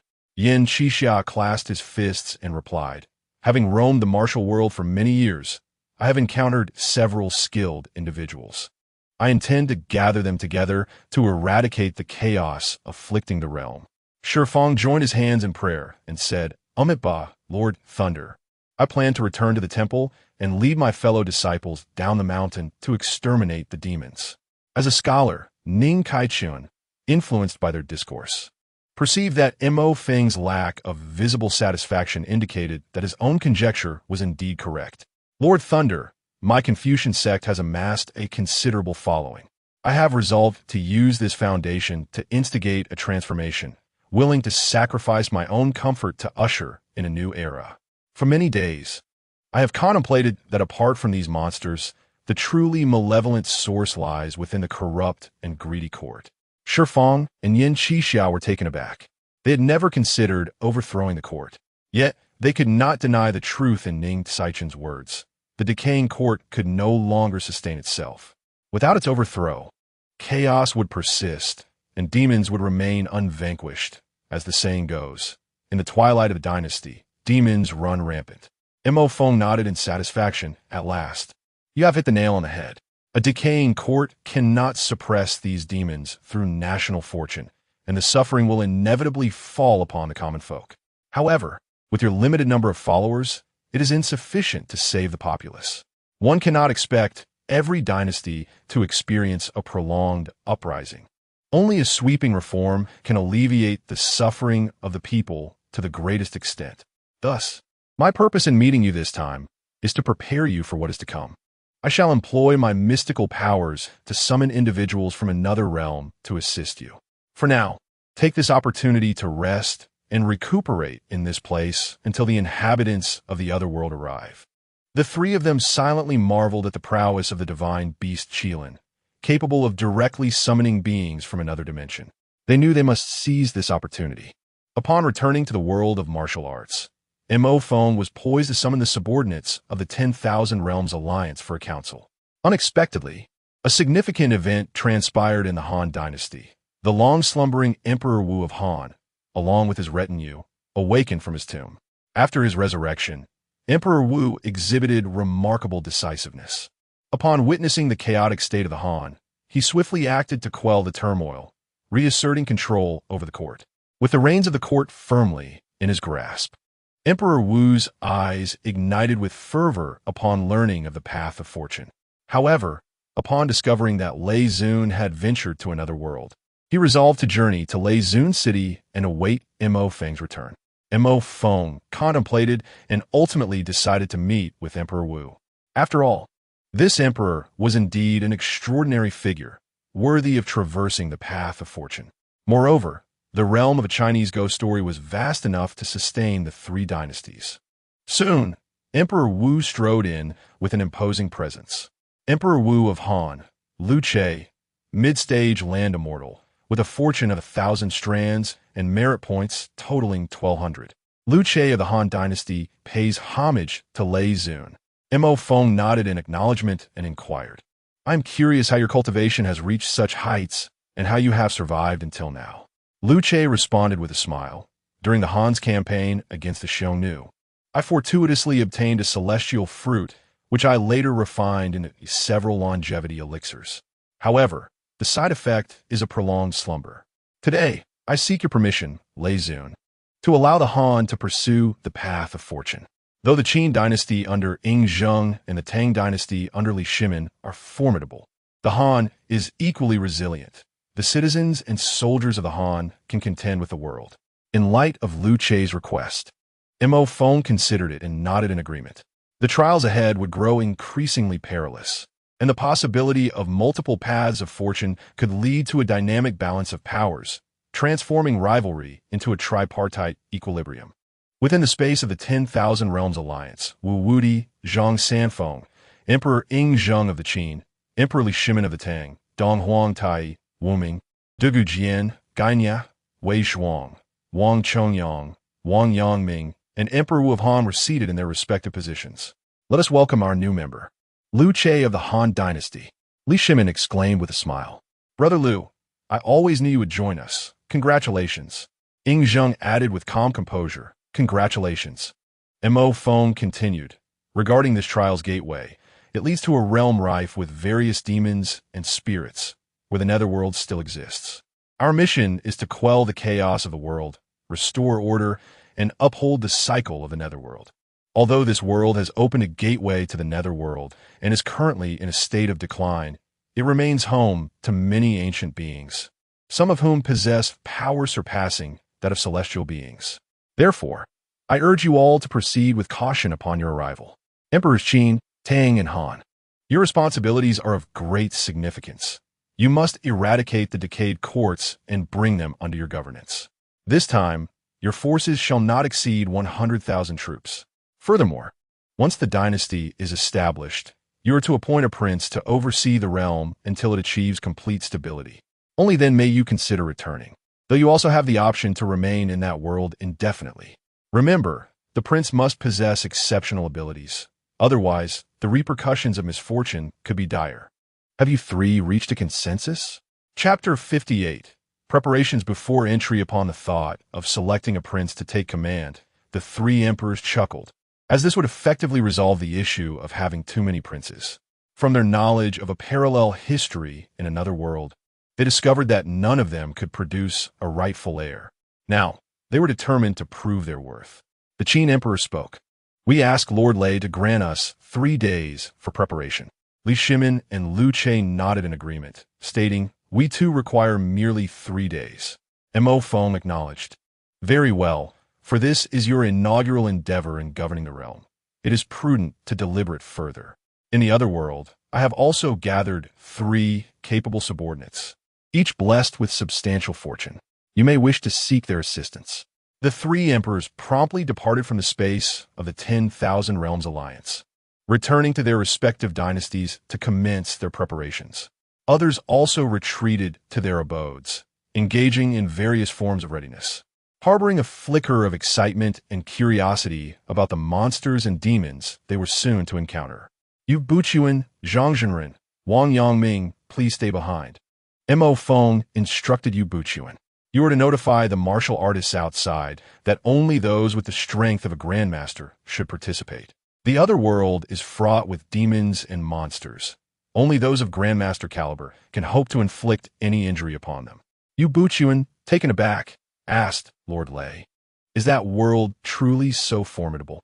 Mo Feng replied, it is not as exaggerated as it seems. However, demons of the same realm will undoubtedly surpass martial artists of equivalent strength.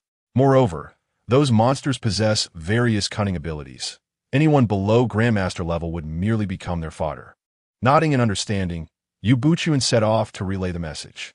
Observing the 2 remaining celestial beings, Mo Feng remarked, your tasks are of great importance. For this mission has been entrusted by the Heavenly Tao. You are to venture into the underworld of that realm to ascertain the essence of its operations, providing the Heavenly Tao with a clear direction for reference. Wang Yangming and Zhang Sanfeng nodded, affirming understood. Once all had departed, Mo Feng resolved to elevate his own strength. After all, the other world was rife with formidable entities, and sufficient power was necessary for ease and grace. System, enhance my abilities to the mid-level of human immortal. A surge of momentum enveloped him, followed by a palpable pressure. Mo Feng's cultivation ascended from the initial stage of human immortal to the mid-stage. Regrettably, he had yet to fully develop a small universe within, as it required an exorbitant amount of resources.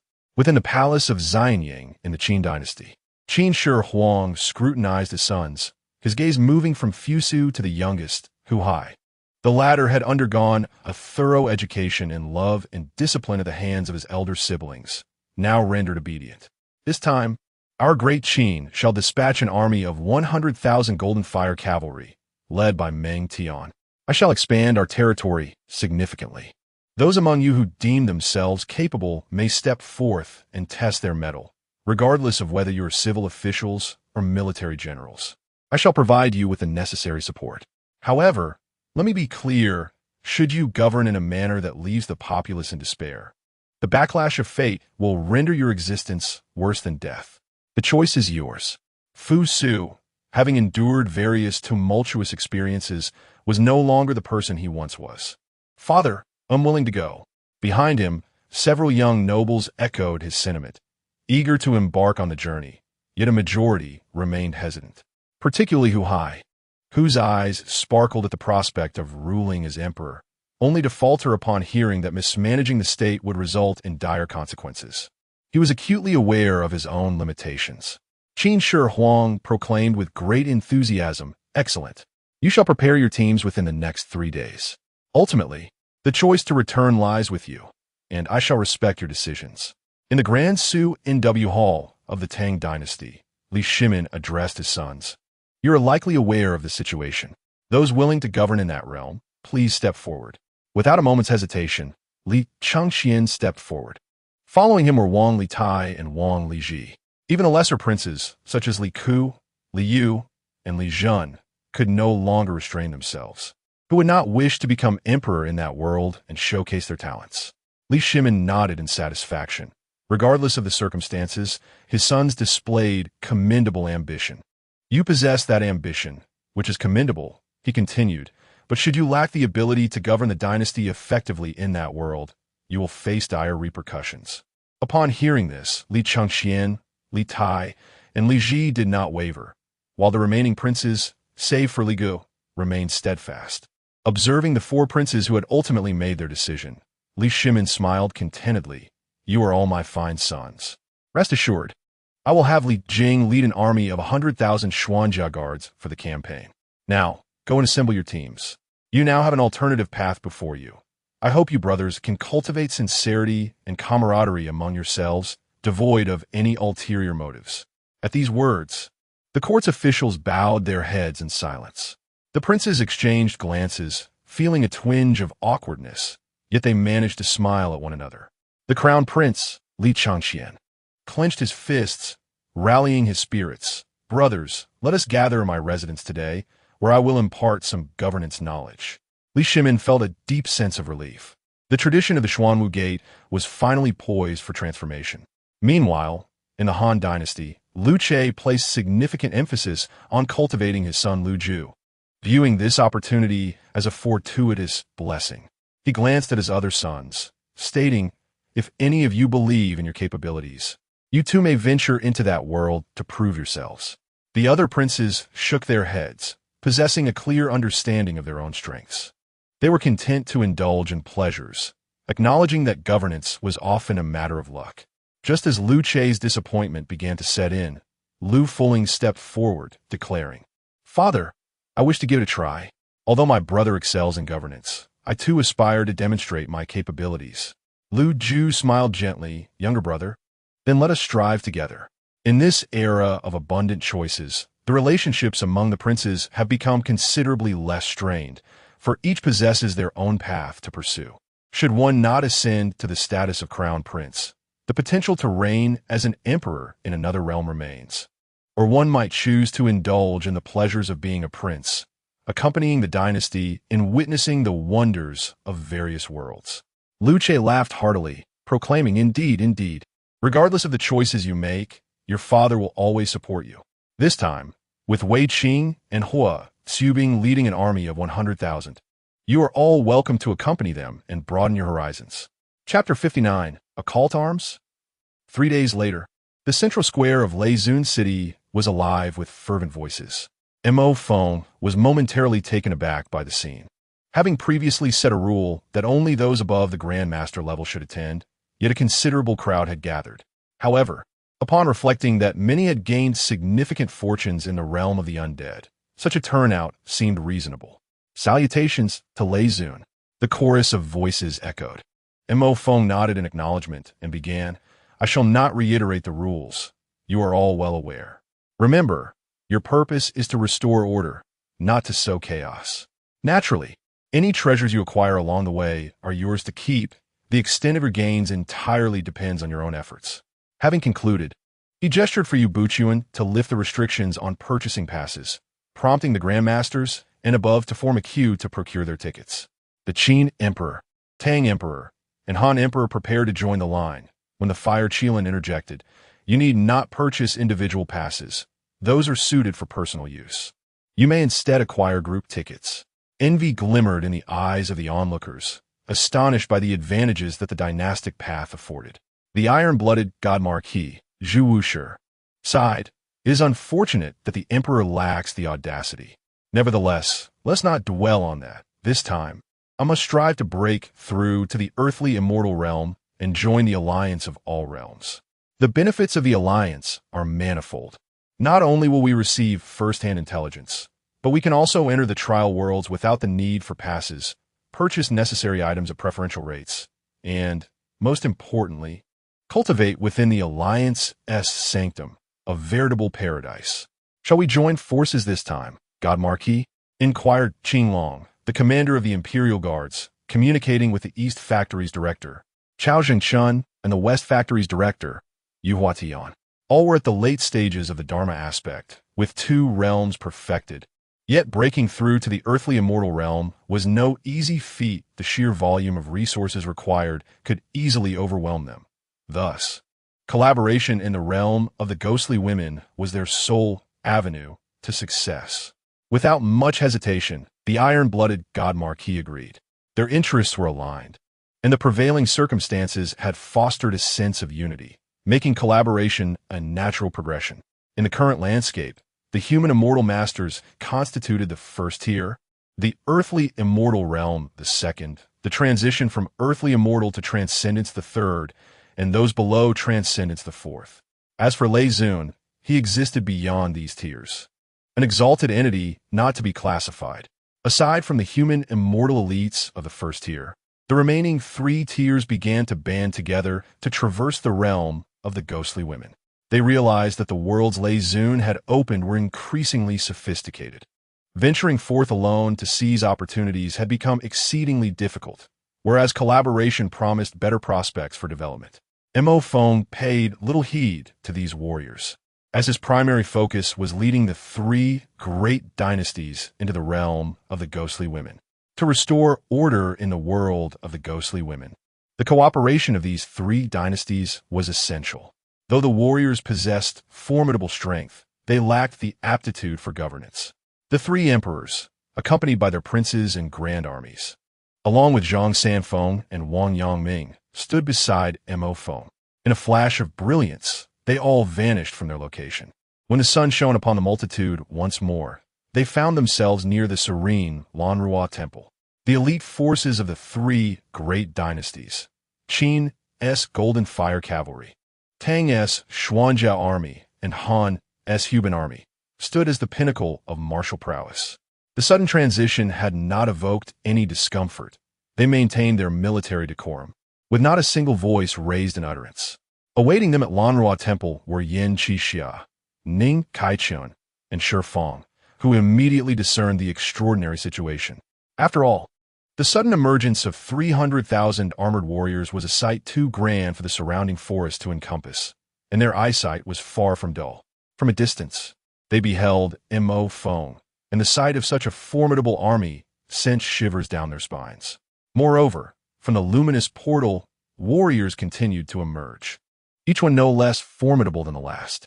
Shi Fang murmured, "Indeed, Lord Lei is quite remarkable. I presumed he merely summoned a few individuals. Yet he has brought forth an army of countless soldiers. Just look at the cold, resolute gazes of these warriors. They are undoubtedly seasoned veterans of many battles. Truly impressive."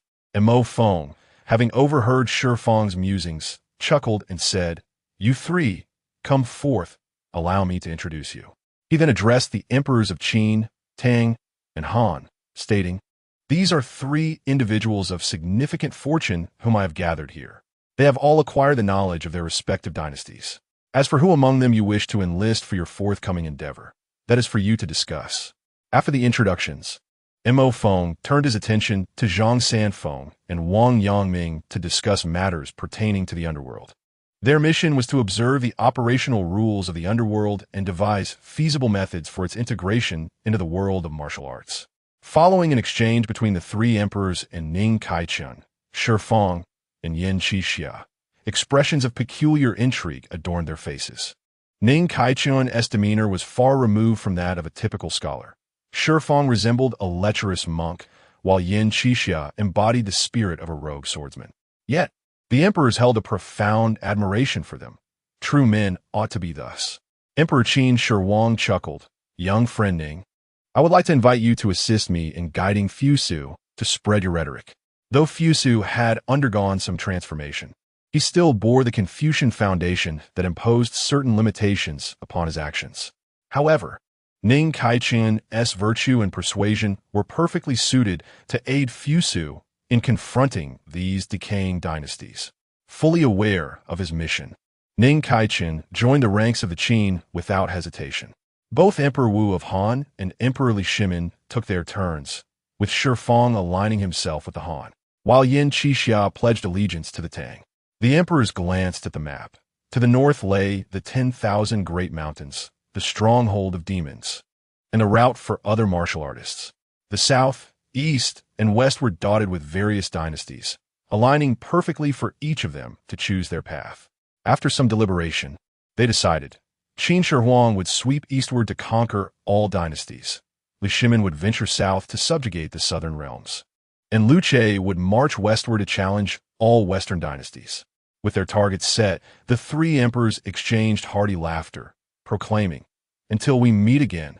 Lu Su and Li Shimin then led Shi Fang and Yan Qixia, along with their grand armies, toward the west and south, respectively. Emperor Qin Shi Huang stood resolutely with his trusted companions, Fu Su, Ning Kaichun, and Meng Tian, accompanied by a formidable force of 100,000 Golden Fire Cavalry. This location, indeed, lay within the vast dominion of the Great Qian dynasty, which had fallen under the sweeping conquests of Qin Shi Huang. Ning Kaichun commenced his account of the current state of Great Qian, particularly emphasizing the formidable figure of the current national master. "Your Majesty," he began, "based on my calculations alongside Yan Qixia, it is evident that this national master is no ordinary being, but rather a great demon with exceedingly profound cultivation, having reached the threshold of transcending calamity to transform into a dragon." Qin Shi Huang pondered the battle prowess, recognizing that this national master, the formidable demon, had likely attained the pinnacle of terrestrial immortality. Chapter 60. The Azure Dragon invites left Xianhu to join the Ming Dynasty's Imperial Guard according to Master Lei. The combat prowess of the demon race in the same realm surpasses that of the human race by a significant margin. After all, the demons possess formidable physical strength and predominantly adhere to the harsh law of survival of the fittest. This brutal rule of existence has resulted in their combat capabilities being considerably superior to those of humans. Presently, the Qin dynasty boasts a substantial number of warriors at the pinnacle of the earthly immortal realm. Among them is Dong Huangtai, along with the combined might of Gai Nie and Wei Zhuang, who also possess earthly immortal strength. The Moon Goddess, the Great Divine Command, and the Lesser Divine Command collectively wield similar power, alongside numerous scholars from the 100 schools of thought. With this in mind, Qin Shi Huang waved his hand, saying, "No matter, I have individuals capable of handling this. You only need to elucidate the specific circumstances of the Daqian dynasty." Ning Kaichun exclaimed in admiration, recalling how they sensed the overwhelming pressure from a national master from a distance during their reconnaissance. He never expected the strength of Qin Shi Huang's forces to be even more terrifying. "Your Majesty, not long ago, the Minister of Rights, Lord Fu, was exiled and is set to pass through here. It is rumored that the national master intends to intercept and eliminate him. We could easily dispose of a national master here, making it significantly simpler to seize the Qian afterward." Qin Shi Huang nodded. "Very well. Let us arrange to ambush that great demon right here, in the Qian national master's residence."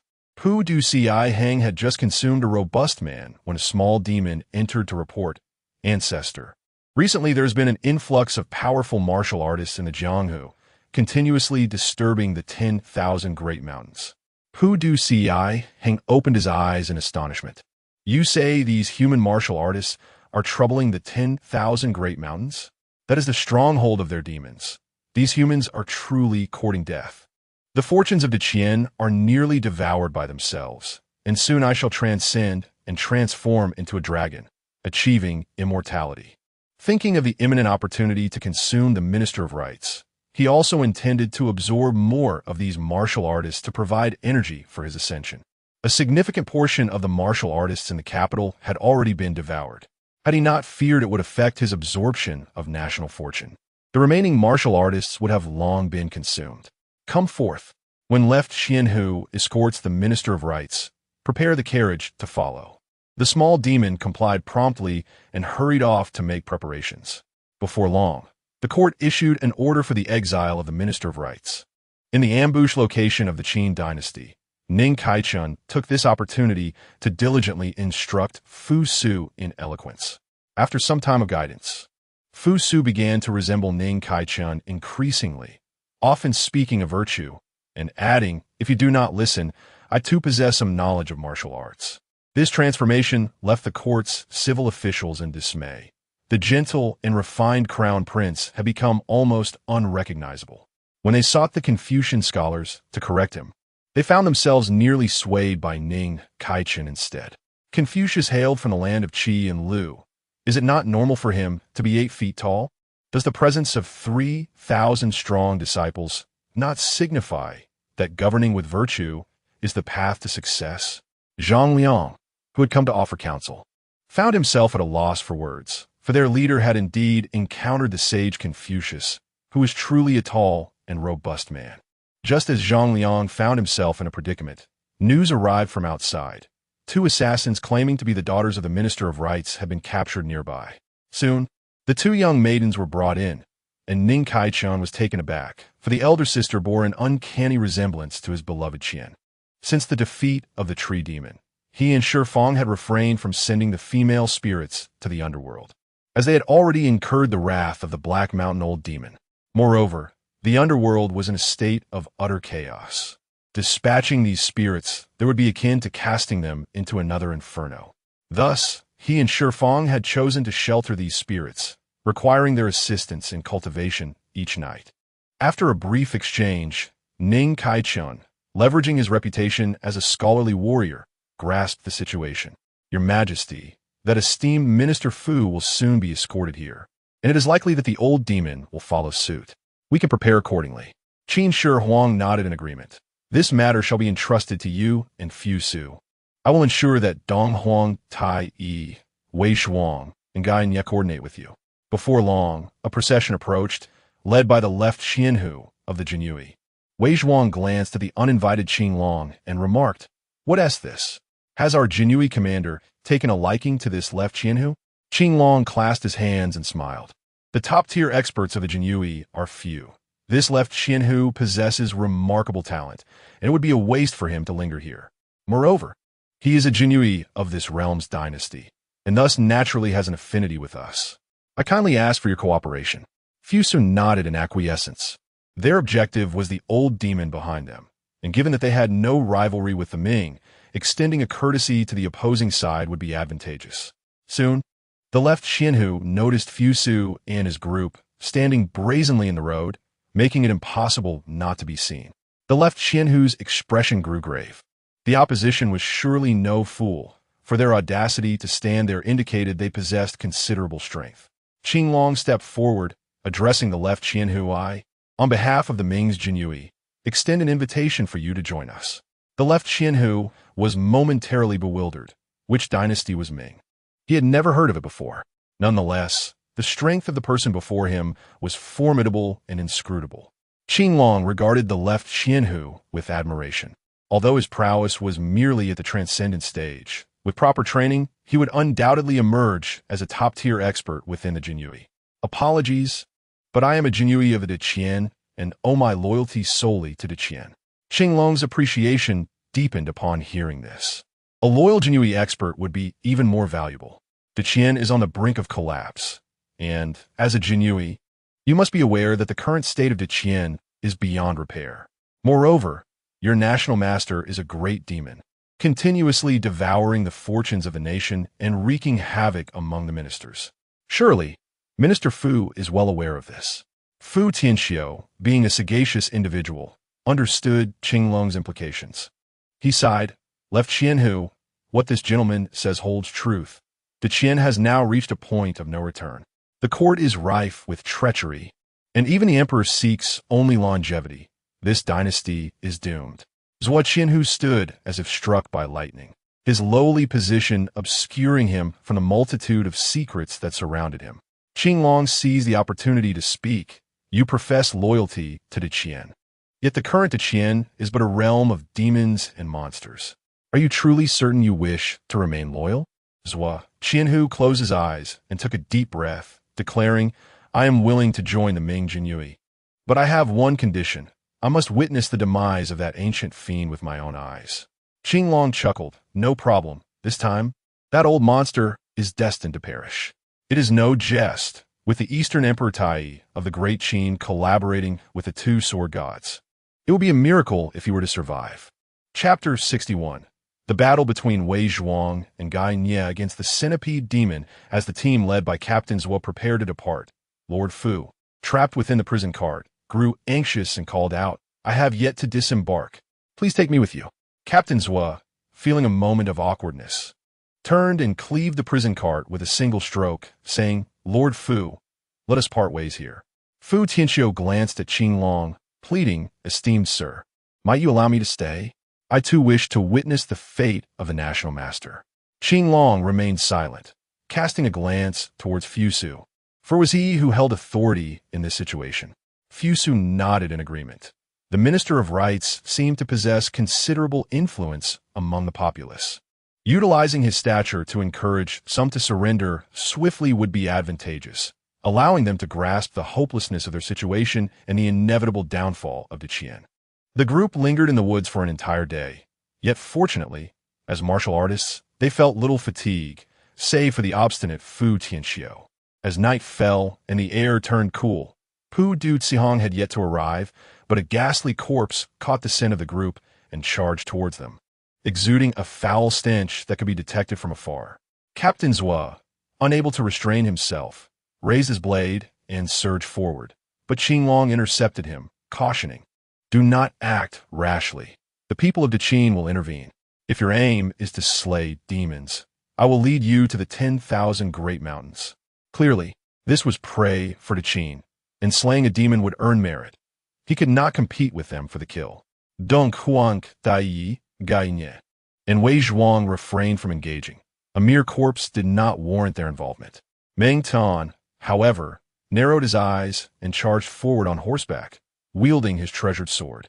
In a single exchange, the massive corpse's head was severed, cleaved in two by the force of the cavalry's charge. Captain's was swallowed hard, contemplating that had he been the corpse facing Meng Tian's onslaught, he likely would have faltered within 3 exchanges. This formidable force from Deqin was indeed impressive, capable of overwhelming Deqian with such might. At that moment, Dong Huang Tai Yi, who had been meditating with eyes closed, opened them and announced, "Your Highness, our adversaries approach." Gai Nye and Wei Zhuang rose, standing protectively on either side of Fusu. The gathering fell silent, all eyes fixed intently upon the boundless, profound darkness beyond the trees. A haunting trumpet sound echoed, followed by a solemn procession emerging, carrying a palanquin. The palanquin was devoid of coverings, draped in flowing white cloth that lent an eerie appearance. Inside sat Pu Du Zihong, clad in a monk's robe, incessantly reciting sutras. Upon noticing the fallen corpse, he immediately signaled for the procession to halt. In a voice raspy and grating, as if metal scraped against metal, he declared, "Who dares obstruct the path of this national master? Do you not fear the emperor's wrath and the annihilation of your entire household?" Wei Zhuang, his silver hair flowing, had unknowingly grasped his sword tightly in his hand. "Senior brother, Tai Yi, allow me to test the mettle of this individual." The shark-toothed sword transformed into a radiant arc, swiftly slicing through the air like a flash of lightning, piercing the small demons of Pu Du Zihong before they could react. Pu Du Zihong's expression hardened as he brought his palms together, unleashing a beam of Buddhist light to deflect the strike. The shark-toothed sword returned along its original path, where Wei Zhuang caught it midair, standing resolutely before Pu Du Zihong. Upon their demise, the small demons immediately revealed their true forms, yet Pu Du Zihong paid them no mind. There were plenty more where they came from. Instead, it was the white-haired swordsman before him that captured Pu Du Zihong's attention. The opponent's strength was formidable, although slightly inferior to his own. Encountering such a presence here was indeed surprising. "Which celestial realm do you hail from?" Pu Du Zihong questioned, suspecting him to be from a celestial domain at first glance. In the chaotic times when the heavenly Tao slumbered, the world had become a dominion for demons. Cultivators had retreated into their sanctuaries, erecting sealing formations to avoid the outside world. Wei Zhuang raised an eyebrow, astonished at how quickly he had stumbled upon unexpected information. "A celestial realm, you say? It seems I shall need to pay a visit." "I am not from any celestial realm. I merely seek your life," he declared, slashing forth with the shark-toothed sword, unleashing a flurry of razor-sharp sword chi, closing in for combat. Pudu Zihong relied on the Buddhist light in his hands to repel Wei Zhuang, his irritation mounting as he retorted, "You are still far from taking my life. Behold my death-summoning mantra." He formed seals with his hands and opened his mouth, releasing a series of resonant incantations that caused immense pain to the heads of those around him with lesser cultivation. Wei Zhuang's sword chi formed a barrier, deflecting the incoming incantations. Gai Nye swiftly intervened, slicing through the surrounding death-summoning mantras, bringing relief to the nearby cultivators. Pudu Zihong's slanted eyes darted back, coldly remarking, "There are more experts." With a single palm, he struck towards their direction. Gai Nye's Yuan Hong sword flew forth instantly, colliding with Pudu Zihong's palm. The massive hand shattered, and the Yuan Hong sword returned to Gai Nye's grasp. Pudu Zihong regarded Wei Zhuang and Gai Nye with a wary demeanor, scoffing, "Two top-tier sword cultivators wish to slay me? You underestimate this master far too much." While it was true that sword cultivators possessed strength greater than that of ordinary practitioners, he was a great demon, whose power surpassed theirs. As Pudu Zihong formed another grand seal, his body suddenly expanded, transforming into a colossal Buddha towering 10 zhang high. The radiant Buddhist light behind him blazed brilliantly, almost blinding as he thundered, "Wretched beings, surrender at once." Following this, he pressed down with a palm, akin to a mountain descending upon them. Wei Zhuang and Gai Nye approached the situation with utmost seriousness. The force behind this strike was formidable, and they could not afford to be careless. With resolve, the two immediately joined forces to unleash the sword of dominance. A cross-shaped sword chi surged towards the giant palm. With a resounding crash, the colossal Buddha's form vanished, and Pudu Zihong rose in anger, declaring, "You have damaged my corporeal form. I shall take your bodies to compensate for this loss." Upon the utterance of those words, the external corporeal form withered away, resembling a deflated vessel, and in its stead emerged a colossal centipede, measuring over 100 meters in length, which spiraled through the sky, unleashing a terrifying roar at the two individuals. The entity, now returned to its true form, exhibited formidable power, capable of fully manifesting its might. With a swift motion, it expelled a stream of venom. Wei Zhuang and Gai Nye, unwilling to confront it head-on, deftly evaded the attack, causing the ground where they once stood to be corroded, leaving behind a gaping hole. Observing their evasive maneuvers, the centipede let out a chilling sneer, declaring its intent to see how they would escape. With that, it unleashed another torrent of venom towards Fusu and his companions. Chapter 62. The Dragon's Intervention in Trade Longma. Wei Zhuang and Gai Nye exchanged peculiar smiles. The prowess of Dong Huang Tai Yi was that of a perfected terrestrial immortal. Had he not been lacking in sufficient foundation, he would have long since attained the status of a celestial being. Fu Su and his companions stood resolutely, observing Pu Du Si Hang without a hint of fear. As the venomous projectiles surged towards them, Dong Huang Tai Yi waved his hand, summoning a fierce gust that instantly redirected the toxic streams. In the moment Dong Huang Tai Yi intervened, Pu Du Si Hang sensed his formidable strength, nearly rivaling his own. His only potential advantage lay in his physicality, yet two vigilant sword cultivators flanked him, inciting thoughts of retreat. Preserving one's life amidst such peril was paramount. Remaining in this precarious situation could indeed cost him dearly. With this realization, Pu Du Si Hang swiftly maneuvered his body, conjuring a swirling black mist in an attempt to flee. His movements were rapid, but Dong Huang Tai Yi was swifter still. With a nimble shift, he positioned himself directly before Pu Du Si Hang, striking forth with a dazzling palm imbued with starlight, manifesting as a radiant star palm. The force of this palm shattered the black mist, revealing the true form of the centipede spirit. Gai Nye and Wei Zhuang transformed into beams of sword light, severing the centipede spirit's legs. In agony, the centipede spirit emitted a furious roar and lunged towards the two, who deftly evaded, as Pu Du Si Hang could not keep pace. Moreover, the relentless assault from Dong Huang Tai Yi occupied most of his focus. With gritted teeth, Pu Du Si Hang made a desperate counterattack, sacrificing his legs and the wounds upon his body to repel Dong Huang Tai Yi, Gainia, and Wei Zhuang. Esteemed cultivators, he proclaimed, this world belongs to us demons and monsters. Should you slay me, you will incur the wrath of the myriad beasts of the 10,000 mountains, bringing devastation upon your realms. I implore you to reconsider. Let us reach an accord. I shall refrain from interfering in matters beyond national fortune. Dong Huang Tai Yi, unfazed, continued to weave intricate seals, unleashing a barrage of soul-binding talismans. Gainia and Wei Zhuang once more combined their strengths to execute the pinnacle of the transcendent sword technique, unrivaled across the 8 directions. Seeing such a lack of compromise, Pu Du Si Hang's ire ignited.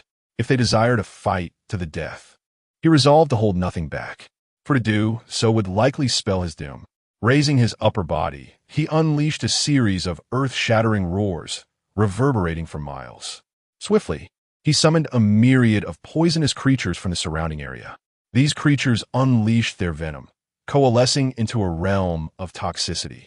Any living being ensnared by the noxious fumes would perish instantly, with even the flora and fauna wilting away. As the toxic cloud approached, Meng Tian bellowed, "Form the formation." 1,000 golden fire cavalrymen aligned, igniting the Inferno formation, their martial spirits incinerating the poisonous miasma completely. To the side, Zhuo Qianhu inhaled sharply, realizing that this elite cavalry was even more formidable than he had anticipated. Dong Huang Tai Yi produced a flute and played a haunting melody that resonated with the essence of souls, swiftly leading to the demise of all summoned venomous creatures, silenced by the power of his music. In the eyes of Pu Du Si Hang, a flicker of determination mingled with inner turmoil, an emotion steeped in contradiction. Yet, in the pursuit of his own survival, he had no choice but to take the plunge. With the fortune of the nation at his back, today, this ancestor would transform into a dragon. The golden dragon of the great Qian dynasty emitted a mournful cry, only to be consumed whole by Pu Du Si Hang. The backlash from a national fortune's golden dragon caused the court's officials and the emperor to perish on the spot. Despite this turn of events, Pu Du Si Hang felt no joy. His plan of consumption was still incomplete, compelling him to embark on a perilous path. He harbored intense resentment towards Dong Huang Tai Yi, Gainia, and Wei Zhuang, blaming them for his predicament that forced him into such risks. As a national fortune's golden dragon was absorbed into his being, his form underwent violent transformations, the skin shedding from his body. Above, dark clouds gathered and thunder roared, as though the heavens were enraged. On the auspicious clouds, Mo Feng shook his head. The thunder may appear formidable, yet was merely an illusion of grandeur. The heavenly path had long fallen into slumber, and such commotion was insufficient to rouse it. A watching younger brother, the divine dragon, flew over and ingratiated himself, saying, "Elder brother, may I join the battle?" Mo Feng smiled faintly, recognizing that his brother's desire to participate was more about coveting the national fortune's golden dragon. However, he understood that one must not hinder another's growth. If you wish to consume the national fortune's golden dragon to refine your bloodline, that is acceptable, but be aware that it carries significant karmic consequences. Are you certain you wish to proceed? The divine dragon nodded. "Elder brother, such an opportunity is rare. I wish to give it a try." Mo Feng replied, "Very well. With your strength and bloodline pressure, you can easily subdue the centipede spirit. But you must discuss with Qin Huang how to repay this karmic debt." Upon receiving his elder brother's approval, the divine dragon hastened towards Qin Shi Huang Ingzheng, perhaps making some promise, for when he returned, his expression was peculiar. With the consent of both parties secured, the divine dragon swiftly approached the centipede spirit. The centipede spirit, previously reveling in joy, was caught off guard by the sudden emergence of the divine dragon, which bit down and extracted the national fortune's golden dragon from within him. The centipede spirit was stunned, bewildered by the appearance of the divine dragon. Watching helplessly as the national fortune's golden dragon was drawn out, he was filled with urgency. Yet under the pressure of the divine dragon, he could not move a muscle.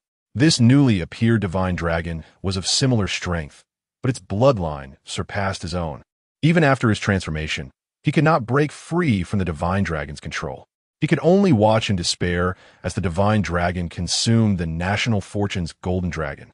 While Pu Du Hang's eyes reflected hopelessness, the divine dragon mused, savoring the flavor of the millennium-old centipede spirit, which was delightfully crisp like chicken.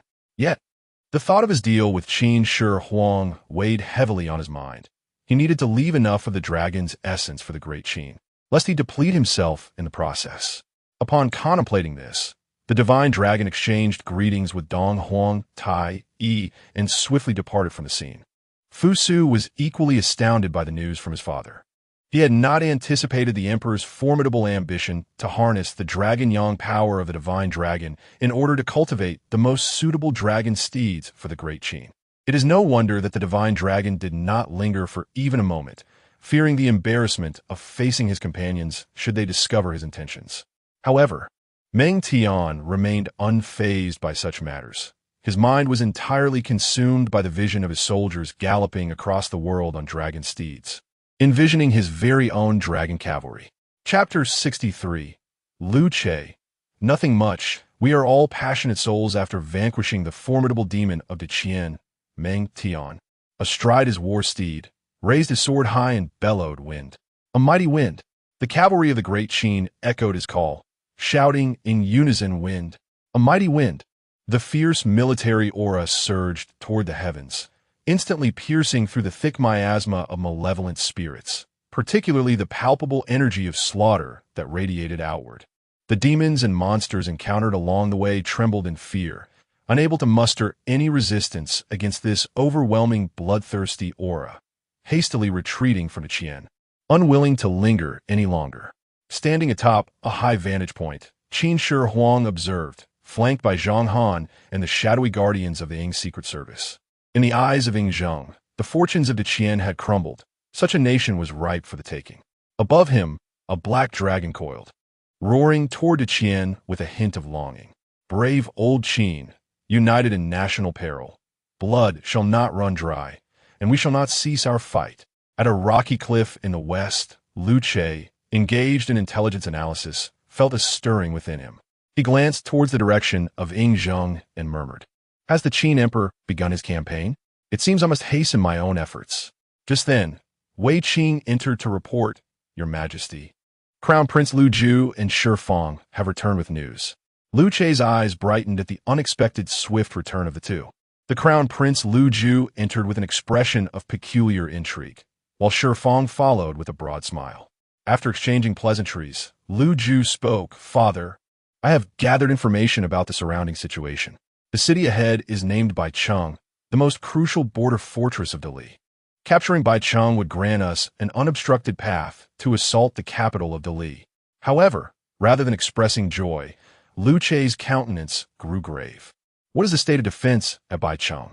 Such a vital border city would undoubtedly be manned by a loyal and valiant military family, with substantial forces stationed there. Though he had brought elite cavalry from the Tiger Ben army, an assault on a fortified city was ill-suited for them. Their three dynasties were predominantly cavalry, prized for their mobility, enabling them to swiftly seize more territories. Lu Ju replied respectfully, "The commander in charge of Baicheng is named Wang Sheng, a trusted general of the current emperor, leading 50,000 elite troops in defense, making a direct assault quite challenging." Hui Tsubing raised an eyebrow and suggested, "How about I lead a small contingent to infiltrate the city stealthily and seize the city gates by surprise?" Lu Che felt a flicker of intrigue at the proposal.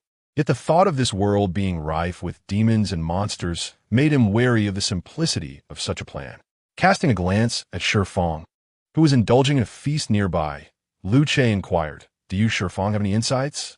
Lu Ju instinctively wished to clarify for Shi Fang, as he had not conducted any reconnaissance, but rather had been consorting with numerous courtesans. Otherwise, he would not have returned looking so lackluster. Shi Fang replied, "Your Majesty, regarding the intelligence we seek, my visit to the brothel proved to be quite enlightening." Beside him, Hui Tsubing felt an immediate pang of dissatisfaction. Although you were sent by the Thunder Sovereign, it did not imply that you should remain idle in all matters. Lu Che, intervening to restrain Hua Tsubing from speaking, chuckled. It is nothing. We are all beings of temperament. In my youth, I too had a penchant for such pursuits. Lu Che sensed that Shifang's visit bore significant implications. He could not fathom that the Thunder Sovereign would dispatch a libertine to him. Shifang nodded and remarked, "My senior brother once taught me that brothels are indeed the epicenter of information. I have discovered that the court of Del Li is shrouded in darkness. Treacherous ministers prevail while loyal subjects struggle. Moreover, malevolent spirits are at play. Wang Sheng's family has also been affected. Had it not been for his position at the border, they would have likely fallen by now." Interestingly, Wang Sheng's wife is affiliated with the imperial court, serving as a spy to monitor him. This has left Wang Sheng in a state of deep distress. With his family in turmoil, under surveillance, and compounded by the recent turmoil in Baicheng, he is on the brink of eruption. Upon hearing Shifang's revelations, Lu Che burst into laughter. "Shifang, your intelligence is invaluable. Should we succeed in subduing De Li, you shall reap the foremost credit." Lu Ju was taken aback. Could there truly be such an abundance of information gathered in brothels? Should he also pay a visit next time? The thought of his mother sent a shiver down Lu Ju's spine. Perhaps he could bring along his cousin in the next endeavor. Hua Tsubing felt an inexplicable chill run down his back. Could he have caught a cold recently? The intelligence brought back by Shifang was of utmost importance. They now understood that Wang Sheng had begun to harbor dissent, presenting them with an opportunity to take advantage. Lu Che patted Shifang on the shoulder and said, "Shifang, do you have any suggestions?" After a moment's contemplation, Shifang replied, "Perhaps we could approach the matter through the fox spirit, Xiao Wei." Lu Che asked, "The fox spirit, Xiao Wei?" Shifang confirmed, "Indeed, your majesty. Xiao Wei is a millennia-old fox spirit, the very demon of Baicheng." Given Wang Sheng's recent malaise, upon encountering Xiao Wei, they both fell into a whirlwind of affection. Pursuing this angle, I believe we should have a considerable chance of success. Lu Che nodded in agreement. "Very well. Let us proceed with this plan. I entrust you with the Crown Prince. Please guide him well, for he still lacks experience in such matters." Lu Ju rose and clasped his hands in respect. "I humbly request Brother Shifang to assist me." Shifang waved his hand dismissively. "I am unworthy of such praise. Let us strive together, for no one is obliged to teach another." For the sake of convenience, they chose not to bring more companions. Setting forth to Baicheng with only the two of them, under the cover of night, Shifang stealthily infiltrated the Wang residence. Just as he was about to locate Wang Sheng, Xiao Wei sensed his presence and coldly demanded, "Who dares intrude upon the Wang residence?" Shifang remained silent, tossing a note before retreating to the inn. Upon his return, Lu Ju inquired, "Will they truly come?" Shifang confidently declared, "Rest assured, they will undoubtedly come. Though I may not rival you in understanding the human heart, my expertise lies in comprehending these fiends and monsters, particularly those succumbing to the whims of love. I can easily manipulate them." Lu Ju observed Shifang's flamboyant demeanor in silence, recognizing the truth in his words. Indeed, throughout our journey, very few of the female demons had escaped Shifang's clutches. Before long, a sinister aura began to permeate the air, and Shifang remarked gravely, "They have arrived." Chapter 64. Persuading Xiao Wei to secure Wang Sheng. Xiao Wei delicately sat upon her chair, her innate fox spirit allure radiating at its zenith. However, she soon found herself astonished, for neither of the two individuals before her seemed entranced. They appeared as paragons of virtue, wholly disinterested in her charms. "Fox demon, spare us your trivial tricks. They hold no sway over us," declared Shifang, who had already summoned the inner fire of his spirit prior to their arrival. In his current state of sanctity, no temptation from the fox demon could ensnare him. As for Lu Ju, being the crown prince of the Han dynasty, he was enveloped in fortune, impervious to the fox demon's seduction, bolstered by his own astute imperial acumen. Xiao Wei squinted at Shifang, a glint of menace in her eyes. "You little monk are quite amusing. Do you dare to feign bravado before me, unafraid of the consequences?" Though her tone was soft and feeble, an undercurrent of lethal intent permeated her words, as if a misstep could lead to Shifang's demise. Feng chuckled lightly, madam. I presume you would not wish for any misfortune to befall Wang Sheng, would you? Xiao Wei's demeanor shifted, her expression turning icy as she swiftly closed the distance, her hands gripping Feng's throat with palpable ferocity. Are you threatening me? Feng remained unfazed. This hardly constitutes a threat. If we intended harm, you would have perished long ago. My purpose in seeking you today is for collaboration. Observing Feng's fearless countenance and glancing at the composed Lu Ju beside him, a flicker of apprehension ignited within Xiao Wei. Neither of these individuals appeared foolish. Their audacity hinted at a formidable power backing them. Releasing her grip, she replied coldly, "What could possibly warrant a partnership between us?" Feng stated plainly, "Do you not yearn to be with Wang Sheng for eternity?" Xiao Wei's heart stirred. How could she not desire this? All her machinations in Bai Cheng had been orchestrated towards this very goal. Seizing the moment, Feng pressed on. "We can assist you in removing Wang Sheng's lawful wife, granting you both the freedom to live unencumbered. What say you?" Upon hearing this proposition, Xiao Wei shook her head vehemently. Wang Lang's lawful wife is the emperor's spy. To act against her would spell doom for Wang Lang. Feng chuckled slyly. But what if the entirety were to vanish?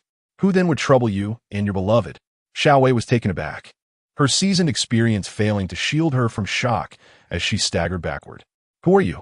Feng exchanged a knowing glance with Lu Ju, signaling that the pretense could be dropped. Lu Ju then exuded the formidable authority of the Han Crown Prince, a youthful red dragon coiling majestically behind him. "I am Lu Ju, the Crown Prince of the Han Dynasty. I offer you a promise. If you cooperate with us to seize Bai Cheng, you shall live freely with your beloved, untouched by worldly concerns, provided that it does not harm the interests of the Han or its people." In the eyes of Prince Lu Ju, was it not simply a love affair between a human and a spirit? What a trivial matter. As long as it does not cast a shadow over the Han Dynasty, one is free to associate with whomever they desire, even with specters, if such is their wish, provided one can bear the consequences and does not infringe upon the interests of others. The authorities will remain indifferent to such affairs. Xiao Wei, rendered speechless, gazed at the crimson dragon behind Prince Lu Ju, a clear testament to his identity as the true prince of the Han.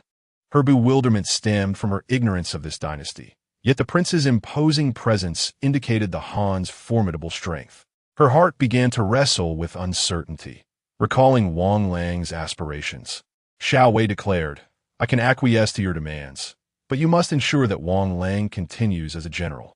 Lu Ju pondered for a moment and found no significant issue with her request. They had conquered vast territories and could not rely solely on their own people for defense. The local populace must play a vital role in maintaining order, so long as the Han's rule was upheld.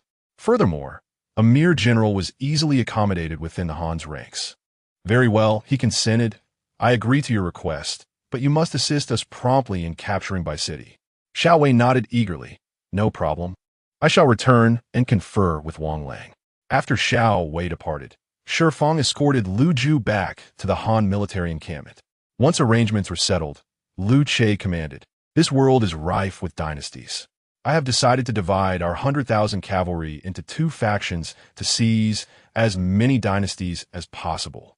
I shall allocate 50,000 horsemen to you to conquer the Dali dynasty, while I, alongside Wei Qing and Hua Tsubing, will assault other realms. Zhu Heir, consider this a test from your father, a chance to hone your abilities in mastering the myriad aspects of ruling a dynasty. Feng, you are tasked with mentoring him diligently. Upon our return, I shall personally commend you to Lord Lei." Feng's eyes brightened. The Han Emperor's rewards for others held little allure for him, but an opportunity to gain favor with Lord Lei was quite different. He understood well that Lord Lei was not of their world, but hailed from the same realm as the Han. He yearned to follow Lord Lei, yet felt constrained by his lack of strength and achievements, hesitating to voice his desires. If the Han Emperor could intercede on his behalf, he might indeed have the chance to accompany Lord Lei and explore other worlds. He promptly nodded. "Rest assured, Your Majesty, I shall exert every effort to support His Highness the Prince." The Han Emperor departed with half of the army, while Feng and Lu Ju led the remaining forces to the outskirts of Bai City. Wang Sheng, now persuaded, breathed a sigh of relief upon seeing the formidable cavalry. After Xiao Wei's return last night, she had promptly eliminated his original wife, the Emperor's informant, striking terror into his heart. The assassination of the Emperor's spy would surely provoke retaliation. Fortunately, Xiao Wei had relayed all that transpired, leaving him with no choice but to tread a path of no return, resigned to face whatever fate awaited him. He harbored concerns regarding whether the formidable warrior could conquer the Great Li. Yet, upon witnessing the formidable aura of the Tiger Ben army, his anxieties dissipated. Such elite cavalry was beyond his imagination. Each ordinary soldier surprisingly possessed some level of cultivation, although their individual strength was not particularly high. Their collective force formed an indomitable phalanx. He could scarcely conceive of anyone capable of resisting them. As he observed the great Han's prince, Lu Ju, approach on horseback, Wang Sheng promptly knelt on one knee, proclaiming, "I, the surrendering General Wang Sheng, pay my respects to His Highness the Prince." His loyal soldiers behind him mirrored his actions, for they shared in Wang Sheng's honor and disgrace alike. Chapter 65. The chaotic situation in the underworld, the three major dynasties advanced with unstoppable momentum, their cavalry shattering countless city gates. On the other side of the 10,000 Great Mountains, battles were fiercely exchanged, with both sides suffering losses. The warriors from various dynasties were singularly focused on capturing demons to refine elixirs, having reaped substantial rewards in the previous zombie world. However, they targeted only those demons burdened with heavy karma. Initially, they worried about the scarcity of demons with karma, considering the abundance of local demons in the 10,000 Great Mountains. Yet, their concerns proved unfounded. Any demon they casually summoned was steeped in overwhelming karma, while those without karma became rare commodities. Upon observing that the overall situation was stabilizing, Mo Feng chuckled. "Let us proceed. It is time for us to visit the underworld." He recalled an old rival there, and this time their visit was to pay him a call. Zhang Sanfeng and Wang Yangming instantly understood, particularly as the tone of Mo Feng's words emphasized the notion of visiting. The underworld serves as the abode of souls, and this time, there is no need for them to enter with their primordial spirits. Should they encounter danger, they would be unable to unleash their full potential, and a mishap could lead to dire consequences. The underworld, being a pivotal domain of reincarnation, maintained a fundamental cycle even amidst the chaos, and the depths of its intricacies need not be elaborated upon.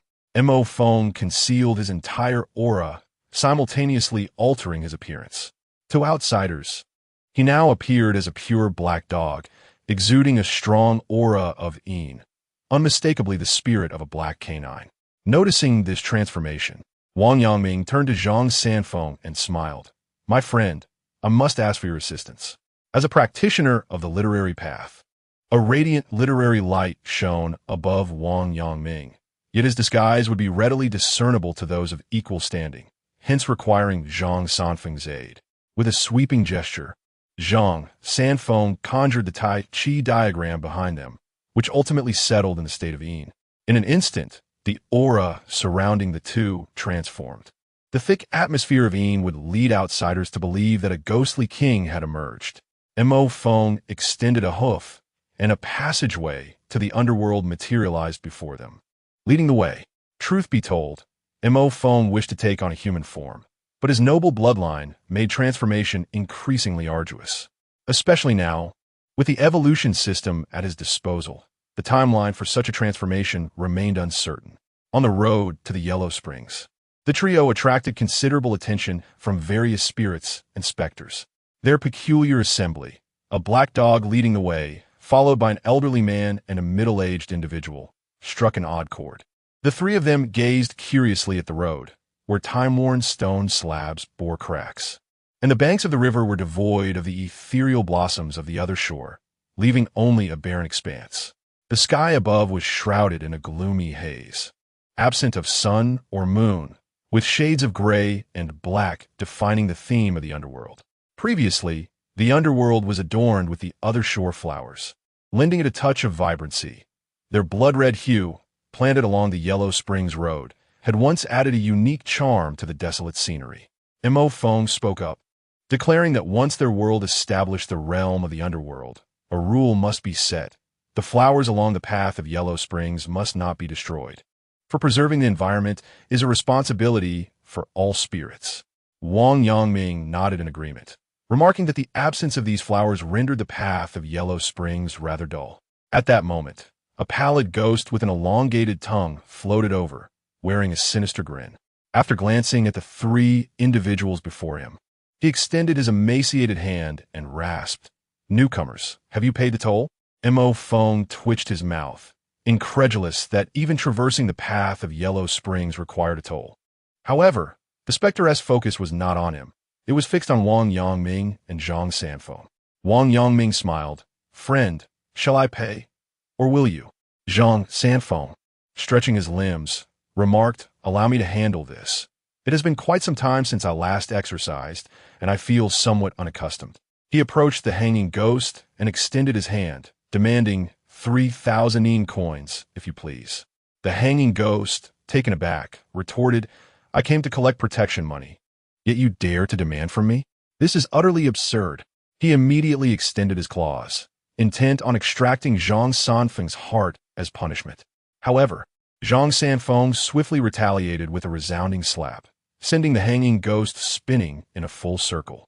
He then planted his foot upon the ghost's face, wearing a devilish smile. "Is 3,000 in toll too much to ask?" Wang Yangming, observing from a distance, was stunned. He had not anticipated Zhang Sanfeng to possess such a fierce demeanor, appearing as a true outlaw. Mo Feng, on the other hand, watched with amusement, considering it fortuitous that they had arrived in the underworld without funds. Acquiring some money could indeed be beneficial. Zhang Sanfeng was never one to be overly benevolent. The tales of his prowess in exorcising demons were far from mere legend. In various realms, he was known as the reincarnation of the true martial emperor, a figure of formidable reputation. The true martial emperor, also known as the demon exorcising emperor, was indisputably a fierce entity. The hanging ghost felt as if his skull might shatter beneath the weight of Zhang Sanfeng's foot and hastily threatened, "I am a servant of the king of evil ghosts. Should you kill me, he will not spare you." Fearing that these newcomers were unaware of the king of evil ghosts' fearsome reputation, he continued, "He is one of the 10 great ghost kings of the underworld, immensely powerful, with thousands of minions at his command. I advise you not to be foolish." Zhang Sanfeng chuckled, seizing the hanging ghost's tongue and twisting it with force before slamming it down onto the stone slab. The impact created a dent in the stone of the path of Yellow Springs, rendering the ghost's form somewhat ethereal. "I assure you, I am more than willing to pay," the hanging ghost cried, tears streaming down his face, having never encountered such a ferocious newcomer. The other spirits along the path of Yellow Springs, witnessing this spectacle, scurried away, fearful of incurring the wrath of these three formidable beings. Zhang Sanfeng had long since sensed that the 10 great ghost kings of the underworld possessed strength equivalent to that of celestial beings. The most formidable among them was the Black Mountain Old Demon, whose power reached the advanced stages of celestial prowess. Aside from the realms of reincarnation and certain forbidden places where the situation remained unclear, most of the underworld's circumstances had been thoroughly understood. Had it not been for these forbidden zones, Zhang Sanfeng would have dealt with him long ago. The hanged ghost, overwhelmed by grief, produced the ominous coin and lamentably inquired, "Does this dog also require payment?" Upon hearing this, Zhang Sanfeng instinctively retreated several paces, while Wang Yangming shook his head in dismay. Although a path to survival lay before him, his own self-destructive tendencies proved insurmountable. Mo Feng smiled. With each step he took, a terrifying aura enveloped the hanged ghost, maintaining its formidable presence without a hint of diminishment. At that moment, in the eyes of the hanged ghost, what lay before him was no mere black dog, but a majestic Qilin bathed in the celestial thunder. Chapter 66. The city of malevolent spirits awaits me. The visage of the hanged specter was already pallid beyond measure, and now it had grown even more ashen. In the end, it succumbed to sheer terror and perished from fright. A smirk tugged at the corner of Mo Feng's mouth. With such timorousness, how dare they collect tolls from travelers? In an instant, All the wandering souls and wayward spirits around retreated far from the trio, too frightened to approach. Even the minions of other ghostly lords exhibited the same trepidation, who would stake their life for a mere few hundred coins a month. It was evident that these three were formidable spirits, far beyond what they could contend with. Zhang Sanfeng skillfully began to search the bodies, ultimately uncovering over 4,000 yen coins. He spat disdainfully. After all this, it turns out to be a miser. Mo Feng sighed, lamenting the hardships of existence, and remarked, I had intended to enter discreetly and assess the situation, but it seems that will no longer be feasible. In light of this, let us seek an audience with the malevolent Ghost King and see if we might find residence there. Both Zhang Sanfeng and Wang Yangming had no objections. Starting with the city was an appropriate beginning befitting their status. A nearby green-faced specter, puzzled, queried, did they not slay the minions of the malevolent Ghost King? Why then seek to dwell in his domain? Do they not fear retribution? A white-faced scholar ghost scoffed. Had you heeded my advice to read more, you would not utter such foolish queries. Clearly, they are heading toward the malevolent Ghost King. It is likely the ruler of this haunted city is about to change. I wonder if I could gain favor by aligning myself early. The gathering of forlorn spirits was astounded. They had not anticipated such audacity from the newly arrived specters, boldly seeking to shift the malevolent Ghost King's position. This was a rare piece of news in the underworld, and it swiftly spread throughout the realm of shadows. Outside the city of malevolent spirits, a throng of curious souls gathered, even catching the attention of the other 9 ghostly lords. Within the throne room of the city of malevolent spirits, the malevolent Ghost King smiled, his grin twisted and cruel. True to his name, he appeared fearsome and menacing, exuding an aura of dread. His subordinates bowed their heads, too fearful to meet his gaze, lest they inadvertently provoke his wrath and be consumed. Ah, very well. It appears I, the malevolent Ghost King, have not made an appearance for too long. Some have already forgotten me. His tone was calm. Yet beneath that tranquility lay a tempest of fury. Those who have slain my minions dare to come here and humiliate me. I must ascertain the origins of these intruders. Before long, Mo Feng and his companions arrived at the outskirts of the city of malevolent spirits. Observing the ghostly army gathered outside, Mo Feng turned to Zhang Sanfeng and Wang Yangming. Wang Yangming spoke up, Allow me to take charge this time. Zhang, you handle the malevolent Ghost King. He began to recite. Dark clouds loom over the city, threatening to crush. The armor gleams like gold scales in the sunlight. As he uttered the lines, a surge of literary energy erupted from him, transforming into soldiers clad in black armor. Having once commanded troops, Wang Yangming, with his sword raised high towards the heavens, declared, Attack! The armored soldiers formed a battle array and surged toward the ghostly army of the malevolent Ghost King. In a shadowy corner, Mo Feng concealed himself, allowing the other 9 Ghost Kings to presume he was merely an ordinary black dog spirit. Sometimes, preserving a hidden card to avoid detection is the true path to mastery, enabling one to turn the tide at a critical moment. Regardless of their speculations, those Ghost Kings would never uncover the truth of his supremacy. Zhang Sanfeng crossed the battlefield and entered the city of evil spirits, where he cast a dismissive gesture towards the evil Ghost King seated on the throne. This gesture, a middle finger, was something he had learned in the zombie world, and he found it to be an effective means of expressing scorn. Indeed, the evil Ghost King was incensed. Though he did not comprehend the meaning behind it, he understood well that it was an affront to his dignity. Madman, you seek death. The evil Ghost King rose, his towering figure reaching 3 meters, exuding a terrifying aura as he unleashed his formidable power. The surrounding malevolent spirits quaked and fell to the ground in fear. Grasping a Ghost King's blade, the evil Ghost King lunged toward Zhang Sanfeng with blinding speed. In an instant, the air was filled with wails and the glint of the blade. Unfazed, Zhang Sanfeng summoned a minuscule Taiji pattern upon his right fist and retaliated with a powerful punch. The Taiji emblem obliterated the blade's radiance and continued its advance with unwavering force. The evil Ghost King dispersed the momentum of the punch with a palm strike, sneering cruelly. So that is why you dare to cause trouble. You possess the strength of a Ghost King. But do you truly believe that such power permits you to provoke me? This will undoubtedly be the most regrettable decision of your life. Upon realizing Zhang Sanfeng's Ghost King prowess, the evil Ghost King unleashed his full might. His form surged, growing to a height of over 100 meters, enshrouded in a menacing aura.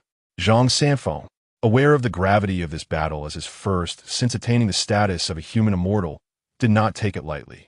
The Taiji golden elixir within him spun rapidly, and the ambient energy of the underworld coalesced into a black dragon that surged into his being. Though not as large, his presence was equally formidable. Their clash was devoid of intricate tactics. Every strike was a testament to the simplicity of the great path, each collision imbued with immense intimidation. The evil Ghost King wielded his blade with relentless precision, while Zhang Sanfeng's punches were equally resolute, each impact resonating with the sound of clashing metal. Outside the city, the battle had long concluded. Wang Yangming had effortlessly dealt with the disorganized throng, not even exerting a fraction of his strength. His primary focus now was to support Zhang Sanfeng, guarding against any surprise attacks from the other Ghost Kings. Witnessing Wang Yangming swiftly subdue his minions, the evil Ghost King felt a weight settle in his heart, perplexed by the emergence of these two Ghost King-level powers. He could not fathom that they were mere newcomers. If they were this formidable, the underworld would not have been dominated by the 10 Ghost Kings for so long. As he felt Zhang Sanfeng's onslaught intensify, the evil Ghost King began to struggle. Compounding his difficulties was the presence of another Ghost King-level force standing beside him, necessitating his divided attention. At this juncture, with the other Ghost Kings yet to intervene, the evil Ghost King understood their intent. They sought to test the origins of these two formidable beings. Upon contemplating this, the malevolent King of Ghosts felt an overwhelming sense of dissatisfaction. If you lack compassion, do not expect mercy from me. Should you intend to use me as cannon fodder to test the enemy, then let us all forfeit our lives. Cease your actions. This city of malevolence is now yours to command as you wish. Mo Feng subtly conveyed through thought. It would be prudent to agree. This King of Ghosts may yet prove useful. Zhang Sanfeng nodded in assent and remarked, "Very well. In that case, you may depart." The irate King of Ghosts cast a furious glance around before transforming into a swirling mass of dark energy, hastening deeper into the abyss. The surrounding 9 Ghost Kings had yet to comprehend the unfolding events, as everything had already come to a close. Chapter 67. Thank you for your guidance upon witnessing the scene. The Rakshasa King spat disdainfully, exclaiming, to think of him as the evil Ghost King. Yet he fled like this. What a disgrace to our title. In the air, the Blood Ghost King, with a mocking smile, retorted, "Oh, Rakshasa King, if you possess such courage, why not confront those 2 Ghost Kings?" The Rakshasa King raised his head dismissively, replying, "The assault is on Evil Ghost City. What concern is it of Rakshasa City?" The Blood Ghost King was momentarily taken aback by the brazen audacity displayed before him. He thought, with those thick brows and big eyes, who would have imagined such shamelessness? Just as he prepared to launch another round of mockery, the Black Mountain Old Demon interjected, "Enough of the bickering. Recently, a plethora of unknown powerful beings have emerged in the human realm, causing quite the uproar. Now, we too are encountering these enigmatic forces in the underworld. For the sake of our stability, it would be prudent to cease internal conflicts. Otherwise, we may find ourselves at a disadvantage." Upon hearing the words of the Black Mountain Old Demon, the 2 Ghost Kings halted their dispute, partly to honor the old demon's stature. As the embodiment of the Black Mountain in the underworld, he was of considerable seniority, with an unfathomable depth of power, making him the strongest among the 10 Ghost Kings. He also held dominion over Fengdu City, and thus they dared not provoke him. Additionally, they had each gathered intelligence regarding the turmoil in the human realm, confirming the presence of a group of unidentified powerful beings wreaking havoc upon demons and monsters, leading to incessant dynastic changes. The Blood Ghost King inquired Black Mountain King, "How shall we confront the 2 new ghosts occupying Evil Ghost City?" The Black Mountain Old Demon cackled, "We shall face them as we must. Our immediate concern is not ourselves." Surely, the Evil Ghost King is infuriated now. As fellow Ghost Kings, we may, at times, lend a hand when necessary. The other Ghost Kings cackled in agreement, fully aware of the implication that they sought the evil Ghost King to probe the intentions of the new Ghost Kings. This was an overt strategy. Unless the evil Ghost King was truly willing to forsake his own domain, he would find it challenging to refuse, even if he understood their motives. In Evil Ghost City, Mo Feng successfully assumed control of the evil Ghost King's territory. You too must remain vigilant. None who ascend to the ranks of the 10 great Ghost Kings are to be underestimated, especially the returning evil Ghost King. To abandon such a vast domain indicates a mind of considerable complexity, Zhang Sanfeng remarked. He nodded, adding, "It is evident that the evil Ghost King did not exert his full strength. He likely has his own schemes. During our confrontation, I could sense he was not fighting at full capacity. Otherwise, the battle would not have concluded so swiftly. After all, a desperate Ghost King is no easy opponent." Even when joined by Wang Yangming, Mo Feng's mind began to formulate a plan. "Thus, you two shall remain in Evil Ghost City to oversee matters. Should you require additional assistance, you may summon the martial artists available to aid you. I have decided to personally investigate the evil Ghost King. Such a lurking viper must be dealt with before it can cause endless troubles." After assigning the tasks, Mo Feng swiftly pursued the direction in which the evil Ghost King had vanished, utilizing a lightning technique. Long before the evil Ghost King made his escape, Mo Feng had already marked him.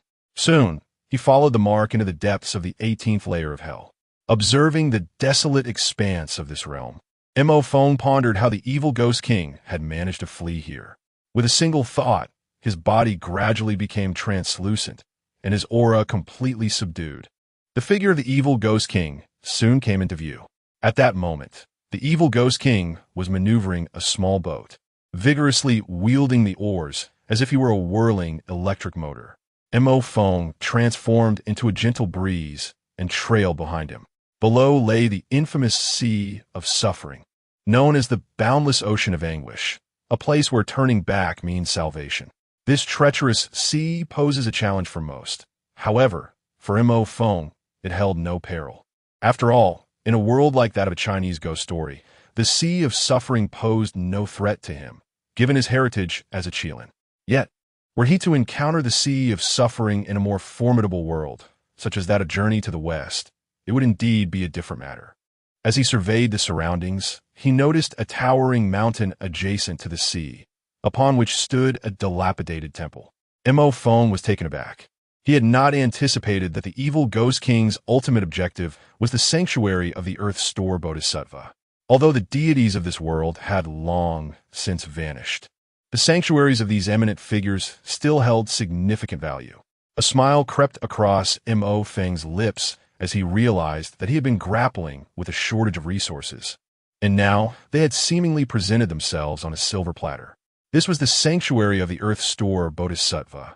Although it paled in comparison to the Bodhisattva of more powerful realms, it was still a notable figure in hell, likely possessing abundant resources. The evil Ghost King set foot on the temple grounds, his eyes ablaze with fervor as he laughed heartily, proclaiming, "Those fools believe that by abandoning the evil Ghost City, I would become a mere failure. None would suspect that I would come here. Those two newly appointed Ghost Kings will divert the attention of the other Ghost Kings, allowing me to proceed undisturbed. It is said that within lies not only the treasures of the Earth Store Bodhisattva, but also the essence of the divine Beast Deed Sing. Once I refine it, I shall emerge as the true ruler of the underworld. All those wretched beings, like the Black Mountain Old Demon and the Rakshasa Ghost King, shall kneel and submit before me." And Mo Feng, trailing behind, could only shake his head in disbelief. The evil Ghost King had not even entered, yet was already lost in fantasies. He wished he would hasten to the task at hand, for the treasures within awaited their rightful master with impatience. Finally, after the evil Ghost King's emotional outburst subsided, he produced a token and inserted it into the temple's grand entrance. The long-sealed door creaked open, faint echoes of Buddhist chants resonating from within. At that moment, the evil Ghost King was overwhelmed with emotion, marveling that he could one day set foot in this sacred space. During the era of flourishing deities, he had not even possessed the privilege to glimpse this place, only able to bow his head to the ground, too afraid to entertain the thought of looking up. Behind him, Mo Feng grew increasingly impatient. Was the evil Ghost King not a bit peculiar, constantly indulging in sentimentality? As the malevolent Ghost King stepped into the temple, beams of Buddhist light cascaded down upon him. However, their potency was lacking, and as time passed, the protective measures here proved largely ineffectual. The malevolent Ghost King effortlessly dispersed the radiant light and then fixed his gaze upon the relic enshrined on the lotus pedestal at the heart of the temple. All of this belongs to me. I am triumphant, ha ha ha.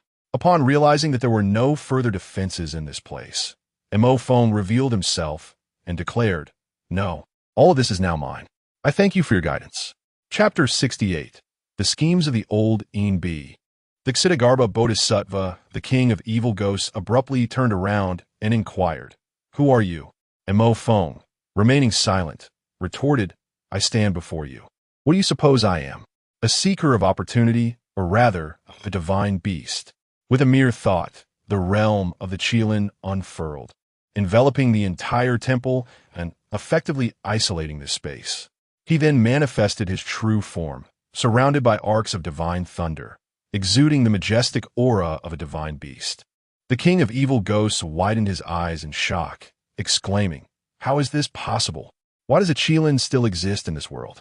This was indeed a Qilin, a creature whose sight was rarely graced even during the pinnacle of divine and Buddhist eras. Feeling the overwhelming pressure from Mo Feng, the king of evil ghosts realized his chances of victory were non-existent. The mere presence of the Qilin's aura diminished his power to a mere 70%, and the thunderous realm further suppressed his kind, reducing his strength by another 20%. Most critically, he could not discern Mo Feng's true depth, a sign that the disparity in their strengths was insurmountable. "O great divine beast, I relinquish my claim to this place. Please allow me to leave," he pleaded. Mo Feng chuckled coldly. "Do you take me for a fool? What do you mean by relinquishing? Even should I kill you here, it would still belong to me." Upon hearing this, the king of evil ghosts, with a fierce countenance, warned, "Do not push me, great divine beast. While I may be no match for you, under these conditions, your strength is also limited. I desire nothing but a path to survival. Surely, you can agree to that?" Mo Feng's scornful laughter continued. "I find your tone quite displeasing. Thus I have decided to grant you liberation." Instantaneously, the realm erupted with thunder, and in the blink of an eye, countless bolts of lightning struck down, illuminating the entire spatial domain. Before the king of evil ghosts could even mount a defense, he was obliterated into ashes. The king's weakness was not the sole reason for his demise. It was primarily due to Mo Feng's suppression of his abilities, allowing him to exert only 50% of his strength at best. After clearing away these nuisances, Mo Feng's gaze fell upon the relic upon the lotus pedestal, stirring his interest. If he could refine this relic, it would enable him to perfect a small universe. Beside the relic lay a pearl, presumably the essence pearl of the Ting. However, Mo Feng refrained from immediately seizing it, and instead instructed the system to conduct a scan. The relic left by Ksitigarbha Bodhisattva, refining it could lead to the attainment of the earth immortal fruit position, concealing a fragment of Ksitigarbha Bodhisattva's divine consciousness. Upon refining the relic, one would be at risk of being possessed by this fragment of consciousness. The essence pearl of Ting, formed from a fragment of its essence. Refining it could lead to the attainment of the human immortal fruit position, concealing a fragment of Ting's divine consciousness. Upon refining, one would risk possession. Upon reading this information, Mo Feng exclaimed in astonishment, realizing the treacherous nature of the situation. A moment's inattention could lead to dire consequences. Fortunately, his skepticism towards the character of these Buddhist figures kept him wary. Otherwise, he might have fallen victim to their schemes. He had no need for the essence pearl of Ting. Although Ting was also a divine beast, its status was not on par with his own. Moreover, possessing an evolutionary system renders the matter of bloodlines inconsequential, as it paves the way for the evolution towards higher-tier divine beasts. While I may not require it, my subordinates can certainly benefit from it. Among the 5 great divine beasts, The divine dragon has already consumed the national fortune of the great Qian and is in the process of purifying its bloodline. The fire phoenix, the dragon tortoise, and the white ape are unsuitable, though the fire qilin is a somewhat fitting alternative. System, please erase the divine consciousness of the relic and the primordial pearl. 2,000 merits. Mo Feng exclaimed in disbelief. What an exorbitant price. Although the king of earthly treasures in this world holds a lowly position, he possesses the cultivation of a golden immortal, while the listener has the cultivation of a true immortal. The cost to erase their divine consciousness is precisely this. Upon hearing this, Mo Feng fell silent. Currently, the hierarchy of realms ascends from celestial immortal to true immortal, then to profound immortal, and finally to golden immortal. In other realms, a golden immortal may not be deemed significant, yet for him, it exudes an overwhelming aura. After all, he is merely a human immortal, separated by 6 realms, a formidable distance. It was prudent to allow the system to handle this matter. Please proceed with the erasure. Watching as 2,000 merits were swiftly deducted, Mo Feng felt an acute pang of regret. However, upon sensing the vast energy within the relic, his remorse dissipated instantly. He consumed the relic in one gulp and immediately began to refine it on the spot. As the relic decomposed within him, it transformed into a tremendous yet gentle force. Guided by his consciousness, Mo Feng directed this force into the microcosm of his cells, initiating the evolution of numerous stars. Soon, 14,800 auxiliary stars were formed, followed by the successful evolution of 365 main stars. The first microcosm was subsequently perfected. Simultaneously, the starry sky of the entire Liao Zhai world suddenly blazed with brilliance, as countless starlights cascaded down, piercing through layers of space and enveloping Mo Feng. The cosmic star formation was established, with the power of the stars continuously flowing into him. Even as Mo Feng lay in slumber, devoid of any action, his cultivation would gradually ascend. The power of the relic had not yet been fully digested. A significant portion remained. Mo Feng continued to enhance his microcosm, completing 7 in total until the 7th microcosm was perfected, at which point the power of the relic was exhausted. Now, Mo Feng was overwhelmed by a singular sensation, pure exhilaration. A mere movement of his body caused the surrounding space to weaken like fragile parchment, creating fissures. It is noteworthy that Mo Feng had not employed any supernatural abilities or magical powers. It was solely the raw strength of his physical form. His body had become terrifyingly powerful, capable of withstanding assaults from even fully realized human immortal adversaries without faltering. Host: Mo Feng, bloodline, Mo Jade Qilin, strength, mid-stage human immortal. Internal small universe progress, 7,129,600. Cultivation method, Mo Jade Thunder Sutra, divine powers. Innate auspiciousness, thunderous eye, Qilin might, size manipulation, thunder escape, treasures, Qilin seal. Universal alliance token, subordinates, Yu Buchuan, divine dragon, fire Qilin, dragon turtle, fire phoenix, white ape. Merit points. Settling, gazing at his status panel, Mo Feng found it satisfactory. He then turned his attention to the various palaces of the King of Hell and the realms of reincarnation, believing there must be valuable treasures hidden within. After all, the Bodhisattva Ksitigarbha had left behind some contingencies. It stood to reason that the kings of hell would have their own safeguards. Regrettably, this underworld lacked the palace of Emperor Fengdu. Otherwise, he would certainly have made the journey there. With the demise of the evil Ghost King, only 9 great Ghost Kings remained in the Netherworld, and Mo Feng decided not to intervene further. He would leave their training to Zhang Sanfeng and Wang Yangming. One cannot involve oneself in every matter. As the leader, he ought to delegate such tasks to them. Chapter 69, A Catastrophe. The underworld has been invaded. Unfortunately, the unpredictability of fate meant that Mo Feng had not yet reached the realm of reincarnation when chaos erupted throughout the underworld. Staring blankly at the message transmitted from Wang Yangming, Mo Feng was taken aback. The Ghost Gate had been breached, allowing a multitude of demons to infiltrate the underworld. What on earth was happening?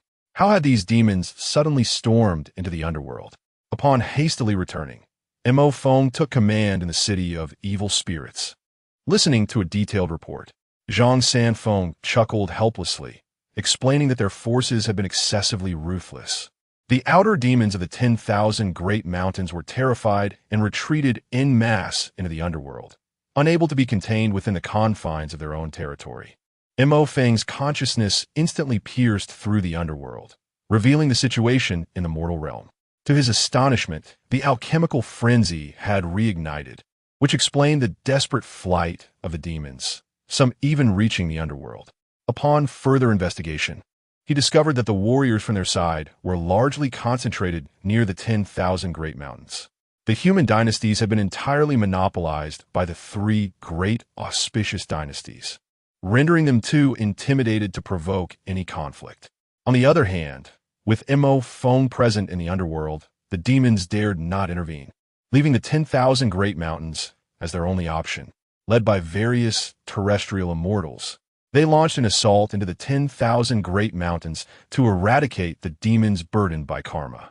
To these immortals, the demons were treasures in their own right.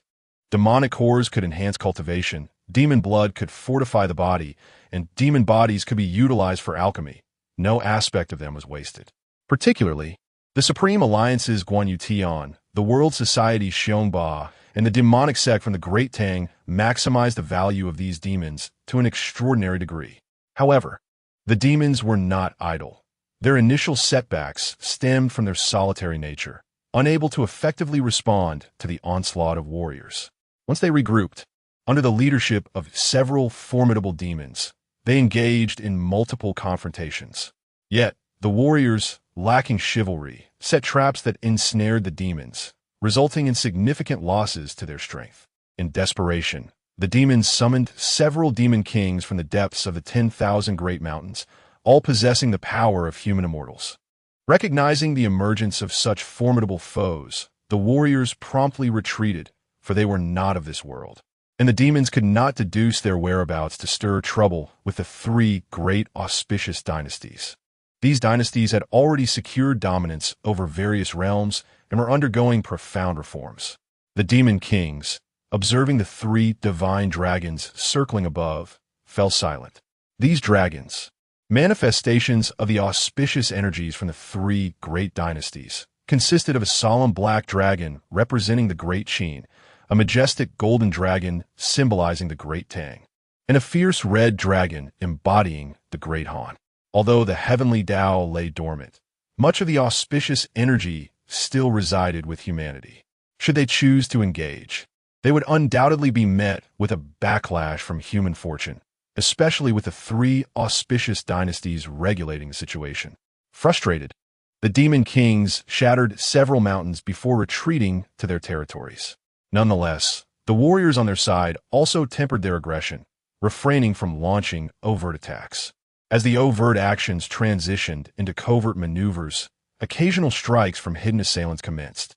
Whenever a demon found itself isolated, an unseen blow would inevitably follow, leading to instances where, upon awakening, one would find themselves ensnared within a cauldron of alchemical transformation. The surrounding demons, unable to resist, began migrating toward the inner sanctum. However, the territories within had already been apportioned, resulting in numerous conflicts between the factions. Ultimately, at the suggestion of a fox demon, the Demon King intervened to assist these creatures in entering the underworld. Upon discerning the situation, Mo Feng felt a surge of apprehension, who claimed that demons lacked intellect. This maneuver was indeed astute. It not only allowed them to intervene in underworld affairs to safeguard their kin, but also diverted blame onto the martial artists, potentially inciting enmity from the underworld against them. Wang Yangming nodded in agreement, acknowledging that the Fox clan had historically been the strategists among the demon races, and this tactic was executed brilliantly. It not only addressed the repercussions of the demon's ambush, but also muddied the waters of the conflict. It was rumored that the Black Mountain Old Demon had personally ventured to the 10,000 Great Mountains to seek an explanation from the Demon Kings. Yet I surmised that he would return empty-handed, as they had already taken action and would not cease halfway. Mo Feng waved his hand, remarking that it was indeed beneficial to stir the waters, allowing them to observe what lurked beneath the surface. No sooner had he spoken than a little ghost entered to report. Lord King of Ghosts. Envoys from the Black Mountain Old Demon request the presence of both lords in Fengdu City for discussions. Wang Yangming chuckled, suggesting that negotiations had likely faltered, and chaos in the underworld was poised to escalate. Mo Feng nodded, instructing them to proceed and ascertain the schemes of the Black Mountain Old Demon, while he would remain to oversee matters here. Within Fengdu City, the remaining 8 ghost kings of the underworld had gathered, and upon seeing Wang Yangming and Zhang Sanfeng approach, they managed to muster smiles and greetings. Soon, the Black Mountain Old Demon appeared, his already dark visage now more shadowed. He spoke directly. Those demons seek to meddle in the underworld, coveting our interests. The reason for summoning you all is that a confrontation with them is inevitable. Their desire to invade our realm has not arisen overnight. I hope we can present a united front against this external threat. The assembled ghost kings turned their attention to Zhang Sanfeng and Wang Yangming, as they were the newest among them, uncertain of the agreements they had previously established. Wang Yangming responded, "Indeed, the underworld belongs to us, and we shall not allow those demons to usurp it." Upon hearing their declarations, the atmosphere among the attendees lightened considerably. The Black Mountain Old Demon inquired, "Rascal Ghost King, where are those intruding demons now?" The Rakshasa Demon King seethed with rage, exclaiming, "These accursed fiends are persistently assaulting my subordinates in the vicinity of the Ghost Gate. Had I not been awaiting your message, I would have personally crushed them by now." The Rakshasa Demon King's south territory lay in close proximity to the Ghost Gate, rendering him particularly vulnerable to the onslaught of these malevolent beings, hence his profound ire. The Black Mountain Old Demon nodded in agreement, stating, "In that case, let us commence the mobilization of our forces towards the Ghost Gate. We must reclaim it without fail. The Gate of Hell must be reclaimed, for it serves as our passage to the mortal realm. Should it remain in the clutches of demons and monsters, we shall be irrevocably ensnared in the underworld. I shall assign 80% of my forces to the Gate of Hell. We find ourselves in the most perilous moment in the netherworld, and I implore everyone to prioritize the greater good." The Demon King, in a fervent display, proclaimed, "I shall commit 90% of my troops, for I intend to make these fiends rue their arrival in the underworld." Chapter 70. The Grand Stage of the Underworld. Dare to come forth the other ghost kings, filled with righteous indignation, exclaimed, "We must mobilize our forces." Do they truly believe the underworld is a soft target? The atmosphere had reached a boiling point, and Wang Yangming nodded in agreement, declaring, "Absolutely. I, the Lord of the Evil Ghost City, am prepared to deploy all our ghost soldiers to defend the underworld." After all, these soldiers were not his subordinates, as the saying goes. One does not feel the pain of selling one's father's land, especially when it is not one's own.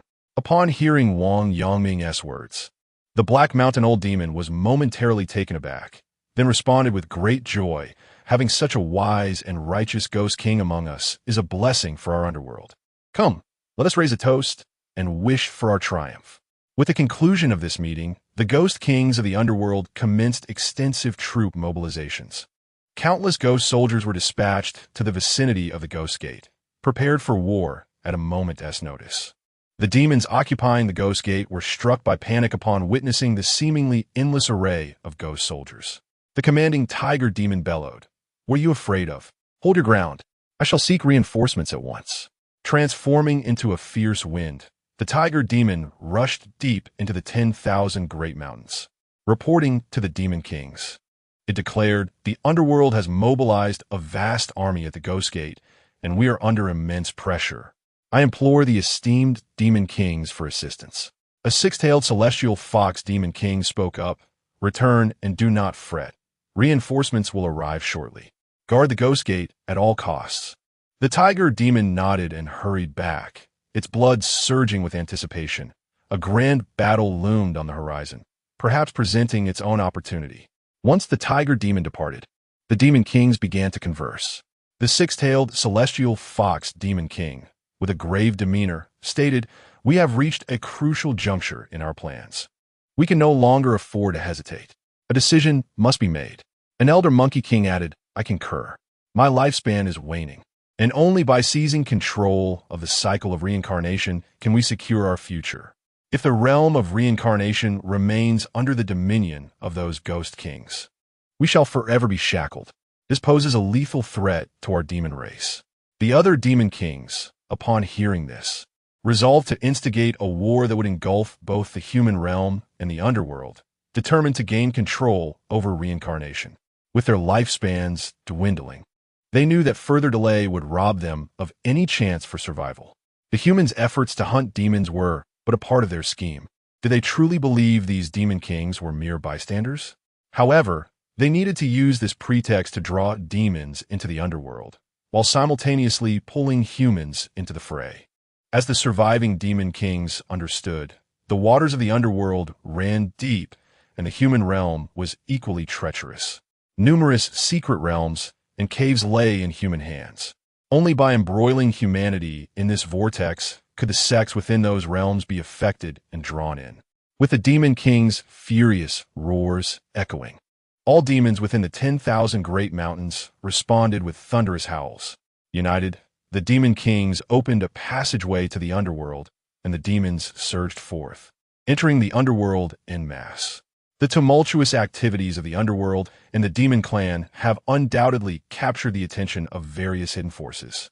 They are well aware of the demons' intentions, which revolve around seizing control of the cycle of reincarnation.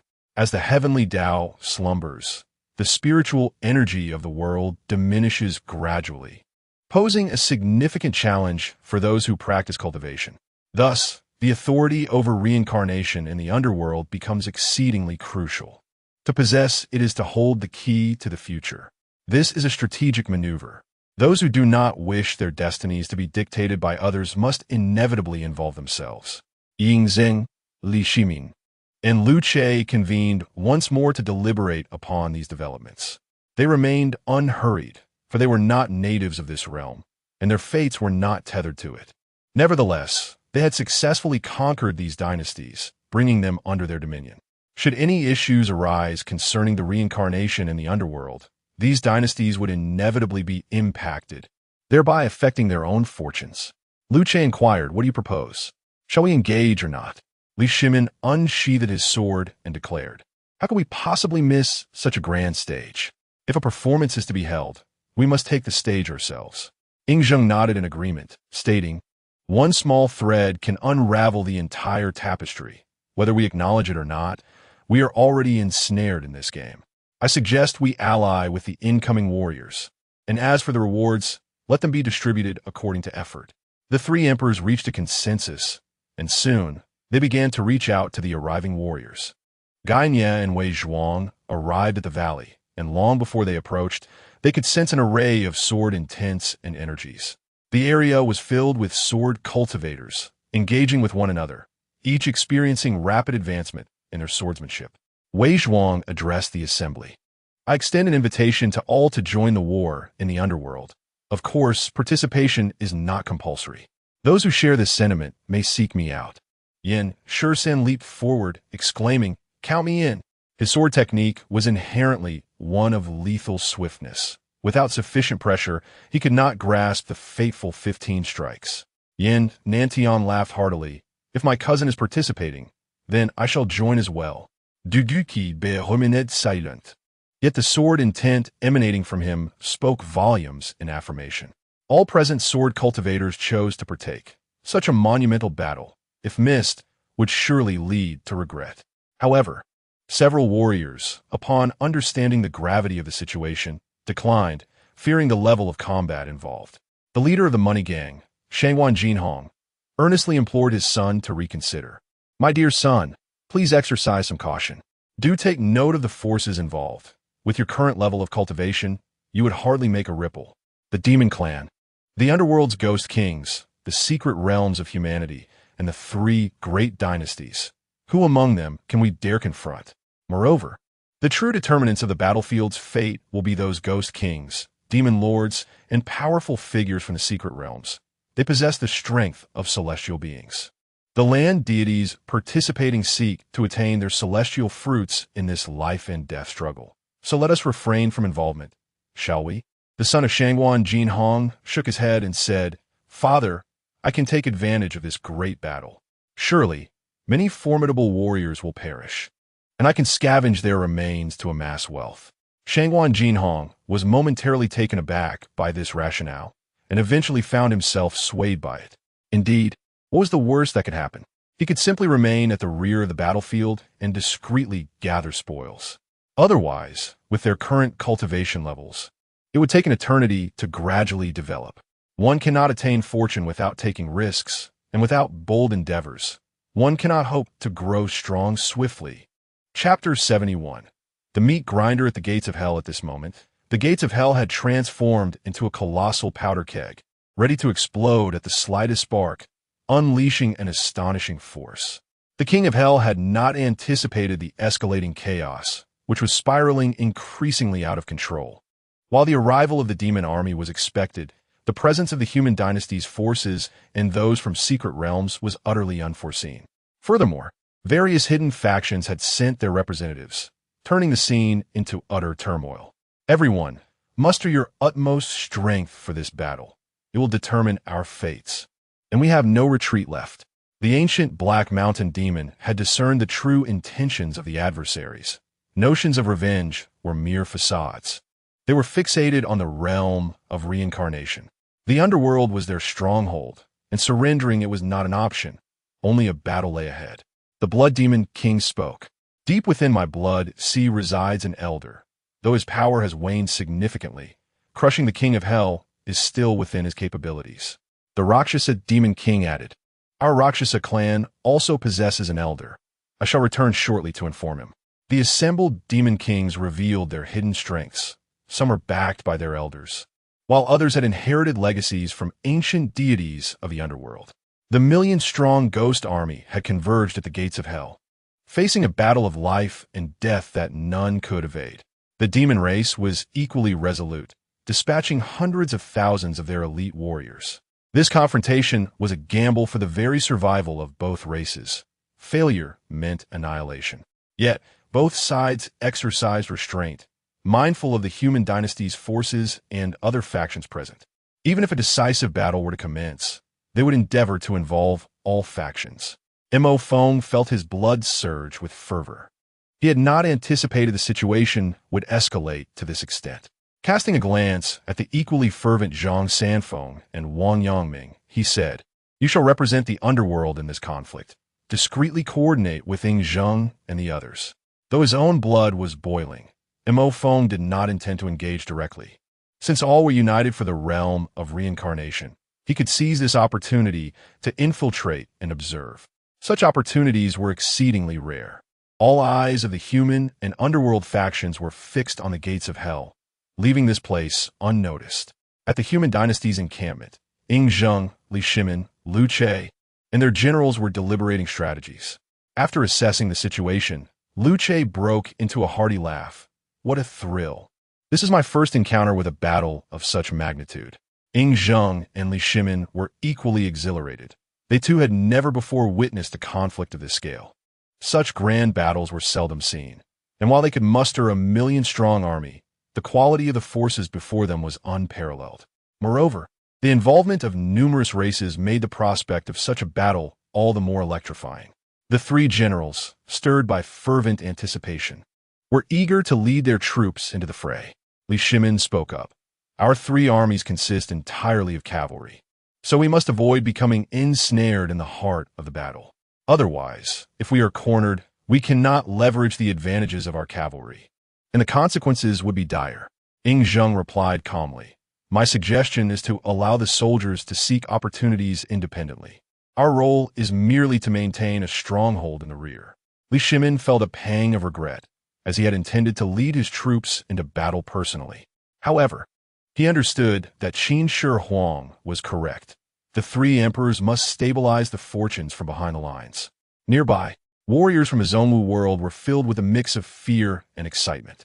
They feared that in a conflict of this magnitude, they would be utterly powerless, perhaps falling before they even caught sight of the enemy. Yet, the thrill of participating in such a significant battle was alluring. Surviving it would grant them tales of valor to share upon returning home, claiming they had partaken in a million-strong conflict against the ghostly and demonic tribes. Moreover, a critical motivation for them was the prospect of scavenging the fallen. In such a grand battle, apart from the top-tier powerhouses, the rest were mere ants, susceptible to death at any moment. They could easily scavenge along the battlefield's periphery, seizing the opportunity to amass wealth.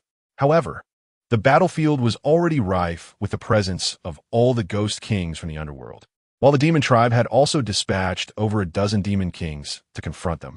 Of course, many formidable beings of celestial rank remained hidden, yet to make their appearance.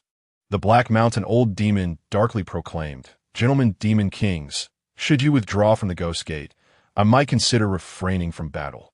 One of the most imposing demon kings replied, "We seek only control over the realm of reincarnation. If granted, we shall withdraw our forces." The Black Mountain Old Demon recognized that negotiations were futile, as the realm of reincarnation was the core of their underworld, and it was inconceivable to relinquish it. With a command, 1,000,000 ghostly soldiers surged forth, charging towards the demons. The demon kings did not yield, and with a fierce roar, their forces surged into the fray as well. The ghostly army flowed like a black torrent, while the demonic army surged like a yellow wave. Upon collision, the foremost ghostly soldiers and demons were shattered, leaving not a trace of their essence. To prevent other factions from observing passively, the battle expanded to encompass the entire Ghost Gate, drawing all forces into the tumult. Presently, apart from the top-tier powers who remained on guard and had yet to engage, all other forces were swept into the fray. In a mere moment, over 200,000 corpses had accumulated, nearly forming a small mountain. The battlefield was riddled with countless pits, each filled with the blood of both sides. Among the warriors, Guan Yutian had intended to scavenge, yet he found himself targeted by the demons. His previous ruthlessness in the mortal realm had drawn the ire of many demons. The moment he was spotted on the battlefield, he was besieged by a multitude of demons. A serpent demon revealed its true form, swiftly coiling around the body of Guan Yutian, exerting its full strength in an attempt to strangle him to death. Guan Yutian summoned his innate vigor, striving to shatter the serpent's constricting form. However, in a moment of inattention, a shadow darted swiftly into his body. In an instant, he found himself immobilized, having lost control over his own physique. Seizing this opportunity, the serpent demon aimed to crush Guan Yutian's body entirely. Such events unfolded on the battlefield, where warriors fell and other factions experienced the same grim fate. Chapter 72. A lethal ambush. Rivers of blood on the battlefield. Many had succumbed to the frenzy of slaughter, indiscriminately slaying all who were not of their kin. Let them all perish. Lions roar. A ferocious sound wave erupted, displacing the souls of the ghostly soldiers before him, while the demons were left bleeding from their 7 orifices. The once tranquil monk had now descended into madness, confronting his enemies with unrestrained ferocity. The Buddhist doctrine of nonviolence was now a distant memory. The monk was consumed by a singular desire for bloodshed. The majority of their disciples had already perished in this conflict, leaving no intact corpses behind. His relentless slaughter had drawn the attention of several ghostly generals and formidable demons. A colossal black bear demon lunged forward, its massive jaws aimed at the monk's head. Sensing the foul wind approaching from behind, he deftly tilted his head to the right and executed a full 360-degree spin, narrowly evading the attack. The bear's jaws clamped down on the ghostly general before him, reducing it to mere fragments. The monk was compelled to focus all his energy on the formidable demon before him, each of which possessed the battle prowess of terrestrial immortals, proving to be no easy adversary. Fortunately, Master Lu Kong from the Great Ming, recognizing the monk's peril, rushed to offer assistance. Such scenes of brutal combat were commonplace throughout the battlefield. The warriors had long since lost their sanity to the bloodlust. The atmosphere was thick with murderous intent, and the act of killing had become instinctual, rendering both sides nearly numb to the violence. Yet, the soldiers were only spurred on, growing more fervent with each passing moment. Meng Tian wiped the blood from his face, his entire being soaked in crimson, his sword already chipped from the relentless strikes. The Golden Fire cavalry behind him maintained their formation, despite some falling in battle. Their eyes gleamed with an insatiable thirst for blood and exhilaration. They were bolstered by a formation that absorbed malevolent energy to enhance their strength, becoming increasingly valiant as the battle progressed. Seizing an opportunity, Meng Tian glanced at the fierce Tiger Ben army and the Xuanjia guards of the Great Tang, who were still locked in combat. "Follow me into the fray," he commanded, driven by a singular resolve. They must not be outdone by their foes. These skirmishes were but small-scale conflicts. The true large-scale battles unfolded on the front lines between the ghostly soldiers and demons. That was the true slaughterhouse, where demons and ghostly soldiers fell by the minute. One demon had just torn apart a ghostly soldier when another emerged from behind, stabbing it through with a long spear. On the front lines, all spells and techniques had been cast aside, leaving only raw instincts for combat as both sides engaged in primal warfare. The Rakshasa king could no longer remain passive. Half of his Rakshasa kin had perished, and if this continued, his clan would face annihilation. Although the number of demons was fewer than the ghostly soldiers, their physical might was formidable, and the aura of the demons severely countered the ghostly beings. "I shall take the lead." The Rakshasa demon king uttered a single word, and in an instant, his form transformed into a colossal figure towering 1,000 meters high. He extended a massive hand, aiming to strike down upon the battlefield, intent on annihilating all the demons and monsters below. However, a powerful fist soon came hurtling toward him, prompting the Rakshasa demon king to redirect his hand to meet the blow. A thunderous collision ensued, the ferocious wind from the impact sending the surrounding ghostly soldiers and monsters flying. Those closest to the epicenter were reduced to mere fragments, blood and flesh scattering in all directions. As the dust settled, a similarly towering gorilla stood firm at the center. The Rakshasa demon king, addressing those below, declared that such an act was unbecoming of a true warrior. If they wished to fight, they should come directly to him. With a disdainful snort, he anticipated that his actions would provoke the opposing demon king, yet he was taken aback to find it was this gorilla who emerged to challenge him. The physical prowess of demons was already formidable, and this gorilla was no exception, possessing immense strength and an almost indestructible form. Nevertheless, he was not easily intimidated. Today, the world would witness the true essence of the Rakshasa. From his neck, 2 additional heads sprouted, and 4 arms emerged from his back, each wielding a weapon. The gorilla demon king pounded his chest, producing a sound akin to thunder, before roaring to the heavens and lunging at the Rakshasa demon king. With their descent into battle, the remaining ghost kings and demon kings followed suit, yet they deftly ensured that all those with celestial combat capabilities in the vicinity were drawn into the fray. A wild bull demon king charged at a seemingly empty space, his horns penetrating the void and stirring it violently. The leader of the Kunlun sect, concealed within that void, wore a grim expression, realizing they had been discovered. "Damn it, they intend to drag us into the battlefield," he exclaimed. "All disciples, heed my command. Preserve yourselves at all costs. Those who can escape, do so swiftly." The barrier within the void could no longer withstand the force of the bull's horns, shattering like glass. The disciples of the Kunlun sect were suddenly exposed to the battlefield and were swiftly engulfed, vanishing without a trace. The elders of Kunlun, infuriated, leaped into the fray to rescue their elite disciples. Yet, they were soon entangled by the encroaching demons and spirits. Not only did the Kunlun sect reveal itself, but other sects hidden within the void were also discovered, all inevitably pulled into the chaos of battle. Some sects, feeling aggrieved by their misfortune, secretly retaliated, exposing others that had yet to be found. In an instant, those sects erupted in curses. However, faced with such dire circumstances, they could only confront the relentless carnage of the battlefield. Retreat was no longer an option. Everyone coveted control over this realm of reincarnation. It can be said that once one masters the control of the reincarnation realm, it is tantamount to seizing the future of this world. No one can resist such temptation. There are numerous ancestors within their clan whose lifespans have waned, most of whom cling to life through elixirs and rare treasures, reaching a point where reincarnation has become imperative. Therefore, whether for their own sake or for the sake of the venerable ancestors, retreat is not an option. as all factions have been drawn into this turmoil. Over 5 million beings now engage in battle on the front lines.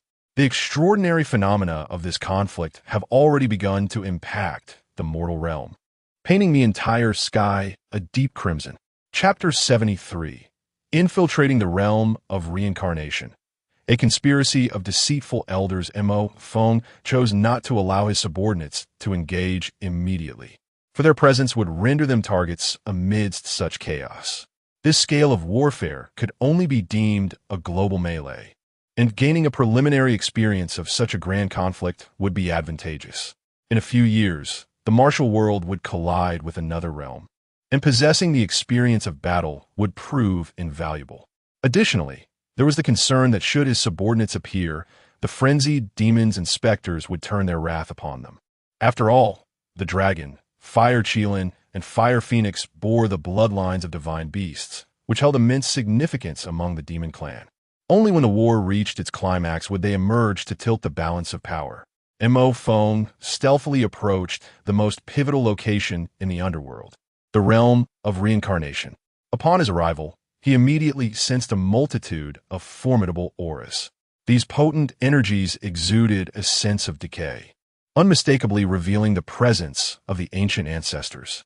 Their prowess had diminished to that of human immortals due to the shifting tides of the world, yet they retained strength that surpassed the average celestial being. However, none dared to act recklessly. They remained vigilant and on guard against one another. As time passed, their corporeal forms had long succumbed to decay, and each action hastened their deterioration. Until they possessed certainty, none would act impulsively. Surrounding the realm of reincarnation was a formidable barrier, impervious even to the combined efforts of all present. This was the reason the underworld's Ghost King, despite his substantial advantage, could not seize control of the realm of reincarnation. Access was simply unattainable. Mo Feng assessed the barrier with his spiritual sense. With his current strength, he could forcibly breach it. However, such an action would invoke the backlash of the heavenly Tao. Though the heavenly Tao lay dormant, it had established protective mechanisms prior to its slumber. Any forceful disruption of the barrier would trigger a retaliatory response.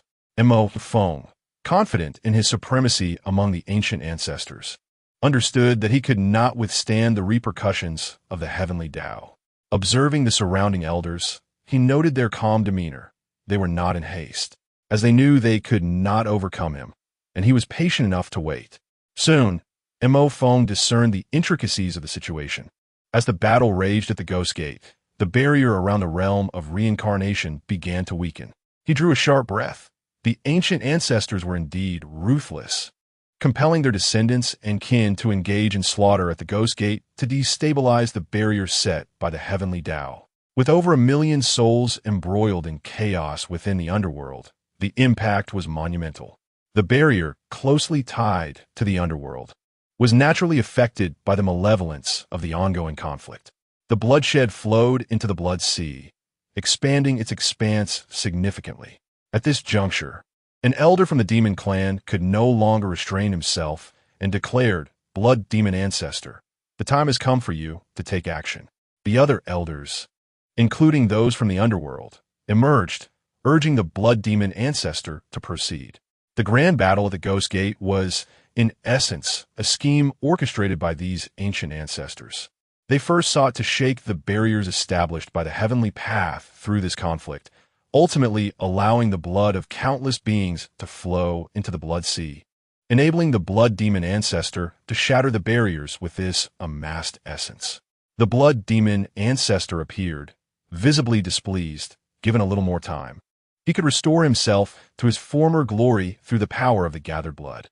Alas, they all understood each other's circumstances. These old beings would never grant him such indulgence for recovery.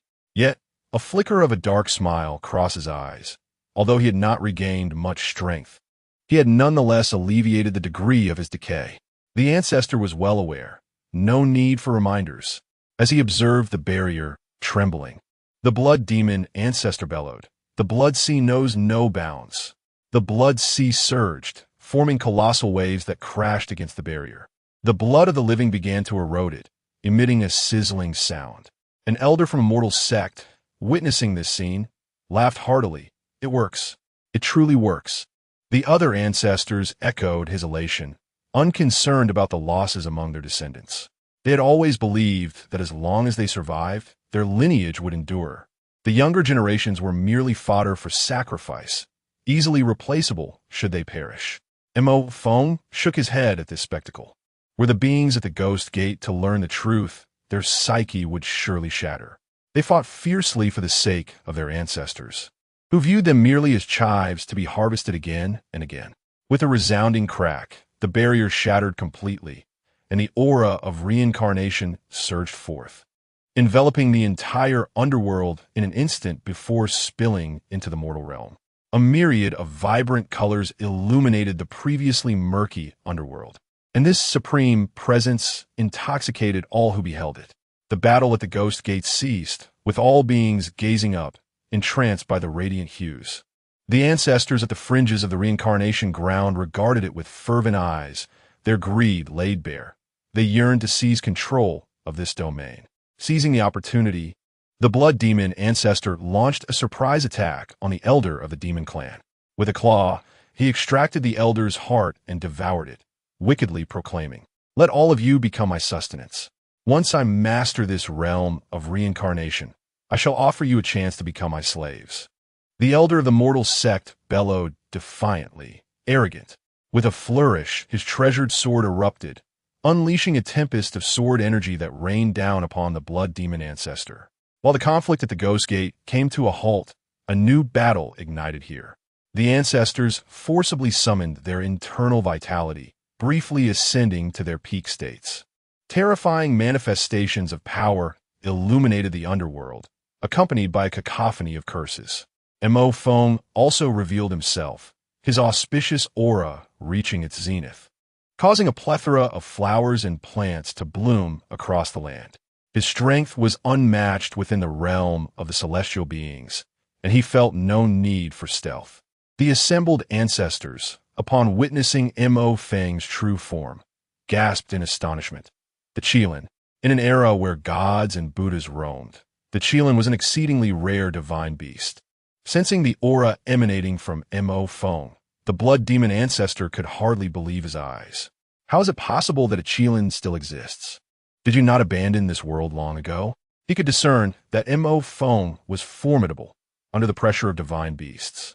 Even exerting 80% of his strength was an extraordinary feat. The other ancestors ceased their battles, forming a united front against Mo Feng. In their prime, they would have been no match for a Qilin, lacking even the qualification to observe from a distance. After all, if they possessed true power, they would not be relegated to languishing in this world, awaiting their demise. To put it bluntly, they were all beings forsaken by the gods and Buddhas, their inadequacy rendering them unworthy in the eyes of the divine. Chapter 74. Resonance with the Heavenly Path. Suppression with one hand after a prolonged and melodious chant from Mo Feng. He stood suspended in mid-air, stepping upon clouds. With a mere thought, the Mo Heavenly Thunder Sutra began to circulate, and bolts of heavenly lightning materialized around him.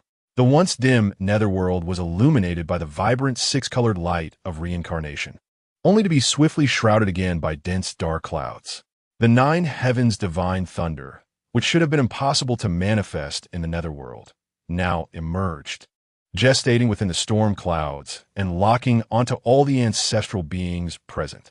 An elder from the netherworld, his mouth agape in disbelief, exclaimed, "How could the nine heavens' divine thunder possibly appear in the netherworld? Montag feng mereli smiedet in Zilengse," being a divine beast of a Qilin. Endowed with an innate aura of auspiciousness, he was naturally able to resonate with the heavenly path, allowing the nine heavens' divine thunder to materialize here. This immense pressure left the assembled elders feeling agitated and restless. The blood demon ancestor bellowed, "What are you all waiting for? Let us fight. Our peak combat power is limited in time. I refuse to believe that this Qilin can unleash its full strength." The other elders nodded in agreement, recognizing the gravity of their situation. In a world like this, even gods and Buddhas would steer clear. They were skeptical that Mo Feng faced no limitations. Mo Feng shook his head at the frenzied old men. It was quite amusing. He was not from this world, and such constraints held no sway over him. Furthermore, his ability to summon the 9 heavens' divine thunder in the netherworld was clearly sanctioned by the heavenly path. The heavenly path was merely in a weakened slumber, not dead. It would inevitably punish these beings that defied the natural order. As the heavenly thunder reached its zenith, Mo Feng took a step forward, and thunder rolled down with great fury. In an instant, the lightning illuminated the entirety of the netherworld, the booming thunder rendering all beings within temporarily deaf. In their perception, the edges of the reincarnation realm had transformed into a domain of thunder, teeming with boundless bolts of lightning. Mo Feng, bathed in the thunder, felt a powerful surge of electrical energy as the Mo Heavenly Thunder Sutra responded to the 9 heavens' divine thunder. This energy was swiftly drawn into his microcosm, aiding in its refinement. By the time the thunder dissipated, the elders had vanished without a trace, leaving behind only a massive pit that testified to the epic battle once fought here.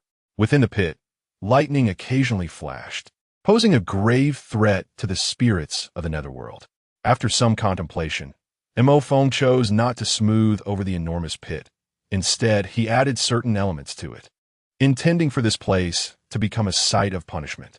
Any malevolent spirit found guilty of heinous deeds could be sent here for annihilation by the ghostly path. Mo Feng harbored 2 intentions. One was to explore the realm of reincarnation, providing a template for the establishment of the netherworld in the comprehensive martial world. The other was to restore order to this world, facilitating the awakening of the heavenly path and thereby accruing boundless merit. Stepping upon the clouds, Mo Feng gradually approached the realm of reincarnation. Nearby stood a dilapidated palace, adorned with a stone statue outside.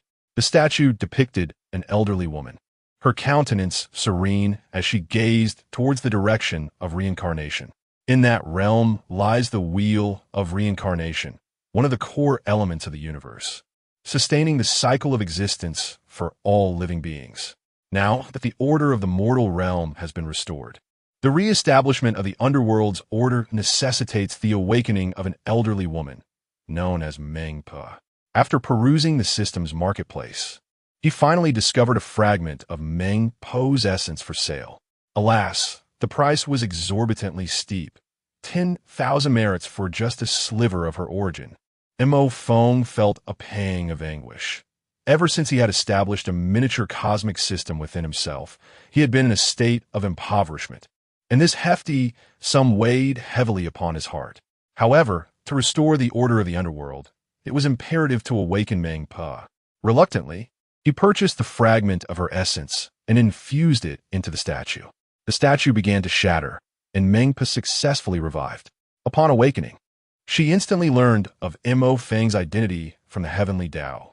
Gratefully, she expressed, "Thank you, my friend, for your assistance. Without it, the future trajectory of this world would indeed veer toward annihilation." Mo Feng chuckled, shaking his head. "No need for such formalities, my friend. We both have our needs." Meng Hua replied with a smile, "Please, grant me a moment to restore the order of the underworld, and then I shall show you the intricacies of reincarnation." Mo Feng nodded. "I am in no hurry." Simultaneously, he signaled to the warriors of the Zhongwu world to withdraw from the underworld, sparing Meng Hua any further complications.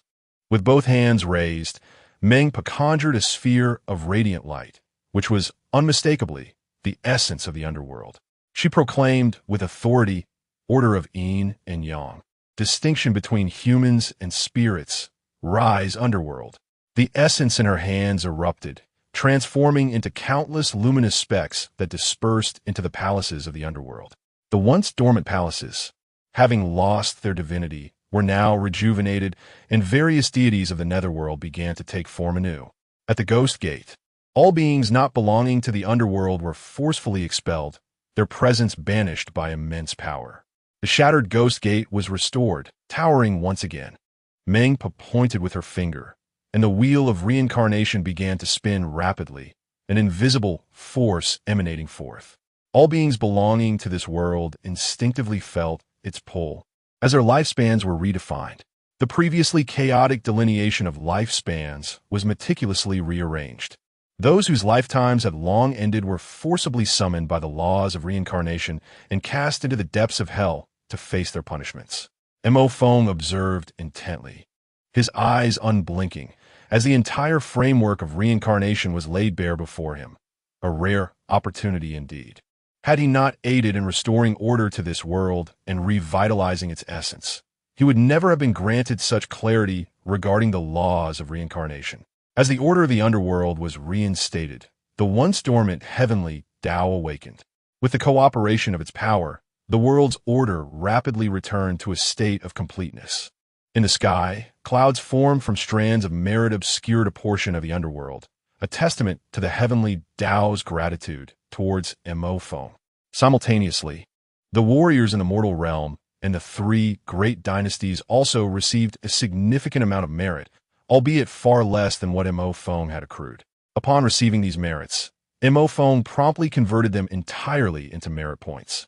As he completed this process, he sensed an almost imperceptible force in the surrounding space subtly repelling him. Inwardly bemused, he pondered whether this could be interpreted as a reflection of the principle that one should advance towards the front and retreat from the back.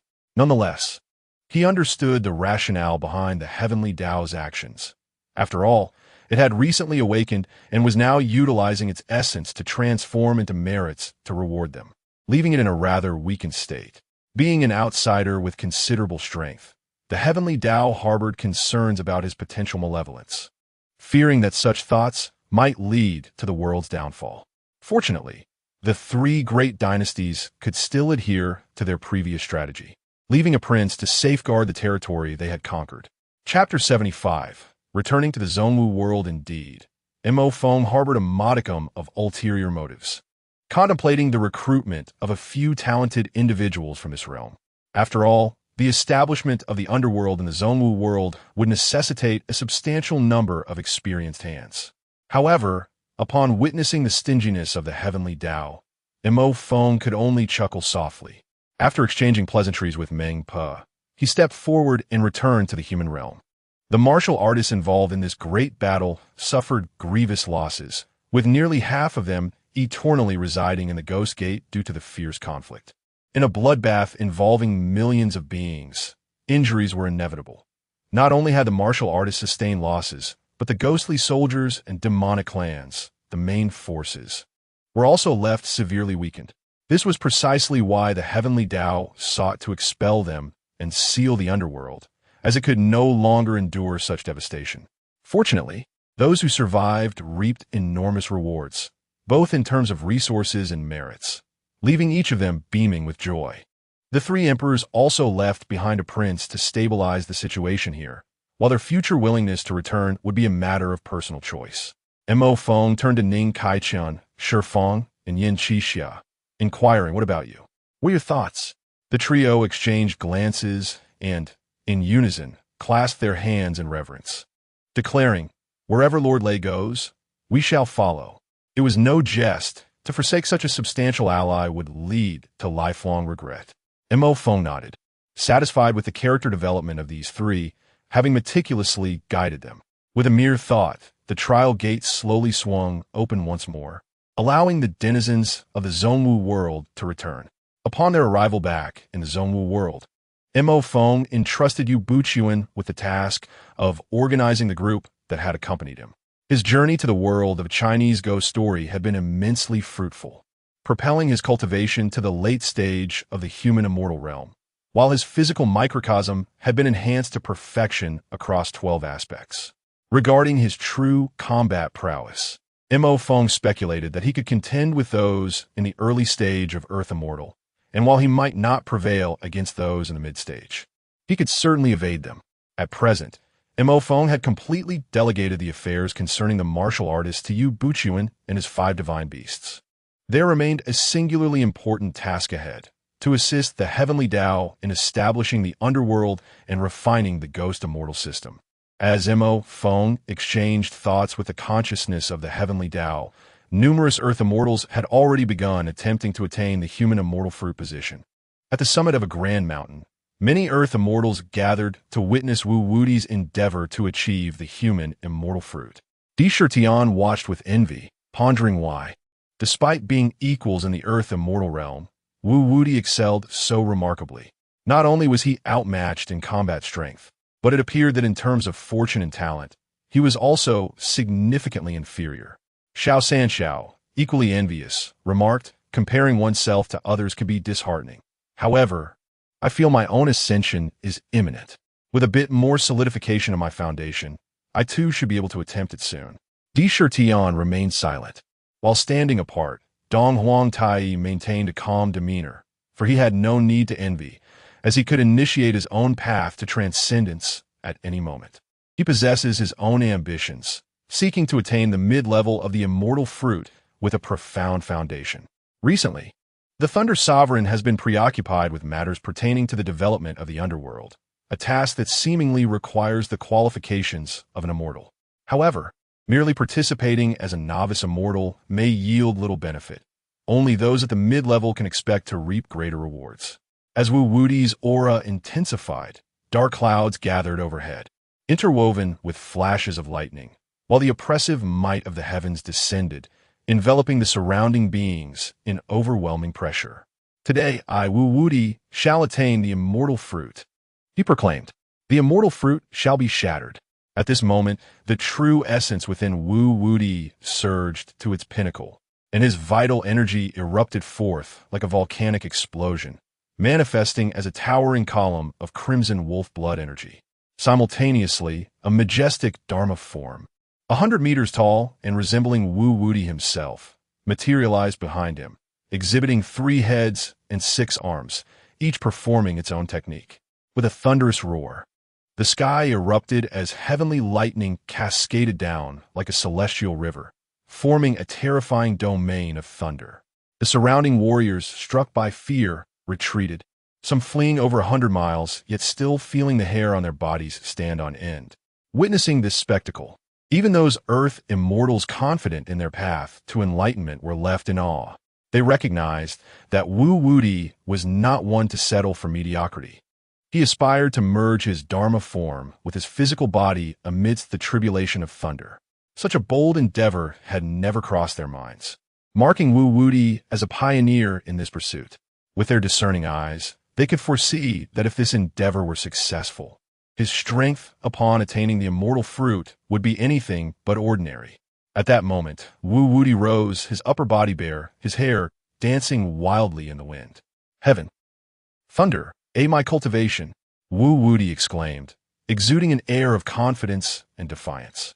Initially, he intended to invoke the Tao to assist him, but he reconsidered, knowing that provoking the Tao could lead to dire consequences. Though he maintained an indomitable spirit, he was not foolish enough to court disaster. As he absorbed the relentless strikes of heavenly thunder, Wu Wudi truly felt invincible, as if a single punch could shatter the sky. The torrents of thunder rained down upon him, empowering his physical form through their essence. When the dark clouds finally dispersed, Wu Wudi succeeded in his enlightenment, becoming the 3rd immortal after Zhang Sanfeng and Wang Yangming. Upon witnessing Wu Wudi's triumph, the other Earth immortals in the perfected realm could no longer remain idle. It was well known that the Thunder Sovereign's plans to establish the underworld were imminent, presenting the greatest opportunity in this world. To partake in this feast, one must at least attain the immortal fruit. Moreover, there was a crucial point to consider. With the impending opening of the underworld, even if they failed their tribulation, retaining their souls would allow them to transform into ghost immortals during the establishment of the underworld. With this thought in mind, numerous perfected Earth immortals began their breakthroughs toward enlightenment. The ultimate outcome, however, was indeed tragic. The probability of successfully attaining enlightenment was a mere 1%. Among the hundreds of terrestrial immortals who achieved perfection in their paths, only one could attain the human immortal fruit position.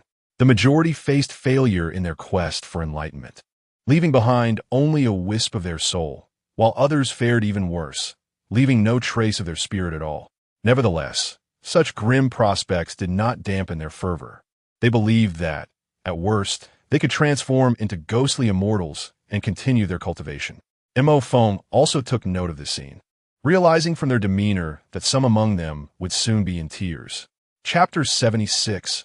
Establishing the underworld. The celestial order has always been just. To attain the status of a celestial being, one must invariably endure countless tribulations. Should one falter in their ascension, they may transform into a ghostly immortal, a contingency left by the heavenly decree. However, once one becomes a ghostly immortal, the trials they face exceed those encountered by celestial beings.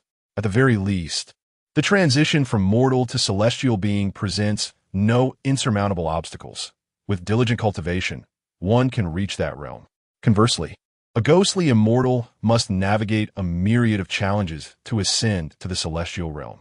Initially, upon becoming a ghostly immortal, one's combat prowess is generally inferior to that of celestial beings, unless they possess extraordinary talents.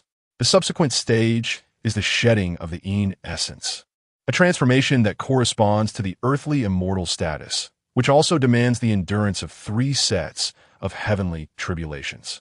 Success in this trial allows for further progression. Failure means a return to the cosmos. After shedding the Yin, the next phase is the emergence of yang energy within, aligning with the divine immortal's rank, necessitating the overcoming of 6 heavenly tribulations. The final step is to attain the status of a celestial immortal, requiring the successful passage through 9 heavenly tribulations.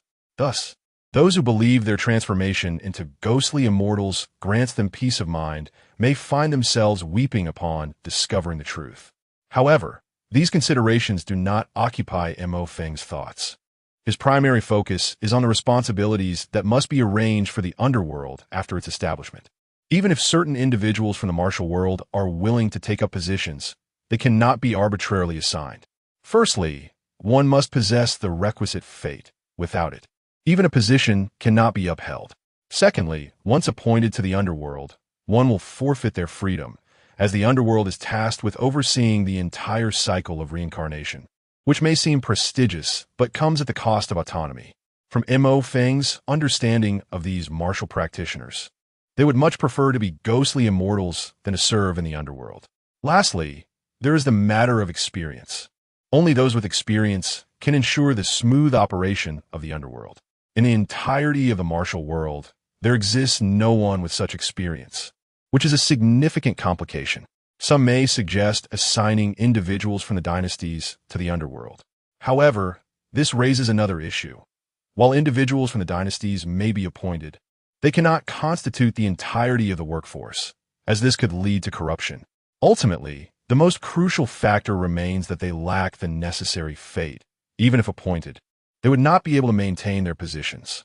And Mo Feng, after considering these matters, decided to cease his contemplation, for if it proves unfeasible, he could always recruit individuals from other realms.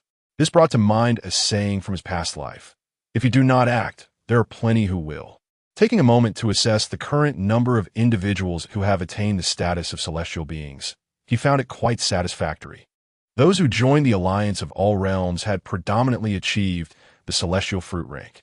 After all, the Alliance of All Realms provides immense resources, and failing to achieve the celestial rank with such resources would be rather lamentable. Furthermore, those joining his alliance are individuals of notable talent and fortune, making their journey to enlightenment significantly less troublesome. With this in mind, he began to commune with the celestial order, signaling the commencement of the establishment of the underworld. Suddenly, a resounding roar echoed throughout the realm of martial arts, accompanied by various extraordinary phenomena, causing the very earth to tremble. Fortunately, the martial artists were well aware that this was the result of the heavenly Tao and the Thunder Sovereign collaborating to establish the netherworld, which alleviated their fears. The common people, informed by the dynasty, understood the nature of the event and remained calm. The establishment of the netherworld was a task that only Mo Feng could influence. The role of the celestial beings was merely to stabilize the realm. After all, the creation of the netherworld would incite chaos across the world, leading to the fracturing and distortion of various spaces. Their duty was to mitigate the dangers brought about by these spatial disruptions. Mo Feng began to take action, shattering the space before him with a powerful stomp, then turning to step into a small, dimly lit realm. This confined space was the nascent netherworld. Mo Feng invoked his divine powers, transforming into a colossal qilin towering 10,000 feet high. His immense form immediately burst forth, expanding the limited confines of the netherworld.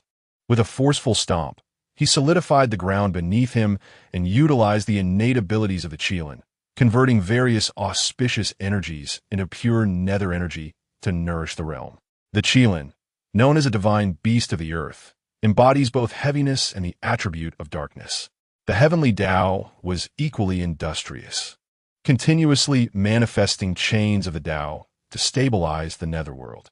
Ultimately, a significant amount of the Tao's essence was employed to initiate the creation of the Wheel of Six Paths, the core task of establishing the netherworld, a process in which even Mo Feng could not intervene.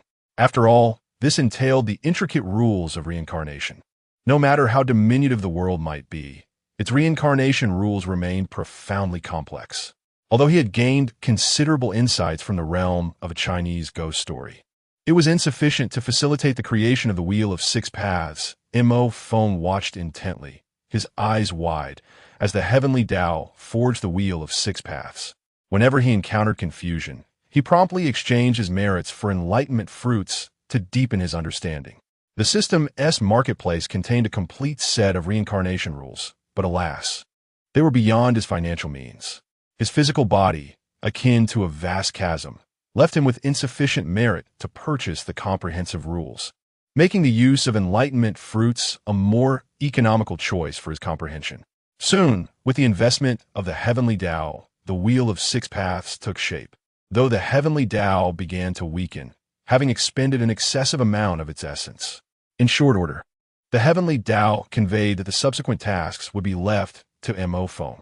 As a reward for his significant contributions to the world, the heavenly Tao bestowed upon him the authority and control of the netherworld, allowing him the freedom to arrange matters as he saw fit, provided that the reincarnation remained untroubled. Mo Feng was taken aback by the generosity of the heavenly Tao, never anticipating such a substantial responsibility to be entrusted to him. Initially, he had believed that his assistance in establishing the netherworld would merely earn him a few positions. However, upon reflection, he quickly grasped the rationale behind the heavenly Tao's actions. The heavenly Tao is just, and his considerable efforts in aiding the establishment of the netherworld had indeed enhanced the realm. Logically, the heavenly Tao ought to bestow upon him copious merits as reward. However, the greater part of the heavenly Tao's essence had already transformed into the Six Paths reincarnation disk, leaving insufficient primordial essence to manifest as meritorious rewards. Yet the fundamental principle of the heavenly Tao's operation dictates that virtue must be rewarded and vice punished. Thus, the heavenly Tao conferred upon him the authority and governance over the entire netherworld. Contemplating this, Mo Feng found himself torn between amusement and exasperation, unable to determine whether this turn of events constituted a gain or a loss. Moreover, the celestial immortals who had intervened to stabilize the mortal realm also required recompense. Yet another responsibility that now fell upon his shoulders. Chapter 77. Harvesting talents from other worlds. The underworld has now been successfully established, though it remains desolate and in need of significant development. Fortunately, I possess a portion of authority granted by the heavenly Tao, allowing me to design and conjure palatial structures and cities. The 18 layers of hell, the 10 Yama palaces, the city of the wronged, the city of ghostly immortals, the various administrative agencies of the underworld, the Yellow Springs, the Bridge of Helplessness, and the Road of Yellow Springs. All these components have begun to take shape. Currently, the supreme authority in the underworld is the 10 Yama, while the position of the Emperor of Fengdu has yet to manifest, as the heavenly Tao lacks sufficient primordial essence for such an emergence. At present, these positions are highly coveted. Securing one would endow the holder with a favorable fortune, facilitating their cultivation. More importantly, in the realm of the afterlife, their prowess could receive substantial enhancements upon returning to the alliance of 10,000 realms.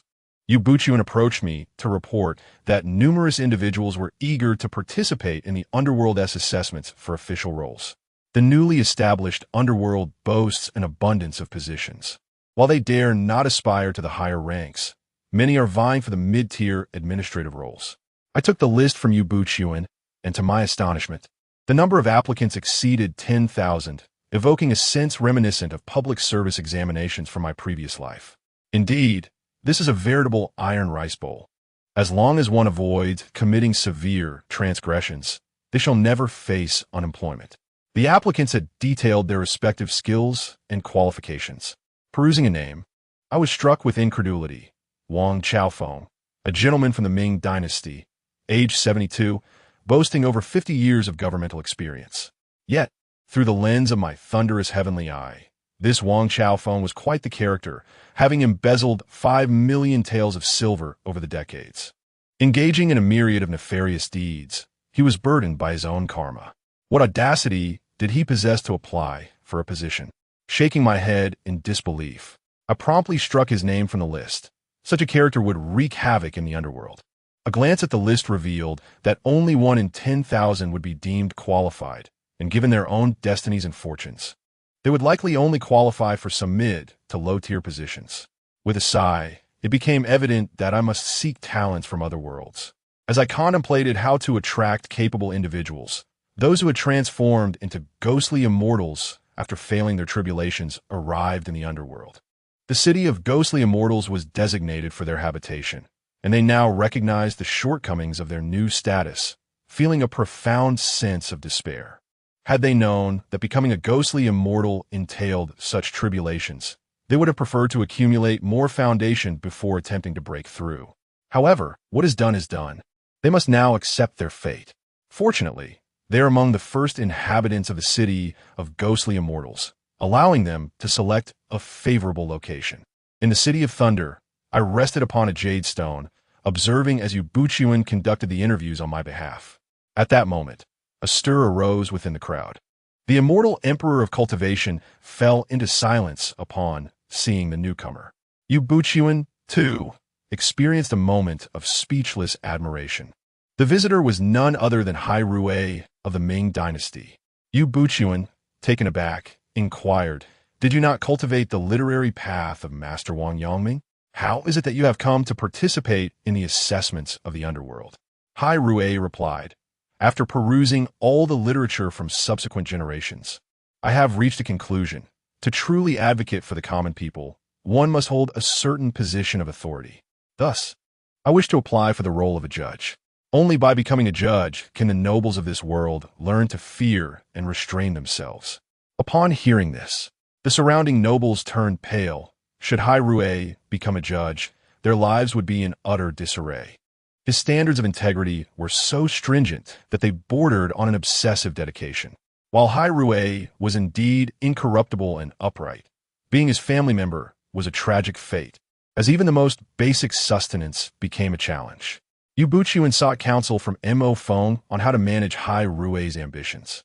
Mo Feng, too, pondered the arrangement, deeming the role of judge unattainable. Based on Hai Rui's principles, it was likely that no one would fare well under his scrutiny. The reason sages are revered as such is due to their scarcity, unique in their virtue. Among the myriad of beings, the majority are ordinary individuals. Hence, the conduct of judges must align with the realities of these common folk. However, considering that he would soon traverse to that realm to gather resources, Hai Rui's potential was indeed valuable, as he could continue his supervisory duties. Upon hearing Mo Feng's proposed arrangement, everyone present exhaled in relief. Thankfully, he would not be a judge, but would continue his role in oversight. Hai Rui remained unfazed. He understood that he was not suited for the position of judge and merely wished to put forth his aspirations. Once the first cohort for the underworld was selected, Mo Feng announced, "You each have 7 days to return home and make your arrangements. Report back to the underworld after the week." After finalizing the details, Mo Feng arrived at the trial gate, having utilized his merits to designate a world for his journey. This time, he chose the world of Uncle Gio. Although it appeared to lack formidable power, The depths of that world were indeed profound, surpassing even that of the ghost story realm. It had also entered the age of declining dharma, yet both the heavenly court and the underworld remained, albeit temporarily severed from the realm of mortals. Any world possessing both a heavenly court and an underworld was not to be underestimated. They formed a complete and intricate existence. More importantly, this world harbored a multitude of talents awaiting his recruitment. The likes of the grandmasters from Mao Shan and Long Hushan held positions within the underworld, and it would not be too audacious for him to seek their allegiance. His desires were modest. A few grandmasters from each sect would suffice. Naturally, his primary target was Uncle Gio. If he could entice Uncle Gio to serve in his underworld, it would fulfill a childhood dream. With this thought, Mo Feng felt a surge of excitement within. Soon, the trial gate swung open, and after exchanging greetings with the subordinates of the Multiverse Alliance, he stepped through the portal. In a dimly lit graveyard, a multitude of restless spirits drift with the wind, emitting chilling cries that resonate through the air. The realm of the living has now descended into the twilight of a dynasty, engulfed in chaos and strife, with bandits and marauders rising in rebellion. Amidst this turmoil, various malevolent entities seize the opportunity to wreak havoc, and countless lost souls wander in the mortal realm. Just as one vengeful spirit howls at the moon, a hoof descends upon its head. Before it could muster any response, the weight of that hoof extinguished its existence without a struggle. Mo Feng gazed at the ghostly aura permeating the graveyard, feeling utterly speechless. Why was it that each time he traversed into another world, he found himself in such a ghastly place? Chapter 78. An unexpected encounter with the four-eyed Taoist. Mo Feng cast a glance at the vengeful spirit beneath his feet, now reduced to ashes, and managed a wry smile, deeming it a rather auspicious beginning. Surveying the desolate wilderness surrounding him, he found himself at a loss as to his location, and thus ascended to the summit, unleashing a resonant roar that echoed through the air. This was a manifestation of his innate power, capable of summoning nearby spirits and creatures. Unless their cultivation surpassed his own, they could not refuse his call. The leaders of the beastly clans were not to be trifled with. Before long, a gathering of small demons approached, their wide eyes reflecting disbelief as they beheld Mo Feng as figure. They initially assumed a great demon was summoning them, only to discover it was the divine beast, the Qilin. Among them, a pristine white fox was the first to regain its senses. With a swift motion, it knelt, bowing in reverence. This was indeed a divine creature, and the Qilin was among the rarest of its kind. Mo Feng assessed the karmic burdens of these small demons, noting that most bore heavy debts of karma. With a disdainful snort, he summoned the heaven's wrath, and they were all struck down by celestial thunder, leaving no trace behind. The world was undergoing a profound transformation. They ought to focus on cultivating themselves, for even if they survived this moment, reckoning awaited them in the future. Afterward, Mo Feng dispelled the small demons, leaving only the fox. This clever little creature was particularly noteworthy as it bore no karmic weight. He inquired about their location. The trembling fox replied, reporting to the esteemed divine beast, "This is Nianzi Mountain." Mo Feng fell into silence, realizing his oversight. He should have inquired about the notable figures in the vicinity. Merely stating a place name was futile. Who could discern its significance? Observing the fox's quaking form, he reassured it, "There is no need to fear. You bear no karmic debt, and I shall not harm you. From now on, call me Lord Thunder." "What is your name?" The little fox, feeling somewhat relieved, replied, "Lord Thunder, you may call me Xiaobai." Mo Feng, recognizing his isolation in this unfamiliar terrain, decided to enlist the fox as his aide. Judging by its abilities, Xiaobai possessed commendable strength, roughly equivalent to that of a master. Based on his spiritual perception and the fox's prowess, he estimated that the various sects' celestial masters possessed the strength of earthly immortals. After all, this realm was one where spiritual energy was harnessed for cultivation, inherently superior to mere vital energy. Xiaobai led the way as Mo Feng minimized his form, leisurely trailing behind. The little fox was uncertain whether to feel joy or trepidation, yet overall, it leaned towards elation. Clinging to the leg of a divine beast ensured at least a measure of safety in this world, along with a chance at ascension. As they traveled, a voice echoed from afar, warning of the presence of the living. Xiao Bai instinctively prepared to take action, determined to prevent any disturbance to the divine beast. Mo Feng gestured for calm, enveloping himself and the fox in a protective aura as they observed the unfolding scene nearby. Upon recognizing the slightly familiar surroundings, he discerned where he was. Not far from them, a fox spirit was concealed among the trees. The little fox hastily explained, "Master Lei, that fox spirit belongs to our Baihu clan, yet I am not well acquainted with her. She fears that you might associate her with us, which could spell disaster for the Baihu clan." Mo Feng nodded, reassuring her, "There is no need for concern. I do not engage in indiscriminate slaughter." As the sounds drew nearer, the familiar figure emerged before his eyes. It was Master Zhou's disciple, Taoist Si Mu. This scene mirrored that of Taoist Si Mu commanding the corpses. Taoist Si Mu, in an amusing display, hopped left and right, even taking a moment to rest upon a corpse. Previously, he found this quite comical, but witnessing it firsthand revealed its deeper significance. The corpse drivers seldom interacted with anyone at night, often accompanied solely by the dead, which could lead to psychological issues over time. Thus, Taoist Si Mu had to entertain himself to stave off mental distress. Just as he passed beneath the tree where the fox spirit lurked, she seized the opportunity, ensnaring a corpse and attempting to flee. Infuriated, Taoist Si Mu exclaimed, "You little thief! How dare you steal my customer? Behold my sword." In no time, a fierce battle ensued between Taoist Si Mu and the fox spirit, with dust and debris swirling around them. Mo Feng observed with great interest. It was his first glimpse of the practical application of spells by these practitioners. Unlike the martial artists from the comprehensive martial world, whose every move was executed with raw energy, this display was far more nuanced, though lacking in sheer power. Taoist Si Mu's strength was modest, likely on par with a great master, given the distinct cultivation systems of their worlds, which made direct comparisons of power challenging. The fox spirit was clearly no match for Taoist Si Mu, who appeared to toy with her.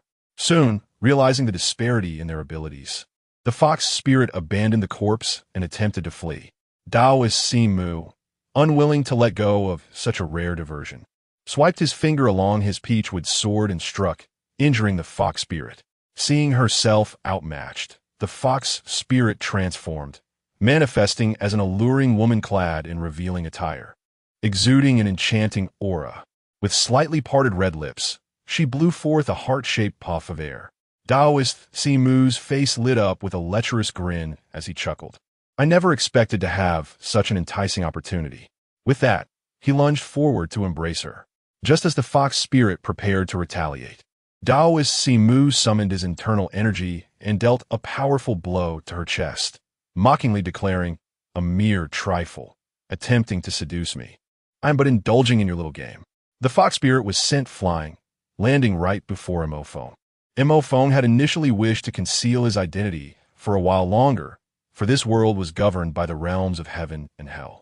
The reason those minor demons had permitted their departure was that they were engrossed in their cultivation deep within the mountains, seldom interacting with humans. However, the fox demon before him, along with the four-eyed Taoist, would likely reveal his true nature, and it would not be long before his identity spread throughout the entire realm. Just as Mo Feng was pondering this, the four-eyed Taoist rushed over, his eyes gleaming with delight as he beheld Mo Feng and the little fox, exclaiming, "Ah, what a delightful surprise." Chapter 79. The Four-Eyed Priest seeks assistance. The four-eyed priest, with his limited prowess, was unable to penetrate the veil of my disguise. To his eyes, there stood merely a dog demon and a fox. The fox that had pilfered his client's remains lay before Mo Feng and the little fox. And in the eyes of the four-eyed priest, these three demons appeared to be accomplices. How audacious of this lecherous fox to steal from my client. It seems they operate as a gang. Today, I shall exorcise these malevolent spirits, he declared. With a flourish, his peachwood sword glimmered and shot forth, causing the little fox to cower in fear upon the ground. With a mere thought, Mo Feng summoned an invisible force that drew the thieving fox demon closer, interposing it in the path of the sword.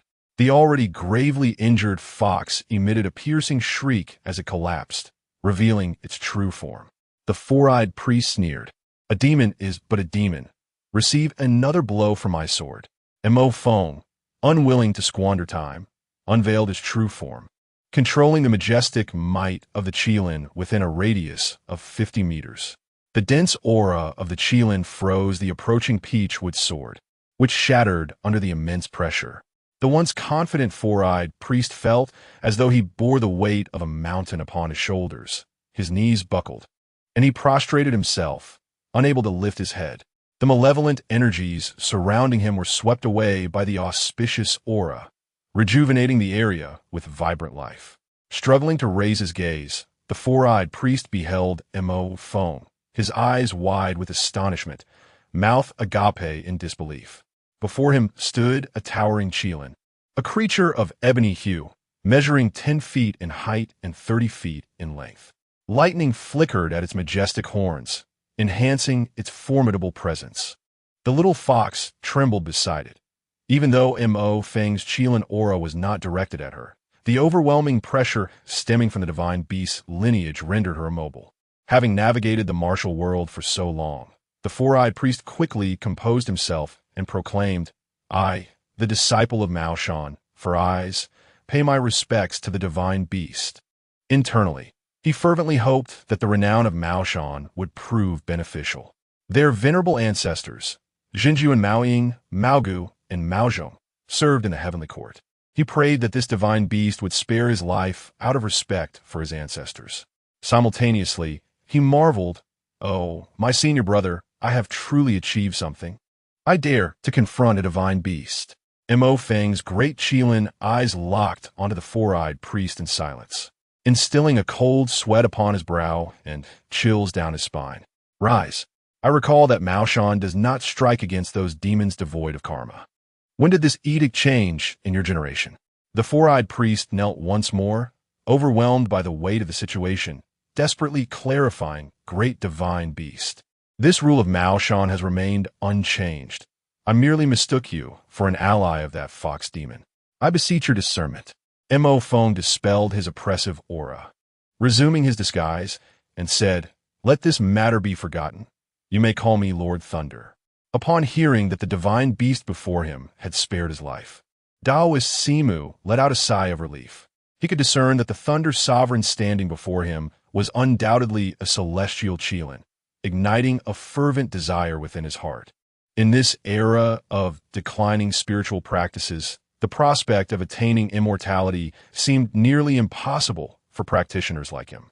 The realms of the spiritual world are classified into several tiers: Taoist apprentice, Taoist, sorcerer, human master, earthly master, and heavenly master.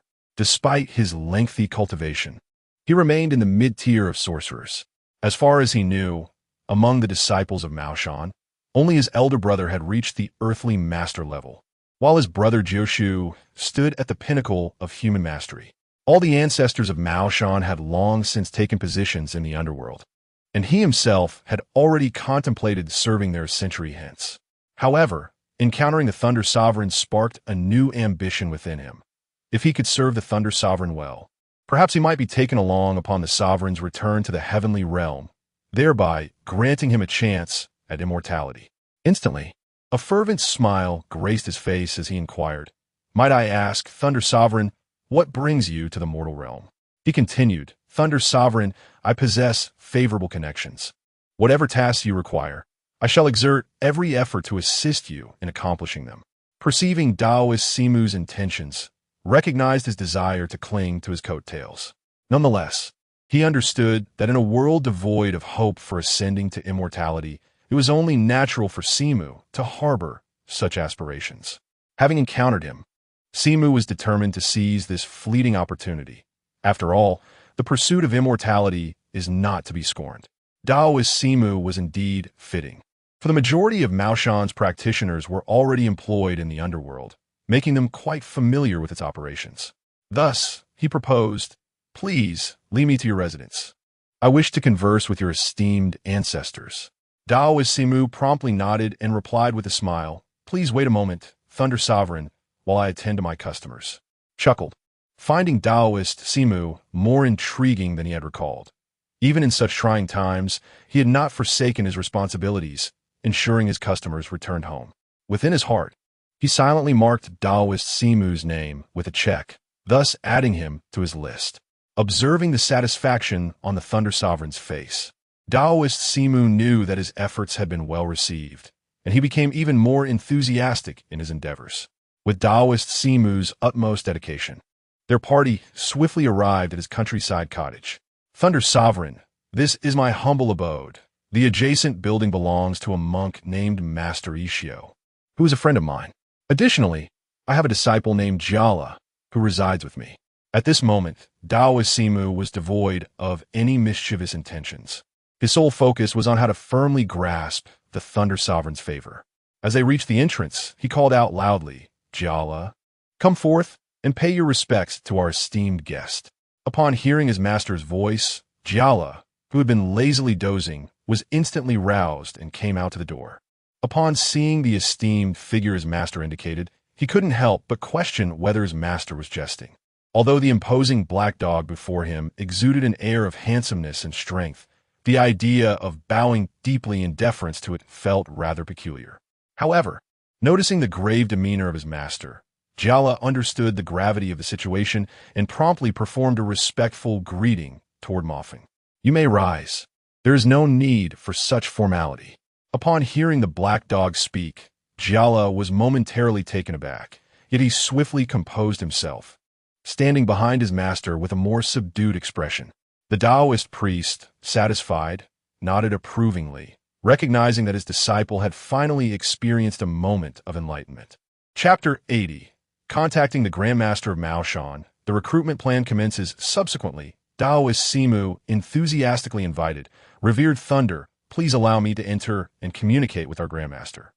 As Imo Fong stepped inside, Daoist Simu retrieved a small yellow fish from his treasury and handed it to Jala, instructing, "Go to the town and hire some skilled chefs to prepare exquisite dishes. Remember, do not hesitate to spend generously, and above all, do not create any complications for me. This matter is of utmost importance. If it fails, do not blame me for disowning you as my disciple, understood?" Daoist Simu felt compelled to reiterate his point, aware that his disciple could sometimes be absent-minded, but this occasion demanded clarity. Observing his master's grave demeanor, Jala nodded solemnly. The seriousness with which his typically frugal master approached this matter indicated its significant importance, and thus he dared not be negligent. Once Jala had departed, Daoist Simu approached the ancestral tablet, lighting incense to initiate communication with his lineage's grandmaster. Within a palace in the underworld, a Daoist clad in a crimson official robe suddenly opened his eyes. "Someone is calling for me, and it appears to be a disciple of my lineage. What could be the matter?" Without hesitation, a wisp of his consciousness followed the fragrant smoke. "What is it you seek?"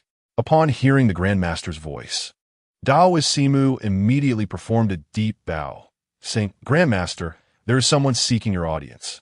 The Grandmaster frowned. "If someone seeks me, you ought to inform me. Am I not deserving of respect?" Following Daoist Simu's gaze, he was struck with astonishment. Although his strength far surpassed that of Daoist Simu, he could not discern Mo Feng's disguise. However, he could sense a trace of celestial aura emanating from him. He hastily inquired, "What business does this esteemed immortal have with me?" Revealing his true form, Mo Feng stated, "I come to discuss a matter with you, and I wonder if you would be amenable." The Grandmaster was momentarily taken aback at the sight of Mo Feng's true form as a Qilin. This was no ordinary Qilin, but a pure-blood one, and even more rare, a MOU Qilin. During his long tenure in the Heavenly Court, he had never encountered a pure-blood Qilin, especially one of such a precious lineage. He quickly clasped his hands and said, "What command does the revered Thunder have?" "We of Maoshan shall exert every effort." Fearing that he might fall short, he invoked the entire Maoshan sect. Mo Feng decided to be direct, stating, "It is not a grave matter. I have established a new underworld in another realm, but it lacks personnel. I wonder if you would be willing to serve there." Moreover, those who take up positions in that underworld will have the opportunity to cultivate once again and walk the path of immortality. The Grand Master's breath quickened. The prospect of serving in an underworld of another world was not particularly daunting. What captivated him was the chance to cultivate towards immortality. This group of elder practitioners yearned for ascension, yet the world had descended into an age of decline, rendering their innate talents insufficient for achieving immortality. Thus, they had no choice but to serve in the underworld, aspiring to tread the divine path. Now this opportunity lay before them. How could they possibly let it slip away? They offered eagerly, "Master Lei, I am willing to serve alongside you in the underworld. All of us from Mount Hua are ready." Mo Feng nodded and replied, "You should assist me in the underworld by seeking out those who are willing to accompany us. The number of vacancies in my realm's underworld is significant, and you may also inform other sections. However, remember to exclude those of dubious character from your notifications. Furthermore, this matter must remain confidential, as I am not from this world, and any exposure could lead to undesirable consequences." The master quickly nodded, assuring, "Rest assured, Master Lei, I shall keep this matter under wraps." Before long, the master was eagerly off to recruit others, and Mo Feng had already accomplished much of his objective. Now, he merely needed to await news while taking the opportunity to reconnect with familiar faces from this world. Soon, Jialu returned with the monk Ishio and Shaoqing, bringing with them an abundance of delicacies. Daoist Simu, you're no longer making things difficult for Ishio. He will not be lingering in this world any longer, so there is no need for further trials. Cherish each day as it comes. Ishio, astonished by the drastic change in Daoist Simu's demeanor, looked on in disbelief. Seeing the respect that Daoist Simu had for Mo Feng, he couldn't help but wish to employ his heavenly eye to discern Mo Feng's true nature. With a soft snort, Mo Feng rebounded the power of the heavenly eye. Ishio gasped, his eyes turning crimson. This was merely a restraint from Mo Feng. Otherwise, Ishio's sight would have been irrevocably lost. Amused, Daoist Simu quickly helped Ishio to sit down, advising him that Mo Feng was a senior whom one must not offend. The two of them were indeed playful adversaries, and he certainly did not wish to provoke Master Lei. From that moment on, Ishio remained subdued, wary of incurring the displeasure of this esteemed elder. Shaoqing, meanwhile, was playing with a little fox, while Jialu busied himself with tidying the table, creating a scene of warm camaraderie. Within a couple of days, Mo Feng noticed Daoist Qianhe approaching from afar, escorting a coffin with his disciples in tow. Although Mo Feng held little interest in such matters, he was somewhat intrigued by Daoist Qianhe. This master, who had exclusively engaged in peak competitions throughout his life, could indeed be welcomed. After all, his aim in this world was to recruit talent, and he intended to see it through to the end. Daoist Simu pulled Daoist Qianhe over to pay respects to Mo Feng. "Master Lei, this is my junior brother, Qianhe. Junior brother Qianhe. This is Master Lei, an exceptionally profound elder." Daoist Qianhe had never witnessed his senior brother so formally before and immediately recognized the immense power of Master Lei. He hastily performed a grand salute of Mao Shan. Mo Feng spoke. "There is no need for such formalities. I see a dark aura upon your forehead, indicating that you will encounter a calamity in the coming days. It would be wise for you to take heed." Upon hearing this, Daoist Simu quickly interjected, "Junior brother, perhaps it would be best to abandon this endeavor altogether. Do not proceed with the delivery." Daoist Qianhe, caught in a dilemma, replied, "Senior brother, I too wish to withdraw, but this is the body of a royal from the borderlands. If I abandon it, it will reflect poorly on Mao Shan." Taoist priest Simu found himself in a dilemma. Although the dynasty had already lost its former glory, it was still not someone they could afford to offend. Mafeng spoke up. "Offending them is one thing, but venturing into the capital would be a death sentence. Those barbarian schemes are far from simple." Upon hearing Mafeng's words, Priest Simu's countenance changed drastically. He immediately exerted his seniority and declared with authority, "This shipment shall not be delivered. I have made the decision." Priest Qianhe seemed about to say something, but seeing the grave expression on his senior brother's face, he could only nod in reluctant agreement. Chapter 81. Do you think it will rain today? Mo Feng had previously witnessed the original plot, which was rife with schemes and machinations. The most significant issue was undoubtedly the sudden downpour. The Taoist Simu, Master Ishio, and Taoist Qianhe, all of whom possessed considerable cultivation, surely would have sensed whether rain was imminent. Otherwise, Master Ishio would not have suggested dismantling the shelter to allow the coffin to bask in the sunlight. To ascertain whether there was something amiss, Mo Feng calculated that rain was not forecasted for the day. As a Qilin, he had a profound understanding of the workings of the heavenly principles. Thus, if rain were to fall that night, it would certainly indicate foul play. Just as Taoist Qian, he was about to reveal the truth. The eunuch in charge of the transport entered. You promised us that you would escort us back to Kyoto. Otherwise, if the imperial family investigates, you shall bear the consequences. The eunuch was visibly displeased, harboring a great fury within for having been slighted. Taoist Simu wiped his eyes and retorted, "We are merely engaged in a transaction. If necessary, we shall compensate you for the transport fees." The eunuch rebuked him, "Impudent! This is not merely a matter of compensation. You are dishonoring the imperial family. Guards, seize them all." The guards outside brandished their blades and charged in, their eyes glinting with menace. Taoist Simu donned his spectacles anew and mockingly declared, "Ha! The royal family, nothing more than a band of fallen nobles." This remark struck a nerve, causing the eunuch to lose his composure. "They must die today. Attack!" At that moment, Taoist Qianhe and Master Ishio sprang into action, deploying various immobilization spells to restrain their adversaries. Taoist Simu unleashed a powerful talisman, delivering a punch that rendered one unconscious. Taoist Qianhe mused in astonishment that this dynasty had truly perished. Otherwise, they would not have been able to act so effortlessly. A dynasty possesses its own aura, which typically prevents cultivators from engaging in conflict with its members, as many spells would be countered by the dynasty's fortune. The ease with which they subdued their opponents only served to confirm one truth: the dynasty had indeed collapsed.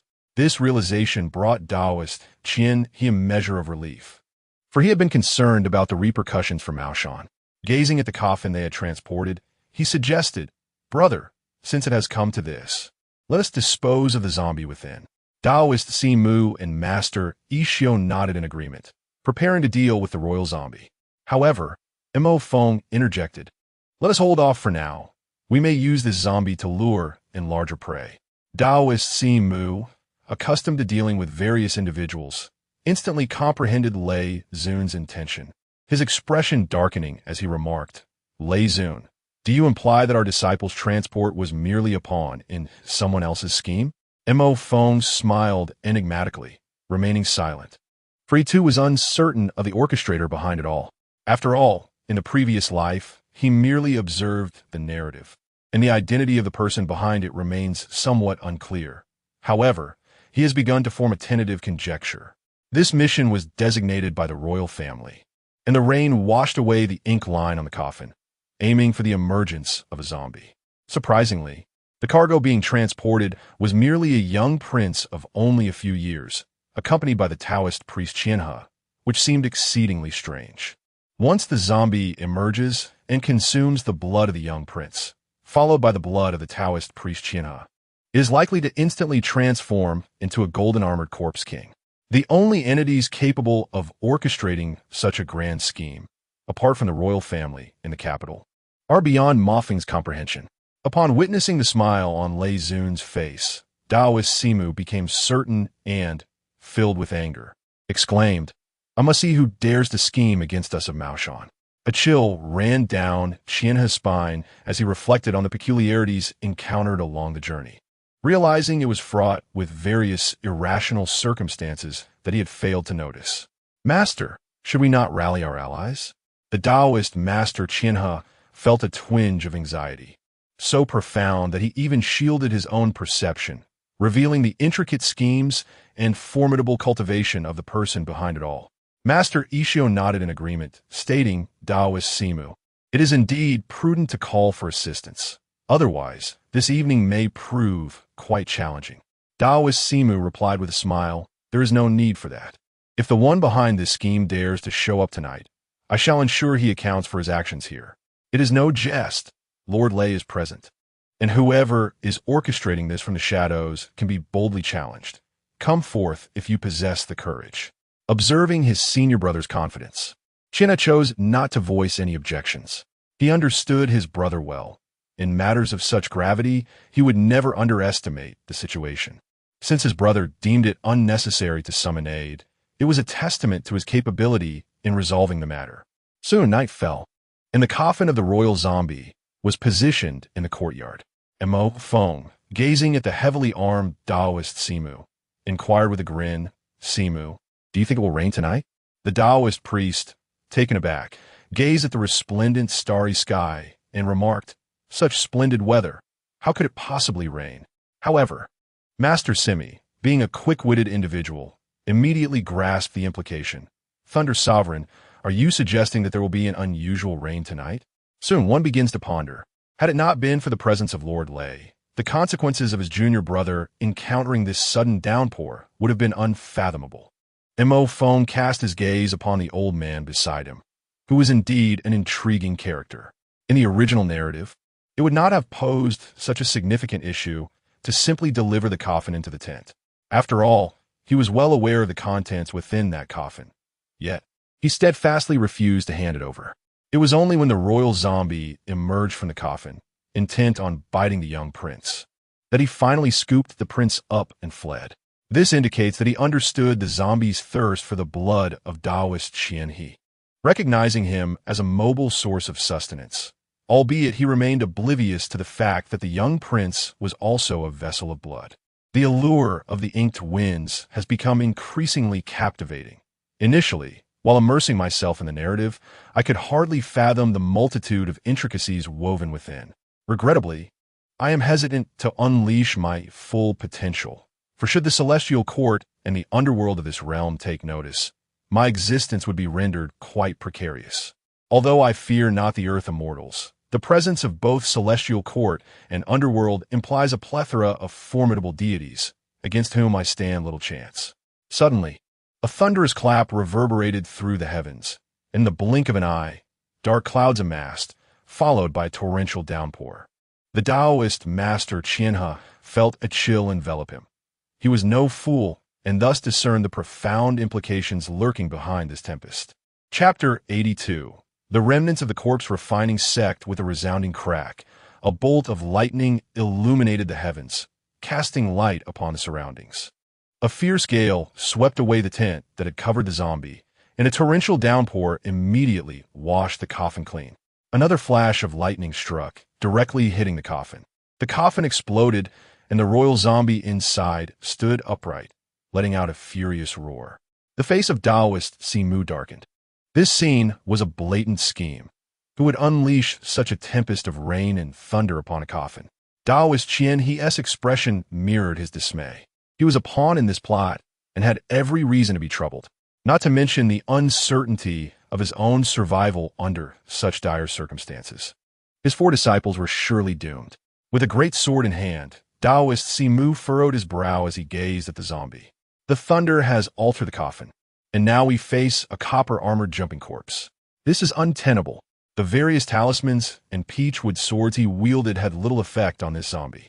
More alarmingly, the creature exhibited intelligence, instinctively targeting the guards. The already bound guards screamed in terror, squirming on the ground, wishing they had 4 legs to flee.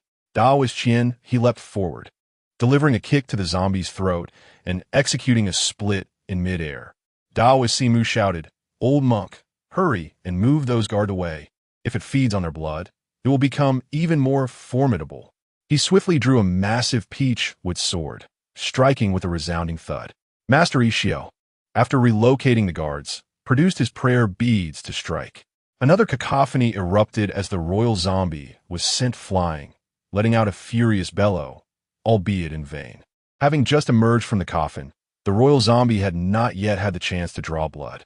Faced with the combined assault of Taoist Qianhe, Taoist Simu, and Master Ishio, it howled in agony. Infuriated and wounded, the royal zombie contemplated fleeing to regain strength before seeking revenge. Yet, how could anyone allow it to escape? With the dual peachwood swords and the Buddha's strikes, The royal zombie was caught in a cacophony of shrieks, unable to flee and incapable of countering. Mo Feng reclined nearby, observing the unfolding drama, while Jia Lu and Shao Qing attended to him, seemingly at ease. Through Mo Feng's mental perception, he sensed that the hidden hand behind the scenes could no longer remain passive. He transmitted a warning. The hidden hand is restless. It intends to intervene. Be cautious. Upon receiving Mo Feng's message, the trio's expressions shifted and their attacks grew more ferocious. Initially, they had held back, intending to draw out the hidden adversary. Now that the lurking threat had been lured forth, there was no need to spare the royal zombie before them. Sensing the lethal assault, the royal zombie let out a cry for help. At that moment, a black talisman soared through the air, intercepting their onslaught. A figure shrouded in black robes stood at the edge of the courtyard. Observing the imperial zombie, which was howling in agony, the black-robed man reprimanded, "What a useless creature. After receiving so much assistance, you cannot even defeat 3 insignificant insects." The imperial zombie, incensed by the rebuke, could only express one sentiment. "If you possess the ability, come forth yourself." The black-robed man snorted disdainfully, "A waste is a waste. Even as a royal, your bloodline is evidently too inferior to be of any use." At that moment, the Taoist of 4 eyes, gazing at the black talisman, exclaimed, "The corpse refining sect. How is this possible? Wasn't your sect annihilated?" The black-robed man turned back, chuckling coldly. "The foundation of a millennium-old sect is not so easily extinguished."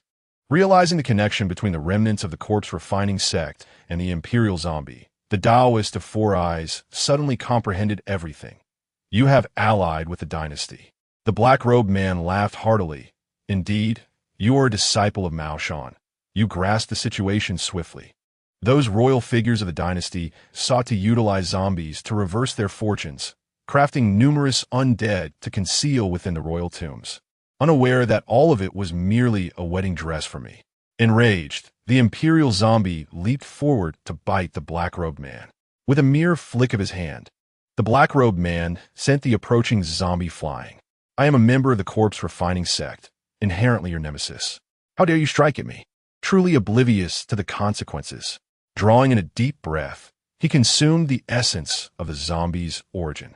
Following a piercing scream from the imperial zombie, its eyes rolled back, fully succumbing to death. Upon absorbing the essence, the black-robed man's true form was unveiled, a body marred by decay, exuding a dense aura of death that rendered him scarcely human. With a ferocious grin, he proclaimed, "With your blood, my cultivation shall ascend yet again." The Taoist of 4 eyes and the Taoist of 1,000 cranes immediately joined forces for a strike, only to be repelled by a wave of the opponent's necrotic energy. Master Ishio attempted to ensnare this remnant of the corpse refining sect with his prayer beads, but with a slight exertion, the entire strand of beads shattered. The trio was forced back by this overwhelming force, blood spilling from their mouths. They were no match. They were fundamentally outclassed. Just the ability to summon rain indicated that this foe's cultivation surpassed theirs by a considerable margin, at least at the mid-level of Earthmaster. To withstand even a few exchanges against me is already commendable for you sorcerers. Allow me to escort you on your journey." The Taoist of 4 eyes cried out, "Thunder Sovereign, save us." Upon hearing this, the black-robed man glanced around and burst into laughter. "Ha ha! I never imagined a disciple of Mao Shan would seek help from a black dog. This is truly amusing." The Taoist of 4 eyes was taken aback, realizing the audacity of directly appealing to the Thunder Sovereign. However, the black-robed man's laughter was short-lived. He suddenly felt everything around him immobilized. Against his will, he was drawn before Mo Feng, a terrifying force pressing down upon him like Mount Hua, forcing his knees to the ground in futile struggle. "Montag Feng Spulke. Why the silence? Why do you not laugh? Are you inherently humorless?" The black-robed man was utterly terrified. What kind of demonic hound stood before him, whose mere aura could immobilize everything around them? "Great hound demon, I beg for mercy. Spare my wretched life, and I shall pledge myself as your most loyal servant." Mo Feng smiled, yet the expression was chillingly frigid. How vexing it was that a being burdened by such immense karma dared, to seek his allegiance. He was no refuse collector. In an instant, a thought crossed his mind, and the man in the black robe was crushed into a dark sphere. As flames ignited in the void, the soul of the man in the black robe bore witness to the flames consuming him, emitting a heart-wrenching wail. Master Ishiel, with a vacant gaze, exclaimed, "The Red Lotus Karma Fire! It is indeed the Red Lotus Karma Fire." Chapter 83. 1,000 Paper Cranes. A host of armies approaches this breathtaking spectacle was profoundly shocking for Master Ishiel. It was indeed the blazing inferno of crimson lotus fire, clutching the robe of Taoist Simumu. His expression was one of astonishment, his lips trembling. Taoist Simumu discerned the unspoken question in Master Ishiel's mind. However, under the circumstances where the Thunder Sovereign had not revealed his identity, he dared not utter a word regarding it. Thus, he shook his head and said, "Do not overthink it. The origins of the Thunder Sovereign are significant. You shall know in due time when he chooses to speak." Observing the gravity with which his long-time neighbor regarded the matter, Master Ishiel nodded solemnly. Taoist Simumu approached the Thunder Sovereign and clasped his hands in respect, asking Thunder Sovereign, "What course of action should we undertake next?" Stretched lazily, remarking, "Did not the figure in the black robe declare that numerous zombies have been arranged within the Imperial tomb? I have just taken the liberty to examine the situation, and indeed, there are several thousand zombies present. The majority are flying corpses, with only a scant few being the exceptional golden armor corpses. My counsel is for you to swiftly gather reinforcements to address this matter." Although possessed the capability to quell and eradicate the threat, he understood the necessity of maintaining his anonymity to avoid attracting undue complications. More importantly, he aimed to leverage this opportunity to summon all the formidable talents and prodigies of the supernatural realm, allowing him to merely fulfill the role of a laborer in this endeavor. "I shall dig and dig incessantly," he mused. The astute recognized that his own authority was insufficient to rally the entirety of the supernatural community. Even his fellow disciples from the Maoshan sect might not respond. Hence, he required a prestigious title. Approaching the portrait of their ancestor, he lit 3 sticks of incense and spoke, "Esteemed ancestor, there are currently thousands of zombies in Kyoto.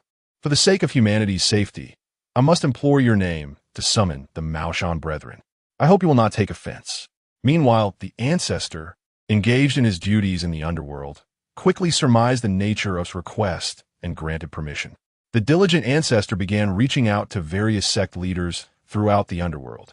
Upon receiving approval from his ancestor, promptly invoked his magic to notify the Maoshan lineage and his fellow disciples. Nearby, assisted his senior brother in alerting scattered brethren. Observing from the sidelines, the monk also prepared to lend his strength by contacting his friends who roamed beyond. Given the overwhelming number of zombies in Kyoto, particularly at the flying corpse level, their current manpower was woefully inadequate. At the Ren family S-Town Ancestral Hall, had just reprimanded his 2 wayward disciples when he noticed a flash of crimson light outside the window, a paper crane fluttering towards him. Recognizing it as the unique messenger of the Maoshan sect, he hastily extended his hand to catch the crane, held in high regard. Thus the conveyed information was substantial. Apart from the identity of, he shared everything else with. After perusing the message, S' expression grew grave, since it issued this news in the name of their ancestor. It evidently bore the weight of truth. Glancing up at the northern sky, a chill ran down my spine as I beheld thousands of flying corpses hovering ominously over the imperial tombs, a sight not easily trifled with. However, since my junior brother had issued this summons, he must have had reasons beyond my comprehension. Although the ancestors of the Four Eyes sect and those of our lineage do not share a direct connection, they are all esteemed forebears of the Maoshan tradition, necessitating my presence there. Wonkai and Qiuxing, an exceedingly significant event has transpired at your Master S abode in Four Eyes. Accompanying us could lead to perilous consequences. The choice to proceed lies solely with you. Upon hearing the words perilous consequences, both Wonkai and Qiuxing instinctively recoiled, rendered speechless by fear. Although Ninth Uncle felt somewhat uneasy about the situation, he refrained from expressing his discomfort. Knowing well that these 2 disciples possessed limited abilities and might well become mere fodder should they venture forth. After preparing their gear, they set off. As they reached the threshold, they noticed Wen Kai and Qiusheng also readying their belongings. Qiusheng spoke, "Master, although this endeavor is fraught with danger, there remains a glimmer of hope. We are willing to accompany you." Ninth Uncle chuckled heartily, "Excellent, excellent. Then let us embark together." Despite the occasional burdensomeness of his disciples, they were ultimately his chosen students, and it warmed his heart that they displayed a sense of loyalty. Meanwhile, in the provincial capital, Shi Jian, the senior disciple of the Maoshan sect, pondered the letter from Taoist Four Eyes. What could warrant the ancestors' intervention to summon all disciples to gather at Four Eyes? Nevertheless, with the patriarch himself intervening, as a disciple of Maoshan, one cannot shirk this responsibility unless one chooses to sever ties with Maoshan. Without the illustrious banner of Maoshan, carving out a reputation in this tumultuous era would prove quite arduous. Xiao Jian, gather your belongings. We must depart at once to the dojo of the fourth eye disciple. With a nod, Shi Xiaojian turned and began to prepare for their immediate journey. Meanwhile, the likes of Mamada, Taoist Tilong, Aunt Zhe, and Taoist Huang, among other senior and junior brothers, were hastening towards the dojo of Taoist Fourth Eye. Naturally, the Maoshan ancestral grounds were informed by the patriarch of the underworld, for it would be unrealistic for someone of Taoist Fourth Eye stature to swiftly summon representatives from the Maoshan ancestral grounds. Thus, it fell upon this underworld patriarch to take the lead. After an extensive dialogue with the current sect leader, the following day, the Maoshan leader announced that aside from the necessary disciples and elders tasked with guarding the grounds, all others were to proceed to the dojo of Fourth Eye. Upon delivering this proclamation, the Maoshan leader journeyed to Longhu Mountain, Luofu Mountain, Laozhan, Qingqing Mountain, Wudong Mountain, and Wutai Temple, engaging with the major sections. Such a significant upheaval at the Maoshan ancestral grounds undoubtedly drew the attention of the entire realm of the supernatural. After all, not only were the disciples of the ancestral grounds descending the mountains, but even those dispatched from Maoshan had been summoned back to the dojo of Fourth Eye. No sect could remain indifferent to this development. Upon receiving the Maoshan leader, they were immediately met with trepidation upon learning of the thousands of flying corpses in the capital. Many sects instinctively began to withdraw, realizing that this was not a matter to be taken lightly.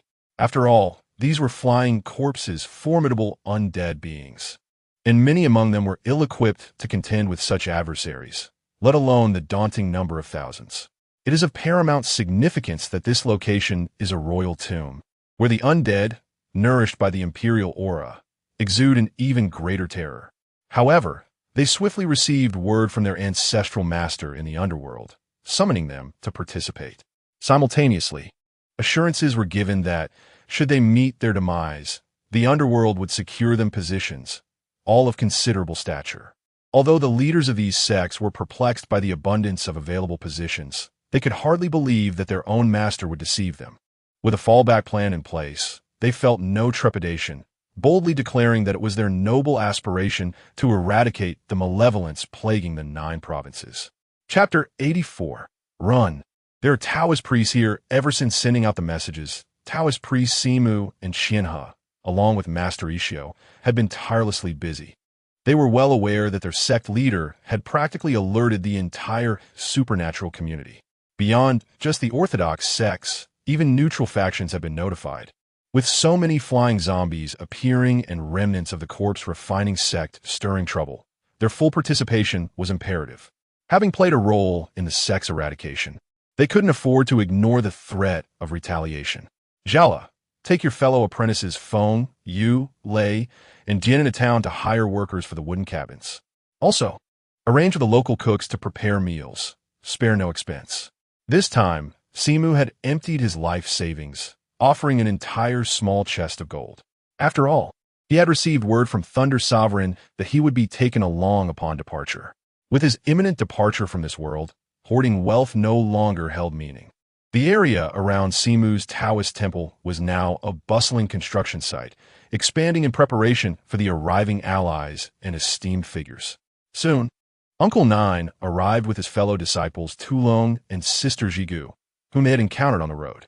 After exchanging warm greetings and paying respects to their ancestors, They too joined the flurry of activity. Along their journey, they had already learned that the elite forces and leaders of the entire supernatural world would gather here. Now, they had no choice but to ensure everything was in order, at the very least, to uphold the dignity of the Maoshan sect. Not long after, Shi Jian and the Maoshan Vanguard team also arrived. After brief salutations, they immediately contributed their efforts, utilizing spells to expand the site. Shi Jian, in particular, proved invaluable with his wood evasion technique, perfectly suited for construction.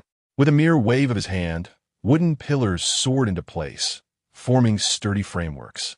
Jigu muttered under her breath, with skills like these, elder brother should take up construction work. He'd earn far more than ghost hunting. A one-man construction crew, Mofeng, basking lazily in the sun nearby, couldn't help but chuckle at the remark. Indeed, Jigu had a point.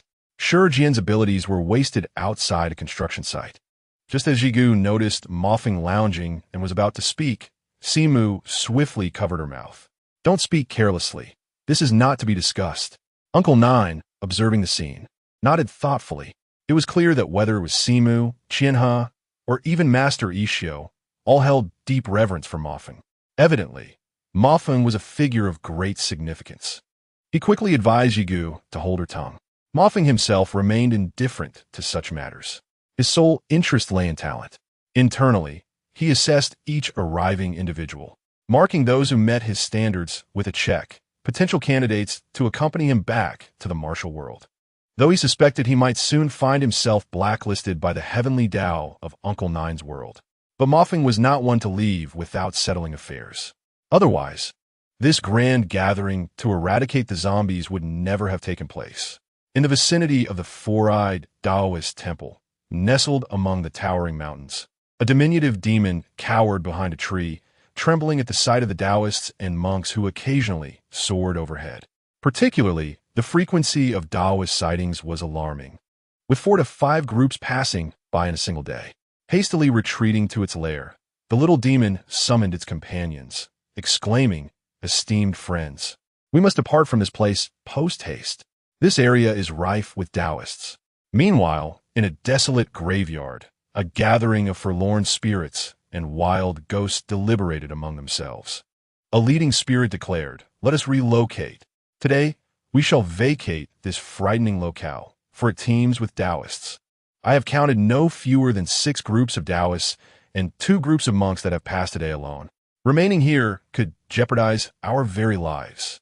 Without a moment's hesitation, the other spirits returned to their graves to gather their belongings, preparing for an overnight exodus. A mass evacuation ensued within a 10-mile radius of the four-eyed Taoist temple, with various demons and spirits hastily abandoning their possessions in their flight. Amusingly, even the weaker zombies, devoid of intellect, instinctively trudged away in the opposite direction. The more formidable zombies, however, commandeered their coffins to soar away or enlisted the aid of other spirits to carry them as they fled.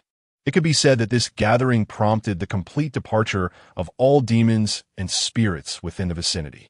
Soon, the leader of the Maoshan sect, accompanied by a cadre of elders, arrived on the scene, promptly seeking an audience with Mo Feng. Although they were unaware of Mo Feng's true identity, they recognized him as a figure of considerable stature. Otherwise, their own ancestral master would not have shown such deference. Upon the arrival of the Maoshan leader, the situation was swiftly taken over and managed by him, leading to a remarkable increase in operational efficiency. By the time the various sect elders arrived, the groundwork had been laid. The contemporary Tianshi of Longhu Mountain, the leader of Laojun Mountain, the leader of Luofu Mountain, the leader of Wudong Mountain, the leader of Qingchang Mountain, and the abbot of Wutai Temple, all prominent figures, visited Mo Feng under the guidance of the Maoshan leader.